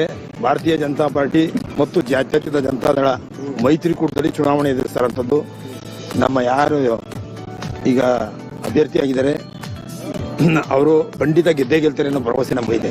ಮತ್ತೆ ಹೇಳ್ತಾರೆ ನಮ್ಮಷ್ಟು ಕಾಂಗ್ರೆಸ್ ಅಭ್ಯರ್ಥಿ ಅಷ್ಟು ಸ್ಟ್ರಾಂಗ್ ಇನ್ಯಾರು ಇಲ್ಲ ಮೈಸೂರಲ್ಲಿ ಅಂತ. ಕಾಂಗ್ರೆಸ್ ಅಭ್ಯರ್ಥಿ ಲೆಕ್ಕಕ್ಕೆ ಬರೋದೇ ಇಲ್ಲ ಇಲ್ಲಿ. ಯಾಕೆಂತಂದ್ರೆ ಕಾಂಗ್ರೆಸ್ ಆದಂತ ಓಟ್ ಇರ್ಬೋದು ಹೊರತು ಲಕ್ಷ್ಮಣ್ ಅವರಿಂದ ಯಾವ್ದೇ ತರ ಓಟ್ ಇಲ್ಲ. ಕಾಂಗ್ರೆಸ್ ಆದಂತ ಓಟ್ 5 ಇದಾವೆ, ಅದನ್ನ ನಾವಿಲ್ಲ ಅಂತ ಅನ್ನಿಕ್ಕಿಲ್ಲ. ಆದ್ರೆ ವೈಯಕ್ತಿಕವಾಗಿ ಲಕ್ಷ್ಮಣ್ ಅವ್ರದ್ದು ಯಾವ್ದು ಓಟ್ ಇಲ್ಲ. ಆ ಲೆಕ್ಕ ಹೋಲಿಸ್ಕೊಂಡ್ರೆ ನಮ್ಮ ಮಹಾರಾಜರಿಗೆ ಬೇಕಾದಷ್ಟು ಓಟ್ ಇದೆ. ಅದ್ರ ಜೊತೆಗೆ ನರೇಂದ್ರ ಮೋದಿಜಿ ಅವರು ಕೊಟ್ಟಂತ ಕಾರ್ಯಕ್ರಮಗಳು ಏನು ಉಜ್ವಲ್ ಯೋಜನೆ ಇರ್ಬೋದು, ಕಿಸಾನ್ ಸನ್ಮಾನ್ ಯೋಜನೆ ಇರ್ಬೋದು, ಜಲ್ ಜೀವನ್ ಮಿಷನ್ ಇರ್ಬೋದು, ಕಾರಿಡಾರ್ ರಸ್ತೆಗಳಿರ್ಬೋದು, ನಮ್ಮ ದೇಶ ಕಾಯೋ ಯೋಧರಿಗೆ ರಕ್ಷಣೆ ಕೊಡುವಂಥದ್ದು ಇರ್ಬೋದು, ಪ್ರತಿಯೊಂದು ಹೆಚ್ಚು ಕಡಿಮೆ 250ರಿಂದ 300 ಯೋಜನೆಗಳನ್ನ ಕೊಟ್ಟಿದ್ದಾರೆ ಈಗ 10 ವರ್ಷದೊಳಗಡೆ. ಅದ್ರ ಜೊತೆಗೆ ನಮ್ಮ ಪ್ರತಾಪ್ ಸಿಂಹರವರು ಹುಣಸೂರು ಕೊಟ್ಟಂತ ಕೊಡುಗೆ ಬೇಕಾದಷ್ಟಿದೆ. ಜಲ್ ಜೀವನ್ ಮಿಷನ್ ಅಲ್ಲಿ 273 ಕೋಟಿ ತಂದಿದ್ದಾರೆ. ನಮ್ಮ ಹೊಗೆಸೊಪ್ಪು ಬೆಳೆಗಾರರಿಗೆ ಕಮಿಷನ್ ರಹಿತ ಕಮಿಷನ್ 18 ರೂಪಾಯಿ ಕಮಿಷನ್ ಇತ್ತು, 18 ರೂಪಾಯಿ ಕಮಿಷನ್ ಜೀರೋ ಮಾಡಿದ್ದಾರೆ. ಇನ್ನು 16 ಕೆಲವು ಕೆಲಸನ ನಮ್ಮ 10 ವರ್ಷದಿಂದ ಪ್ರತಾಪ್ ಸಿಂಹ ಅವ್ರು ಮಾಡವ್ರೆ. ನೋಡ್ರೆ ಏನಂತೀರಾ ಈ ಸಲ ಎಲ್ಲ ನಾವು ಒಡೆಯರಿಗೆ ಮಾಡ್ಬೇಕು ಅಂತ ಇದೀವಿ. ಫುಲ್ ನಿಮ್ಮ ಗೌಡ್ರ ಅಭ್ಯರ್ಥಿ ಲಕ್ಷ್ಮಣ್ ಅವರು. ಗೌಡ್ರು ಲಕ್ಷ್ಮಣ ಯಾರು ಅಂತಾನೆ ಗೊತ್ತಿಲ್ಲ ಒಕ್ಕಲಿಗರಿಗೆ. ಮತ್ತೇನ್ ಒಳ್ಳೆ ಸ್ಟ್ರಾಂಗ್ ಅಭ್ಯರ್ಥಿ, ಅದನ್ನ ನಮ್ಮ ಬಂಧುಗಳು ನಮ್ಮ ಕುಲ ಬಾಂಧವರು ಕೈ ಹಿಡಿತಾರೆ ಅಂತಾರಲ್ಲ. ಕುಲ ಬಾಂಧವರು ಯಾವುದೇ ಕಾರಣಕ್ಕೂ ಕೈ ಹಿಡಿಯಲ್ಲ. ಕುಮಾರಸ್ವಾಮಿ ಅವರಿಗೆ ಕೈ ಹಿಡಿತಾರೆ. ಅವರು ದೇವೇಗೌಡರು ಕುಮಾರಸ್ವಾಮಿ ಅಂತ ನೋಡ್ತಾರೆ. ಇಲ್ಲಿ ಡಿ ಕೆ ಶಿವಕುಮಾರ್ ಬಂದು ನಿಂತ್ರು, ಡಿ ಕೆ ಶಿವಕುಮಾರ್ ನಿಂತ್ರು ಗೆಲ್ಲೋದೇ ಒಡೆಯರು.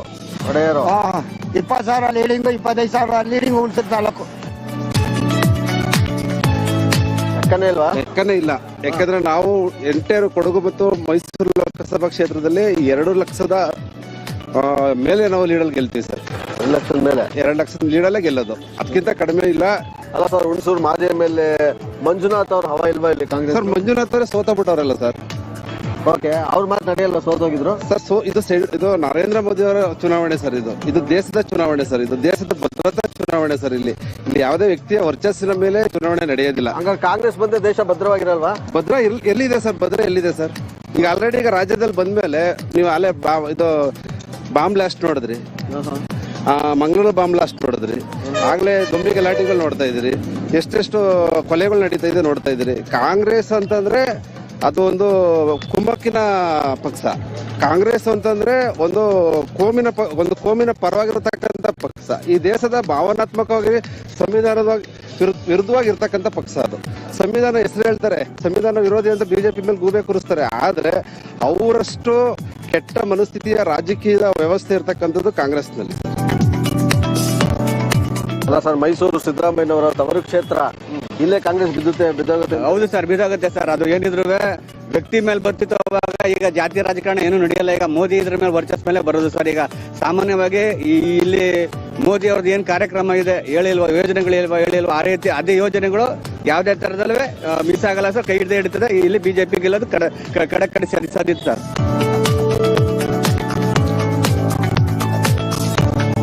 ಈ ಸಲ ಯಾರನ್ನ ಗೆಲ್ಲಿಸ್ತೀರಾ ಹುಣಸೂರಲ್ಲಿ?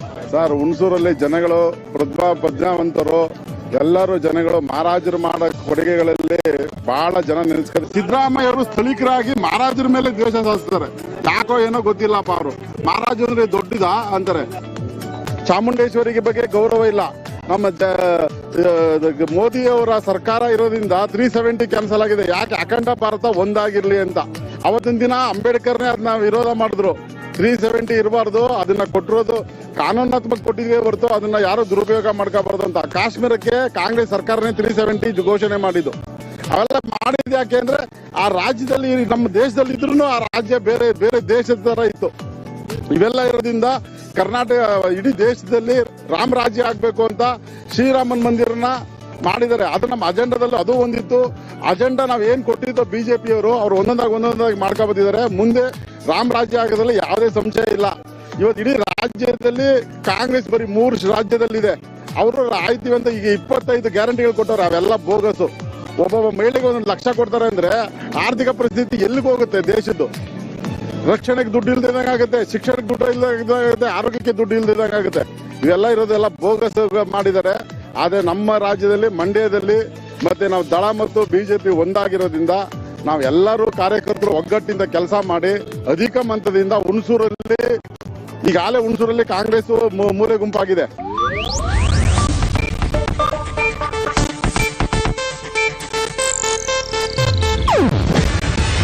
ಇದು ಏಷ್ಯಾನೆಟ್ ನ್ಯೂಸ್ ನೆಟ್ವರ್ಕ್ ಪ್ರಸ್ತುತಿ. ನೀವು ನೋಡ್ತಿದ್ದೀರಾ ಏಷ್ಯಾನೆಟ್ ಸುವರ್ಣ ನ್ಯೂಸ್.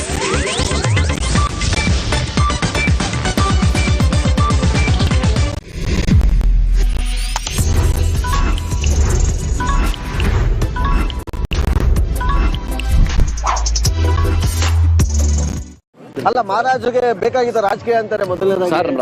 ಮಹಾರಾಜರು ರಾಜಕೀಯ ಬೇಕಿಲ್ಲ ಅಂತಂದ್ರೆ ಸರ್, ಪ್ರಜೆಗಳಿಗೆ ಅವ್ರು ಮೊದ್ಲಿಂದನೂ ಸೇವೆ ಮಾಡ್ಕೊಂಡಿರೋರು. ಅವರು ರಾಜಕೀಯ ಬೇಕೇ ಬೇಕು ಸರ್. ಈಗ ಅರಮನೆಯಲ್ಲಿ ರಾಜರು ಏನ್ ಮಾಡ್ಬೇಕು ಅದನ್ನ ಹಿಂದೆಯಿಂದ ಮಾಡ್ಕೊಂಡಿದ್ದಾರೆ. ಈಗ ರಾಜಕೀಯವಾಗಿ ರಾಜಕಾರಣ ಬೇಕಾಗ್ತದೆ ಸರ್. ಅದರಿಂದನೇ ಮಹಾರಾಜರು ಜನಸೇವೆ ಮಾಡೋಕ್ಕೋಸ್ಕರ ಬಂದಿದ್ದಾರೆ ಹೊರತು ಈ ಜನಗಳಿಂದ ಏನು ಸಂಪಾದನೆ ಮಾಡೋಕ್ಕೋಸ್ಕರ, ಕಮಿಷನ್ ಮಾಡೋಕ್ಕೋಸ್ಕರ ರಾಜರು ಬಂದಿಲ್ಲ ಸರ್. ಒಟ್ಟಿನಲ್ಲಿ ಈ ಸಲ ಯಾರು ಬರ್ತಾರೆ ಅಂತೀರಾ? ಈ ಸಲ ಯದುವೀರ್ ಅವರು ಗೆಲ್ತಾರೆ ಸರ್, 100% ಅದರಿಂದ ಈಗ ಆಕ್ಚುಲಿ ವಿರೋಧನೇ ಇಲ್ಲ ಸರ್. ನಮ್ಮ ಇಲ್ಲಿ ಹುಣಸೂರಲ್ಲಿ ವಿರೋಧನೇ ಇಲ್ದಂಗೆ ಆಗಿದೆ ಸರ್.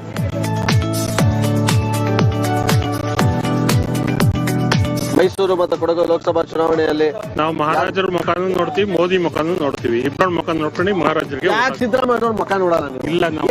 ಸಿದ್ದರಾಮಯ್ಯ ಮಹಾರಾಜರು ನಮ್ಗೆ ದೇಶ ಮೊದಲು ಮಹಾರಾಜರ ಮುಖ ನೋಡ್ತೀವಿ. ಕೋಟ್ಯಾಂತರ ಹಣ ಚೆಲ್ಲಿದ್ರು, ಆದ್ರೂ ಮತ ಸಿಕ್ಕಿದ್ದೆ 1200 ಓಟು. ಸರಿ, MP ಎಲೆಕ್ಷನ್ ಎಲ್ಲ ಹಂಗೆ ದುಡ್ಡು ನಡೀತದ? ಹಂಗಾರೆ ದುಡ್ಡು ನಡೀಲಿಲ್ಲ, ದುಡ್ಡು ನಡೀತದೆ ಸರ್. MP ಎಲ್ಲ ನಡೀತದೆ ಅಂತಂದ್ರೆ ಲೀಡರ್ಗಳಿಗೆ ಹೋಗುತ್ತೆ, ಕಾರ್ಯಕರ್ತರಿಗೆ ಹೋಗಲ್ಲ. MP ಚುನಾವಣೆಯಲ್ಲಿ ದುಡ್ಡು ಇಲ್ದೇನೆ ಚುನಾವಣೆ ಯಾರು ಮಾಡಲ್ಲ. MP ಚುನಾವಣೆಯಲ್ಲಿ ಬಡವರಿಗೆ ನೇರವಾಗಿ MP ಚುನಾವಣೆ ದುಡ್ಡು ಸಿಗಲ್ಲ. ಲೀಡರ್ಸ್ ಯಾರು ಇರ್ತಾರೆ ಅವ್ರಿಗೆ ಇದು ಮಾಡಿರ್ತಾರೆ, ಅಷ್ಟು ಮಾಡ್ಕೊತಾರೆ.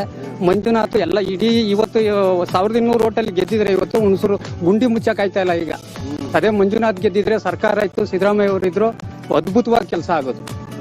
ಅದರಿಂದ ನಾವು ಲಕ್ಷ್ಮಣ್ ಯಾರು ಅಂತ ಹೇಳ್ತಾರೆ, ಅವರು ಕಾಂಗ್ರೆಸ್ ವಕ್ತಾರರು ಎಲ್ಲ ನೋಡವ್ರೆ. ಮಹಾರಾಜರು ನೋಡಿಲ್ಲ ನಾವು. ವಕ್ತಾರ ಟಿವಿಲಿ ದಿನ ಬರ್ತಿದ್ದ, ಮಹಾರಾಜ ಅರಮನೆ ಒಳಗಡೆ ಇರ್ತಿದ್ದ.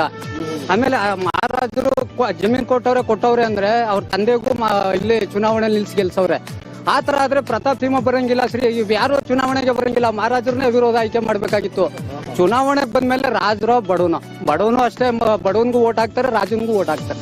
ಅದರಿಂದ ಲಕ್ಷ್ಮಣ್ ಬೇರೆ ಯಾರು ಅಲ್ಲ. ಅವರು ಸುದೀರ್ಘವಾಗಿ ಕಾಂಗ್ರೆಸ್ ಅಲ್ಲಿ ಇದ್ದಂಥವ್ರು, ಕಾಂಗ್ರೆಸ್ ವಕ್ತಾರರು. ಈ ಸಲ ಒಕ್ಕಲಿಗೌಡರು.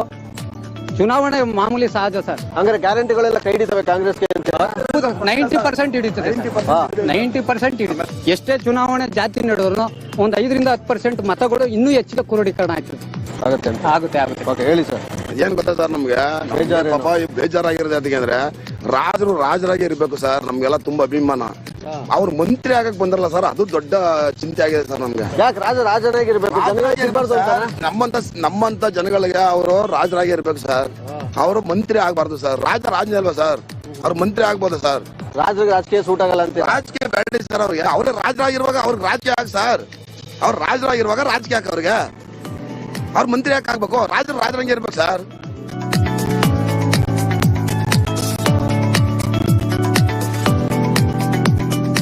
ಏನ್ ಬಿಸಿಲು ರವ ಅಂತ ಇದೆ, ಮಳೆ ಊಹಿಸ್ಬೇಕು ನೀವು. ಖಂಡಿತ. ಅದೇನು ಹೇಳ್ತಾರಲ್ಲ, ಕಾಂಗ್ರೆಸ್ ಬಂತು ಅಂದ್ರೆ ಮಳೆ ಇರಲ್ಲ ಅಂತ, ನೀವು ನಂಬ್ತೀರ ಇದನ್ನ? ಅವೆಲ್ಲ ಭ್ರಾಂತಿ ಸರ್ ಅಲ್ವಾ? ಕಾಂಗ್ರೆಸ್ ಬರ್ಲಿ, ಬಿಜೆಪಿ ಬರ್ಲಿ, ದಳ ಬರ್ಲಿ, ಅದು ಪ್ರಕೃತಿ. ಒಂದು ಶಿವ ದೇವೇಂದ್ರ ಹಿಂಗ್ ಬಿಟ್ಟಿದ್ದು ಜನಗಳೇನು ಊಹಿಸಕ್ ಆಗೋದಿಲ್ಲ ಸರ್. ಅದು ಹಂಗಂತೀರಾ? ಹೆಂಗ್ ನಡೀತದೆ ಎಲೆಕ್ಷನ್ ಭರಾಟೆ ಎಲ್ಲ ಹುಣಸೂರಲ್ಲಿ? ಎರಡು ನಡೀತಾವೆ. ಎರಡು ಯಾರಿಗೆ ಜೈ ಅಂತಾರೆ? ನೀವ್ ಯಾರಿಗೆ ಜೈ ಅಂತೀರ? ನಾವು ಬಿಜೆಪಿಗೆ ಹಾಕ್ತಿವಿ ಸರ್. ಯಾಕೆ? ಅಲ್ಲ, ಸರ್ಕಾರ ಇರೋದು ಕರ್ನಾಟಕದಲ್ಲಿ ಕಾಂಗ್ರೆಸ್ ಅಲ್ವೇ? ಹೌದು. ಮತ್ತೆ ಬಿಜೆಪಿ ಸೆಂಟ್ರಲ್ಲಿ ಮೋದಿ ಬರ್ಬೇಕು. ಯಾಕೆ? ಅದು ನಮ್ಗೆ ಮೋದಿದು ಸ್ವಲ್ಪ ಅನುಕೂಲ ಚೆನ್ನಾಗಿ ಕಾಣ್ತಾ ಇದೆ. ಸಿದ್ದರಾಮಯ್ಯ ಹಂಗಾರೆ ಅನುಕೂಲ ಮಾಡ್ಕೊಡ್ತಾರೆ? ರಾಜ್ಯದಲ್ಲಿ ಮಾಡ್ತಾವ್ರೆ, ಕೇಂದ್ರದಲ್ಲಿ ಮಾಡ್ತಾ ಇಲ್ವಲ್ಲ. ಅಲ್ಲ, ಫಸ್ಟ್ ನಮ್ ರಾಜ್ಯ ಚೆನ್ನಾಗಿರ್ಬೇಡ ಹಂಗಾರೆ? ರಾಜ್ಯ ಚೆನ್ನಾಗಿರ್ಬೇಕು ಸರ್, ಚೆನ್ನಾಗಿರ್ಬೇಕು ಅಂತ ಹೇಳ್ತಾ ಇರೋದು. ಕೇಂದ್ರಕ್ಕೆ ಇವ್ರು ಹೋಯ್ಕಿಲ್ವಲ್ಲ, ಸಿದ್ದರಾಮಯ್ಯ ಕೇಂದ್ರಕ್ಕೆ ಹೋಯ್ಕಿಲ್ವಲ್ಲ. ಅವ್ರು ಕಳ್ಸ್ಕೊಡ್ತೀವಿ ಸಲ ಅಂತವ್ರಲ್ಲ. ನೋಡದ ಏನು ಜನದ ಅಭಿಪ್ರಾಯ.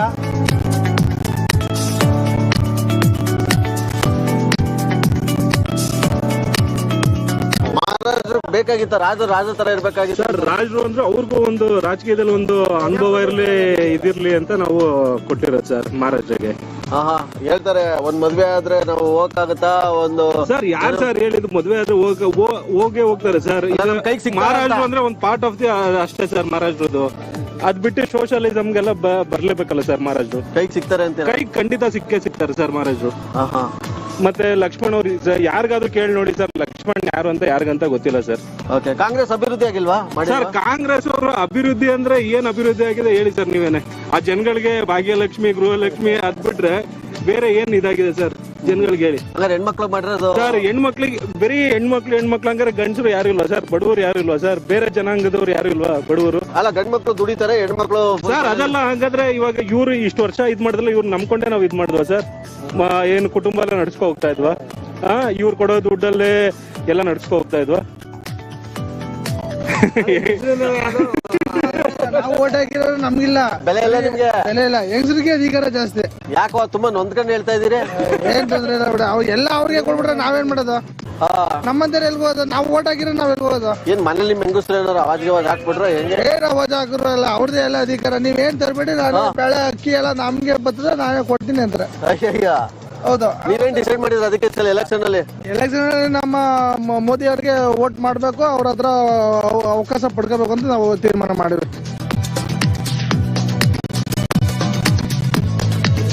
ಹೆಂಗ್ ನಡೀತಾ ಇದೆ ಕಾವು? ಏನಂತೀರ ಈ ಸಲ ಎಲೆಕ್ಷನ್? ಈ ಸಾರಿ ಏನೇ ಇದ್ರು ಬಿಜೆಪಿ ಮುಂದೆ ಬರ್ತದೆ ಇಲ್ಲಿ. ಹೌದಾ? ಹೈಯೆಸ್ಟ್ ಲೀಡಿಂಗ್ ಅಲ್ಲೇ ಬಿಜೆಪಿ ಬರೋದು. ಯಾಕೆ? ಮಹಾರಾಜರನ್ನ ಗೆಲ್ಸ್ತೀವಿ. ನಾವು ಮೋದಿ ಮುಖ ನೋಡ್ತಾ ಇದೀವಿ.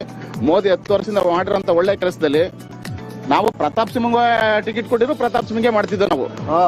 ಪ್ರತಾಪ್ ಸಿಂಹ ಕೊಟ್ಟಿದ್ರು ಮಾಡ್ತಿದ್ದೋ. ಈಗ ರಾಜರು ಕೊಟ್ಟಿದ್ರೆ ಮಹಾರಾಜರಿಗೂ ನಾವೇ ವೋಟ್ ಮಾಡಿ. ಅಲ್ಲ ಸರ್, ಎಲ್ಲಾ ಕಡೆ ಬರೀ ಮೋದಿ ಮೋದಿ ಅಂತ ಇದ್ರಲ್ಲ, ಬಿಜೆಪಿ ನಾಯಕರೇ ಇಲ್ವಾ ಕರ್ನಾಟಕದಲ್ಲಿ? ಅಂತ ನಾಯಕರು ಅಂತ ನಾಯಕರು ಇವಾಗ ಬಂದಿದ್ದಾರೆ, ಅವ್ರಿಗೆ ನಾವು ಎಂಕರೇಜ್ ಮಾಡ್ಬೇಕಷ್ಟೇ. ಈಗ ನಾವೇನ್ ಇವತ್ತು ಮೋದಿಗೆ ಅಂತ ಕೊಡ್ತಾ ಇದೀವಿ, ನಮ್ ದೇಶ ಉಳಿಬೇಕಂದ್ರೆ ಮೋದಿನೇ. ಹೌದು ಸರ್, ನಮ್ ದೇಶ ಉಳಿಬೇಕು ಅಂದ್ರೆ ಮೋದಿ. ನಾವು ಕಾಂಗ್ರೆಸ್ ವೋಟ್ ಮಾಡಿದೀವಿ ಹಿಂದೆ, ನಾವು ಮಾಡಿಲ್ಲ ಅಂತ ಹೇಳ್ತಾ ಇಲ್ಲ. ಕಾಂಗ್ರೆಸ್ಗೆ ನಮ್ಮ ರಾಜ್ಯದಲ್ಲಿ ಕಾಂಗ್ರೆಸ್ ವೋಟ್ ಮಾಡ್ತಿದ್ವಿ ಹಿಂದೆ ನಾವು. ಇವಾಗ ಏನ್ ಮಾಡ್ತಿದೀವಿ, ಮೋದಿ ಉಳಿಬೇಕು, ನಮ್ ದೇಶ ಉಳಿಬೇಕು ಅಂದ್ರೆ ನಾವು ಮೋದಿಗೆ ವೋಟ್ ಮಾಡ್ತೀವಿ, ಮಹಾರಾಜರಿಗೆ ವೋಟ್ ಮಾಡೇ ಮಾಡ್ತೀವಿ. ಹೈಯೆಸ್ಟ್ ಲೀಡಿಂಗ್ ಗೆಲ್ತಾರೆ ಸರ್ ಇಲ್ಲಿ. ಯಾವ್ದು? ಹೌದು, ಗೆಲ್ತಾರೆ ಸರ್. ಸೊ ಇದಿಷ್ಟಿತ್ತು ಹುಣಸೂರು ಕ್ಷೇತ್ರದಲ್ಲಿ ಮತದಾರ ಬಂಧುಗಳ ಮಾತುಗಳು.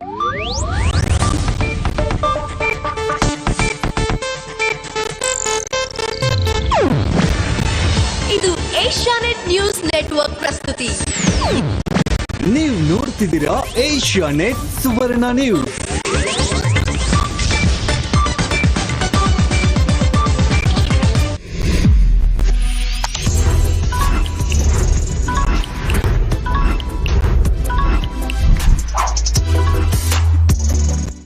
ಏನು ಡಿಸೈಡ್ ಮಾಡಿದಿರಾ, ಕಾಂಗ್ರೆಸ್ ಅಥವಾ ಬಿಜೆಪಿ? ರಾಜರು ನಿಂತವ್ರೆ ಬಿಜೆಪಿಯಿಂದ, ಕಾಂಗ್ರೆಸ್ ಇಂದ ಲಕ್ಷ್ಮಣ್ ಅಂತ ನಿಂತವ್ರೆ. ಏನ್ ಮಾಡ್ತೀರಾ?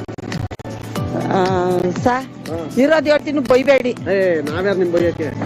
ನೀವು ಅಮ್ಮ ಹಿಂಗಂದ್ಲು ಅಂತ ಏನಾರ ನಾವು ಹಳ್ಳಿಯರು ನಾವು ಹಾಕೋದು ಬಿಜೆಪಿಗೆ. ಏನ್ ಖುಷಿಗೆ? ಹೆಂಗೆ?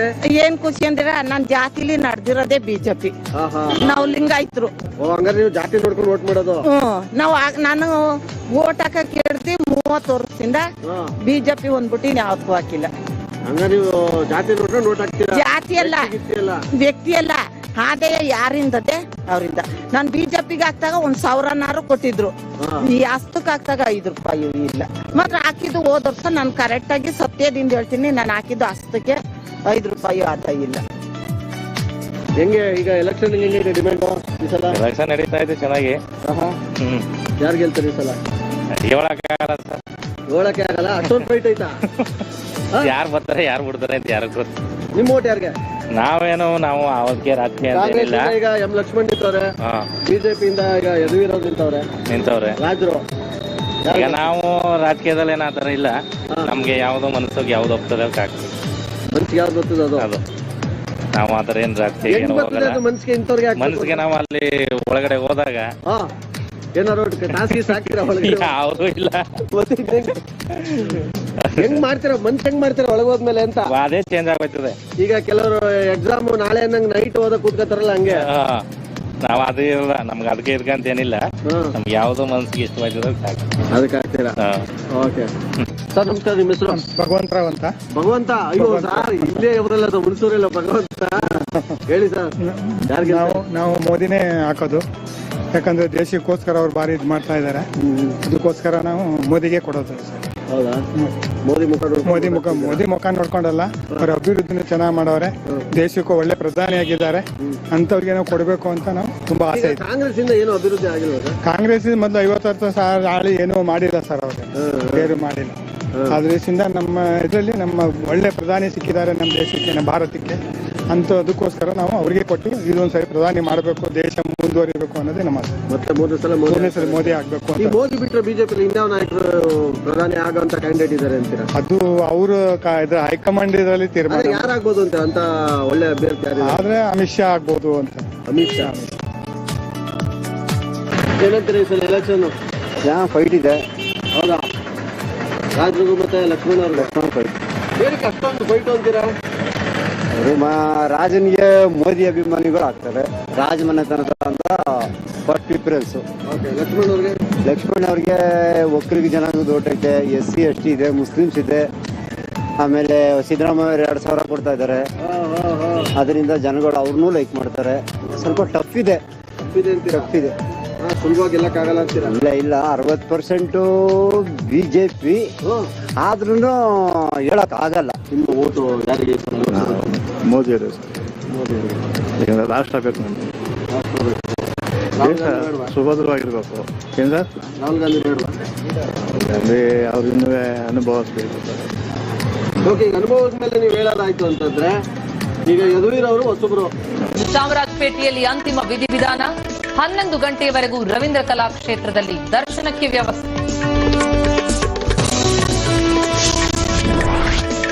ಚಿತೆಗೆ ಅಗ್ನಿಸ್ಪರ್ಶ ಮಾಡಲಿರುವ ದ್ವಾರಕೀಶ್ ಹಿರಿಯ ಪುತ್ರ. ಚಾಮರಾಜಪೇಟೆ ರುದ್ರಭೂಮಿಯಲ್ಲಿ ಅಂತ್ಯ ಸಂಸ್ಕಾರ, ಅಂತ್ಯಕ್ರಿಯೆಯಲ್ಲಿ ಭಾಗವಹಿಸಲಿದ್ದಾರೆ ಸಿನಿ ದಿಗ್ಗಜ.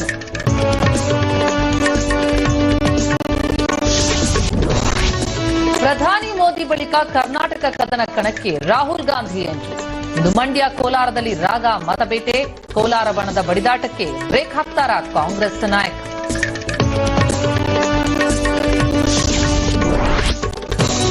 500 ವರ್ಷಗಳ ಬಳಿಕ ಅಯೋಧ್ಯೆಯಲ್ಲಿ ಮೊದಲ ಅದ್ಧೂರಿ ರಾಮನವಮಿ. ಪ್ರಭು ಶ್ರೀರಾಮನ ದರ್ಶನಕ್ಕೆ ಹರಿದು ಬರ್ತಾ ಇದೆ ಭಕ್ತ ಸಾಗರ. ತಮ್ಮ ತಮ್ಮ ಊರುಗಳಲ್ಲೇ ರಾಮನವಮಿ ಆಚರಿಸುವಂತೆ ಟ್ರಸ್ಟ್ ಮನವಿ. ನೀರಿನ ತೊಟ್ಟಿಗೆ ಬಿದ್ದು ತಾಯಿ ಮಗಳು ಆತ್ಮಹತ್ಯೆ, ಮಾನಸಿಕ ಖಿನ್ನತೆಯಿಂದ ಸುಯಿಸೈಡ್ ಶಂಕೆ. ಚಿತ್ರದುರ್ಗದ ತಿಪ್ಪೇರುದ್ರಸ್ವಾಮಿ ಆಶ್ರಮದಲ್ಲಿ ಘಟನೆ.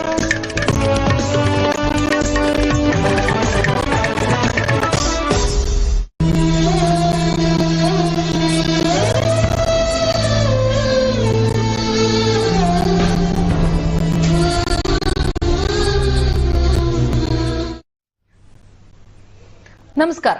8 ಗಂಟೆಯ ಪ್ರಮುಖ ಸುದ್ದಿ. ಕನ್ನಡ ಚಿತ್ರರಂಗದಿಂದ ಮರೆಯಾದಂತಹ ಖ್ಯಾತ ನಟ, ನಿರ್ದೇಶಕ, ನಿರ್ಮಾಪಕರಾಗಿರುವಂತಹ ದ್ವಾರಕೀಶ್ ಇಹಲೋಕವನ್ನೇ ಅರ್ಪಿಸಿರುವಂತಹ ಸುದ್ದಿ. ನಿನ್ನೆ ಬೆಳಿಗ್ಗೆ ನಿಧನರಾದರು ದ್ವಾರಕೀಶ್. ಇವತ್ತು ಚಾಮರಾಜಪೇಟೆಯಲ್ಲಿ ಅಂತಿಮ ವಿಧಿವಿಧಾನ ನೆರವೇರಲಿದೆ. ನಿನ್ನೆ ರಾತ್ರಿಯಿಂದಲೂ ಕೂಡ ದ್ವಾರಕೀಶ್ ಅವರ ಸ್ವಗೃಹದಲ್ಲಿ ಅಂತಿಮ ದರ್ಶನಕ್ಕೆ ಅವಕಾಶ. ಬ್ರಾಹ್ಮಣ ಸಂಪ್ರದಾಯದಂತೆ ಅವರ ಮನೆಯಲ್ಲಿ ಪೂಜಾ ವಿಧಿವಿಧಾನಗಳು ನೆರವೇರಿದ್ದು, ಚಿತೆಗೆ ಅಗ್ನಿಸ್ಪರ್ಶ ಮಾಡಲಿದ್ದಾರೆ ದ್ವಾರಕೀಶ್ ಅವರ ಹಿರಿಯ ಪುತ್ರ. ಪ್ರಚಂಡ ಕುಳ್ಳ ಅಂತಲೇ ಪ್ರಸಿದ್ಧರಾಗಿದ್ದಂತಹ ಸ್ಯಾಂಡಲ್ವುಡ್ನಲ್ಲಿ ಬಹಳ ದೊಡ್ಡ ಹೆಸರು ಮಾತಾಗಿದ್ದ, ಅದೆಷ್ಟೋ ಜನರನ್ನ ಚಿತ್ರರಂಗಕ್ಕೆ ಪರಿಚಯಿಸಿದಂತಹ ಖ್ಯಾತಿ ದ್ವಾರಕೀಶ್ ಅವರದು. ಅವರ ಸ್ವಗೃಹದಲ್ಲಿ ಅಂತಿಮ ದರ್ಶನ ನಿನ್ನೆ ರಾತ್ರಿಯಿಂದಲೂ ಕೂಡ ನೆರವೇರ್ತಲಿದೆ. ಈಗ ರವೀಂದ್ರ ಕಲಾಕ್ಷೇತ್ರದತ್ತ ದ್ವಾರಕೀಶ್ ಅವರ ಪಾರ್ಥಿವ ಶರೀರ ರವಾನೆ. ಸಾರ್ವಜನಿಕ ದರ್ಶನಕ್ಕೆ ರವೀಂದ್ರ ಕಲಾಕ್ಷೇತ್ರದಲ್ಲಿ ವ್ಯವಸ್ಥೆಯಾಗಿದೆ. ನಿನ್ನೆಯಿಂದಲೂ ಕೂಡ ಗಣ್ಯಾತಿ ಗಣ್ಯರು ಬಂದು ಅಂತಿಮ ದರ್ಶನವನ್ನು ಪಡಿತಾ ಇದ್ದಾರೆ.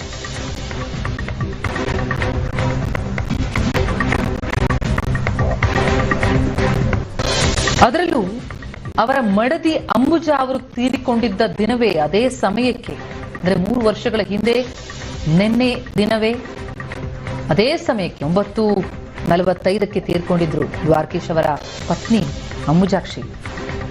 ನಿನ್ನೆ ಕೂಡ ಅದೇ ಸಮಯಕ್ಕೆ ನಿಧನರಾಗಿದ್ದಾರೆ ದ್ವಾರಕೀಶ್. ದೃಶ್ಯಗಳು ನೋಡ್ತಾ ಇದ್ದೀವಿ. ಅವರ ಪಾರ್ಥಿವ ಶರೀರವನ್ನ ಅವರ ನಿವಾಸದಿಂದ ಕಲಾಕ್ಷೇತ್ರಕ್ಕೆ ತೆಗೆದುಕೊಂಡು ಹೋಗ್ತಾ ಇರುವಂತಹ ದೃಶ್ಯವನ್ನ. ರವೀಂದ್ರ ಕಲಾಕ್ಷೇತ್ರದಲ್ಲಿ ಸಾರ್ವಜನಿಕ ದರ್ಶನಕ್ಕೆ ಅವಕಾಶ ಇದೆ. 11 ಗಂಟೆಯವರೆಗೂ ಕೂಡ ಅಂತಿಮ ನಮನಕ್ಕೆ ಅವಕಾಶವನ್ನು ಕಲ್ಪಿಸಲಾಗ್ತಾ ಇದೆ. ಪಾರ್ಥಿವ ಶರೀರವನ್ನ ಈಗ ತೆಗೆದುಕೊಂಡು ಹೋಗ್ತಾ ಇರುವಂತಹ ದೃಶ್ಯ ನೋಡ್ತಾ ಇದ್ದೀವಿ. ಕನ್ನಡ ಚಿತ್ರರಂಗದಿಂದ ಮರೆಯಾದ ಪ್ರಚಂಡ ಕುಳ್ಳನಿಗೆ ಅಂತಿಮ ನಮನವನ್ನ ಸಲ್ಲಿಸುವುದಕ್ಕಾಗಿ ಅಸಂಖ್ಯ ಅಭಿಮಾನಿಗಳು, ಚಿತ್ರರಂಗದ ಗಣ್ಯರು ಆಗಮಿಸ್ತಾ ಇದ್ದಾರೆ. ನಿನ್ನೆಯಿಂದಲೂ ಕೂಡ ದ್ವಾರಕೀಶ್ ಅವರ ನಿವಾಸದಲ್ಲಿ ಅಂತಿಮ ದರ್ಶನವನ್ನ ಪಡಿತಾ ಇದ್ದು ಗಣ್ಯಾತಿ ಗಣ್ಯರು. ಇಂದು ರವೀಂದ್ರ ಕಲಾಕ್ಷೇತ್ರಕ್ಕೆ ಪಾರ್ಥಿವ ಶರೀರ ರವಾನೆಯಾಗ್ತಾ ಇದೆ. ಚಾಮರಾಜಪೇಟೆಯಲ್ಲಿ ಅಂತಿಮ ವಿಧಿವಿಧಾನ ನೆರವೇರುತ್ತೆ.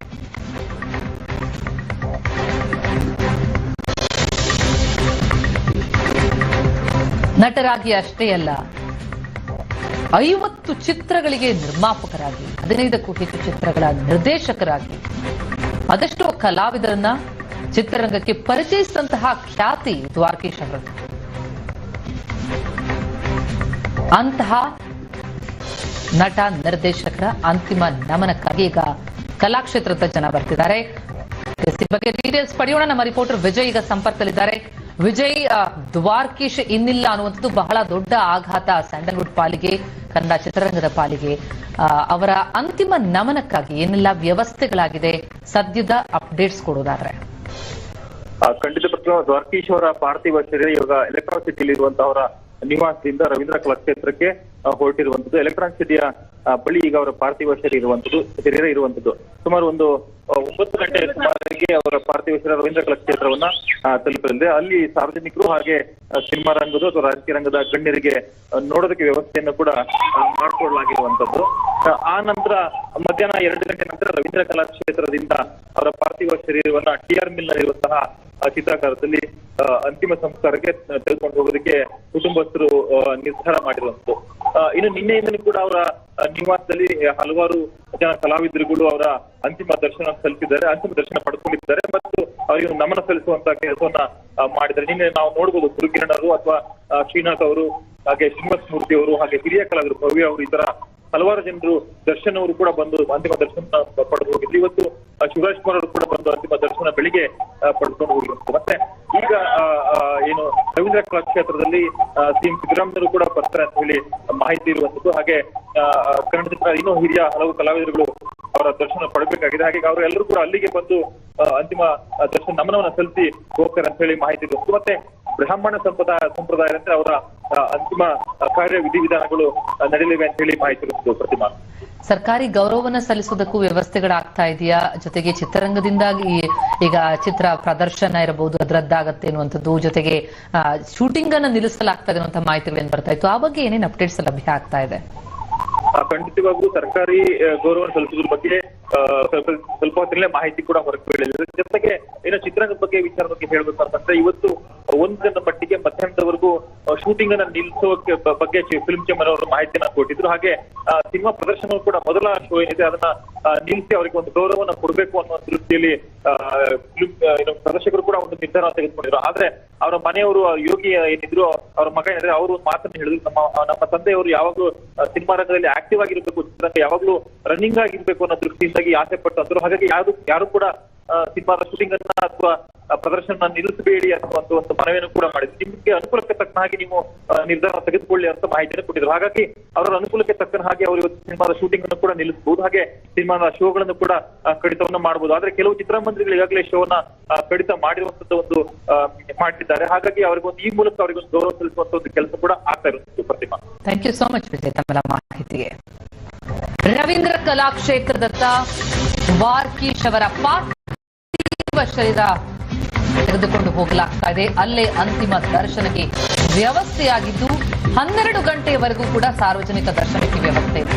ಮಧ್ಯಾಹ್ನ 12 ಗಂಟೆಯವರೆಗೂ ಕಲಾಕ್ಷೇತ್ರದಲ್ಲಿ ಸಾರ್ವಜನಿಕ ದರ್ಶನ, ನಂತರ ಚಾಮರಾಜಪೇಟೆಯ ರುದ್ರಭೂಮಿಯಲ್ಲಿ ಅಂತ್ಯ ಸಂಸ್ಕಾರ ನೆರವೇರಿದೆ. ಸಿನಿ ದಿಗ್ಗಜರು ಅಂತ್ಯಕ್ರಿಯೆಯಲ್ಲಿ ಭಾಗವಹಿಸಲಿದ್ದಾರೆ. ದ್ವಾರಕೀಶ್ ಹಿರಿಯ ಪುತ್ರ ಸಂತೋಷ್ ಅಗ್ನಿ ಸ್ಪರ್ಶವನ್ನು ಮಾಡಿದ್ದಾರೆ. Tuskur road, electronic flyover, Saint John circle, dairy circle, Minerva circle, JC road ಮೂಲಕ ಕಲಾಕ್ಷೇತ್ರವನ್ನ ಪಾರ್ಥಿವ ಶರೀರ ತಲುಪ್ತಾ ಇದೆ. ಭದ್ರತೆಗೆ 200ಕ್ಕೂ ಹೆಚ್ಚು ಪೊಲೀಸರ ನಿಯೋಜನೆಯಾಗಿದೆ. ಗೌರವದೊಂದಿಗೆ ಅಂತಿಮ ಸಂಸ್ಕಾರವನ್ನ ನೆರವೇರಿಸುವುದಕ್ಕೆ ಸಕಲ ಸಿದ್ಧತೆಗಳಾಗ್ತಾ ಇದೆ.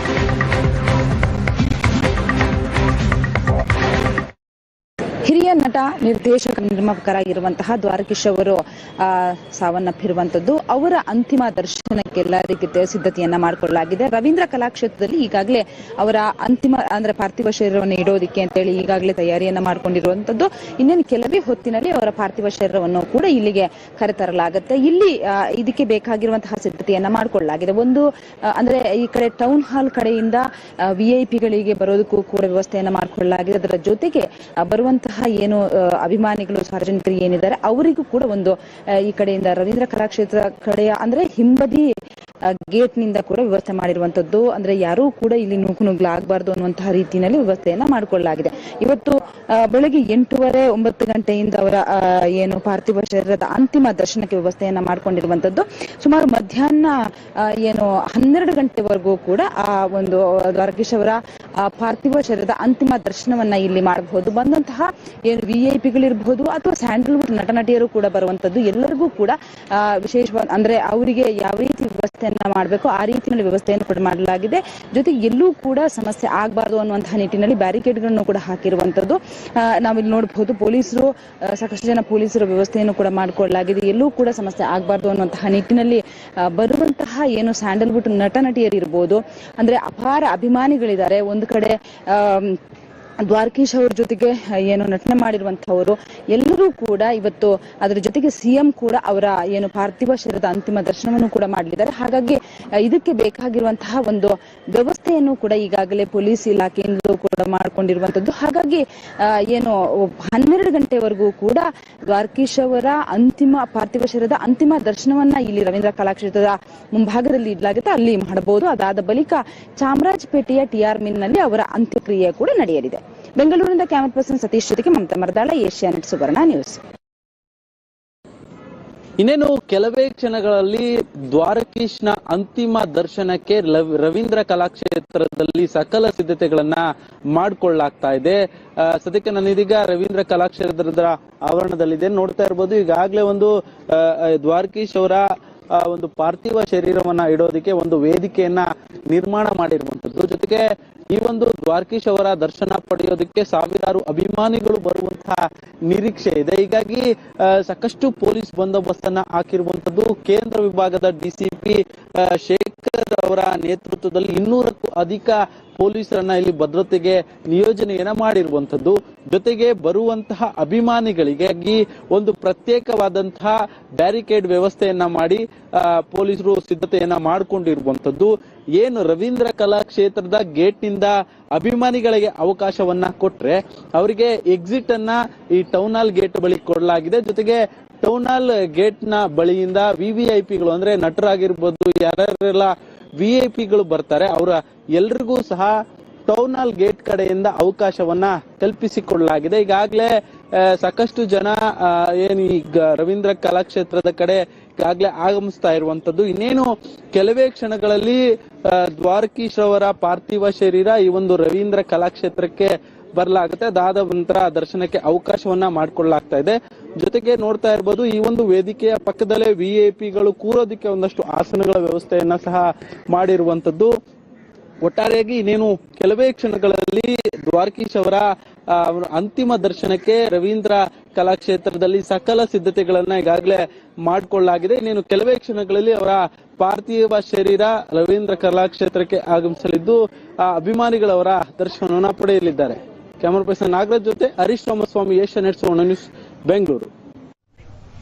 200ಕ್ಕೂ ಹೆಚ್ಚು ಪೊಲೀಸರ ನಿಯೋಜನೆಯಾಗಿದೆ, ಸಕಲ ವ್ಯವಸ್ಥೆಗಳನ್ನು ಮಾಡಿಕೊಳ್ಳಲಾಗಿದೆ. ಕುಟುಂಬಸ್ಥರು ಕಣ್ಣೀರು ಹಾಕ್ತಾ ಇದ್ದಾರೆ. ಪ್ರಚಂಡ ಕುಳ್ಳ ಅಂತಲೇ ಪ್ರಖ್ಯಾತಿಯಾಗಿದ್ದಂತಹ ದ್ವಾರಕೀಶ್ ಅವರ ಕಣ್ಮರೆ ಬಹಳ ದೊಡ್ಡ ಆಘಾತ ತಂದಿದೆ. ಈ ಹಿಂದೆ ಕೂಡ ದ್ವಾರಕೀಶ್ ಇನ್ನಿಲ್ಲ ಅನ್ನುವಂತಹ ಸುದ್ದಿ ಪದೇ ಪದೇ ಹರಿದಾಡ್ತಲೇ ಇರ್ತಿತ್ತು. ಸುಮಾರು 5 ಬಾರಿ ದ್ವಾರಕೀಶ ಸಾವಿನ ಸುದ್ದಿ ಬಂದಿತ್ತು. ಆಗೆಲ್ಲ ಅವರೇ ಬಂದು ವಿಡಿಯೋ ಮಾಡಿ ಇಲ್ಲ ನಾನು ಬದುಕಿದ್ದೇನೆ ಅಂತಿದ್ರು. ಆದ್ರೆ ನಿನ್ನೆ ಹಾಗಾಗಲೇ ಇಲ್ಲ.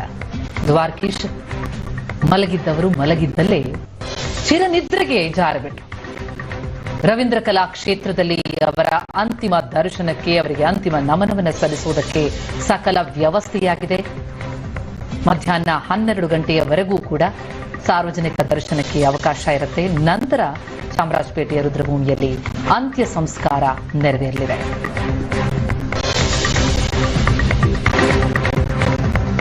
ಲಿನೆನ್ ಕ್ಲಬ್ನಲ್ಲಿ ಕ್ರಿಯಾಶೀಲ ಪ್ಯಾಷನೇಟ್ ಜನರನ್ನು ಸ್ವಾಗತಿಸುತ್ತಿದ್ದೇವೆ. ಯಾಕೆಂದ್ರೆ ಪ್ಯಾಷನ್ ಇದೆ ನಮ್ಮ DNA ಅಲ್ಲಿ, ನಮ್ಮ ಲಿನೆನ್ನಲ್ಲಿ, ನಮ್ಮ ಡಿಸೈನ್ಸ್ ನಲ್ಲಿ. ಲಿನೆನ್ ಕ್ಲಬ್ನಲ್ಲಿ ನಾವು ಪ್ಯಾಷನೇಟ್, ನಿಮ್ಮ ಹಾಗೇನೆ.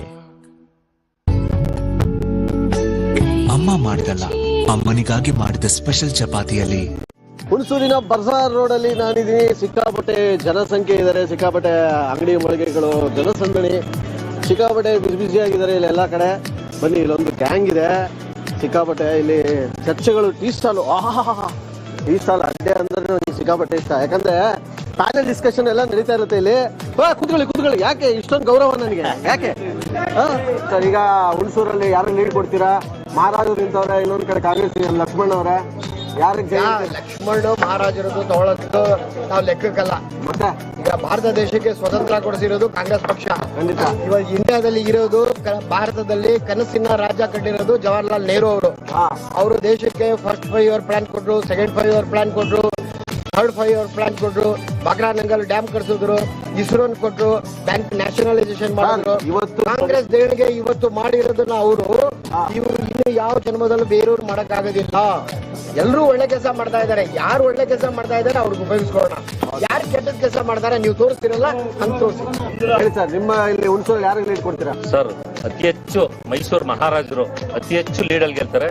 ಮತ್ತೆ ಓವರ್ ಆಲ್ 3 ಲಕ್ಷಕ್ಕಿಂತ ಅಧಿಕ ಮತಗಳಿಂದ ಜೈಬೇರಿ ಬರೆಸ್ತಾರೆ ಸರ್. ಇಲ್ಲೇ ಇರೋ ಪಾರ್ಟಿ ಅಲ್ಲ, ಅವರ ವೈಯಕ್ತಿಕ ಅಭಿಪ್ರಾಯ, ನಮ್ಮ ಅಭಿಪ್ರಾಯ ನೋಡಿ. ಈ ದೇಶ ಕಂಡಂತ ಮಹಾನ್ ನಾಯಕ ನರೇಂದ್ರ ಮೋದಿ 75 ವರ್ಷಗಳಲ್ಲಿ ಅಂತಾರಾಷ್ಟ್ರೀಯ ಮಟ್ಟದಲ್ಲಿ ನಮ್ಮ ದೇಶನ ಒಂದ್ ರೀತಿ ಬಡ ಭಾರತ ಅಂತಿದ್ರು. ಇವತ್ತು ಅಂತಾರಾಷ್ಟ್ರೀಯ ಮಟ್ಟದಲ್ಲಿ ಉತ್ತುಂಗಕ್ಕೆ ತಗೊಂಡವರೇ ಮೋದಿಯವರು. ಇಂಥ ನಾಯಕ ಸಿಗಕ್ಕೆ 75 ವರ್ಷ ಬೇಕಾಯ್ತು. ನಮ್ಮ ಈ ಒಂದು ನಾಯಕತ್ವ ನಾವು ನೋಡ್ಬೇಕಾದ್ರೆ ಅಂತಾರಾಷ್ಟ್ರೀಯ ಮಟ್ಟದಲ್ಲಿ ಭಾರತ ದೇಶ ವಿಶ್ವಗುರು ಮಾಡಕ್ ಕೊಟ್ಟಿದ್ದಾರೆ. ಇಂಥವ್ರಿಗೆ ನಾವು ಕೈ ಬಲಪಡಿಸ್ಬೇಕು. ಮತ್ತೆ ಈ ಒಂದು ವ್ಯಾಪ್ತಿಯಲ್ಲಿ ಕ್ಷೇತ್ರದಲ್ಲಿ ಮೈಸೂರು ಮಹಾರಾಜರು ನಾಲ್ವಡಿ ಕೃಷ್ಣರಾಜ ಒಡೆಯರ್ದು ಕೊಡುಗೆ ಸಾಕಷ್ಟಿದೆ. KRS ಅಣೆಕಟ್ಟೆ ಇರ್ಬೋದು, ಮೈಸೂರು ಯೂನಿವರ್ಸಿಟಿ ಇರ್ಬೋದು, ಸಾಕಷ್ಟು ಅಭಿವೃದ್ಧಿ. ಇಲ್ಲೆಲ್ಲ ನಮ್ಮ ಹುಣಸೂರು ತಾಲೂಕಲ್ಲಿ ಗದ್ದಿಗೆ ಅಂತ ಒಂದು ಭಾಗ ಇದೆ. ಆ ಭಾಗದಲ್ಲಿ ಸಾವಿರಾರು ಎಕರೆ ಭೂಮಿನ ಮಹಾರಾಜರು ಕೊಡುಗೆಯಾಗಿ ಕೊಟ್ಟಿದ್ದಾರೆ, ಉಚಿತವಾಗಿ ಕೊಟ್ಟಿದ್ದಾರೆ. ಅವ್ರ ಹೆಸರು ಹೇಳ್ಕೊಂಡು ಅನ್ನ ತಿಂತಾ ಇದ್ದಾರೆ. ಆ ಒಂದು ಋಣ ತೀರ್ಸಕ್ಕೆ ನಮ್ಗೊಂದು ಸದಾವಕಾಶ ಇದು, ಈ ಒಂದು ಋಣ ತೀರ್ಸುವಂತ ಅವಕಾಶ. ಹಾಗಾಗಿ ನರೇಂದ್ರ ಮೋದಿ ಅವ್ರನ್ನ ಬೆಂಬಲ ಮಾಡಬೇಕು. ನಮಗೆ ಸ್ಥಳೀಯವಾಗಿ ಮೈಸೂರು ಮಹಾರಾಜರು ಪಕ್ಷಾತೀತವಾಗಿ ಈ ಒಂದು ಮೈಸೂರು ಮಹಾರಾಜರಿಗೆ ಪಕ್ಷಾತೀತವಾಗಿ ಬೆಂಬಲ ಕೊಡ್ತಾರೆ. ನಾಲ್ವಡಿ ಕೃಷ್ಣರಾಜ ಒಡೆಯರ್ ಕೊಡುಗೆ ಏನು ಅಂತ ಸಾಕಷ್ಟು ನಿಮ್ಮ ಮಾಧ್ಯಮದಲ್ಲೂ ಬಂದಿದೆ. ಆ ಒಂದು ಕಾರಣಕ್ಕಾಗಿ ಈ ಕ್ಷೇತ್ರ, ಅದರಲ್ಲೂ ಹುಣಸೂರಲ್ಲಿ ಹರೀಶ್ ಗೌಡ್ರು ಶಾಸಕರಾಗಿದ್ದಾರೆ. JDS BJP ಮೈತ್ರಿ ಒಂದು ಇದೆ. ಈ JDS BJP ಮೈತ್ರಿ ಇರೋದ್ರಿಂದ ಕಾರಣವಾಗಿ ಇಲ್ಲಿ ಅತಿ ಹೆಚ್ಚು ಲೀಡು BJP ಬರುತ್ತೆ ಅಂತ ನನಗೆ. ನಮ್ಮ ಅಭಿವೃದ್ಧಿಗೆ ನಮ್ಮ ಭಾರತ ದೇಶಕ್ಕೆ ನರೇಂದ್ರ ಮೋದಿ ಅವರು ಬೇಕು. ಇನ್ನೂ 5 ವರ್ಷ 10 ವರ್ಷ ಕಾಲ ಅವರೇ ಬೇಕು. ಏನ್ ಸರ್, ಸಿದ್ದರಾಮಯ್ಯ ಕ್ಷೇತ್ರ ಮೈಸೂರು, ಇಲ್ಲೇ ಕಾಂಗ್ರೆಸ್ಗೆ ಲೀಡ್ ಕೊಡೋಣ. ನಮಗೆ ದೇಶ ಮುಖ್ಯ, ನಮ್ಮ ಅಭಿವೃದ್ಧಿ ಮುಖ್ಯ. ನಮಗೆ ದೇಶ ಬೇಕು, ದೇಶ ಇನ್ನು ಮುಂದರಿಬೇಕು, ಇನ್ನು ಸುಮಾರು ಮುಂದೆ 500 ವರ್ಷದಿಂದ ರಾಮರಾಜ್ಯ ಮಾಡಕ್ ಆಗಿರ್ಲಿಲ್ಲ. ಈಗ ಮೋದಿ ಅವರು ಬಂದ್ಮೇಲೆ ರಾಮರಾಜ್ಯ ಮಾಡೋದು. ಅದರಿಂದ ನಮ್ಮ ಮೋದಿ ಏನಿದ್ರು ಮಹಾರಾಜರ ಮಗನಿಗೆ ಮೋದಿ ಅವ್ರಿಗೆ. ಹೌದಾ? ಈ ಗ್ಯಾರಂಟಿ ಎಲ್ಲ ವರ್ಕೌಟ್ ಆಗಲ್ವಾ? ಹೆಂಗಸರು ಓಟ್ ಎಲ್ಲ ಬೀಳಲ್ವಾ ಕಾಂಗ್ರೆಸ್? 100% ಬಿಡಲ್ಲ. ಯಾಕೆ? ಗಂಡಸರು ತಾವು ದಿವಸಕ್ಕೆ 100 ರೂಪಾಯಿ ಜಾಸ್ತಿ ಮಾಡೋರು ಹೆಂಗಸರು ಕೊಡ್ತಾವ್ರೆ. ಗಂಡಸರು ತಾವು ಎತ್ತಿ ಕೊಡ್ತಾವ್ರೆ. ಅಲ್ಲ ಇನ್ನೇನ್ ಮಾಡ್ತಾವ್ರೆ?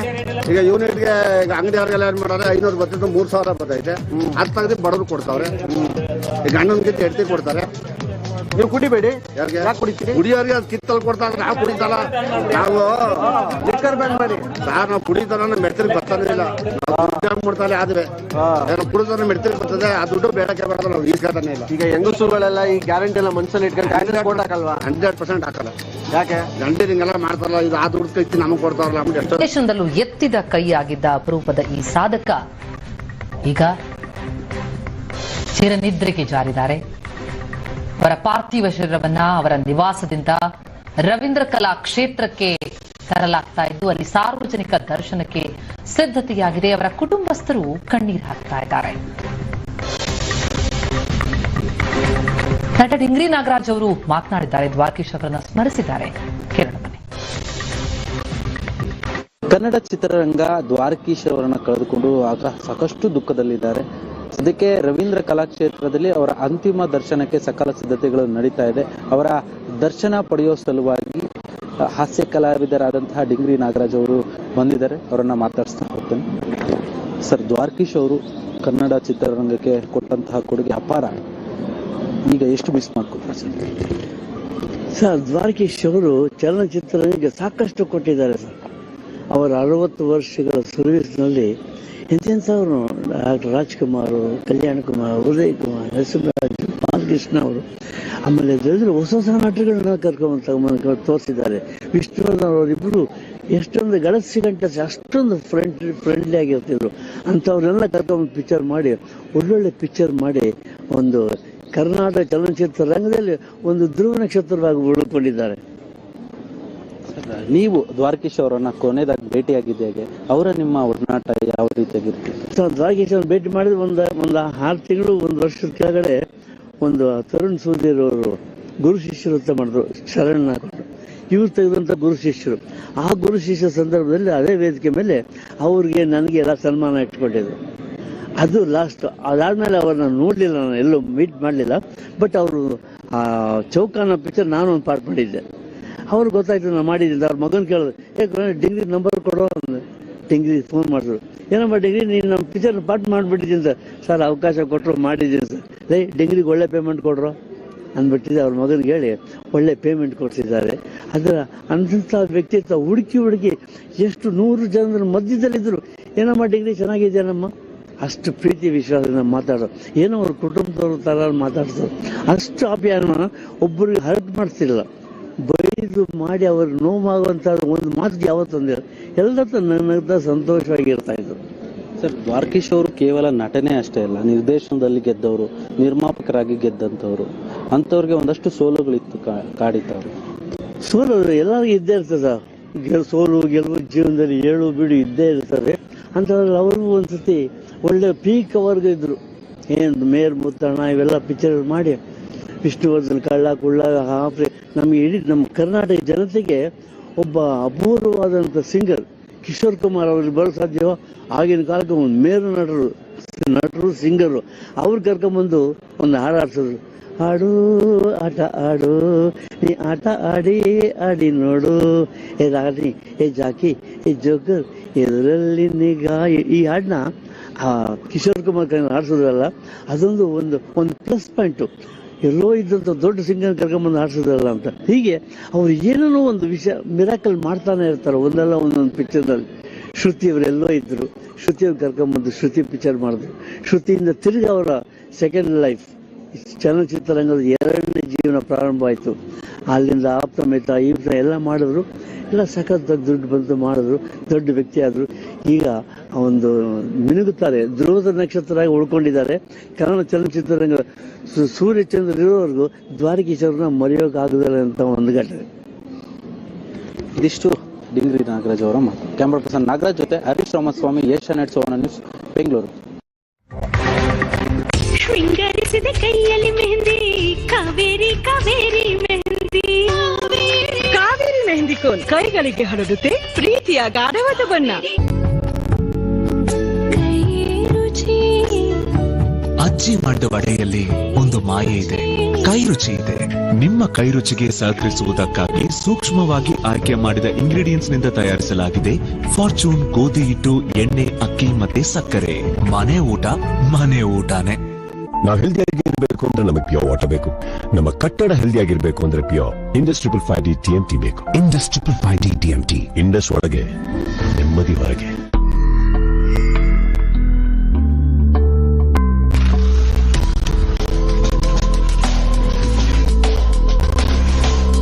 Usha Helios, air of innovation. ನಾನು ಹೇಗ್ ಕಾಣಿಸ್ತೀನಿ, ಹೇಗ್ ಮಾತು.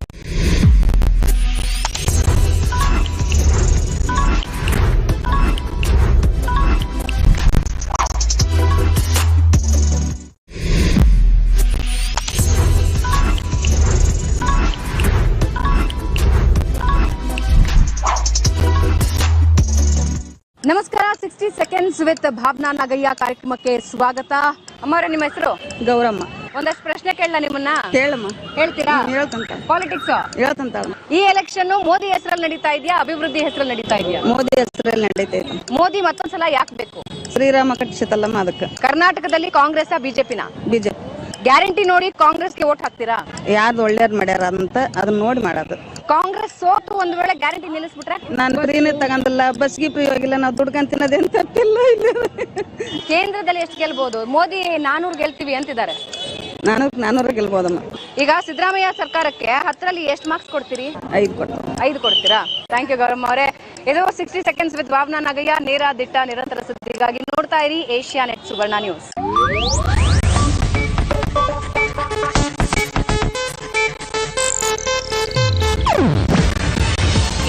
ಏಷ್ಯಾನೆಟ್ ನ್ಯೂಸ್ ನೆಟ್ವರ್ಕ್ ಪ್ರಸ್ತುತಿ. ನೀವು ನೋಡ್ತಿದ್ದೀರಾ ಏಷ್ಯಾನೆಟ್ ಸುವರ್ಣ ನ್ಯೂಸ್.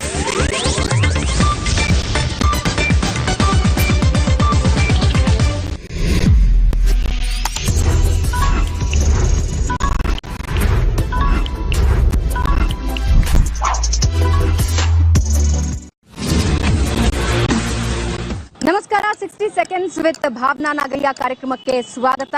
ಅಣ್ಣ, ನಿಮ್ಮ ಹೆಸರು? ನಮ್ಮ ಹೆಸರು ಆಟೋ ವೀರೇಶ್. ಈ ಎಲೆಕ್ಷನ್ ಮೋದಿ ಹೆಸರಲ್ಲಿ ನಡೀತಾ ಇದೆಯಾ, ಅಭಿವೃದ್ಧಿ ಹೆಸರಲ್ಲಿ ನಡೀತಾ ಇದೆಯಾ? ಇದು ಅಭಿವೃದ್ಧಿ ಹೆಸರಲ್ಲಿ ನಡೀತಾ ಇದೆ. ಇದು ಓಕೆ. ಮೋದಿ ಮತ್ತೊಂದ್ಸಲ ಪ್ರಧಾನಿ ಆಗ್ಬೇಕಾ? ಆಗ್ಬೇಕು. ರಾಮ ಮಂದಿರ ಕಟ್ಟಿದ್ದಕ್ಕೆ ಮೋದಿ ಸಾಧನೆ ಅಂತೀರಾ? ಸಾಧನೆ ಅದು. ಓಕೆ. ಕರ್ನಾಟಕದಲ್ಲಿ ಕಾಂಗ್ರೆಸ್ ಬಿಜೆಪಿ? ಸಿದ್ದರಾಮಯ್ಯನವರು ಮಾಡಿದ್ದಾರೆ, ಎಲ್ಲ ಫ್ರೀ ಮಾಡಿದ್ದಾರೆ. ಆಟೋ ಡ್ರೈವರ್ಗೆ ಮಾಡಿದ್ದಾರೆ, ಬಸ್ ಫ್ರೀ ಮಾಡಿಟ್ರು. ನಾವು ಆಟೋದವರೆಲ್ಲ ಕೆರ ಹೊಲಿತಾ ಇದೀವಿ ಎಲ್ಲವನ್ನೂ. ಅಣ್ಣಾರೆ, ನಿಮ್ಮ ಹೆಸರು? ಅಶೋಕ್ ರೀ. ಮೋದಿ ಮತ್ತೊಂದು ಸಲ ಆಯ್ಕೆ ಆಗಿ ಬರ್ಬೇಕಾ? ಇಲ್ರಿ, ನಮಗೇನ್ ಹಂಗ ಅನ್ಸ್ತಾ ಇಲ್ರಿ. ಗಾಡಿದ ವಿಪರೀತ ಬಡ್ಡಿನ ಹಾಕ್ಯಾರಿ. ಕರ್ನಾಟಕದಲ್ಲಿ ಕಾಂಗ್ರೆಸ್ ಬಿಜೆಪಿನ? ಇದು ಕಾಂಗ್ರೆಸ್ ರೀ. ಗ್ಯಾರಂಟಿ ನೋಡಿ ಕಾಂಗ್ರೆಸ್ ವೋಟ್ ಹಾಕ್ತೀರಾ? ಇಲ್ಲ ಹೇಳ್ರಿ, ನಮಗೇನ್ ಗಂಡ್ ಮಕ್ಳಿಗೆ ಗ್ಯಾರಂಟಿ ಬರ್ತತನ್ರಿ.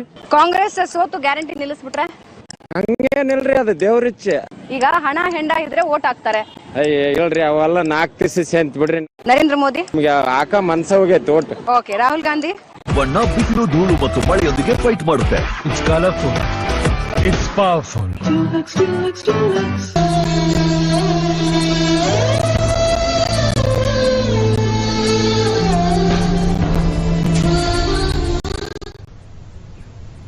ನಿನ್ನೆ ಕಣ್ಮರೆಯಾದ ಕನ್ನಡ ಚಿತ್ರರಂಗದ ಹಿರಿಯ ನಟ ದ್ವಾರಕೀಶ್ ಅವರ ಅಂತಿಮ ಯಾತ್ರೆ ಇಂದು.